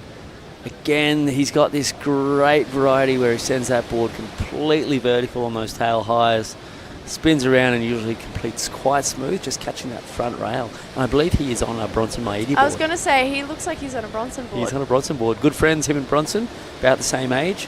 They competed last year in the World Games, World Juniors together. And yeah, good friends. And he is on Bronson's board from Shargao. He handed it over to Noah. Oh, that's cool. Taki just unleashing, folding this wave in half right now. Gives us a little fist pump back to the shore. And that is quick, fast, vertical surfing. And Taki Kanazawa, he wants to challenge for the lead here with this wave. This was, again, just getting to work. This is competition surfing 101. If you're in your local board riders and you want to get that grind out and learn how to sort of put a score together, that's 101. Oh, absolutely. Taki chasing a 4.45. Carby on the spot. What's your thoughts? Oh, I'm going to go a low 4. I think it's not going to be quite enough. There wasn't the highlights, and these boys have sort of set a standard with airs, dropping 5s. That was meat and potatoes sort of surfing. What? Did it come in? It came in. What was it? Was I wrong? Yeah. Totally wrong. But that's all right. What is it? The 5.85, best wave of the heat.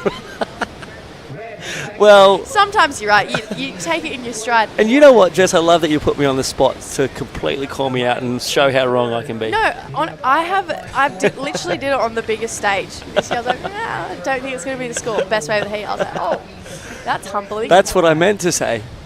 It's the opposite day. Yeah. Did you guys not get the gist? Well, that is a sensational 5.85. And as I was saying, board riders, kids, that's your fundamentals of surfing right there. Get your turns in, get that rail game dialed in, and then start sending those airs, because that's a way to win events. It's consistency, strong surfing. He's not surfed out of body either. He's got 2 5s. Yeah, absolutely. He hasn't. And if he's got airs in the kit, he can bring them out at any point. Yeah, and I feel like this is probably a leaf that Noah Arkfeld should take out of Taki's book, because he set the standard and then built on it. Shohei, he's done the same here, chasing a 6-1 to get back to the lead. I actually feel like Shohei does his best work needing to answer back. Whoa, this looks like a good-looking wave. Yuji stands up here, lays into a second turn. There's the speed we're used to seeing. Wow. Taki gives us a little point back to the beach. Speed was there, commitment to his rail and his turns was there, and wave selection, maybe one of the better bowls we've seen come through all afternoon. Yeah, and priority there, getting used by Shohei, and he literally just did one tag and kicked off. I can make the call that one go to his two, and then right behind him was this is definitely the wave of the heat so far. There's no question about that one. He is just getting to a critical section, straight back up in, jams it super hard, and as Jess copies his claim, he knows it felt good. The judges are going to reward that, and I feel this will take him into second, possibly even into first. Yeah, Shohei's in trouble here. Absolutely. So it's 6-5, that last wave for Yuji. Shohei having a paddle here, smaller looking wave, but it's got speed. Needs a 5-7-6. There's that silky smooth rail work we're used to seeing. Flares out that tail, but it's not going to be enough. He's going to need more. He's going to need one of those bowly looking waves for a guy who has so much experience from this year. This is a weird wave choice to take. Exactly, and it sort of shows that pressure's adding up. It did look good though, and he has got plenty of tools. If he had got that above the lip, then maybe he might have got into that good zone where he needed to be. The last one of Yuji coming in at a 6.50, so it was the best wave of the heat. Didn't get him into first, but has got him into second place, putting Shohei up now to a 5.67 that he won't get on that last one. And Noah now sitting in a pretty daunting place of needing a 7.30. So Noah up and riding right now. Foam climb to get things started. Coming up again. Just a sort of a weaker transition turn there. Now he's looking for this thing to hit that inside bank, and it looks like he's going to get on the accelerator. And I know he's going to try to push it towards the air. He knows, again, that wasn't that lip line, and we're seeing those right-handers fill back up in that bank. It's changed all day here. It has. It really has chopped and changed. We've seen this swell filter in. I mean, think about the first heat we had this morning. It was small, offshore, perfect longboard conditions. Now we're looking at really fun, contestable QS. Marimar, he's frothing. He's just given Noah a 10. He wants him to go through. There's Jaywood from the last heat. Chilled, relaxed, post-heat, backing up, watching Noah Arkfeld out in the water. We've got the Shargow boys to the right. We've got the Blair boys, and there's Elvis Legaspi from Catanduanes. Shout out to the crew. There's my beautiful wife, Christine, looking at her phone, listening to me. Hi, honey, look up and give us a wave. And then Catanduanes got smashed by that typhoon also. So shout out to all those communities that did suffer from that typhoon that went through the Philippines recently. Like, we are thinking of you guys. It's definitely one of those things. We get good waves from typhoons, but there are communities affected. So 1 minute 40 to go. Things are pumping out there. I was like, oh, the suspense. Where was I going to go? I didn't know where I was going to go. I was like, do you know where you're going to go? No, I never know. I usually wait to see what my mouth says to me. Oh, gosh, Carby, you keep us on our toes.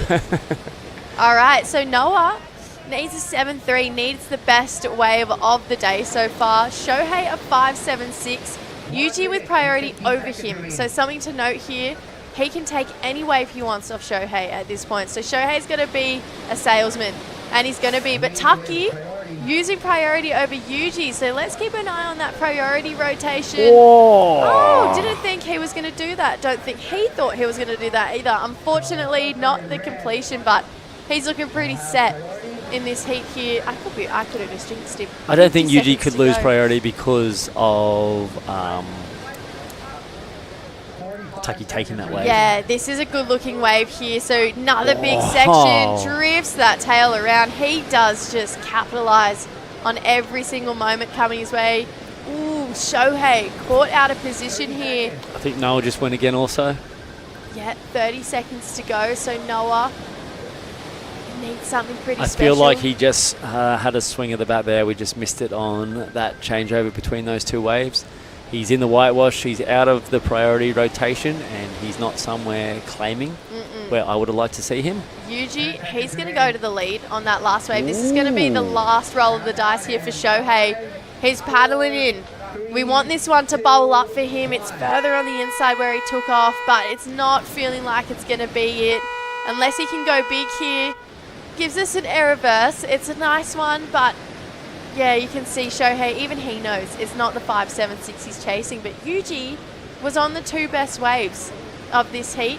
use this priority well and just surf beautifully, to be honest. So we got scores to lock in for all 4 surfers. Heartbreak Avenue right now. It's not going to be the score for Noah Arkfield. We're going to see a Japanese surfer win this heat. We're going to find out after this quick ad break. See you guys soon.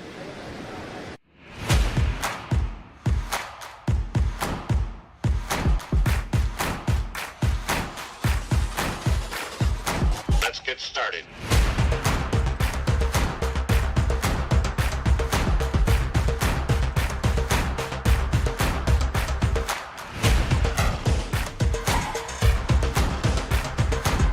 Let's go.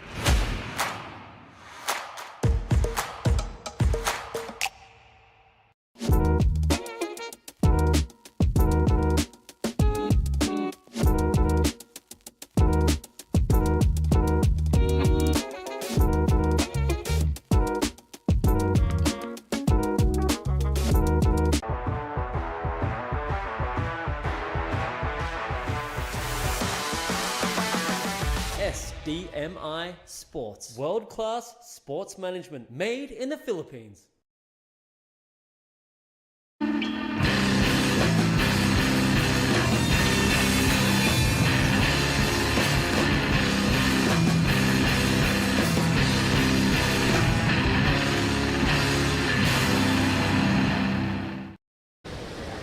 Quite sad to see Shohei Kato sitting alone on that beach contemplating the last heat that just went down. Unfortunately, he just wasn't able to drop the score that we all knew he's capable of performing, but never you mind. I am here in the booth back with John Carby. My name is Camille, and here we are in another afternoon in Sabang Beach. It feels like it's been an entire week, but it's only been one day. It's been a while. I feel like it's at least 2 by now. Yuji Nishi did pinch the victory in that last heat also. Oh, straight into it. And Taki... That's exactly why it feels like 2 weeks have gone by, because the action has been non-stop. Our surfer in red, Made Pajar Ariana, taking it to the air pretty fast. So fast we can't quite catch up. But yes, John, what did you think of that last wave from Ariana? Oh, that was nice, and that's that bit of steez that we like to see. Grab rail, sending it high, making a statement within the first minute. Here we go again. The last heat started pretty high up. Here comes Taki. I'm sure he's going down there to see Shohei. Oh, nice little layback drive into there. There's Taka out there. Weird fin setup. You went through it on your post heat with him on the glass last time. Super funky fins, but it's working for him. Now let's get this replay. So straight into that section, gets the grab. He just showed the judges what he can do, and then Tucker, a nice little layback, doesn't get the rebound into the section, kicks out, but he built last time. I'm sure he'll build again. That was Rio. On screen, yes, we see Rio just finishing one more wave, and here is the replay. Our Olympian surfer driving down the line with much speed, and Gusto taking up to the air, does a grab, goes on reverse, not as clean as Pajar's, I think. I think we will see that reflected. So Amadi made a 5.0 on his. It's going to be really interesting, and the judges are going to pull that straight up to have a look at the replay, or they might just make that call straight away. But we've got a few numbers to lock in for Rio and Tucker. Tucker not too much on his, but Ariana will be, I think, in front at this stage. Here we go live. Raul Borman from Brazil. Nice razor sharp backhand snap, and follows up with another, throwing buckets of spray as he finishes this down the line. And I am told that we are ready to interview our last heat winner with Dai Wako. 素晴らしい、戦いを見せてくれて、最後の最後の1本で見事第1位通過しました。明日へとつながりましたが、ヒート振り返ってみてどうですか？そうですね、前半に初めスタートダッシュ4点2本出せたんですけど、その後グリーンの選手がハイスコアの5点出して、で徐々にそこからレッドもハイスコア出して、で追い込まれる形になったんですけど、最後は5分あたりで16点出せてハイスコアゲットできて、で立て続けに最後またいいの乗れたんで、1位になれてよかったです。6点のライディングは、ちょっとパライオリティのシチュエーションで1本目行けずというところだったんですが、あれはやっぱり1本目行きたかったんですか？そうですね、行きたくて、で基本的に波を見てても1本しか来ないイメージがあって、でちょっとそこでやられたなって思ったんですけど、パッて裏見たらすごいなんか良さそうなのが来てて、なんか神様ありがとうって感じです。Well, he had a crazy heat. That was crazy heat. He was coming third place and he was super nervous, but luckily he got the one of the best scores, 6-point ride, and he got into the second place, and lucky that he got the last one, and now he's super happy with the win and going to the round of 16 tomorrow. 明日いよいよラウンドオブ16ですが、ここ最近の QS を見ていると非常に調子の良さが伺えます。そのあたりの要因は何かあるんですか？そうですね、スポンサーのみんながいつも毎日連絡してくれて、で大丈夫だよっていうメンタルケアをしてくれて、すごい心強いサポートをしていただいて本当に助かっています。ではそんな方々に、そしてたくさんの方も、ライブを通して応援してくれていると思います。ぜひ、メッセージの方お願いします。引き続きこの調子でどんどん決勝まで、自分のサーフィンをできるだけ多く見せれるように勝ち上がっていきたいので応援よろしくお願いします。ありがとうございます。明日も頑張ってください。Back to you guys in the booth. ありがとう。ありがとうございます。Here we go. We nailed it. Okay, we have a blizzard of scores coming in through. So first live action now, we have Made on another one trying to back up his 5 or replace a 3.35. Other scores that locked in during the interview, we have Rio's 4.75, and we're still waiting for a score to drop, and Taka as well. So we saw on the replay on the screen, Taka having a bit of fun out there. Here we go. Here is the last one from Marty. I'm not sure that will do his 3.35. Quick combination in and out. We'll have a few other replays possibly. If not, just take our word for it. It was amazing surfing. Taka having the ball out there. He did a little pop shove it, little chop hop into switch dance, and then sort of played around. Yes, super fun. I love Taka Inui. I just think he's fun in the surf. He's fun on the interviews. Just a great family, the Inui crew. I love having them at any event. I think they should be at every event. Yes. Anywhere. And it was a tender moment where Taka Mama actually approaches me after the interview and says, "Thank you for all your effort to do these events every year." And here he is, Taka Inoue again on the live action, having fun on those funky fins, completes the rotation, and he's just having fun out there. And here's another Japanese surfer, Ryo Inaba, looking very sharp on his forehand. Some powerful surfing over there, but just a quick 2-turn combination for his wave. John. Here's Taka up and riding, getting that speed in straight away. Nice little throw tail, nice and controlled. Not too much on that one. Starting to build his and the replay of Rio. This is that just smooth textbook surfing, 2-hit combo. Not overdoing it, not overworking it. We're still within the first part of this heat, so he is just going through it. He's already got a 4.75 and a 3.7. I think that's going to throw away the 3.7 because that is nice, stylish surfing. We'll see where the judges go with that. Taka, his score dropping in, it'll be around that 3-point mark. Good way for him to also build like he did in his last round. So plenty of waves going to go down in this heat, and we're all also out there. He took to the air in his earlier round, so I know that he is definitely capable of sending those airs. His backhand attack is also vicious, so can't wait to see him open up. A few sets on the horizon. This is a great afternoon of surfing. The conditions are cleaning up really fast, and I agree with some of the commentary before this heat where it's looking pretty fun.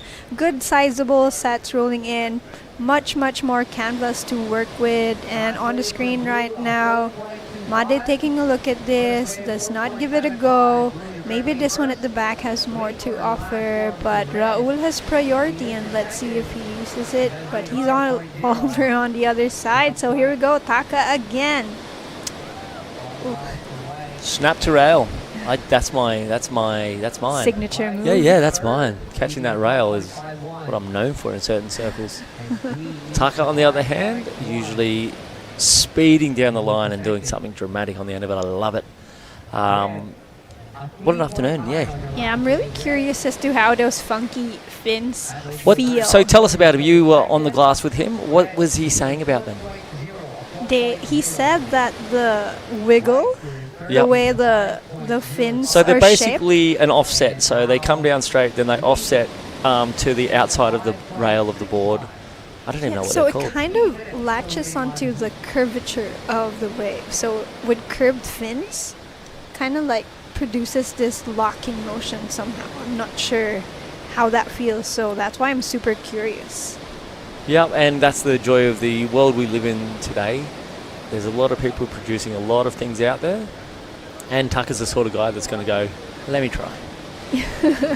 And he's been riding them for 2 years already, so it's quite interesting how not more surfers are on it. It seems to be working well for Taka. His career is going better than mine, so maybe I need to swap fins.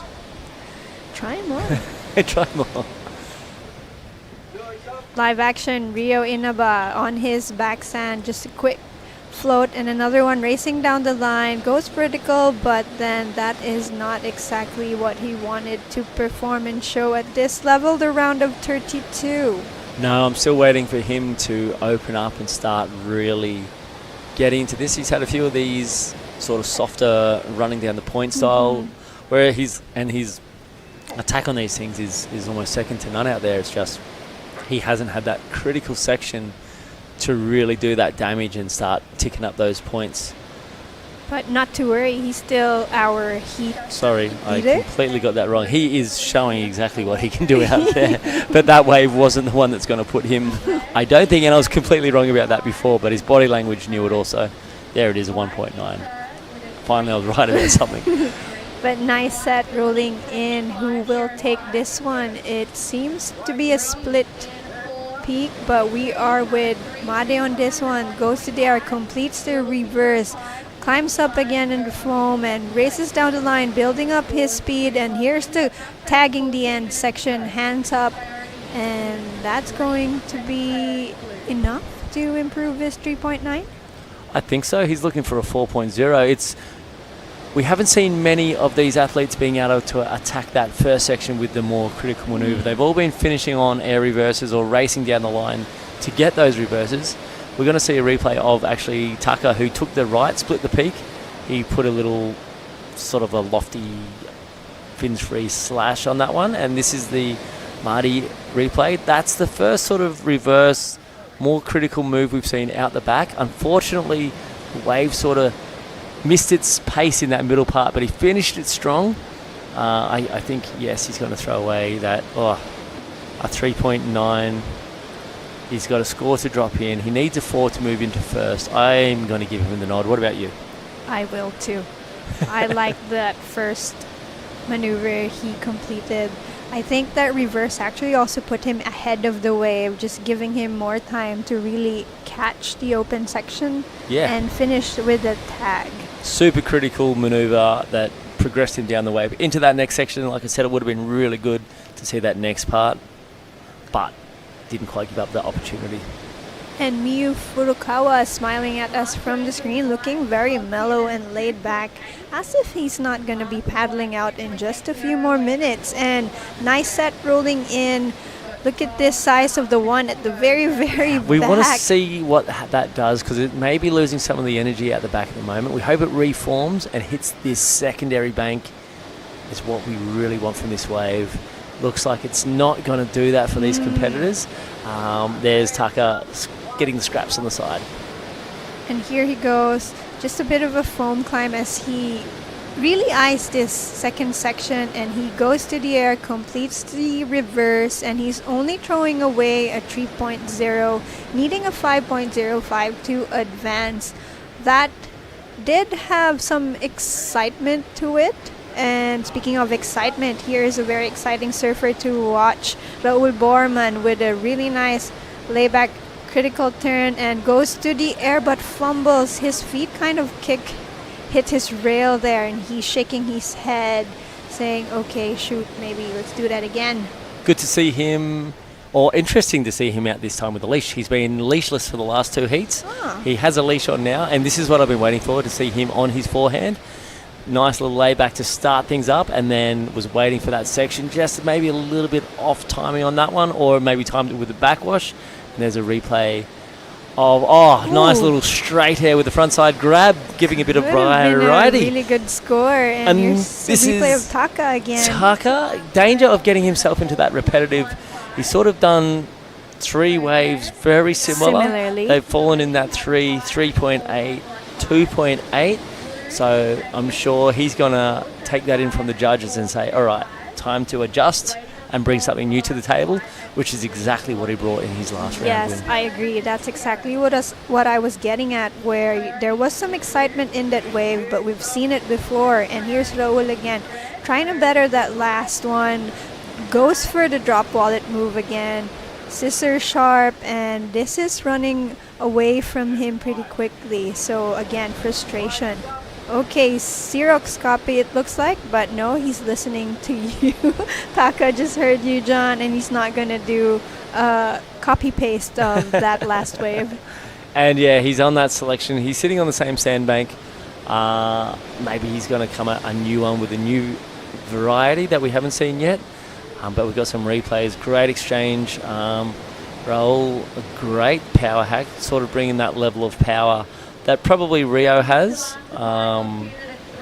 Definitely Rio's a big power surfer out there, and that's where he's getting a lot of his points. And obviously Raul is also quite strong out there. That layback hack delivered a punch, but again, a little bit smaller on the inside, didn't quite get all the opportunities. And I've noticed a little bit of backwash coming off those walls now. Well, that's what I really want to see. Let's put the power surfers onto the biggest sets. Even though it will be just like a one-turn wave, at least the impact and all that power will be there. So Rio, Raul, head on over to the back. So we have some sizable waves rolling in, and let's see it. Let's see all that hefty surfing that you got packed. But meanwhile, now Made, just having a roll with this one, and not much there. He's just having fun, looking very relaxed, but I can see that he also wants to better his 4.15. I would love to see a wave count for today. I think there has been 1 billion waves ridden today. It has been a huge day of event, and there has been some amazing highlights. I can't wait to see the highlight package later on, from longboards into the morning, into the shortboards of the afternoon. We had the women's shortboard in there, and Tucker up and riding right now.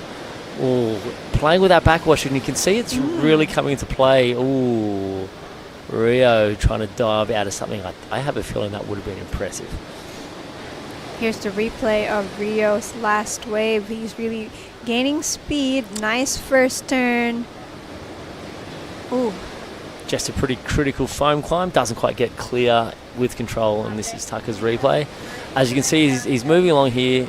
Nice first turn. As it starts to get steep, a bit of backwash sort of comes into play, and he sort of had to manage and pull back a gear on that slap, or he would have probably buckled his knees on the way down. So super reactive surfing from Tucker. Just wasn't in timing with the ocean at that point. Just a quick two-hitter for Taka Inoue. And we just have 7 minutes and 45 seconds left for the second heat of the round of 32. So I have to remind myself all the time that we're getting closer and closer to the more critical parts of the tournament. So our surfers have to be really dropping their biggest tricks right now if they want to proceed to the very crucial man-to-man heats. Exactly, and we're in the round of 32, which means it is the final round where our seeded surfers drop in, and that generally lifts the excitement levels. The guys from the previous rounds have to step up, and the guys who haven't surfed yet have to come in and try to hit that level of competition that they're bringing with them. So round of 32, when we're in this seeded zone, is one of my favourite rounds, just because it always brings the level up. Okay, here we go. Raul Borman Nice critical first turn. Another completes that full rotation, and he's pumped and he likes it. And Taka on his backhand this time goes critical on that first snap, and he's trying to look for something on the inside. Unfortunately, it's just a shore break. And checking his fins. He knew we were talking about them, Camille. He knew Yeah. he knew that we were mentioning them before. He was just making sure maybe they're not doing what we thought they were doing. Yes, everyone's heard of a magic board, but now we know there's such a thing as magic fins. Exactly. It's important, and that is the excitement about what I was saying before. You can change boards, you can get on a comp leash, you can change fins, rate, keel, and this is that last one. I'll roll 375, so nice little fin drift on that foam section. Didn't quite get the height of that one. He threw it super fast. That dropped in at a 375, so it's put him into a position where he now only needs a 525 to get in. And Tucker, nice critical smash, but it looked like he wanted more down the line, so possibly for Tucker maybe should have thrown everything into that first section.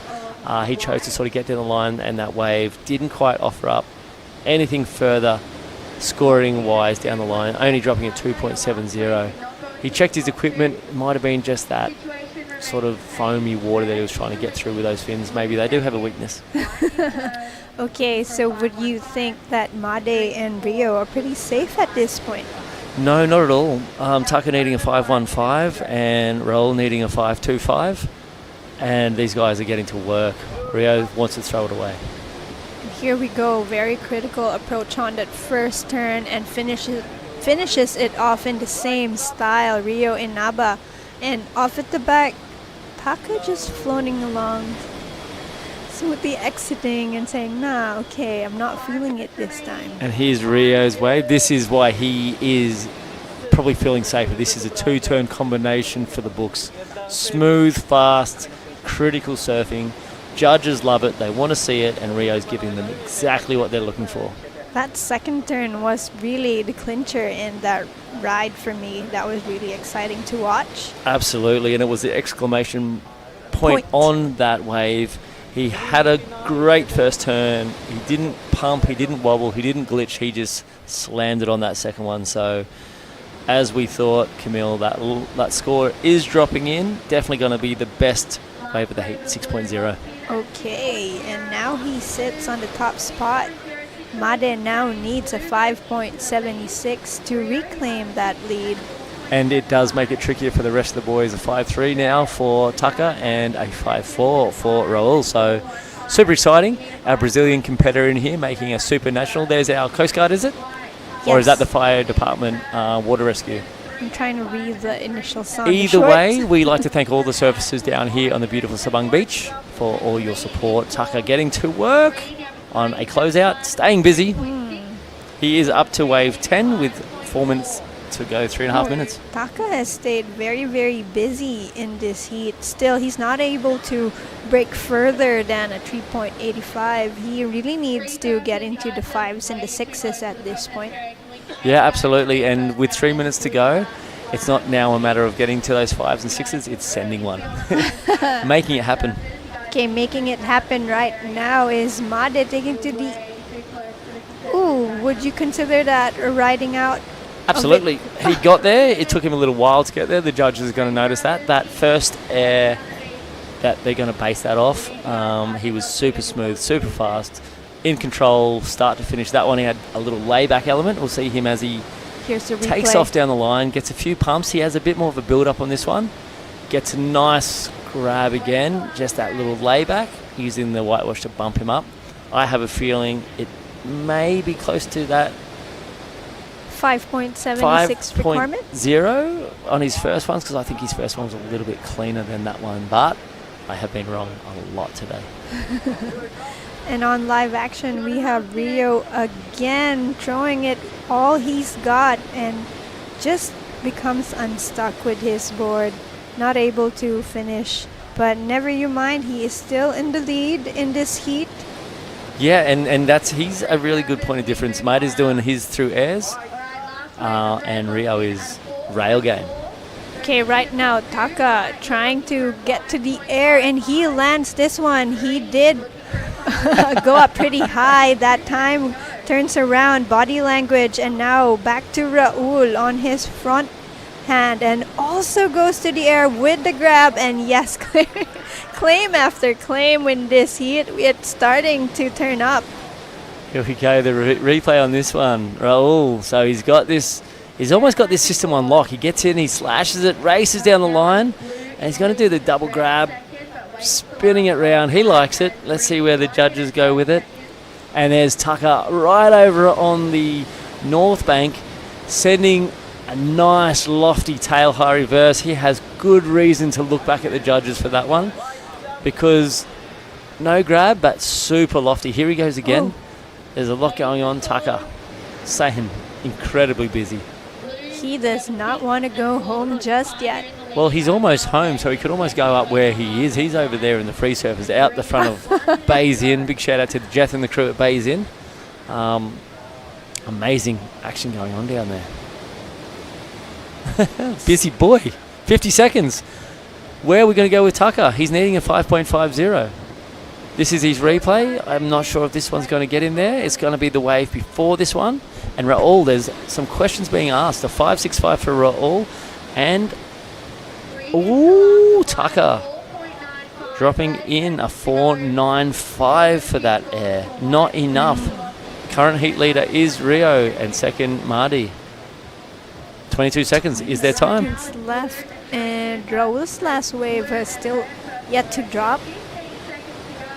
Okay, nice. Just one turn, one hit from Marty's. Looking very good and confident. Happy with the result of this heat. We're going to count this down now. 3, 2, 1. And that's how it lies. There is some numbers to drop in. Super important ones for Raul. Tucker has, I believe, what's his smaller one that won't count. Rio safe at this point in my mind. Marty, maybe not so much. Raul needing a 5.65. Dun dun dun. The judges are going to be looking at it, comparing it to the other airs in that event. We're taking a quick break and we'll be right back.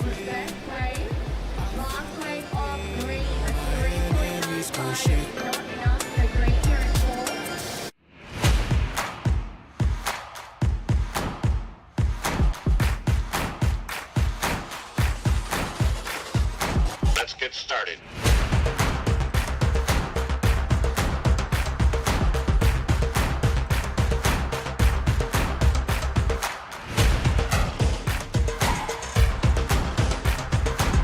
Let's go.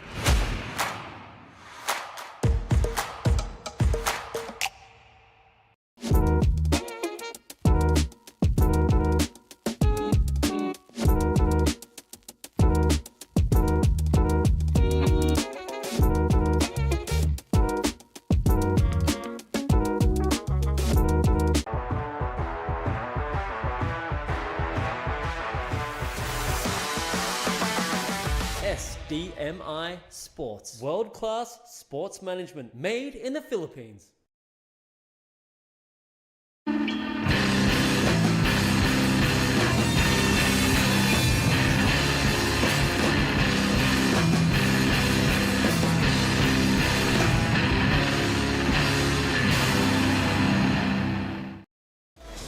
We have an all-Japanese seat coming up for the round of 32, heat number 3. We have Iko Watanabe in red, Raiki Masuda in blue, Raiha Onu in white, and Miyu Furukawa in green. My name is Camille Pilar, and with me is my footer idol, Idol Gia Legati.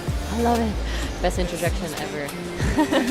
All right, what a heat as well. We are seeing some of the top seeds of this event finally come into play.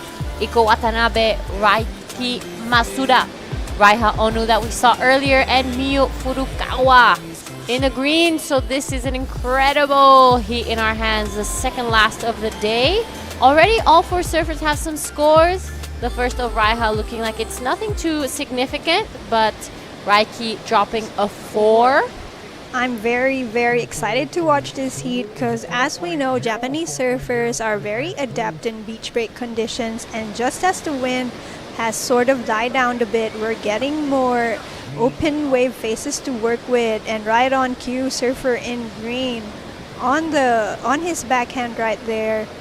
Just a quick two-turn combination, nothing much, but yeah, we're really stoked to see a couple more people take it to the air for this round. Yep, we have. So a couple replays here. This is our man in green. Fortunately, a little late to the party there for that turn, but he managed to ride out of it. I know he's going to be looking for a little more there. And we are reaching almost the full high tide here in Baler. So Iko Watanabe and Raiki Masuda showing up for the first time in this contest. Big tail blow there. I'm loving it. It's not easy to be waiting all day and keeping yourself hyped up and ready for your heat. That is true. So it's kudos to these guys who are gonna have to be really fired up now. It is 10 past 4 in the afternoon, and yeah, as I just said, it's not easy. And the judges like that opening wave from Raiki, giving it a 4.0 straight away, and that's the best of the opening exchange for this heat. Right on live action, we're back with Miyu Furukawa trying to add on to his 1.5, so easy peasy right there. Good start for Miyu. And here is Raiki again, looking very excited. I think all that pent up energy from waiting for his heat. And okay, so first attempt at an air from our surfer in red, but before we get to the tabulation of all those scores, let's throw it to John Carby and last heat. I am down on the glass with Rio. That was a really nice heat. Good win. You looked really comfortable. Talk us through it.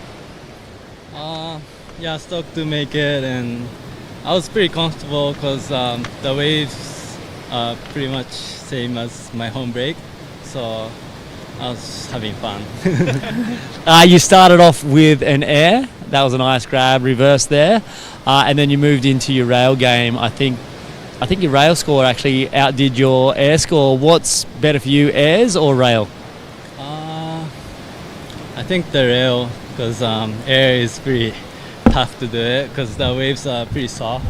So I try not to do more turns, but couldn't find the section. All right, that board that you are on is looking sharp. Do you want to tell me what you're on, who makes it, and what do you prefer in conditions like this? It's a Tokoro and it's carbon board, and this is my first time I'm trying out the carbon, and it feels good, really good. It serves really well. Please go ahead, speak Japanese, thank all those sponsors on your board and your family. Go for it, my friend. 応援ありがとうございます。ちょっとここ最近いい結果が出せてないんで、ここでしっかり頑張って結果残すんで、応援よろしくお願いします。 All right, ripping out there. Can't wait to see you in that round of 16. Hopefully tomorrow. See you then. Back to you guys. Thank you, John and Rio. And I love that he's wishing all the competitors good luck as we continue on with the round of 32. We're stopping it at heat number 4. So on the screen live now is Iko Watanabe getting a good first turn in and then going vertical on the second, but not much else. And another surfer at the back, Raiki, just building momentum, and wow, okay, he goes tail high and with that full rotation as well. So a couple more scores are dropping really quickly, Yada.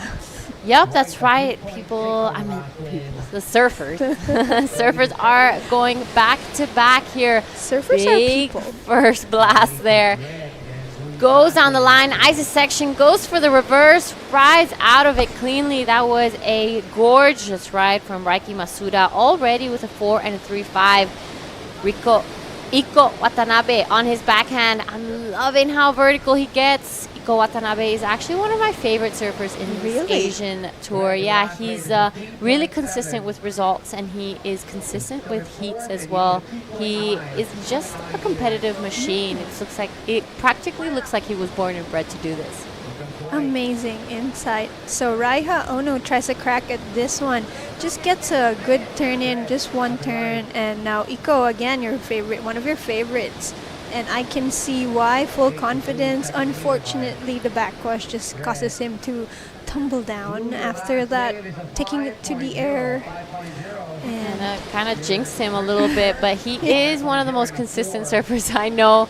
Usually those 2 airs that he's gone for always has him on lock, so it's rare to see him fall off, but this is his first heat. Yeah, so he's just getting his feet on the wax, getting those first heat nerves out of the way. Plenty of time left, 17 and a half.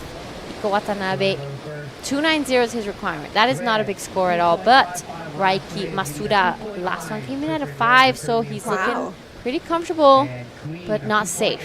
Raiki has the better of all the wave selection in this heat so far, and we see Raiha from another angle on the replay, just not being able to time that second turn well. And here is Iko again. I liked it.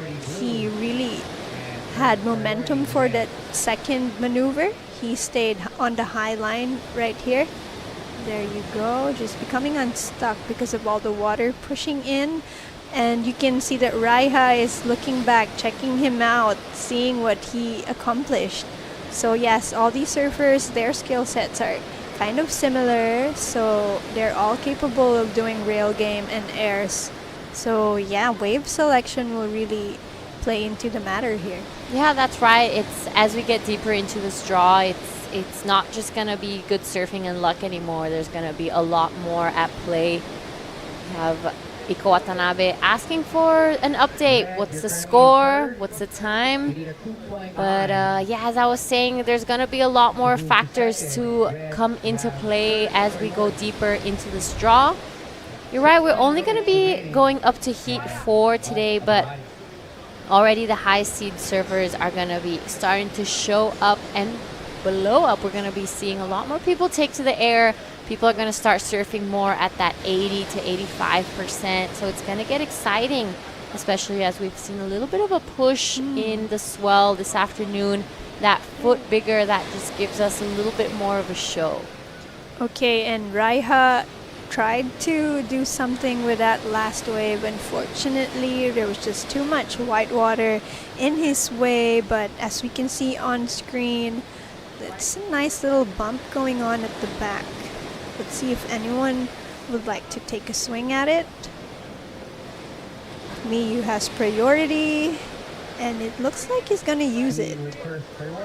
All right, this is Miyu now taking a look at this one, eyeing this section down. Big carve here to kind of get things started.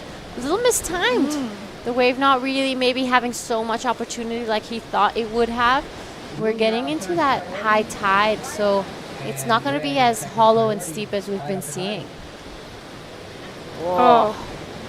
Beautiful surfing, Raiha Onu. I love that first turn, just crisp surfing from Raiha. Unfortunately, he's just not able to finish that second turn and ride out of this completely. So that first turn was gorgeous, actually, and I'd love to see more of it from Raiha. Yeah, that was unfortunate. He wasn't able to really back up that first score, but a bit of a priority situation here. So it is Raiki Masuda. Love that first turn, straight up into that second one. Wow, I think he might be able to throw away his 4.0 with that one. That first turn, he really gave it his all. I love the energy that produced. And on the screen live right now, Iko Watanabe, good first hack. Another one in, racing down the line, finishes sharp and has that end section to contend with and just topples off a bit prematurely. All right, a couple waves to be replayed at. Let's break this one down. He sets it up. Love the spray.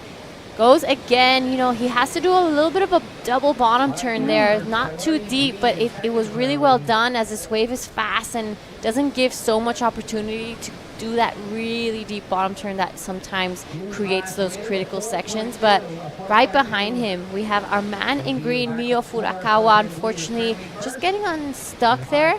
But this wave from Iko, look at the speed. He wastes no time in between turns. That's what I mean. Between that first and second turn, he had no double bottom turn. It was just that one straight line, and judges love to see that. Speed, power, and flow are the ultimate criteria after all 13 minutes left. There's a good look at the vibes here in the boardwalk in Baler. Live now again. Iko Watanabe, just a quick little wave, not going to affect his score so much. And what's happening this afternoon after the last heat? Here we see Rizal Tanjung on screen. Varun is up next. And I think he's going to be giving a talk later at 6 p.m. Yeah, so tonight at 6 p.m. there's going to be a film night.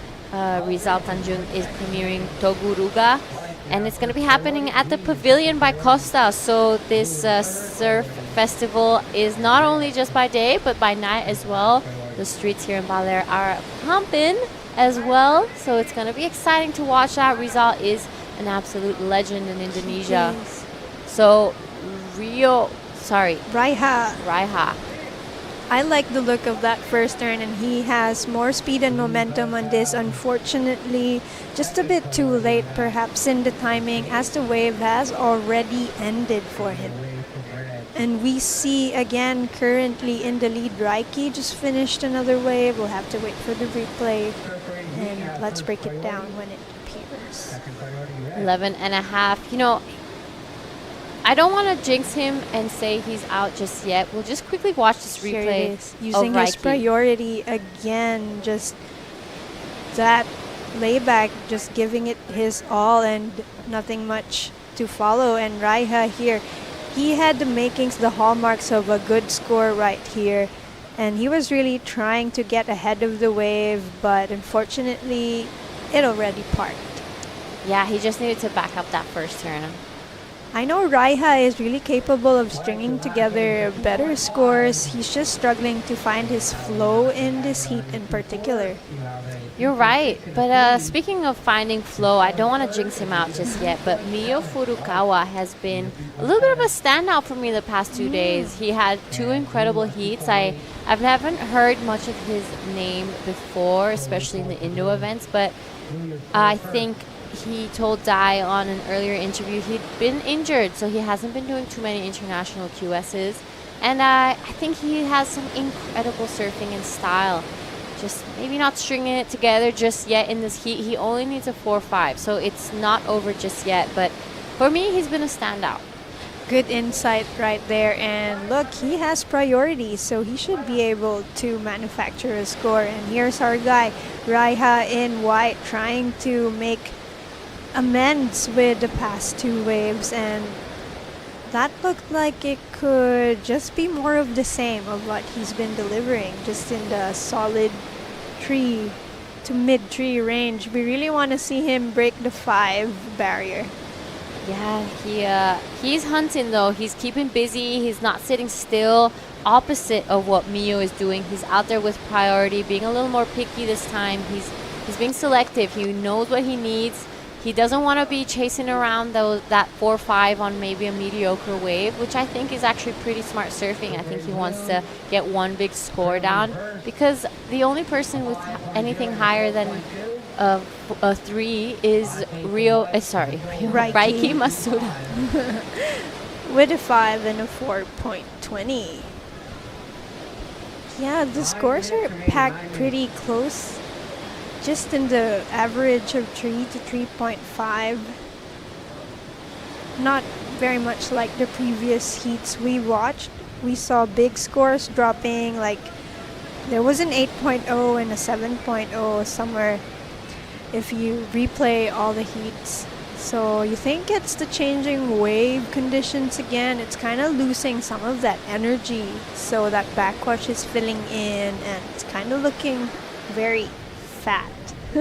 You're absolutely right. You want that incoming tide for when it's mid here, but it's kind of been the tendency where once you start to reach that high tide, it loses a lot of power, and it loses a lot of that bowly section that a lot of these surfers have been looking for, and especially to complete those maneuvers, the judges really putting the exclamation mark on those ending turns.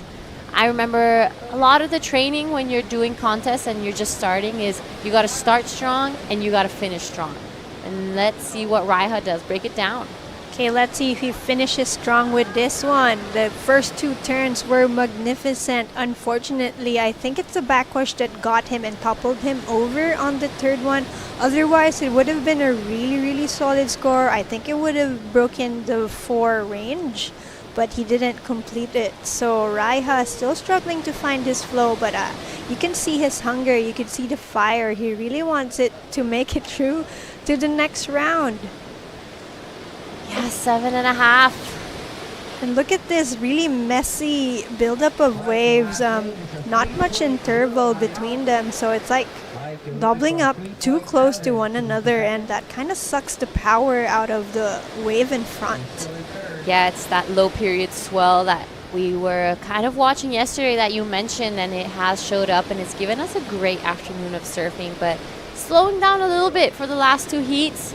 Only going to be surfing up to heat 4, which I'm really excited to be commentating because 2 of my favorite surfers are going to be in it, Dylan Wilcoxon and Varun Tanjung. So it's great to watch them in a heat together. And you have Toby Espejon also, who has been practicing all day in all conditions, morning and afternoon. So let's see if all that hard work will pay off in the upcoming heat. Yeah, sometimes coming in from those earlier rounds, it gives you that advantage that you've surfed this wave a lot, you're comfortable out there now, you've surfed it by yourself, so it could be an advantage. Okay, heat leader on the live action, Raiki trying to throw away a 4.20, and that was a nice looking backside hack, but again, topples over just as he approaches that end section. But still, he is still confidently in first place.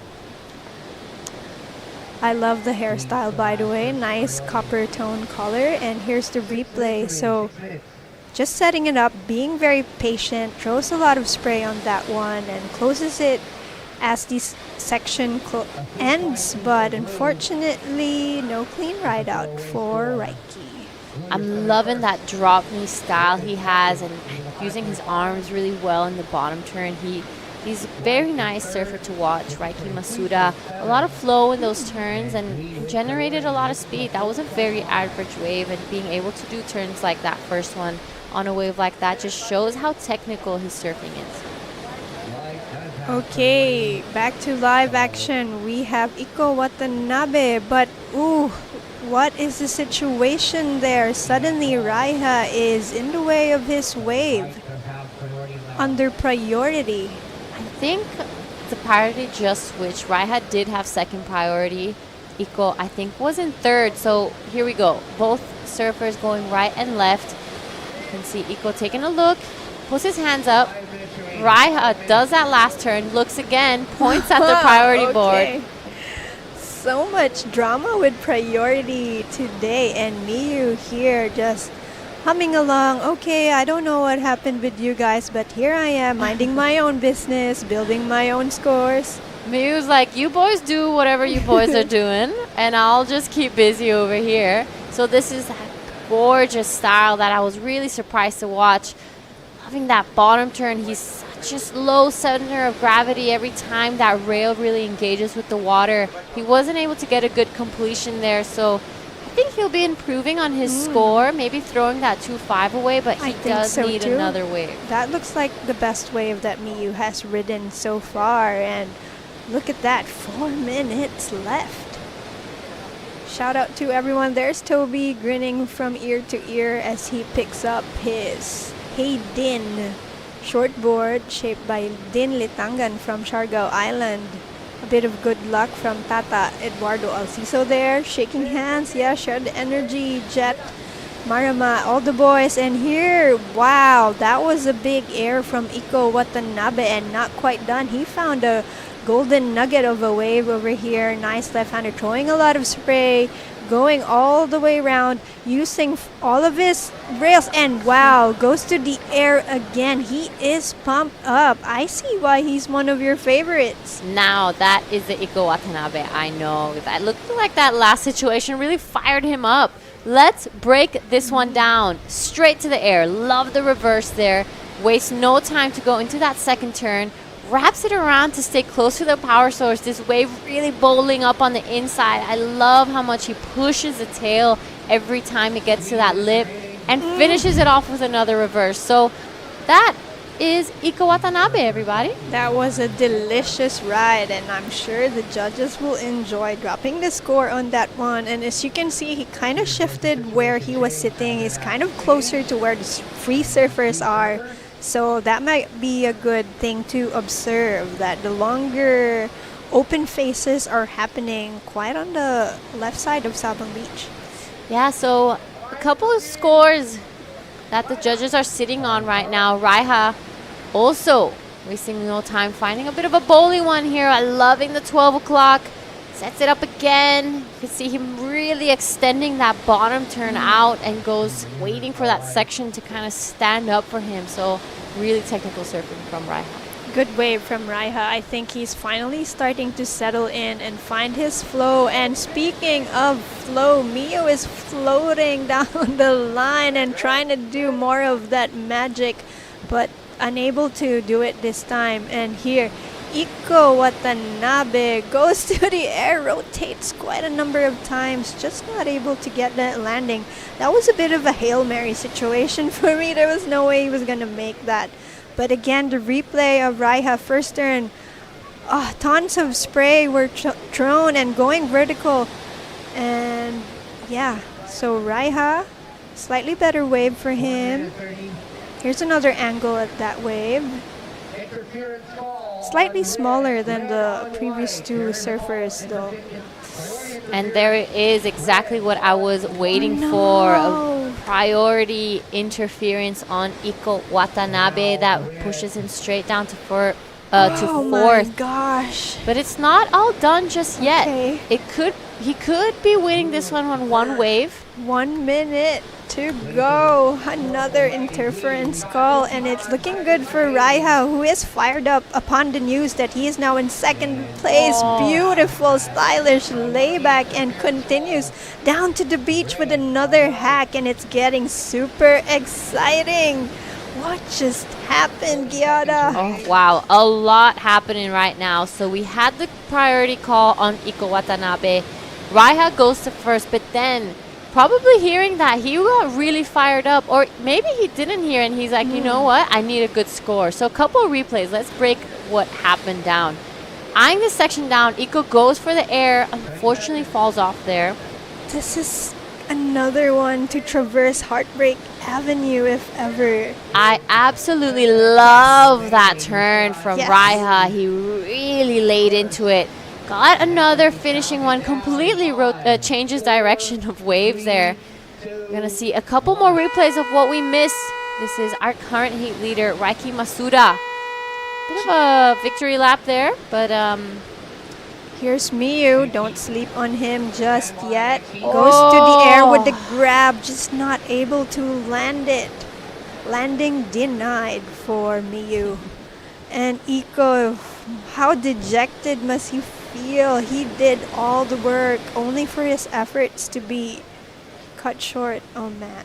Especially after getting that last incredible wave, you know, 2 reverses on a single wave, some nice turns in between. The best wave of this heat. I am actually so speechless. Yeah, it's heartbreaking, Raiha. There we have it. Okay, what? This is what I was talking about, how it's not over just yet for Iko because we were waiting for this score to drop. The 7.75 shoots him to first. But Raiha only needing a 4.16. That one layback could be the one. So unfortunate there for Mio. Gave it a 7.75, so it's like rising from the dead. Iko Watanabe is still in. We're waiting for one more score. Raiha Onu. Okay. He needs a 4.16. Was that last wave enough? Will Iko win, pass his heat with an interference, or will Raiha last minute clutch win? get it off Iko again. So this is such a nail-biting finish. I know, edge of your seat action, Gianna. I should just stand up. Camille is standing up. my She can't gosh. stop moving around. I know. I can't stop looking at the scores. Here we have it. Raiha Onu scores. The judges are going to have to take a good long look at it. They're going to have to watch Iko's last one, replay, compare. So it's all interesting. boils down to who prayed the hardest to their ancestors. All right. What are you thinking? Do you think he got it or not? I don't know. It's like my memory just got wiped out and like, what just happened? Too excited. All right, so Raiha's last one, he did that big layback, then completely changed direction, got one more turn on his backhand, and he needs a 4-1-6. Oh, definitely. Just a 4-1-6 with that layback alone, I think that's critical enough. They did drop a 5 on a layback earlier on. It was a bigger wave, and it was just that one layback, but I think Raiha, if it's not the score, it's just under. Honestly, what a clutch moment it would It's a be for toss-up. Iko if he really does pass his heat with It's an a interference. heads or tails situation, 50-50. It's going to be a little bit of a crazy story, yeah, if Iko passes with an interference. But this 7.75 is that awesome wave that we witnessed. So, okay, well-deserved score. No one is breathing right now. Hi, Sarah. We see Sarah Wakita. All right. There we have it. 4.25. He goes straight into second. Congratulations. Ooh, we can rest. Catch your breaths and maybe a quick break if ever. Raiha.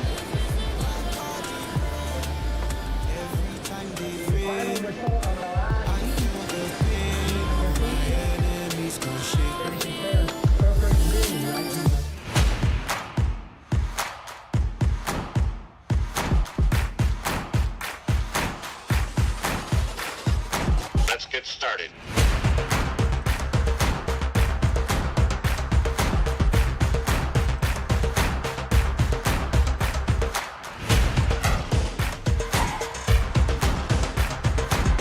Let's go.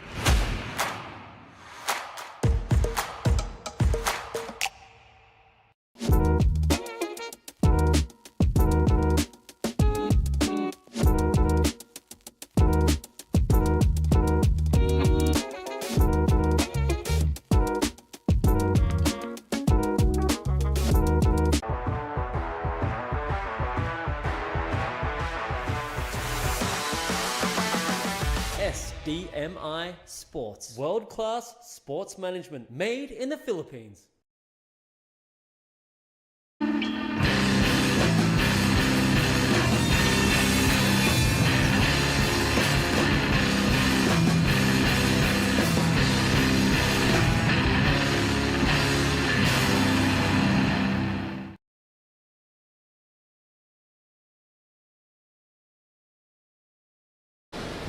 The ocean offering up some great conditions this afternoon in Baler.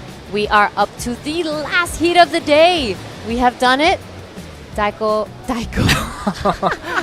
Taiwako.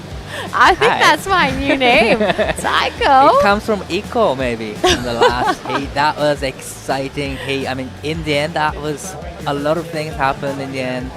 Unfortunate for Iko Watanabe. Scored.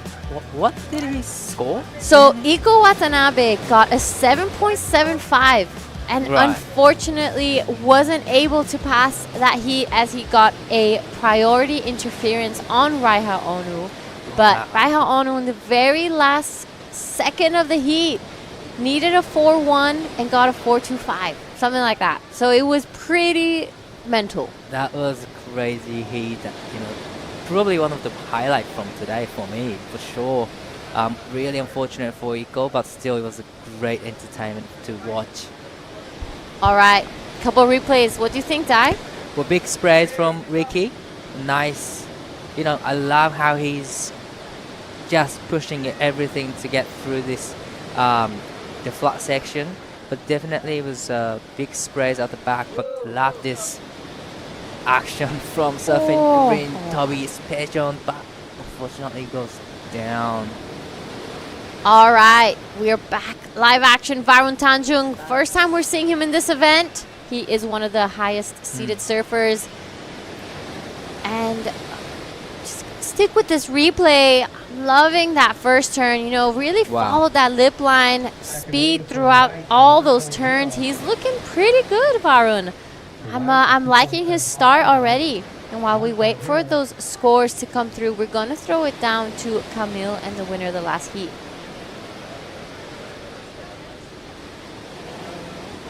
I have him. Okay. Raiki Masuda, who just won that last heat. Very, very interesting. Very, very exciting. We saw that interference call really cut down Iko Watanabe's performance, but even yet, he got a 7.75, stringing together the most optimized wave of that heat. And Raiki, meanwhile, as all of this drama was going on, were you aware of the interference call just now? The wave was really tricky, so I tried to find a good wave and move to the left and right, but I didn't find a better one. Yeah, really hard. Okay, so you just kind of settled and found your own peak. You didn't really sit with the rest of the surfers, and this strategy really paid off for you. And it's your first time in Baler. How are you liking the waves in Sabang Beach? Yeah, Baler is really good place, but unfortunately wave is a little bit small and tricky, but yeah, it's fun. So waves are a little bit small. How much bigger do you want them to be so we can really see what you have to offer? How much bigger do you want it to be? Just, you know, wishful thinking. I don't like too big, but yeah, I want to like fun wave. Yeah, good size. And this is a fully carbon board. Can you talk us through it? How does it perform in conditions like today's? Yeah, this is a great surfboard in Japan. Brand is like in Japan, and yeah, wave is a little bit weak, so that's why I choose this full carbon. Yeah. Okay, so Team Philippines, you might be able to take a note from Japan's notebook, because these carbon boards are doing really well on kind of the more gutless surf that we're having. But yeah, one last heat to go before we call it a day. It's been a day of super, super amazing rides and just 50 plus waves ridden in one heat. Whew, how am I still standing up? But again, congratulations to you. Say something in Japanese to your friends and followers back home. はい、なかなかタフなヒートだったんですけど、そうですね、なんとか勝ち上がれました。次も頑張ります。応援よろしくお願いします。Yep. Okay, thank you so much. Back to the live action, last heat of the day. Gorgeous. Thank you, Camille. That was very insightful. I'm loving her post-heat interviews. All right, so back to this current heat. Varun Tanjung drops a 4.5 for that last one. Wow. So a great start, and he's looking like he's going to back it up really quickly. I'm really excited. We saw Dylan Wilcoxon catch a wave as well. And this is a pretty stacked heat. Definitely, you know, this is the replay of last of Varun. Nice first turn and straight into the finishing turn. So that's quick two-turn combo, but wow, it was great surfing. And this is Dylan Wilcoxon on the smaller size waves.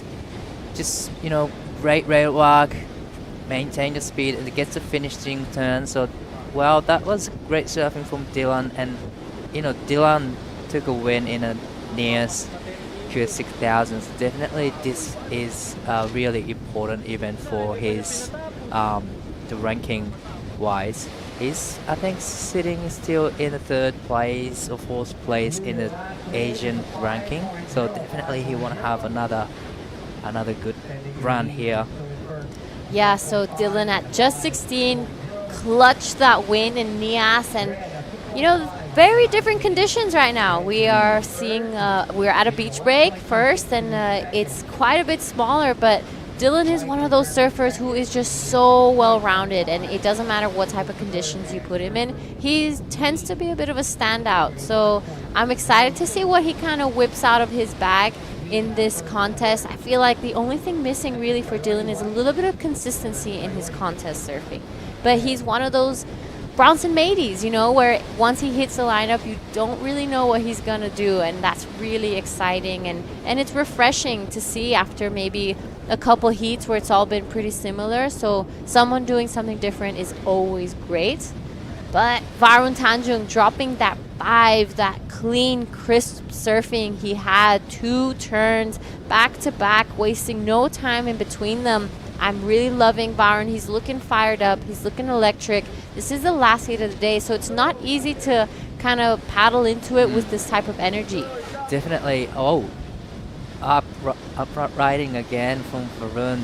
But like you said, this is the last heat of the day. We started at 7:30 this morning, and now local time it's almost 5 o'clock. So these guys waited for quite a long time to surf a heat. So definitely it's hard to bring that energy to it. But Varun just, he's psyching up.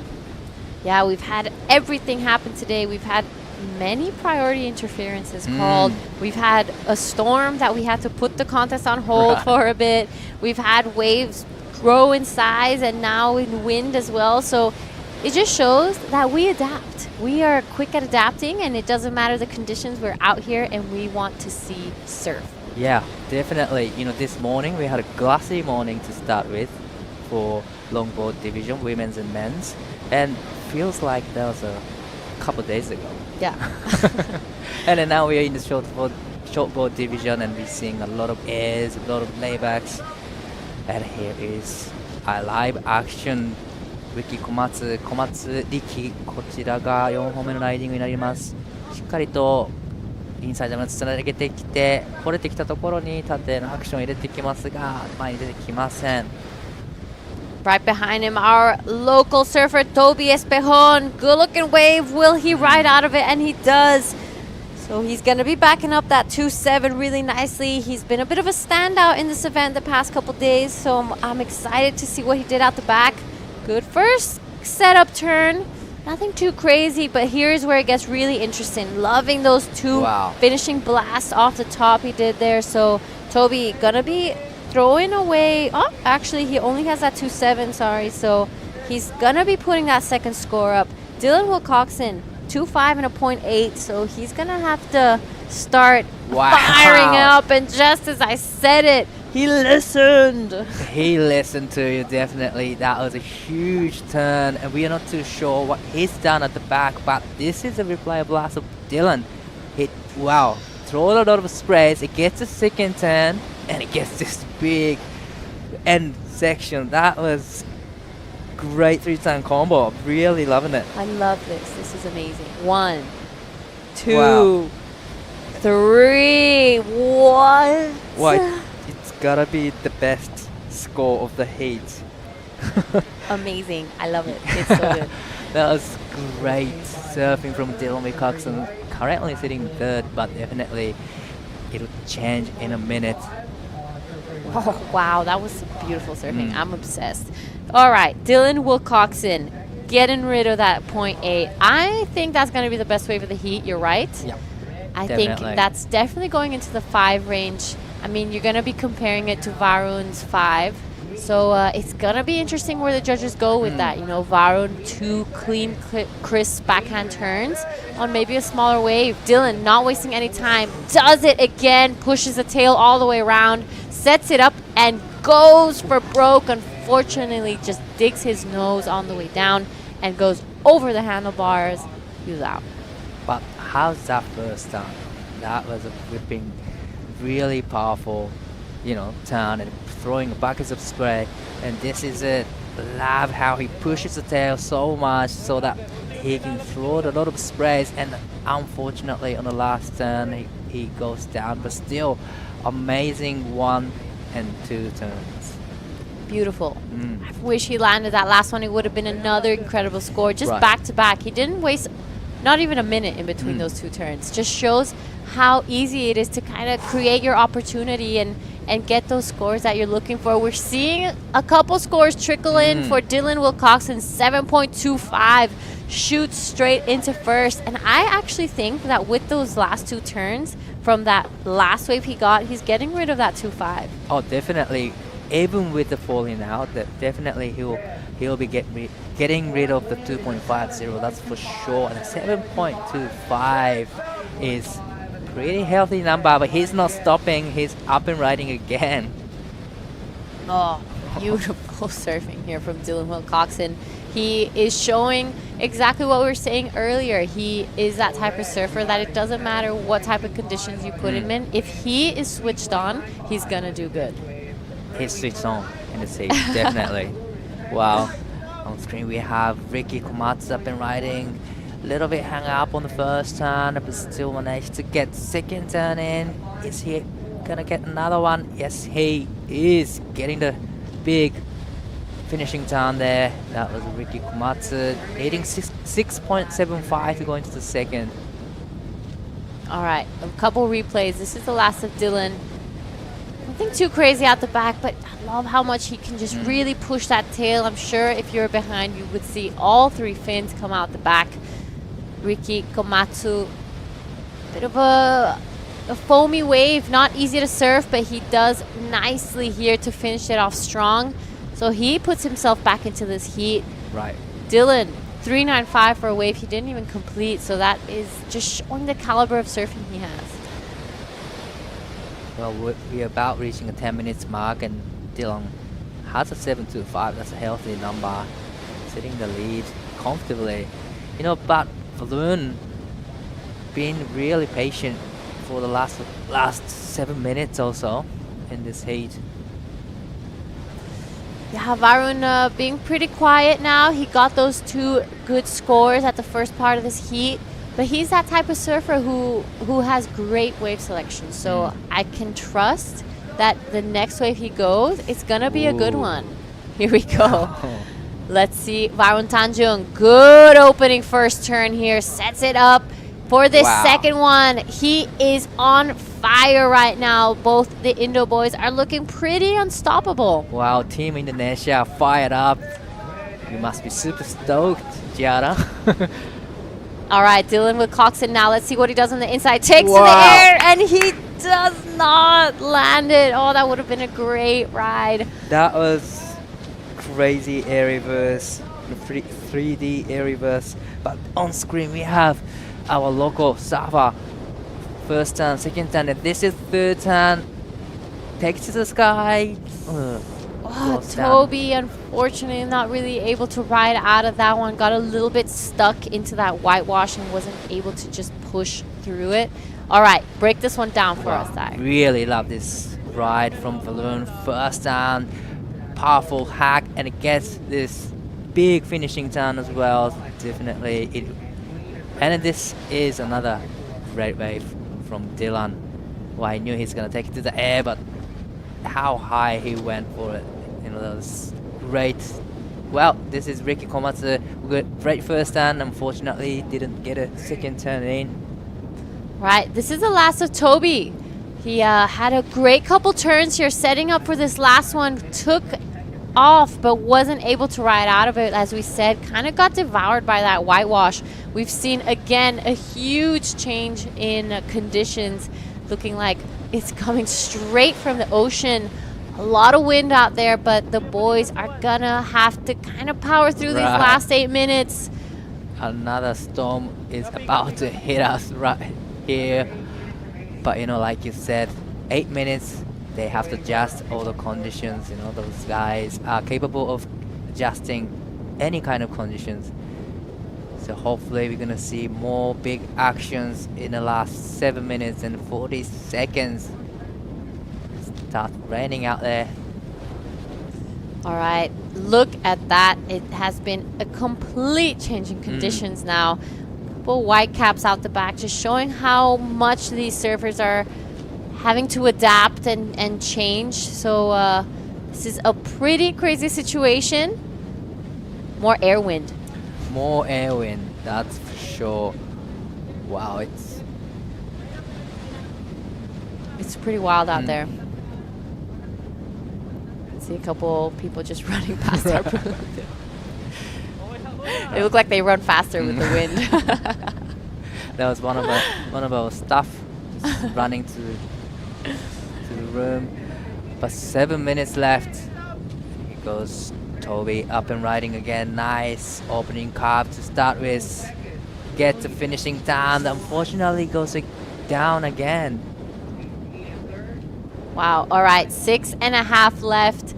This is going to be a really exciting finishing day 3 of competition here. We're going to be finishing off with this heat 4 of the round of 32. It is Dylan Wilcoxon with that 7.25 and that 3.95 in the lead. But Varun Tanjung closely behind. Both boys looking on incredible form. Don't want to leave out, though, Toby Espejon and Ricky Komatsu. Unfortunately, not able to really string it together just yet. Going for it, but just not riding out of them. Well, it would be a good score if we could have made that one, but on screen we have up and riding from Dylan Wilcoxon. Quick in and out. Well, definitely he wants to get rid of the 3.95. You know, he wants to get more wave, he wants to get more scores. The first priority with Varun Tanjun. So Team Indo is in first and second in this heat. They are fired up. Yeah, Team Indo is fired up. Already taken to the air. Both surfers have competed against each other quite a few times. I think Dylan Wilcoxon will be heading over to Peru shortly to represent Indonesia for the ISA World Juniors. But on your screen, Toby Espejon, 5.85 is his requirement. Good blast off the top. This wave giving him some more on the inside. I'm loving it. He is 2. Bit of a fist bump there. And this is Ricky Komatsu up and riding quick in and out, but I loved Toby's performances. He put everything into it. Strong, powerful 2 turns, and he likes it too. So it'll be a good score for him. I can say it's gonna be his best score. For sure. That 2 turns were really big. Yep. Looking like Dylan caught another wave as well, but we're gonna stick with this one. So like in this section, sets it up, gets around the whitewash. Big blast there. He sees the second section, and I'm loving. He didn't push too hard, but a lot of water came out the back right behind him. Ricky Komatsu. Good looking wave as well. So a couple scores to drop still for red, green, and white. Well, straight up. So Toby's the last one comes in at 5.0. So now Varun still in the second place, but it's not a safe place for Varun. Needs to get rid of the 4.95 to secure his spot. So Toby now only needs 4.96. All right, so here we're seeing Varun playing a little bit more technical game here. He's gonna start sticking close to Toby. Varun has that first priority, so no one can really get in his way. The last of Dylan comes in at a 4.10, improves his lead. So he's pretty comfortable right now, but it is all eyes on Toby Espejon. A 4.96 is his requirement now. He really chipped away at that score. That 5 looking really good next to his name. Will he get a wave under priority and in time to get his name back into that second position? Right, so it looks like a little bit of movement out the back. Sets started to roll in. Looks like Ricky Komatsu up and riding. A Japanese guy. It's quick in and out. But on the left side, we've seen Varun up and riding. All right, Toby Espejon out the back. Good looking wave. Good first turn.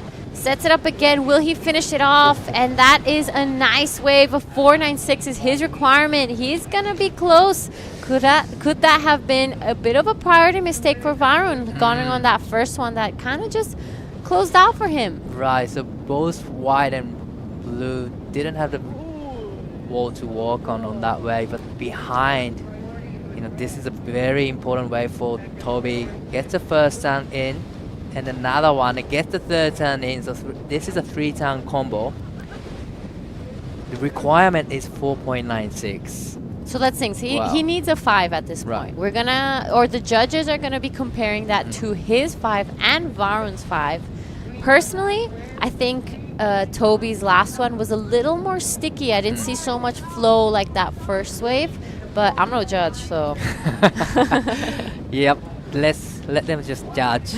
But yeah, personally, could be really close, but just under. That's what I'm feeling like. I think it's gonna go into that 4-5 range. We are not too sure, but 1 minute and 35 seconds on the clock.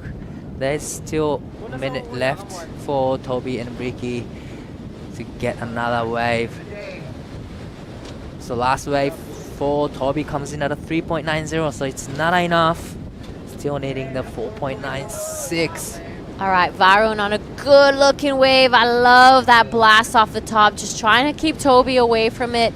Let's see what happens in this last minute. It is priority with Dylan. Toby, taking a look at this one. Let's see what this wave provides. 4.96 is his requirement. Gets past his first section, this wave just fizzling out, so it won't be it. Under a minute, will he get the wave he's looking for? This is another exciting end here in the last hit of the day, hit number 4 of round of 32, yeah.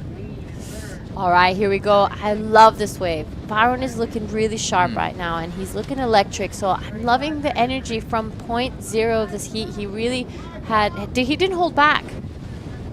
Right, so Ricky Komatsu did hit the section really hard, needing 6.55, but definitely this point you kind of have to do 2 solid turns to get 6.55. Has to be the second best. 15 seconds. All right, Toby Espejo taking a look at this one. He's gonna try scratch into it, and he does. 4.96, takes to the air, rides out of it, claims it. He's looking at the judges. He's stoked. He thinks he's got it.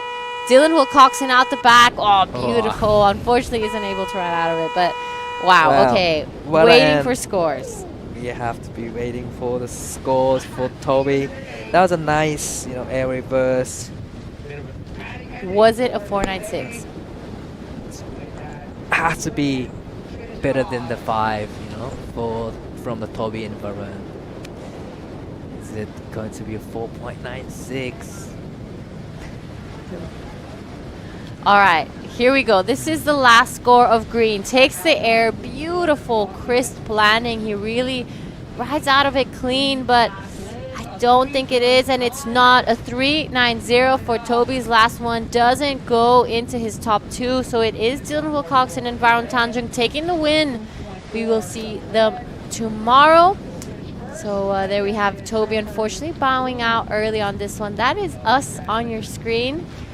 And we're going to throw over to the highlights of everything that's gone down today. So stay tuned, and we'll see you guys bright and early tomorrow.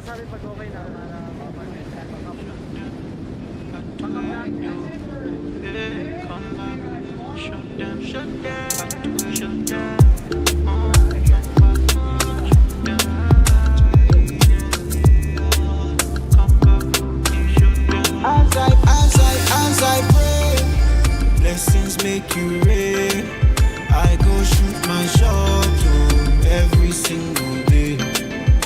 My body break every time they fail. I feel the pain, all my enemies go shake. Hey, I don't wanna hear you. All the things that you do behind my back, I see you. Gone, you fuck up. Try to get me down, but you don't fall. With the lies you cooking, you don't. Every day I pass, I go, so then give me that gun, If I tell my mother how them they do her son, she go shout, Mama, don't cry for me, as I pray, blessings make you rain. I go shoot my shot every single day. My body break every time they fail. I feel the pain, all my enemies go shake. Hey, when you overlook me and you pass me by, hey, I I don't land, I don't come, waiting be your issue. Maybe you hating on me. My talent suffocate you. With all your chest you can't breathe. With all your chest you can't breathe. No. If I tell my mother how them they do her son, she go shout, Mama don't cry for me. As I pray, blessings make you rain. I go shoot my shot every single day. My body break every time they fail. I feel the pain, oh my enemies go shake. As I pray, blessings make you rain.